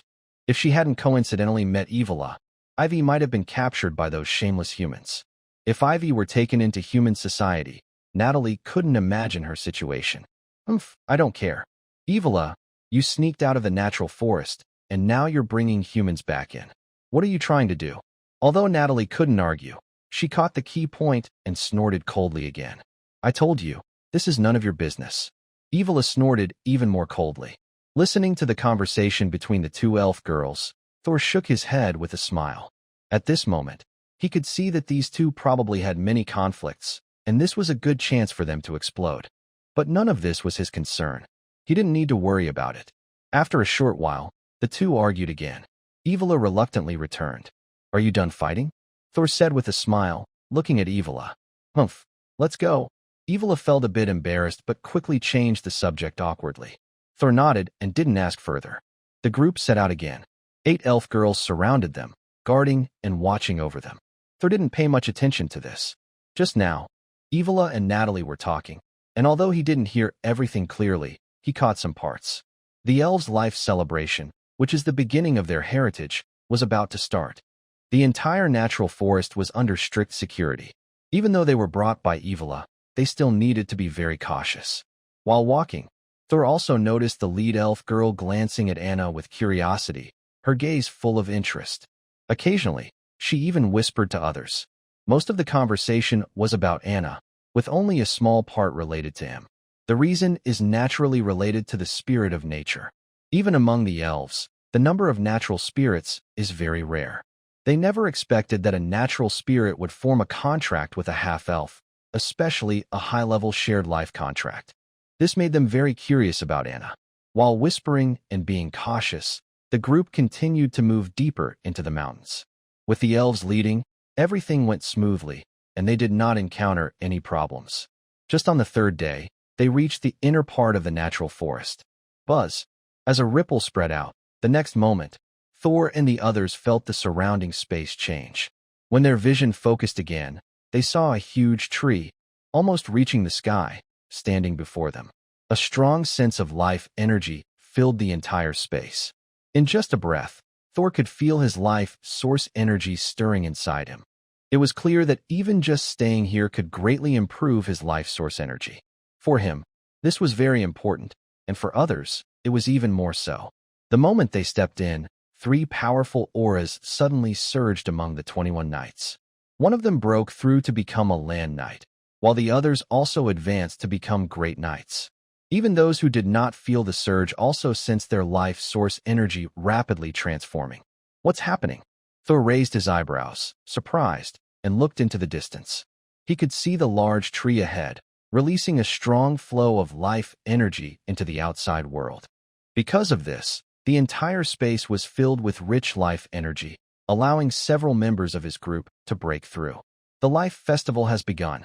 For the next 3 months, the Tree of Life will continuously release life energy until it reaches its peak. Evola softly explained to Thor. Thor nodded, looking thoughtful.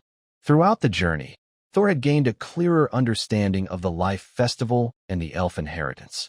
During the Life Festival, usually once every 100 years, the elven race gives birth to a new generation.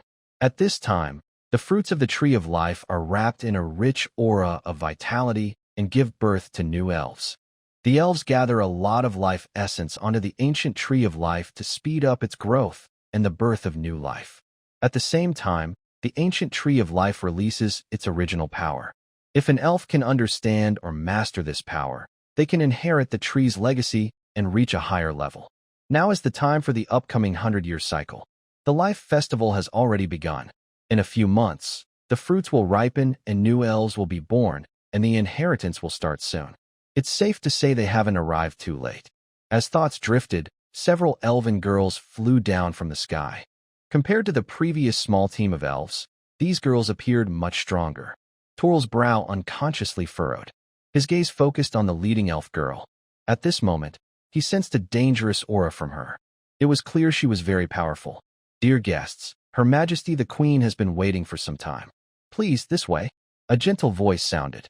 The leading elf girl looked at Toral with a smile, then softly spoke. Thank you very much. Toral nodded and quietly expressed his thanks. You're too kind.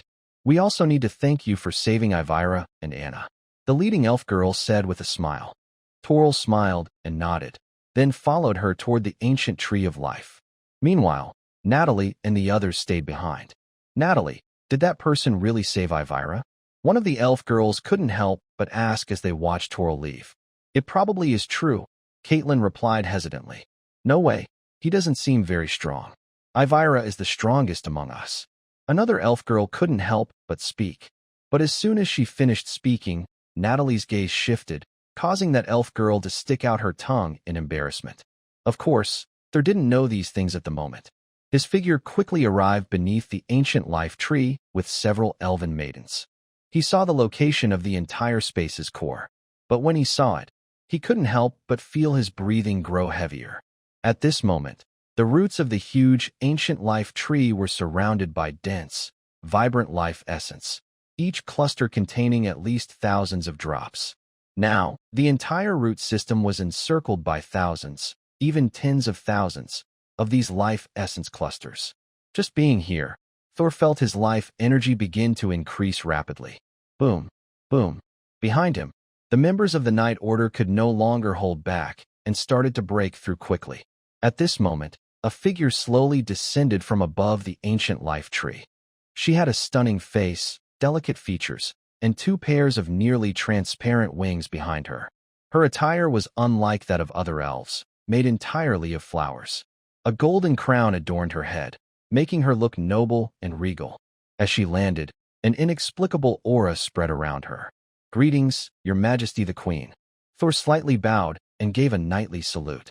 "Thor Dressrosa, I've already learned about this. I am deeply grateful this time. Without you, Elvira, Anna, and Ivar might have faced disaster." The gentle voice sounded, and the Elven Queen's gaze turned to Thor. "You're too polite. This is what I should do." Thor smiled and replied, "No, this isn't politeness. All right then, your knightly order can stay by the ancient life tree for 3 days. You can remain in the Tree of Life for 3 months until the Life Festival ends." The Elven Queen shook her head and then paused thoughtfully before speaking. Even with the prior intelligence reports, Thor was still surprised upon hearing the Queen's words. He knew what the Life Festival represented. He hadn't expected the Elven Queen to truly give him this opportunity. Don't be surprised. It's just an opportunity. Whether you can sense anything depends only on yourself. The Elf Queen looked at Thor's surprised expression and couldn't help but smile softly, shaking her head. "I understand. Thank you, Your Majesty." Thor took a deep breath and then bowed respectfully. "No need to thank me. It's I who should thank you. Spend some time here to reflect. Even if you don't understand much now, it will help you ignite the divine fire in the future." The Elf Queen spoke softly. Thor nodded slightly. "Anna."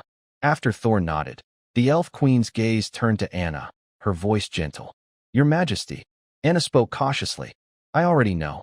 You're a very unfortunate child. I'm sorry about Alicia. I was sleeping earlier and didn't know what was happening." Her voice was soft. Hearing the Queen's words, Anna's body trembled slightly. She opened her mouth, but halfway through, she didn't know what to say. Seeing Anna's expression, the Elf Queen sighed again. She knew some things, but others, under the human alliance, even she couldn't change, especially when it involved things that had already happened. The atmosphere grew silent for a moment. Thor also shook his head. Even if he didn't understand the reasons, it was clear that the situation was very complicated. "Child, what do you plan to do next?" After a gentle sigh, the Elf Queen looked at Anna again with a soft voice. "Your Majesty, after I receive the inheritance, can I not leave the natural forest?" Anna hesitated, looked at Thor, then gathered her courage and asked cautiously. "Of course not. Elves are free. You can go wherever you want. No one will stop you." The Elf Queen was momentarily stunned, then smiled and spoke. "Is that really true?" Hearing the Queen's words, Anna's eyes lit up, and her face flushed slightly. "Of course it's true. Elves are free. Under the light of the Goddess of Life, elves do not restrict their people." The Elf Queen smiled as she spoke. "All right, Anna, you should prepare well next. I have high hopes for you," the Elf Queen said with a smile. "Thank you, Your Majesty." Anna quickly responded with gratitude. "No need to thank me, Ivira. During this time, you should lead Lord Thor and Anna to become familiar with the Elf Kingdom." The Elf Queen nodded happily, then looked at Ivira. "Yes." Ivira quickly nodded, her heart pounding with nervousness. She was afraid of the Queen's punishment. After Ivira responded, the Elf Queen smiled and gradually faded away, disappearing from everyone's sight. When the figure was completely gone, Ivira let out a long breath and couldn't help but pat her chest. "Ivira, didn't you say the Queen was very scary?" Anna looked at Ivira, who was patting her chest, and asked curiously. "Anna, you don't know." Ivira looked around again, feeling the atmosphere, then whispered softly. But just as she spoke, a smiling voice echoed. "By the way, Ivira, I forgot to punish you. Leaving the enchanted forest without permission. After you get to know Lord Thor and Anna better, go to the confinement room yourself. This time, not 20 years, just stay there." The voice sounded out. Suddenly, Ivira, who was carefully looking around, changed her expression. "Please, Your Majesty," she begged anxiously. But there was no response from the space. Oh no, oh no. 20 years. Ivira felt like crying. Seeing her expression, Thor couldn't help but find it a bit funny. "You're still laughing?" Ivira, noticing Thor's smile, became even more upset and couldn't help but speak. "Ivira, maybe this isn't a bad thing for you. It's not very safe outside," Thor said with a smile. He wasn't gloating, it really wasn't a bad thing. Last time, without him, she might have been sold by the Campbell family and had to pay others. That time, he was the one who helped her. If it had been anyone else, the outcome would have been different. "Humph. You."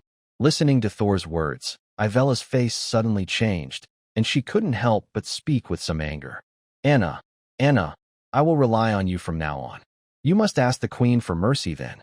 After speaking angrily, Ivela quickly looked at Anna, sounding pitiful. "Is that okay?" Anna was stunned for a moment and hesitated before replying. "Of course, it's definitely okay. The Queen really likes you," Ivela quickly added. "Then, I'll try it later." Anna nodded, then looked a bit conflicted. "Anna, you're the best." Hearing Anna's response, Ivela, who was angry and frustrated, suddenly regained her composure and spoke excitedly. "Come on, I'll show you around the Elf Kingdom. It's your first time here," Ivela said. Then, led by Ivela, Thor and his group also took a good look around the Elf Kingdom. The entire Elf Kingdom was much larger than he had imagined. There were also many elves. Along the way, Thor saw quite a few elves. Some were big, some small. Some were strong, some weak. The strongest, besides the Elf Queen, Thor also sensed several terrifying presences.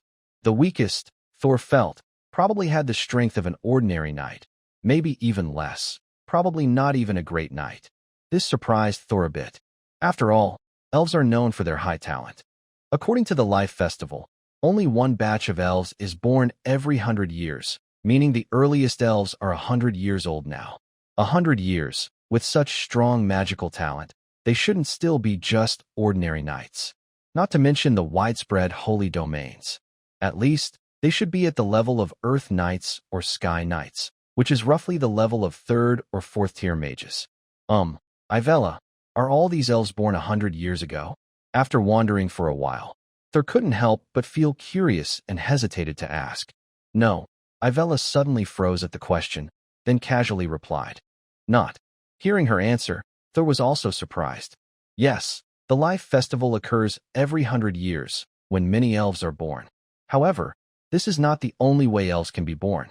Those plants and trees that absorb the life force from the ancient trees can also give birth to elves, but it takes longer for them. It seems Ivira understood Thor's confusion and explained softly. Thor nodded, suddenly understanding what was happening. Clearly, elves are not only divided into natural elves and forest elves. Even among forest elves, there are different types. Some are born from the ancient trees, while others are created from the plants and trees that absorb the life force from nearby ancient trees. There are obvious differences between these two types. Talent is the most important factor among them. Thor shook his head and sighed. This world has a bigger gap between people and elves than his previous life. Most of this gap is already decided from birth. Just like humans, if their ancestors were strong knights, their descendants tend to be more talented. If their ancestors were ordinary, their descendants are likely to be average. He managed to reach this point purely by chance. Or more precisely, because of his special advantage. Without this advantage, with his natural talent alone, even with many chances, it would be hard to break through to become a land knight, let alone reach the sacred realm. Thanks to his breakthrough into the sacred realm, his descendants are more likely to break through too. If he can go further in the future, his children can go even further. His thoughts drifted. Next to him, Ivira was chattering away. Thanks to her explanation, Thor gained a clearer understanding of the elf kingdom and elves. Elves are different from humans. They don't have a strict hierarchy system. The Elf Queen is only a nominal ruler. More than a ruler, she is the protector of the elf kingdom and the ancient trees. She doesn't have absolute control over the elves. Even the weaker elves are essentially equal to the Elf Queen. It's more like a utopia from his previous life. Even Thor couldn't help but feel admiration. But it's clear that such a utopia can only exist among elves. Compared to humans, elves are pure beings with no desires or ambitions, which is why they can create everything. Even if the world were to be destroyed, humans probably couldn't reach this level. This has been true in past lives, and it remains true in this world. The night gradually passes. Although the elf kingdom seems independent from the entire continent, it is still located within the continent. The special power indicator shows no unusual reaction.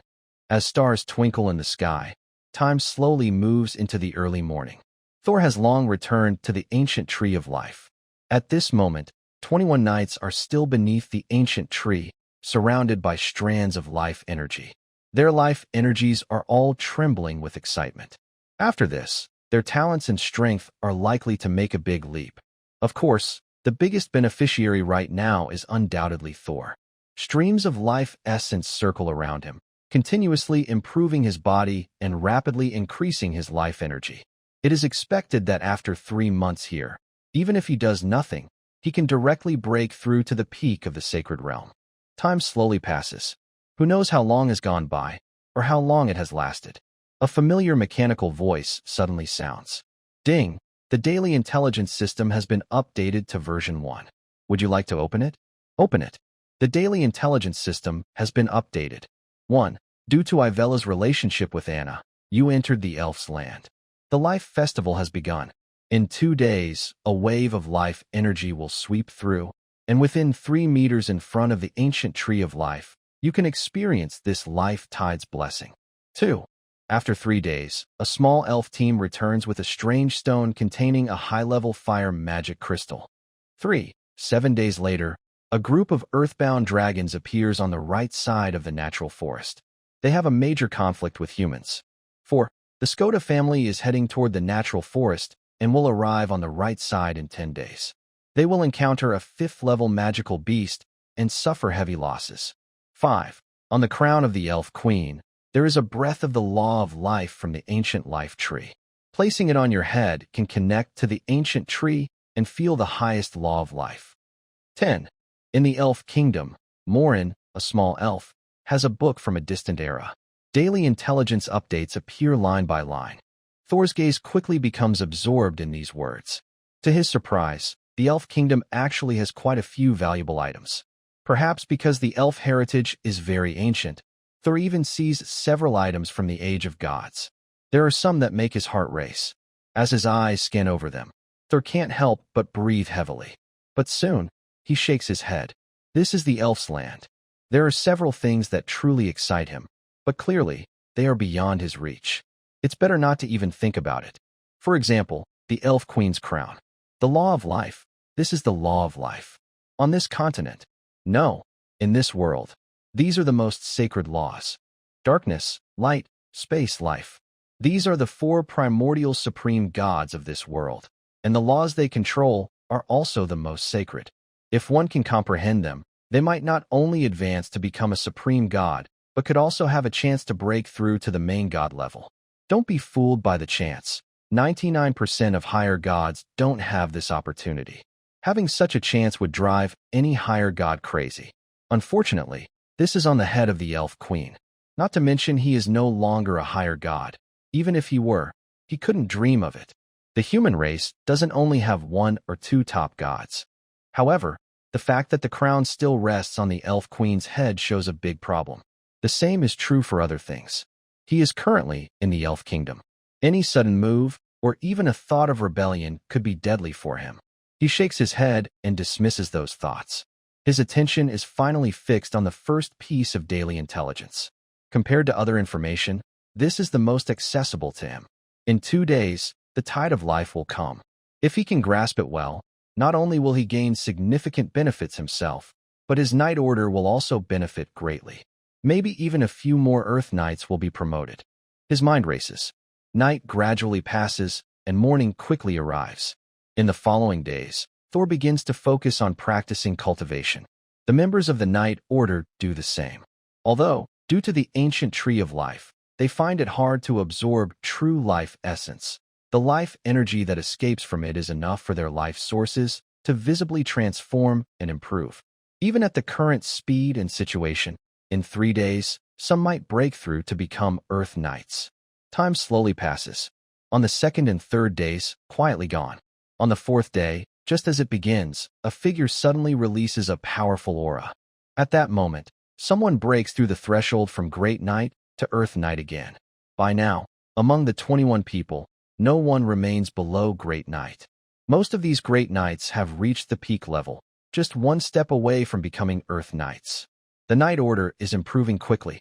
Thor also advances rapidly. In 2 days, his sacred domain is fully stabilized, just one step away from the mid-stage of the sacred domain. At this speed, he can reach the mid-stage of the sacred domain in no more than a week, even without considering the tide of life. The tide of life surged wildly, and rich life energy swept through everything. At this moment, both Thor and the members of the Night Order he brought were at the heart of the life tide's explosion.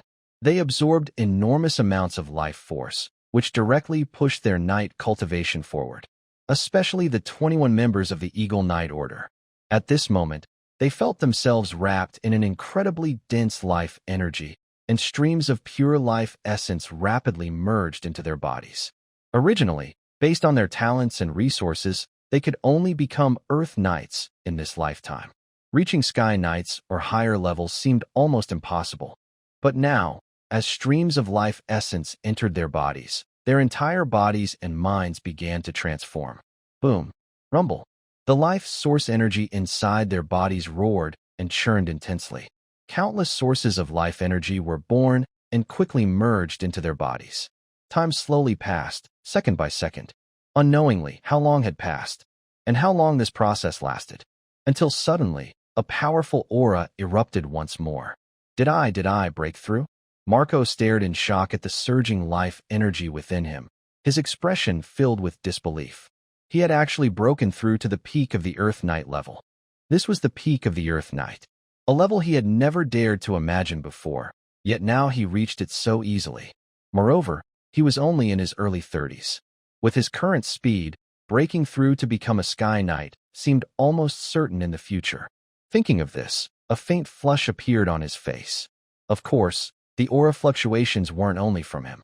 The other figures who had previously broken through to Earth Knights also radiated strong energy, and in the end, 2 of them reached the late stage of the Earth Knight level, only one step away from the peak. The rest had mostly reached the mid-stage of the Earth Knight level. Given the current situation, if they could stay a little longer, more people might break through. Unfortunately, they knew very well that their time had run out. They exchanged glances and then slightly bowed towards the ancient tree in the distance. They slowly retreated, not wanting their greed to cause trouble for their lord. Now that the time had come, leaving was the best choice. The 21 people quickly left the ancient tree. As soon as they did, elves came to greet them and made arrangements for Thor and the other knights.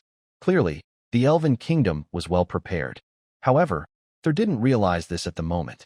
When the tide of life erupted, his consciousness was quickly immersed in it. Streams of life essence began to surround him, gradually flowing into his body, cleansing his flesh and mind. He could see with his own eyes that his strength was rapidly increasing. Even with his current talent, mental power, and the vast amount of life essence, his abilities kept improving. The growth in talent and mental strength made his understanding of the power of the laws increase visibly. The seed of life inside him swayed, and a large amount of life force poured in. His mental power quickly refined his domain of Thunder Law. Time slowly passed. Night fell gradually. As the night deepened, the familiar mechanical sound rang out again, with lines of text appearing. But clearly, Thor was not paying attention to this at all.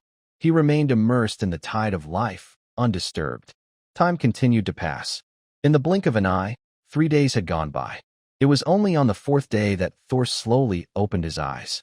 At this moment, his aura had already reached the mid-stage of the sacred realm, just one step away from the late stage. Huff! He exhaled a deep breath, and a hint of joy appeared on his face. Even he hadn't expected that the boost from this tide of life would be so great. It had directly reduced his years of accumulation by nearly 10. Normally, reaching the peak of the sacred realm from the initial stage would take more than a few years. Even with enough resources and talent, it could take decades to complete. If your talent and resources are not enough, it is almost impossible to reach the peak of the sacred realm, let alone progress from the early to the middle stage of the sacred realm. This is because it is no longer just about accumulating life source energy. Unlike Sky Knights, who can break through from the early to the peak as long as their life source energy keeps pace, reaching the sacred realm involves more than just energy. It also depends on the structure of the domain, which is a huge project. Each level of the sacred realm can take from 20 to over 100 years.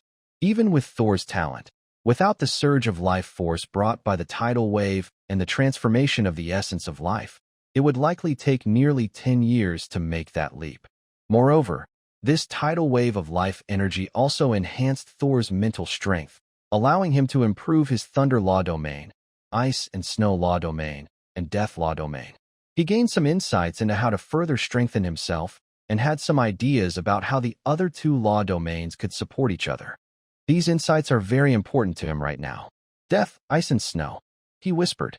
Thor closed his eyes again, and waves of energy spread out around him. Law marks appeared on his forehead.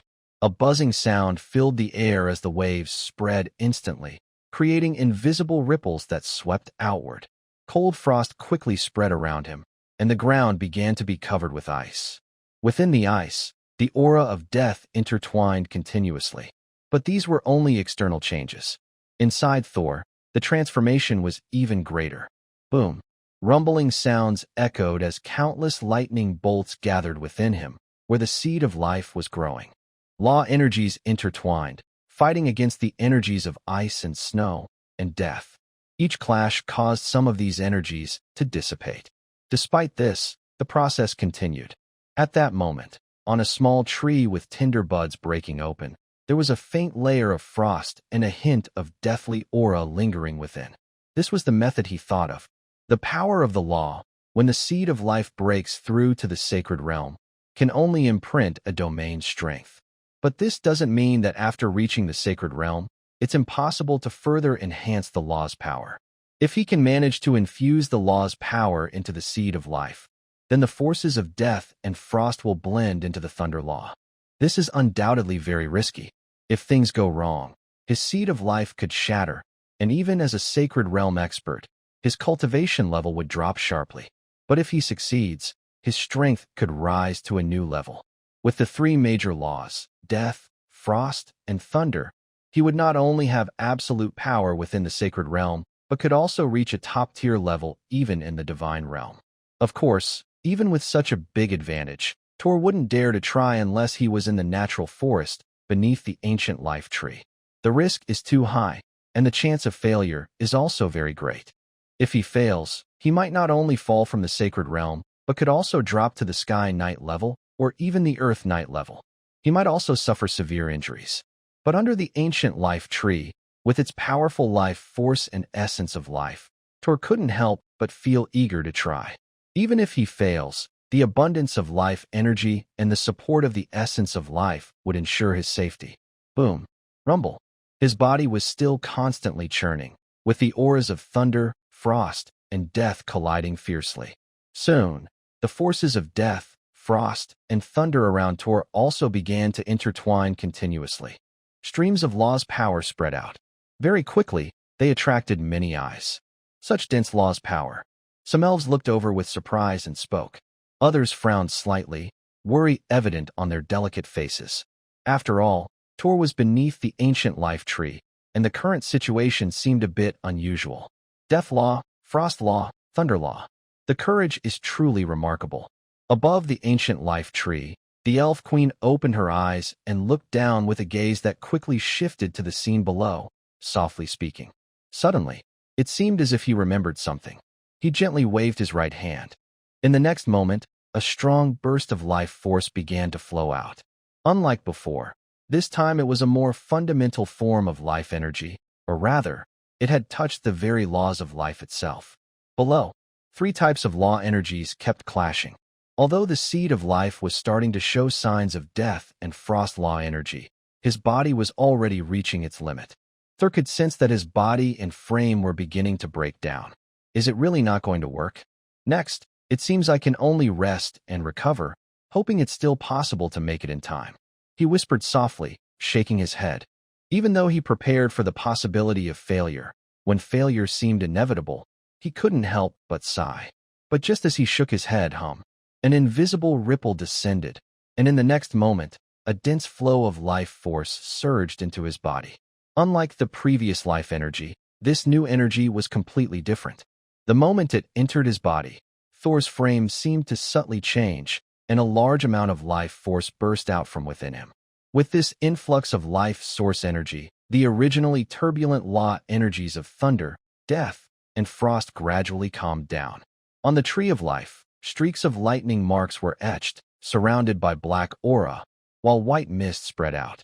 These represented thunder, death, and frost, three completely different law energies. And now, these three distinct energies quietly appeared on the tree. Although they still flickered slightly, they had already manifested. Success.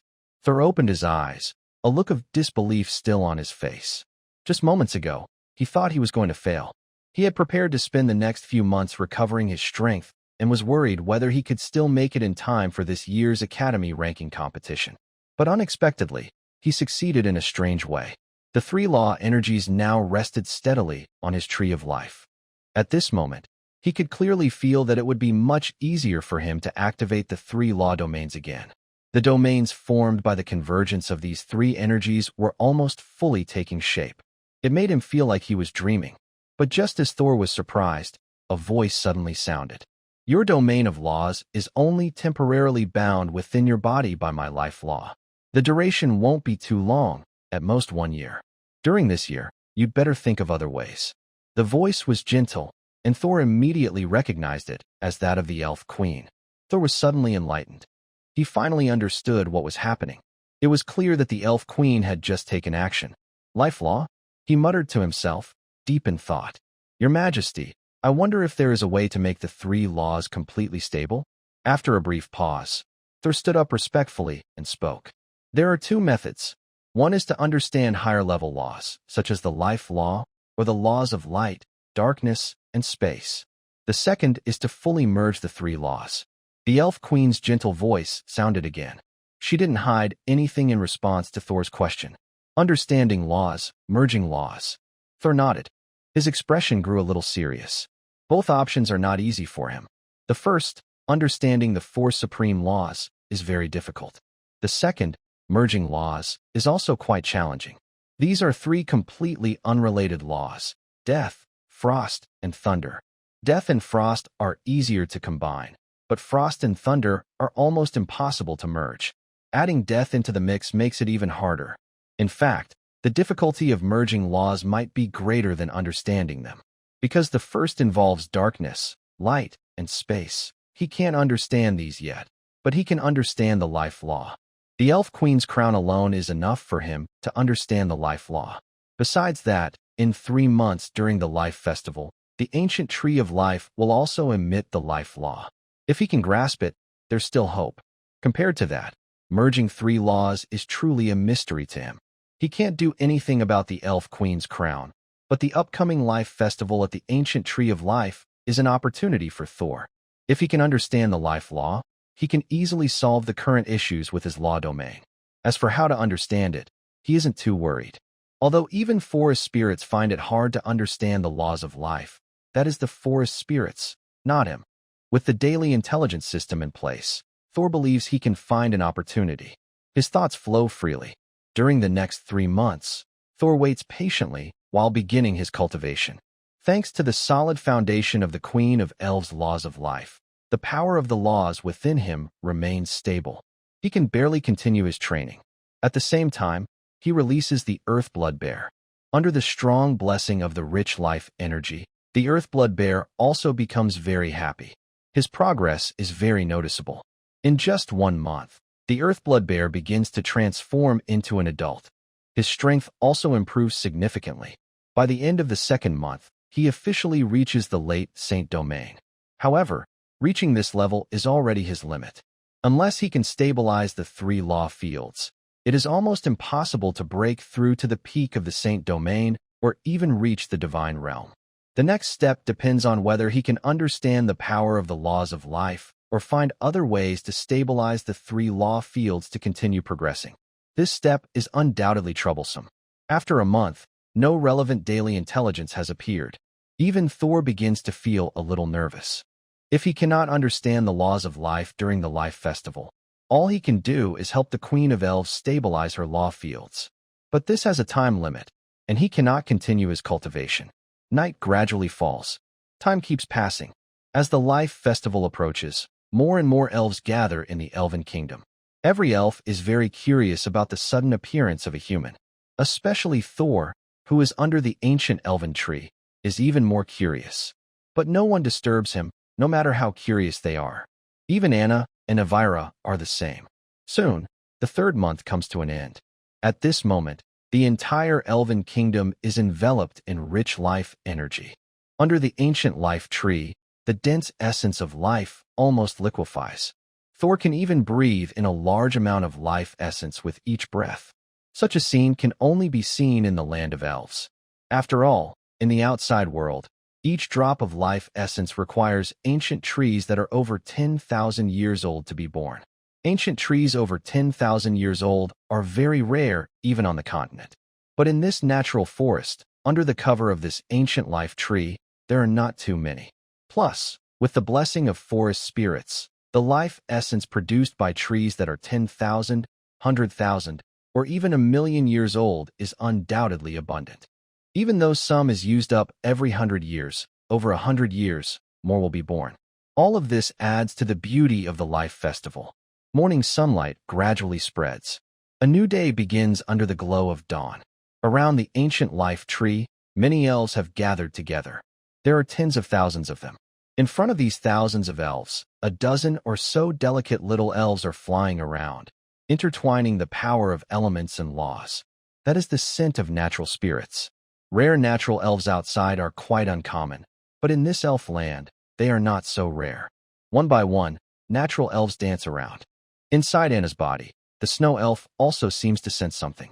A small figure emerges, cautiously observing the surroundings, until a little elf flies over. The snow elf quickly shrinks back and hides inside Anna's body again. It's okay, Nicole, they are very friendly, Anna softly says, comforting the slightly scared little elf. With Anna's reassurance, the snow elf Nicole finally sticks her head out again. Hello. As Nicole appears, a small elf greets with a smile. Hello. Nicole is still a bit nervous, but seeing there's no danger, she speaks cautiously. Hee, don't worry, it's very safe here. The queen will protect us, another little elf says. Really? Nicole blinks her small eyes, curious. Of course, it's true, another little elf responds. As the little elves chat, Nicole gradually relaxes and begins to fly out, joining the other little elves. This scene undoubtedly caught the attention of many elves. These people looked surprised. They didn't expect Anna to also have a natural elf inside her. Now, they will definitely be jealous, Ivira said with a teasing smile. Ivira. Anna felt a bit embarrassed and instinctively spoke up. Don't be shy. The Elf Kingdom is very free. The Life Festival will start soon. After this, your strength might catch up to mine, Ivira said with a smile. Don't say that, Ivira. I'm far from you. Anna shook her head. That's not certain. You'll see soon enough, Ivira replied seriously, with a look full of hope. Even though the Elf Queen doesn't have much real power, becoming queen is almost every elf's biggest dream. I don't want to be queen. I want to stay with my master. Anna shook her head, thought for a moment, then spoke seriously again. That guy, what's so good about him? Ivira looked a bit annoyed and couldn't help but speak. Ivira. Hearing Ivira's words, Anna looked a little upset. All right. I was wrong. Don't worry, the next queen can also leave. The queen said that elves are free, no one will restrict them. And if you understand the law of life, you might not have to be queen, Ivira quickly said when she saw Anna angry. While they were talking, a gentle light spread. The figure of the elf queen slowly descended from the ancient tree. As she stepped down, all the elves below gradually quieted down. In this quiet moment, everyone, the Life Festival is about to begin. Get ready. A gentle voice sounded, and the elf queen looked at all the elves. As she spoke, the crown on her head emitted a green glow. The light spread out quickly, filling the surrounding area. Within this green aura, the ancient tree of life began to ripple with invisible waves from its huge canopy. A soft hum echoed as the ripples spread. The tree of life swayed, and endless life energy radiated outward from it in all directions. Suddenly, the Tree of Life moved. In that moment, a surge of life force swept through everything. Thor was beneath the Tree of Life, almost directly in the path of this energy. Almost instantly, his stable life energy began to increase rapidly, too fast to see with the eye. At the same time, countless streams of life energy kept washing over his body. And it wasn't just him. Powerful life energy was flowing through the entire area, wrapping many elves inside. This life energy was very beneficial, even for elves. It could speed up their growth and improve their natural talents. Even elves born from other ancient trees, flowers, and plants could quickly become stronger under this nourishing life force. Moreover, as the life force spread, it carried the heritage of the elves. This inheritance might not mean much for the elves born from the ancient Tree of Life, but for others, it was an incredible benefit. They didn't have this inheritance. Every 100 years, the Life Festival was their chance. In this situation, each Life Festival was a grand celebration for the Elf Kingdom. The surge of life energy wrapped many elves, including Anna. At this moment, the life force not only helped her level up quickly, but also carried her inheritance. Anna was completely immersed in it. Time slowly passed. The entire Elf Kingdom became peaceful once more. 3 days went by in the blink of an eye. During these 3 days, many elves experienced breakthroughs. Even the outermost Eagle Knights have many members who have advanced to higher levels. Marco even feels that he is just one step away from becoming a Sky Knight. Among all the people who are advancing, Thor frowns slightly. After 3 days, he still hasn't sensed any signs of understanding the laws of life. His daily intelligence reports also show no relevant information. Given the current situation and the 7-day life festival, the chance of him understanding the laws of life is almost zero. Instead, because the source of life energy keeps washing over his body, the power in his 3 main law fields seems to be losing balance again. Under these circumstances, the best way to avoid problems is to leave the life tide area quickly. Otherwise, the 3 law fields might really become unstable. Thor sighs softly and exhales a breath of stale air. His gaze once again falls on the daily intelligence report. He scans through it and finally stops on the same line as before. Do I really have to do that? He mutters to himself. Soon, Thor shakes his head. He gives up this tempting idea. Although it seems to be the best plan he can think of, he knows very well that with his current strength, even just thinking about it is very difficult. While he is lost in thought, time quickly passes to the 4th day. As dawn breaks, the familiar mechanical sound rings again. Clearly, it is early morning once more. Daily Intelligence Updated. Open it. Open. Thor's heart moves without hesitation and chooses to open it immediately. Buzz. Daily Intelligence Updated 1. The Life Festival in the Elf Kingdom, held once every 100 years, has begun. Those within the kingdom will undergo a cleansing of life energy. 2. On the ancient Tree of Life, a highly compatible elf has been found.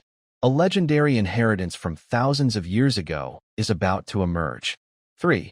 This time, for some unknown reason, only 23 elves were born within the ancient Tree of Life, which is 2/3 fewer than usual.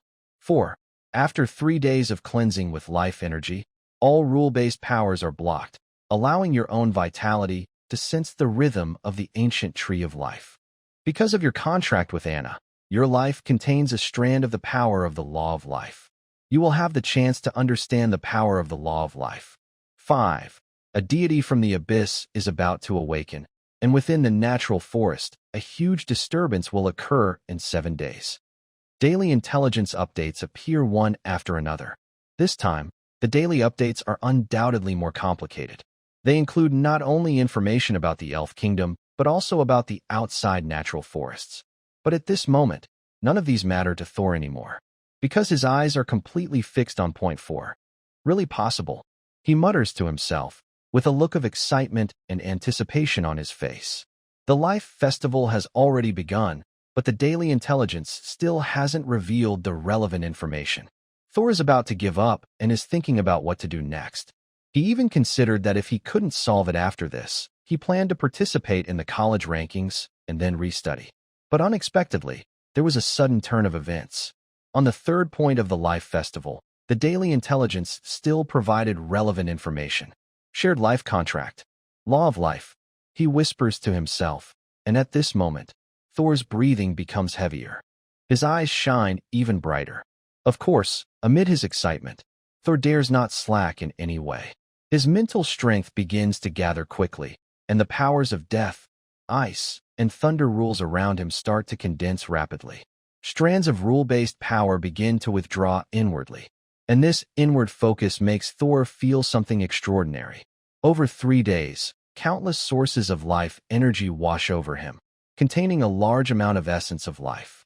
Yet, even so, Thor does not notice any difference or understand what the so-called power of the law of life truly is. It seems that only the intensity of life energy has increased slightly, with almost no other changes. However, at this moment, when all the laws are restrained, Thor clearly senses something unusual. First, he feels his heart beating strongly. Thump, thump, thump. The sound of his heartbeat rises rhythmically. Amid this steady pounding, Thor senses a strange, subtle charm. This subtle charm is very faint, so faint that if not carefully felt, it's almost impossible to notice. Only when all the power of the laws is restrained can Thor faintly sense some of it. Besides that, Thor also perceives that the outside world is filled with green light spots spreading throughout the dark space. Even without opening his eyes, Thor can feel the intense green glow. Especially at the front, the green light almost turns into a beam of light. Above these green lights, there is also a mysterious charm spreading. In a vague way, the two charms seem to be almost synchronized. What's this? Thor's mind moves, and his eyes suddenly widen with excitement. Because at this moment, an idea naturally arises in his mind. He thinks that this charm might be a key to the laws. With this thought, Thor quickly begins to act without delay. He starts to manipulate that subtle charm within himself, trying to merge it with the mysterious charm outside. However, this step is very difficult. First, it's about control. He can feel the mysterious charm outside, but he cannot control it. He tries again and again, but each attempt ends in failure. Time quietly slips away. Life energy surges, and powerful forces intertwine. At this moment, all the elves in the fairy kingdom fall into complete silence. During this silence, occasionally, some elves emit a glow. Each time an elf's glow appears, the elf queen's gaze is involuntarily drawn to it. But the result does not satisfy the elf queen. After many glances, she shakes her head and withdraws her gaze. She needs an elf capable of carrying the laws of life, but so far, no such elf has appeared. Even the elf queen feels a bit disappointed. Until suddenly, a humming sound fills the space. A ripple spread out, and in the next moment, a brighter light than ever before burst forth. The elf queen looked over with a hint of surprise. Avira? Seeing the figure wrapped in a soft, glowing light, the elf queen couldn't help but show a look of astonishment. The Life Festival occurs once every 100 years, which means most elves have already participated, and Avira is no exception. The elf queen didn't expect that, in this situation, Avira would still have the chance to understand the laws of life. Just as the elf queen was feeling surprised, another bright light appeared. Her gaze quickly shifted over, and upon seeing this, the elf queen was once again stunned. Because, at that moment, not far from Avira, Yvel's body was also shining with a strong, radiant glow. This time, there were two bright lights. At this moment, even the elf queen couldn't help but smile. The two lights grew even brighter. However, just as the elf queen was hopeful, the glow did not last 3 days. It only lasted 2 days before gradually fading away. First, Avira's light dimmed on the 3rd day. Yvel's light lasted a bit longer, but also extinguished just before the 4th day. Almost there. The elf queen sighed and shook her head. 3 days is the basic time needed for understanding the laws of the realm. In past times, those who could comprehend the laws usually needed about 3 days. Now, Avira and Yvel only lasted close to 3 days, but didn't reach it, so it's clear they haven't fully grasped the laws. Honestly, the elf queen felt a little disappointed, but she quickly adjusted her mood. The most feared thing at the Life Festival is having no gains. Now, with Avira and Yvel, they have definitely gained something. With this foundation, they might need just 3 or 5 more tries, and they should be able to understand the laws of life. And 3 or 5 tries are not too long for elves. They still have time. But just as she was thinking this, buzz, a ripple spread once again, and as this life celebration was about to end, a brilliant light suddenly appeared.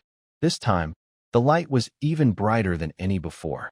The Elf Queen's originally sighing gaze was instantly drawn to it.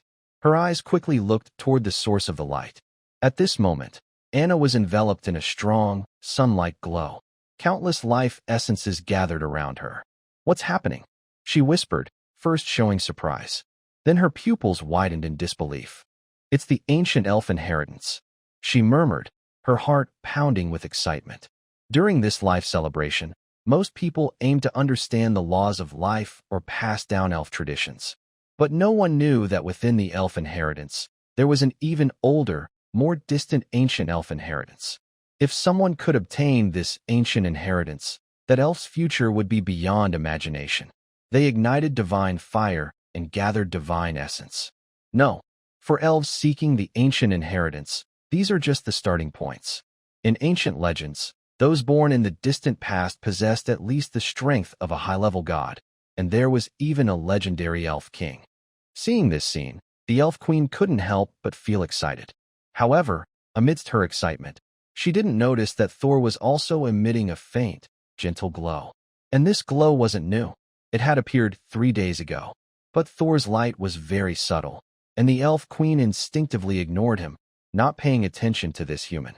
Yet, she didn't notice that Thor had already begun to understand the power of the laws of life. That invisible aura, through repeated attempts, he managed to perform simple operations. When these two auras intertwined, boom, rumble, Thor's mental sea suddenly surged. His insights began to spread throughout his mind. As his understanding expanded, Thor felt as if his mental strength was fully immersed in a gentle power. His mental energy subtly started to improve. Time slowly passed. At this moment, Thor seemed to forget about time entirely. They forgot everything, and all their minds became completely silent within.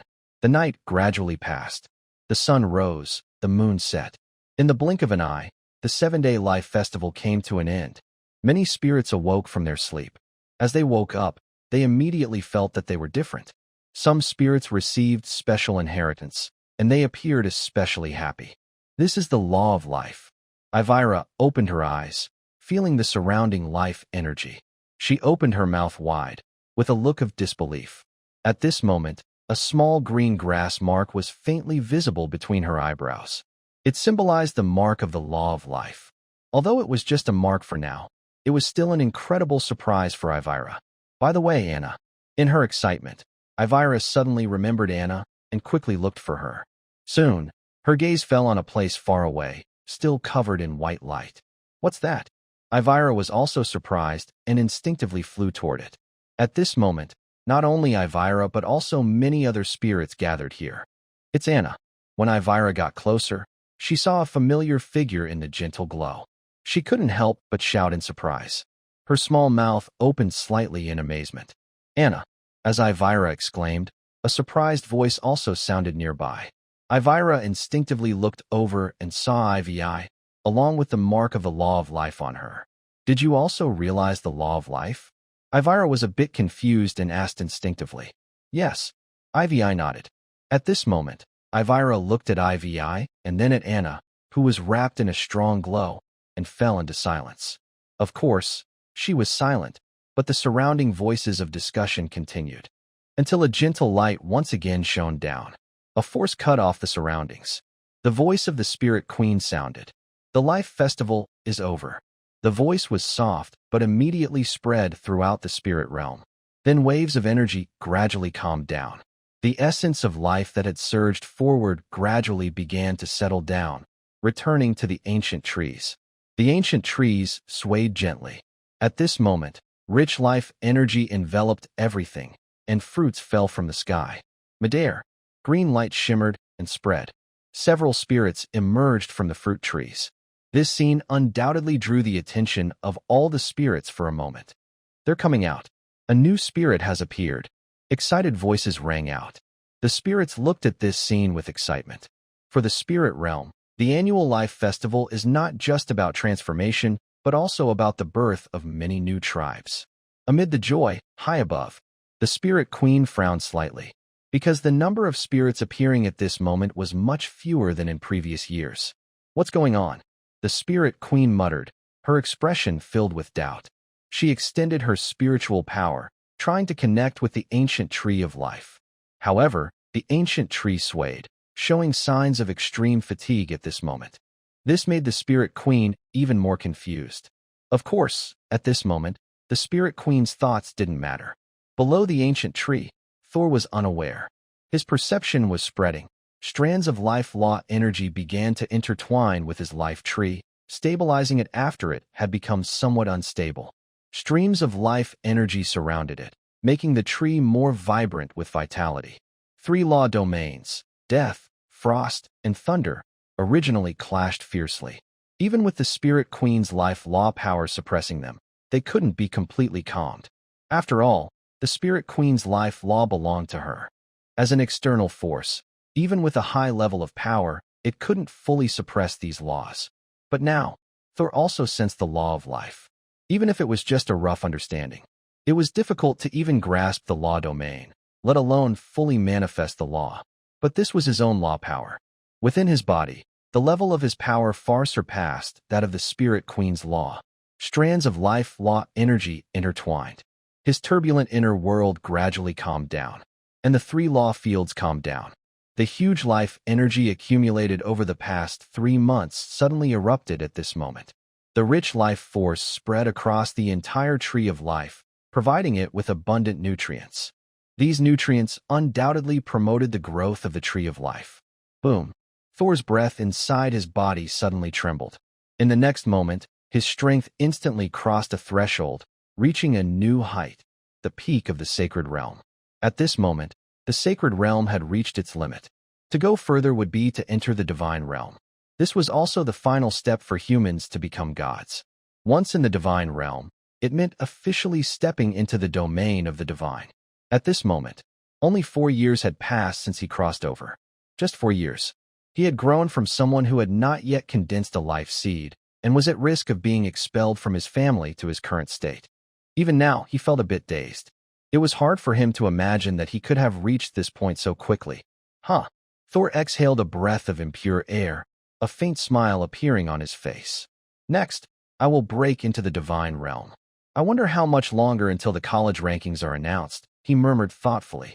Now that the main issues were resolved, as long as his life law could keep pace, his next breakthrough wouldn't be too difficult. Since he had already reached the peak of the sacred realm, the next step was the divine realm. Once he broke through into the divine realm, even within the empire, he wouldn't be considered a minor figure. More importantly, if he could succeed in breaking into the sacred realm before the college rankings, with his strength in the 3 law fields, he might even secure a high position. Of course, all this depended on whether there was enough time.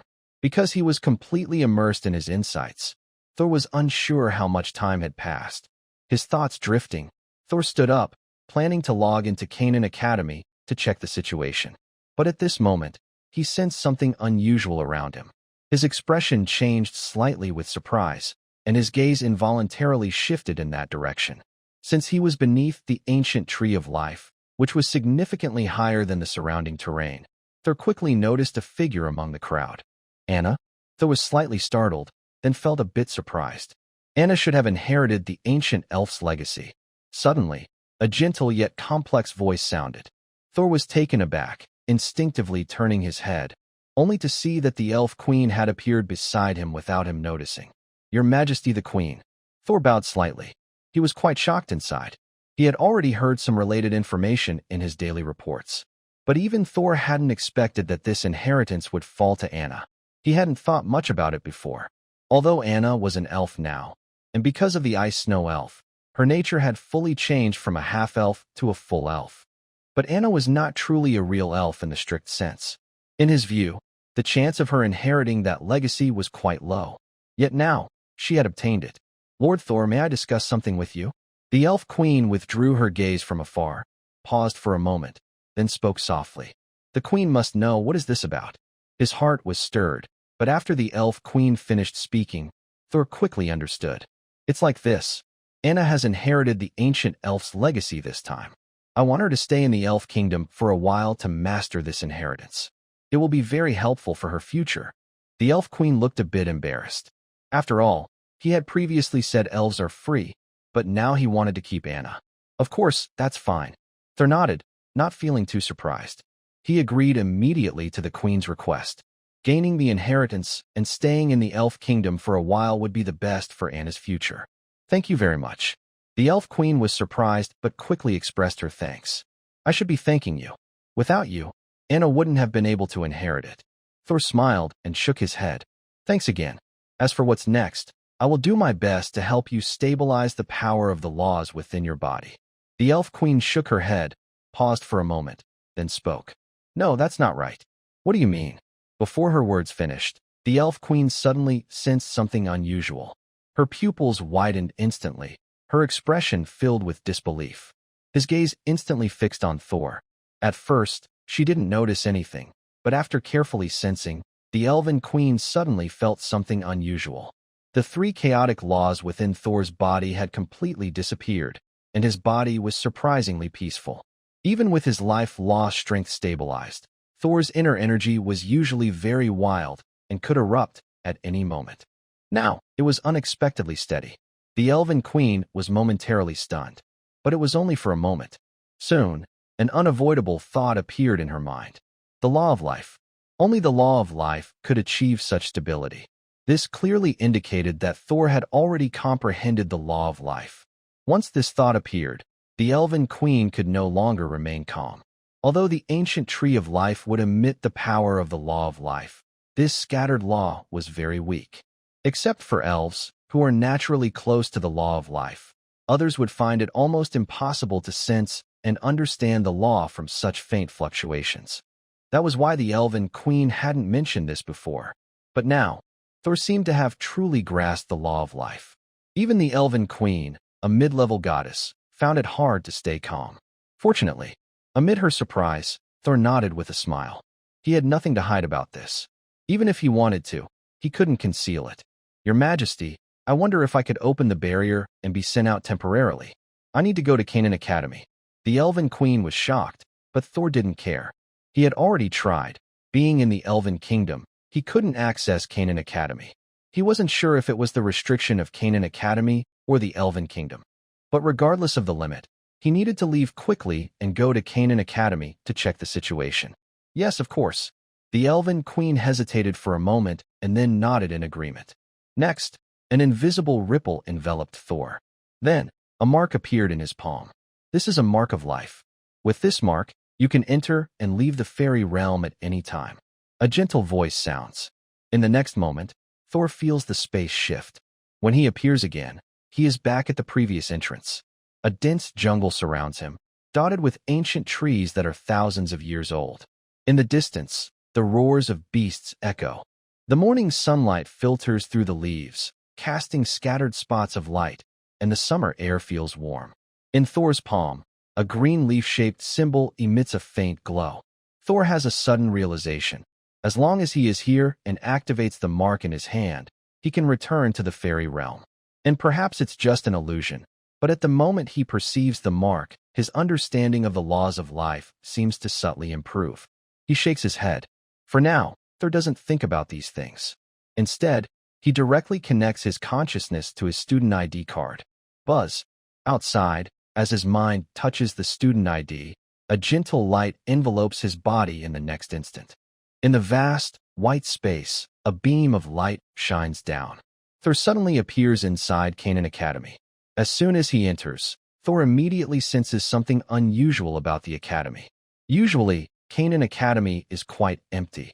In this vast white space, there aren't many students, and they are scattered thinly. But now, everywhere in this white world, there are students, and their auras are very powerful. Thor just passed by and felt several terrifying Holy Domain auras. The Holy Domain. He knows that before, he rarely encountered such strong auras at Canaan Academy, but now he has encountered several in quick succession. While he is surprised, a noise comes from his student ID's communication device. Thor quickly opens it. In the next moment, a projection appears. "Kid, you finally came out. If you don't come out soon, I was about to ask the Fairy Queen to wake you up." Neil Morton speaks with a hint of annoyance. Lord Neil, what happened? Thor looks at Neil Morton with some surprise. There's nothing else to say. This time, for some unknown reason, the Academy ranking competition started early, 2 days before the official date. Moreover, the rewards are unexpectedly high. Missing this opportunity could greatly affect your future. Neil Morton sighed and slowly explained the situation. Listening to his story, Thor's expression also grew serious. As Neil Morton said, the situation has changed. The Academy ranking competition was supposed to have half a month left, but it started early this time. Not only that, but the usual reward of merit points has been increased with an extra prize. For example, if you can rank in the top 300, you have a chance to go to a mysterious continent, which is said to have a place that can speed up cultivation. If you rank in the top 100, you might get the chance to gather divine fire early. The top 30 can receive a lower divine rank, and the first place might even get a mid-level divine rank. A mid-level divine is a very important existence, even in the Empire. There are fewer than 20 higher gods and fewer than 100 mid-level gods in the Empire. Having a mid-level divine means you are close to the top of the Empire's power structure. But for Thor, these details are not the most important. What matters most is that, compared to previous merit points, this time the points for the Academy ranking competition have doubled. Plus, with his own strength improving, he believes he can achieve a good ranking. Suddenly, Thor had an idea and looked at Neil Morton. Lord Neil, is there any way to quickly break through the divine realm? Thor asked, with a tone of inquiry. His current strength is already very powerful, but since there's a chance, he naturally wouldn't mind climbing higher in the rankings. Break through the divine realm? Have you reached the peak of the sacred realm? Neil Morton was momentarily stunned, then his eyes widened in disbelief. He knew that Thor had only recently broken through to the sacred realm. He never expected that, in just a short time, Thor would have already reached the peak of the sacred realm. Yes, with the help of the ancient life tree, I managed to reach it. Thor nodded with a smile, showing he had nothing to hide. Is it difficult? In the projection, Neil Morton looked at Thor deeply. Then he fell into thought. Thor didn't disturb him, trusting Neil Morton probably had a way. After all, Neil Morton had just broken into the sacred realm and quickly reached its peak. If Canaan Academy couldn't help someone reach the sacred realm's peak and break into the divine realm quickly, Thor wouldn't believe it. Your words should be possible, but you need to think carefully. Rapid breakthroughs are not easy. Neil Morton paused silently, then spoke in a deep voice. I understand. Thor nodded slightly, not taking it lightly. Problems didn't scare him much. He had daily intelligence updates. After all, as long as it involved himself, his system was very helpful. Others find it hard to break into the divine realm. The key is to gather divine nature. But that's not a problem for you. I can sense the divine nature on you, whether it's in the death domain or the thunder domain. You just need to guide it out. Neil Morton spoke slowly. As he spoke, his expression and gaze at Thor became more complex. Thor was someone Neil Morton watched change step by step. At first, everything was normal. But as this normality spread, the results turned abnormal. Even Neil Morton couldn't quite figure out where he had fallen behind. Of course, despite the complexity, Neil Morton quickly offered Thor a fast way to break through. That was to use divine fire to draw out divine nature. If Thor could master this, he could smoothly reach the divine realm. As for divine fire, there was a place within the illusory domain. But to step into the divine fire's area, one had to pay 10,000 imperial merit points. Lord Neil Morton, this. Hearing the request, Thor's mouth twitched. He still owed a large number of merit points to Canaan Academy, and there were no merit points left to enter the divine fire area. I will pay the 10,000 merit points for you, but you must agree to one condition. When Thor opened his mouth, Neil Morton paused briefly before speaking. Lord Neil, I don't know what request you have. Thor was momentarily stunned, then curiously asked. After you gather your divine essence, you will have 3 slots to access the underworld realm. I need one of them, Neil Morton said. The underworld realm? Thor was a bit surprised. This was the second realm outside the continent he had heard of. The first was the Yulon realm, which was currently the battleground for the 2 great empires on the continent. The second was this underworld realm. Yes, the underworld realm. You don't need to know the details for now. Once you become a lower god, it will become clear. It doesn't affect you now, but I need an opportunity, Neil Morton explained softly. All right, I understand. Thorl nodded slightly, not asking further, and simply agreed. Even if he couldn't fully understand now, one thing was certain. This wasn't a big deal. He had 3 slots himself, so giving up one wouldn't be a problem. Go to the library. I will wait for you there. Neil Morton nodded, and then spoke, his figure gradually fading away. Thorl looked around. Then, without hesitation, he stepped forward toward the distant library. Future matters could be considered later. Right now, his main goal was to break through to the divine realm as soon as possible. An hour later, he arrived at the library. Neil Morton was already waiting there. Follow me, Neil Morton said, then led Thorl to a certain place.